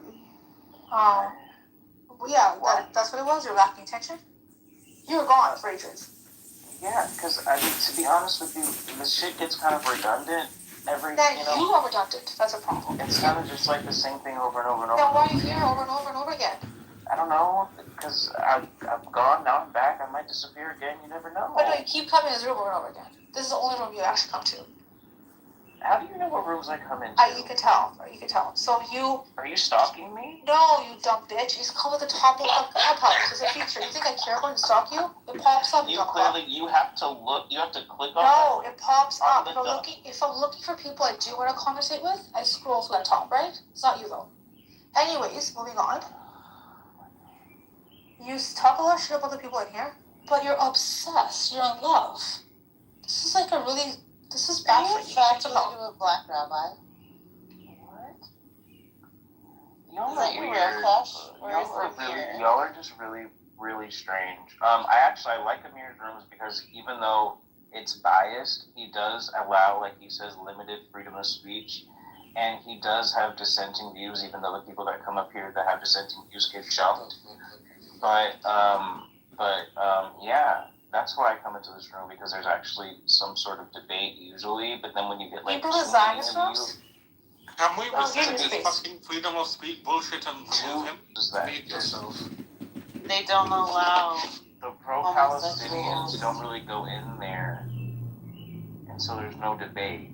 But we go in there, we're just usually kicked out because they are biased and they refuse to hear any other point of view than their own. I find that a lot of pro-Palestinians like to travel. Yeah, listen, Stephen. I always wake up at a time my God. where you're saying nonsense. I do have a question for you though. Listen, real quick. Like, how does it feel that you, as a straight man, you haven't had any attention in your life, but also as a gay man, you don't really get any attention? Like, how does it feel? How does it make you feel? That question doesn't make any sense. Makes perfect sense, actually. You got just like you were That straight. doesn't make... Listen. You were straight. It didn't work out for you. You decided to become gay, and it's still not working out for you. I never decided to become gay. I was never straight. I've always been gay. I hate to break it. That's why you're miserable. You're weird. You're gonna live the rest of your life miserable. You're very not a nice person. Now I have to go. The great thing, if you're gay, then you should call yourself Homo sapien. If you're gay, then you should call yourself Homo sapien. Maybe I will. I don't know. The technical term, but I don't know. Well, that's a human being, or Homo sapien. I didn't mean anything. No, the I technical call term him is Homo pragmatic. sapien because that's his intention. Ghosts in general are just not nice people. Everyone else Who asked for your fucking opinion?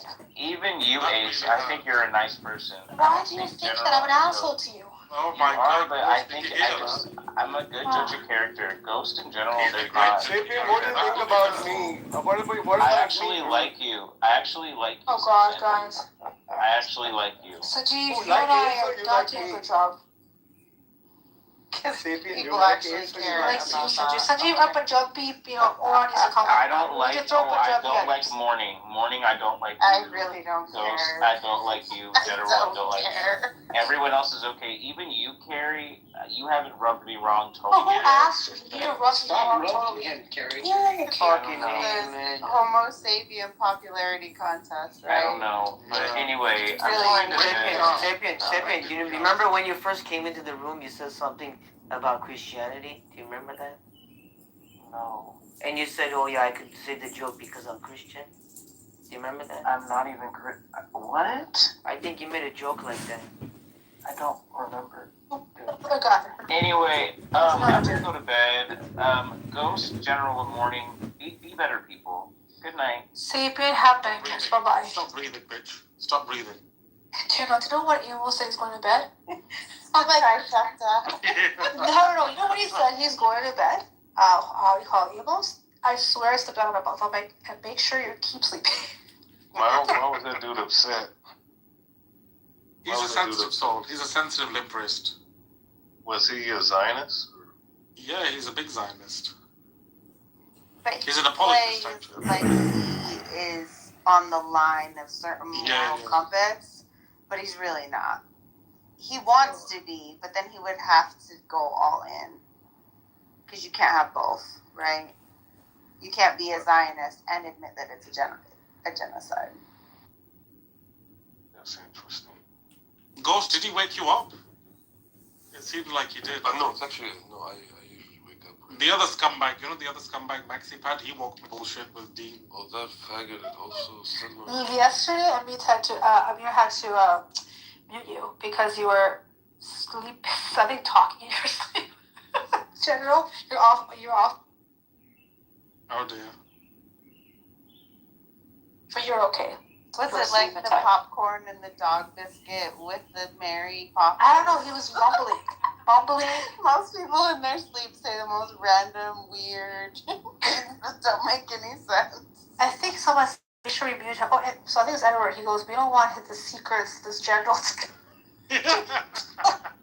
Bro, apparently yesterday Iran attacked Bahrain and Kuwait and they landed.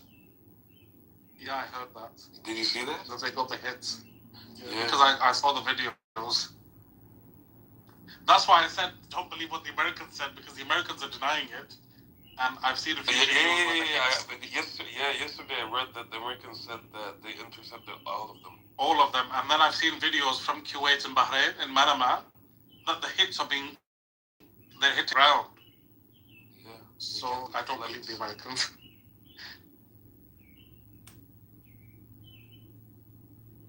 Okay, so it says U.S. strikes Iraq facility in response. This is a ceasefire, guys. This is a ceasefire. Yeah, but the funny thing is, the Americans, in response, it's the Americans that started attacking the Iranians first. Exactly. Even during this current thing, where the Iranians responded, the Americans attacked first. But they always say self-defense. The first attack was, I forgot what it was after the ceasefire. Something about, I think there's some Iranian missiles. He called it a love tap. They attacked an island after the ceasefire. Oh, shit. They said that they thought that the Iranians are going to attack or something like that. Preemptive? Or actually, no, actually with ships, they started seizing and attacking ships, and then it turned into island, the one near the strait.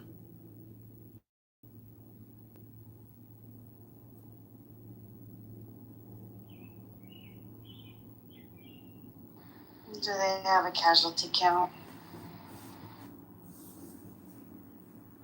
Who? The areas that we're at. No.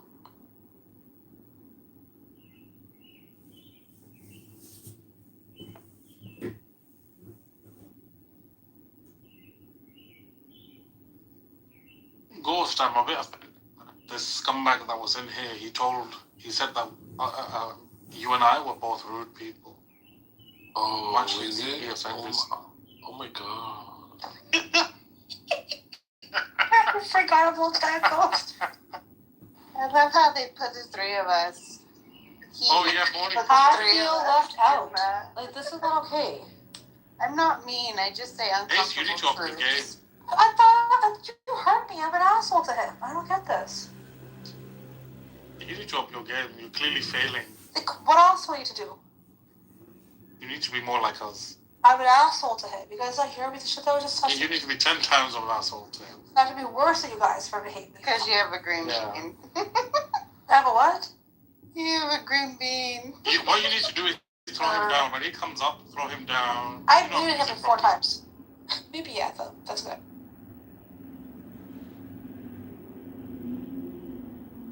He thinks it's biased. You should just show him how biased it really is. Truly. But he said he liked Kari. Who else did he say he liked? Carrie? Who else did he say he liked in here? Everybody but myself, Ghost in general. The MGG. That's the elite trifecta you guys are. He called you an elitist. Sure, he called you an elitist general. That's a diss.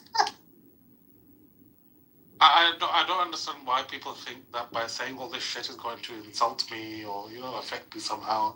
Or he's a fucking nobody. A lefty? Like, how is that even? Yeah. You know what the irony is? He's told us before. His parents have a bunch of rental properties, and he's living in a place that he doesn't pay for anything. Oh, those are dangerous people that don't have to. And he's like, elitist. Let's shut the fuck up.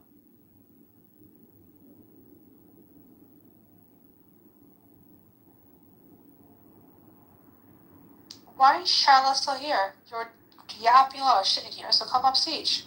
والله Charlotte. Okay, Zyle something. What's the name? Shyla. Shiloh, something like that. I don't see that. Where is it? Way at the bottom. It's got a pink ticket at the bottom. Come, Shayla, let me tell you good morning and, wish you a good day before I get up now.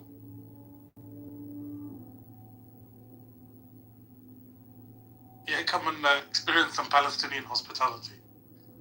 Come up, Shayla. Don't be shy. Come up, give me the energy to start my day. Come up. Motivate me.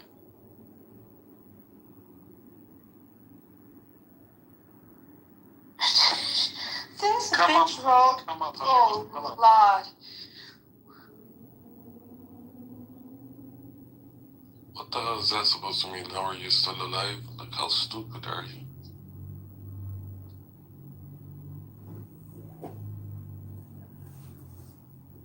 Where's she from? Like, She's from India, according to me. He kind of little. Is she in India? I don't know. She's a Sunni, that's for sure. All the rules she follows, she probably innocent. No, I think we need to check out. There's a checklist. If someone's from India and like a Zionist, we have a different checklist that we need to go off. The worst So we need to establish what? No, honestly, I'm serious. Indian Zionist When you're are a the Zionist worst. and you're from India, you really are coping with your life. So basically bootlick and then get kicked by the same boot and still say, Exactly. yes, sir.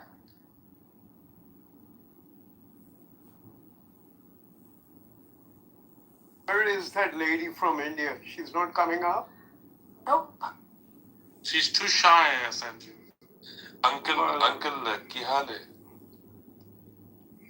बढ़िया है हाल किस तरह होना Whoa, Jules, you Was that really good? learned. Damn, you're really. Yeah, I have like wallah, my close friends in Canada are Punjabis, like actually. But you learned it even with the right tonality. It's crazy. Yeah, of course. The right accent, I must say. Yeah, I got you, bro. Mm-hmm.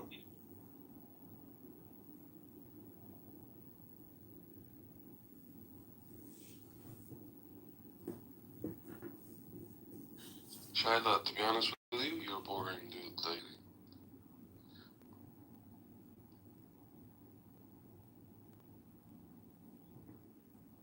Sanjeev, is there still a shortage with cylinders? Is there still issues in India with oil or paint?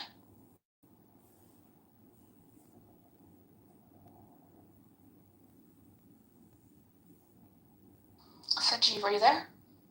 Yeah, tell me.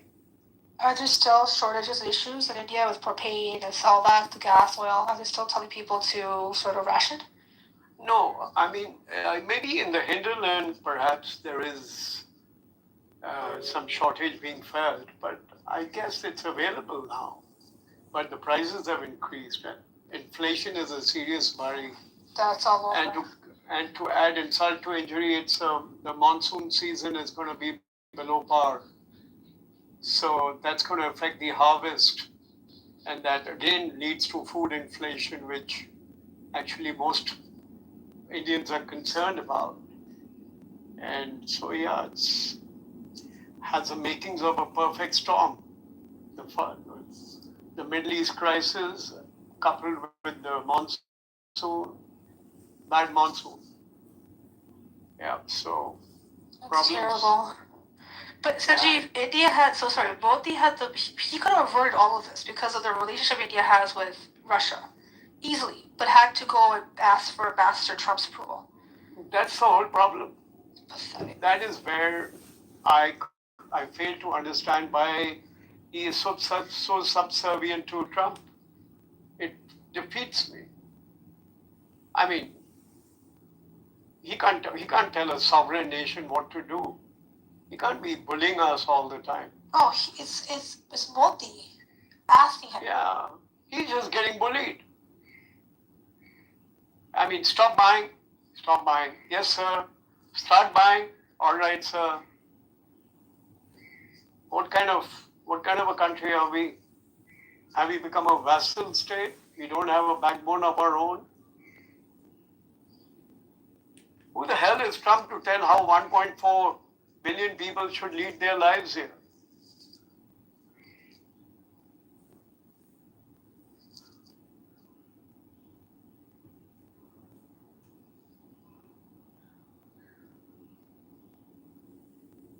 I would like if Shaila would like to come up and. No, Shiloh was shown where she belongs. Pretty much a dirty dumpster, so she's been kicked out by me. Oh. I can't stand these horrible comments that she's making about people. Like, fuck her. She's been blocked. Terrible.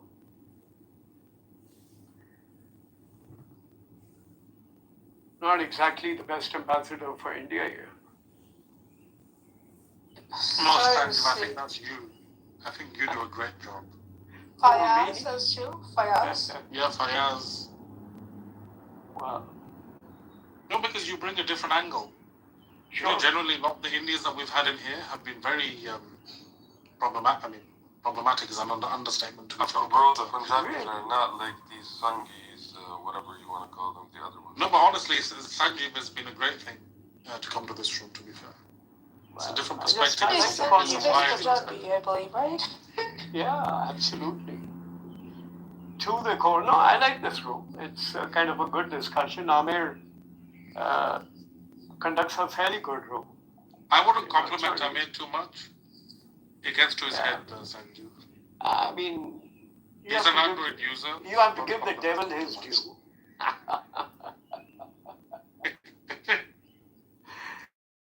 Yeah. So yeah, it's nice. And like there's some insecurities here. No. Amir heard the Android, he can't run it. Seems like general, it's everything okay with you? Are you okay? Alhamdulillah. How are you? How's your Android device doing? I'm doing good. I'm using my beautiful Android device to, list products on my, e-commerce. Oh, okay.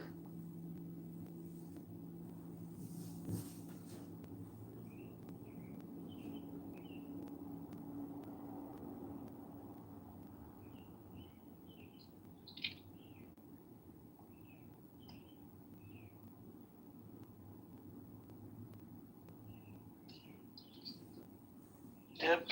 Anyways, I think I'm gonna have to end the room as well because I gotta hit the bed. All right. See you guys tomorrow then on the other side. No problem. Good night. Have a good sleep. Good night. Good night. Bye-bye. Take care. Bye-bye. Have a good night. What's up, Dr. Salma, everybody, Cherry, and everybody in the audience? If you guys want to come up for a little bit, but yeah, I'm gonna hit the bed. Assalamu alaikum, and have a good one, guys. Good luck. We're gonna, please, you can trouble the Zionist scumbags, so just don't trouble your parents, don't trouble your siblings until tomorrow. Then you can trouble them, alright? Take care. Assalamu alaikum. Walaikum salam.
doesn't know for sure. There is probability of the universe being there is nothing certain that the universe is there. This is his answer, I guess.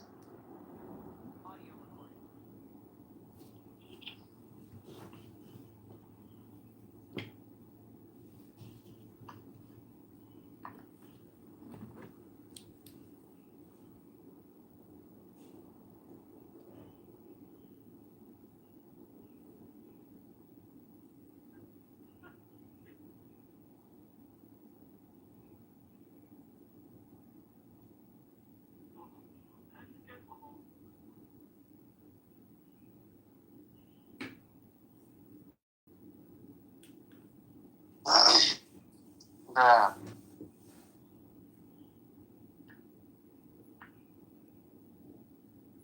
It's okay, it's okay.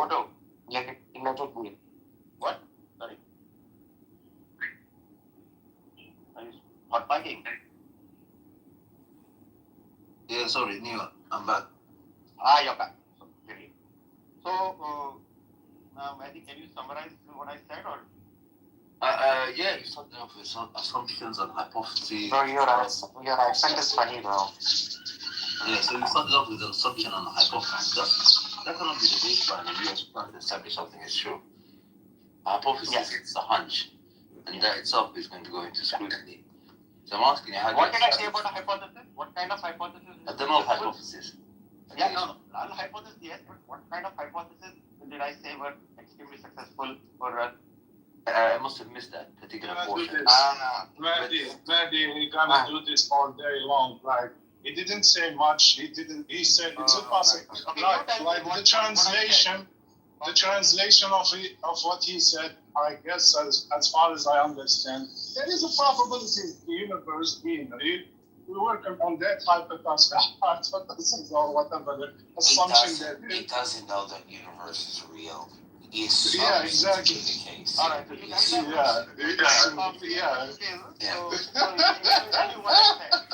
if we get a little scientific data, I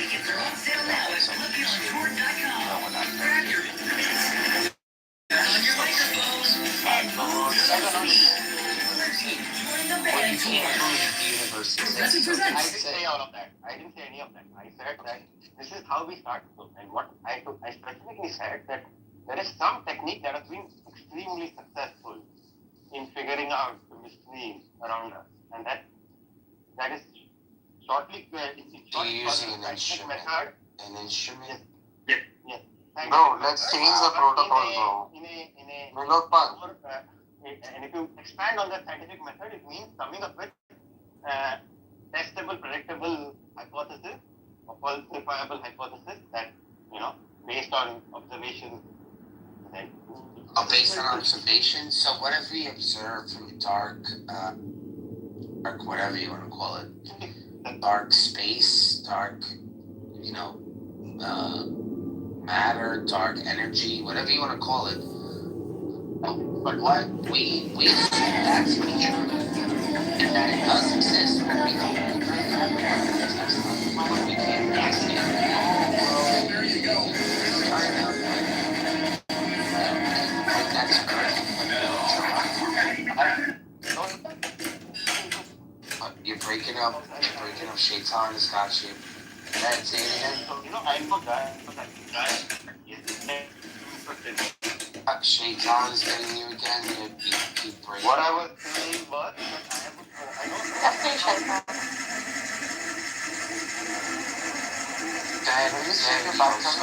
Start again. Yeah, it keeps getting them. Can you stop moving around? Do you have to walk around when you talk to us? You can't stay in one fucking spot? Stand in one place, Put an antenna on your fucking head. He's in Europe. Bro, check your back channel, bro. Can you hear me? Aggo, what you're asking him, bro? Who are you asking to check back channel? Check your back channel, bro. You're asking me? Yeah. What Nargis? You. Yes, I saw a back channel by Chiki and Mehdi. Yeah, man, he's open. Trying to ask him the question again. Probably he didn't understand. Oh, Mahdi wants to open a room. He wants to leave us. He doesn't like being mods with us. That's the thing. Like the Salafis, Nargis, they don't like being in rooms with us. Mahdi's not a Salafi. Yeah, but he cares about what they think. Like he The hell, wants to Mahdi's be not a in with them. Salafi. He hates them. No, he wants to be friends with them. He's gonna He continue doesn't get, to diss they us. takfir him all the time. What are you saying?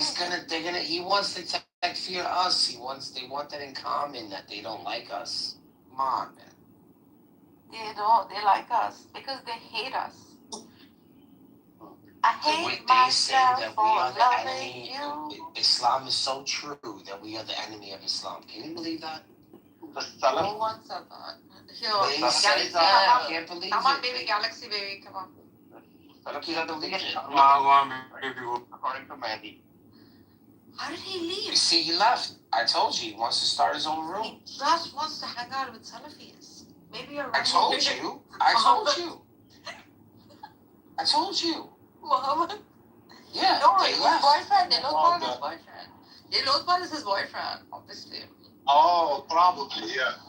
They want to start another room because they don't like being around us as much. They want to be in control because then they're always right. You know what I'm saying? If he's in his room, he can overtalk. He can But talk I'll for tell you fucking what, 20 like, minutes. Nilotpal is constantly, like, cross-questioning Mahdi. And half the time, like, we don't know what Nilotpal is saying. He's doing a better job than Rob. I'll tell you. Yeah. Because Rob sucked at it. Oh my God, they're No, both but Nilotpal's not fair. Like, he never entertains, like, quantum questions like the ones Muhammad asked him. Yeah. Neil Paul He just never know what the entertains fuck he's Muhammad's talking about questions. sometimes. No, he doesn't. He does not No. entertain quantum. I this confirm guy's it. He's an idiot. I confirm it. He's an idiot. Yeah, Like the guy multiple time conversation. I try to follow his argument. Yeah, absolutely idiot. The Viagra is getting to his head. I think the Viagra is. He doesn't take Viagra. How do you know he takes Viagra? He does. You can tell. I can just hear it in his voice. He feels blue. And he has blue teeth. You can tell he's got it. Yeah. It's another thing. Weird. I have never heard a Viagra in his voice. You've never heard of Viagra gives you blue teeth? How the fuck do you hear Viagra through someone's speech? You just, because you have to be a man. You have to be a man. You just don't get it. I'm sorry. Okay, fine. You actually look. Neil is pretty handsome without the beard. You know, you should take it off. That's not his picture. Yes, it is. That's not his true picture. That's fucking some kind of Neanderthal. It's like some proto-human. It's a proto-human. Actually, he might have asked the question, like, make me look like, Jesus. See, look. They left. They have to open up their own room. They have to be. What happened with Regal? I heard Regal crashed out. Dude, Regal fucking crashed out. So I swear on God. Were you there, Galaxy? When did he crash out? Regal was crashing out. I'm not sure. So, were you there, Galaxy? I'm not too sure. Maybe I was. I don't remember who. If you don't remember, then you don't remember what the fuck Regal was saying. It was horrendous.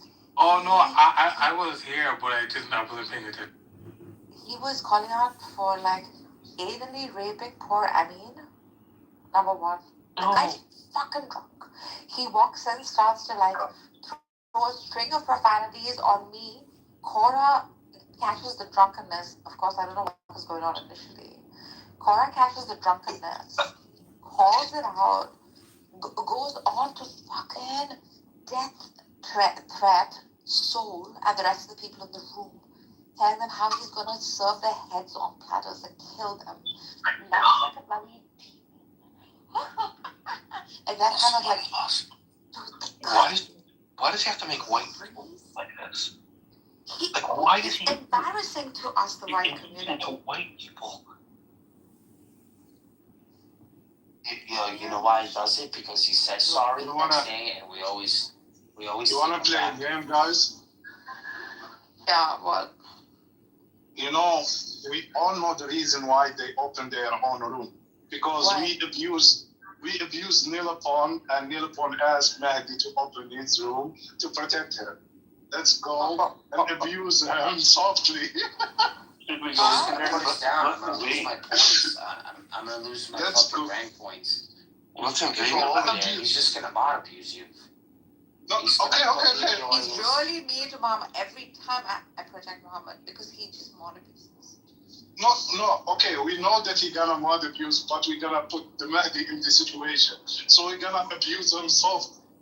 Irritate him, not attack him. Oh, you can go over there. Obviously, they didn't want to hang out with us. They were here. We all let me go take a look at Tom. Oh my God, what's going on? Everyone's leaving now? Everyone's leaving now because these fucking guys left go, because they want to talk about space. Let's go, boss. Let's go. Don't give a fuck what they don't want to talk about. Let's just disturb his conversation. Let's go, boss. Oh yeah, of course. Of course. Yeah, let's go. Let's go. Soul, get mod. So you gotta get mod. So we can let us back up.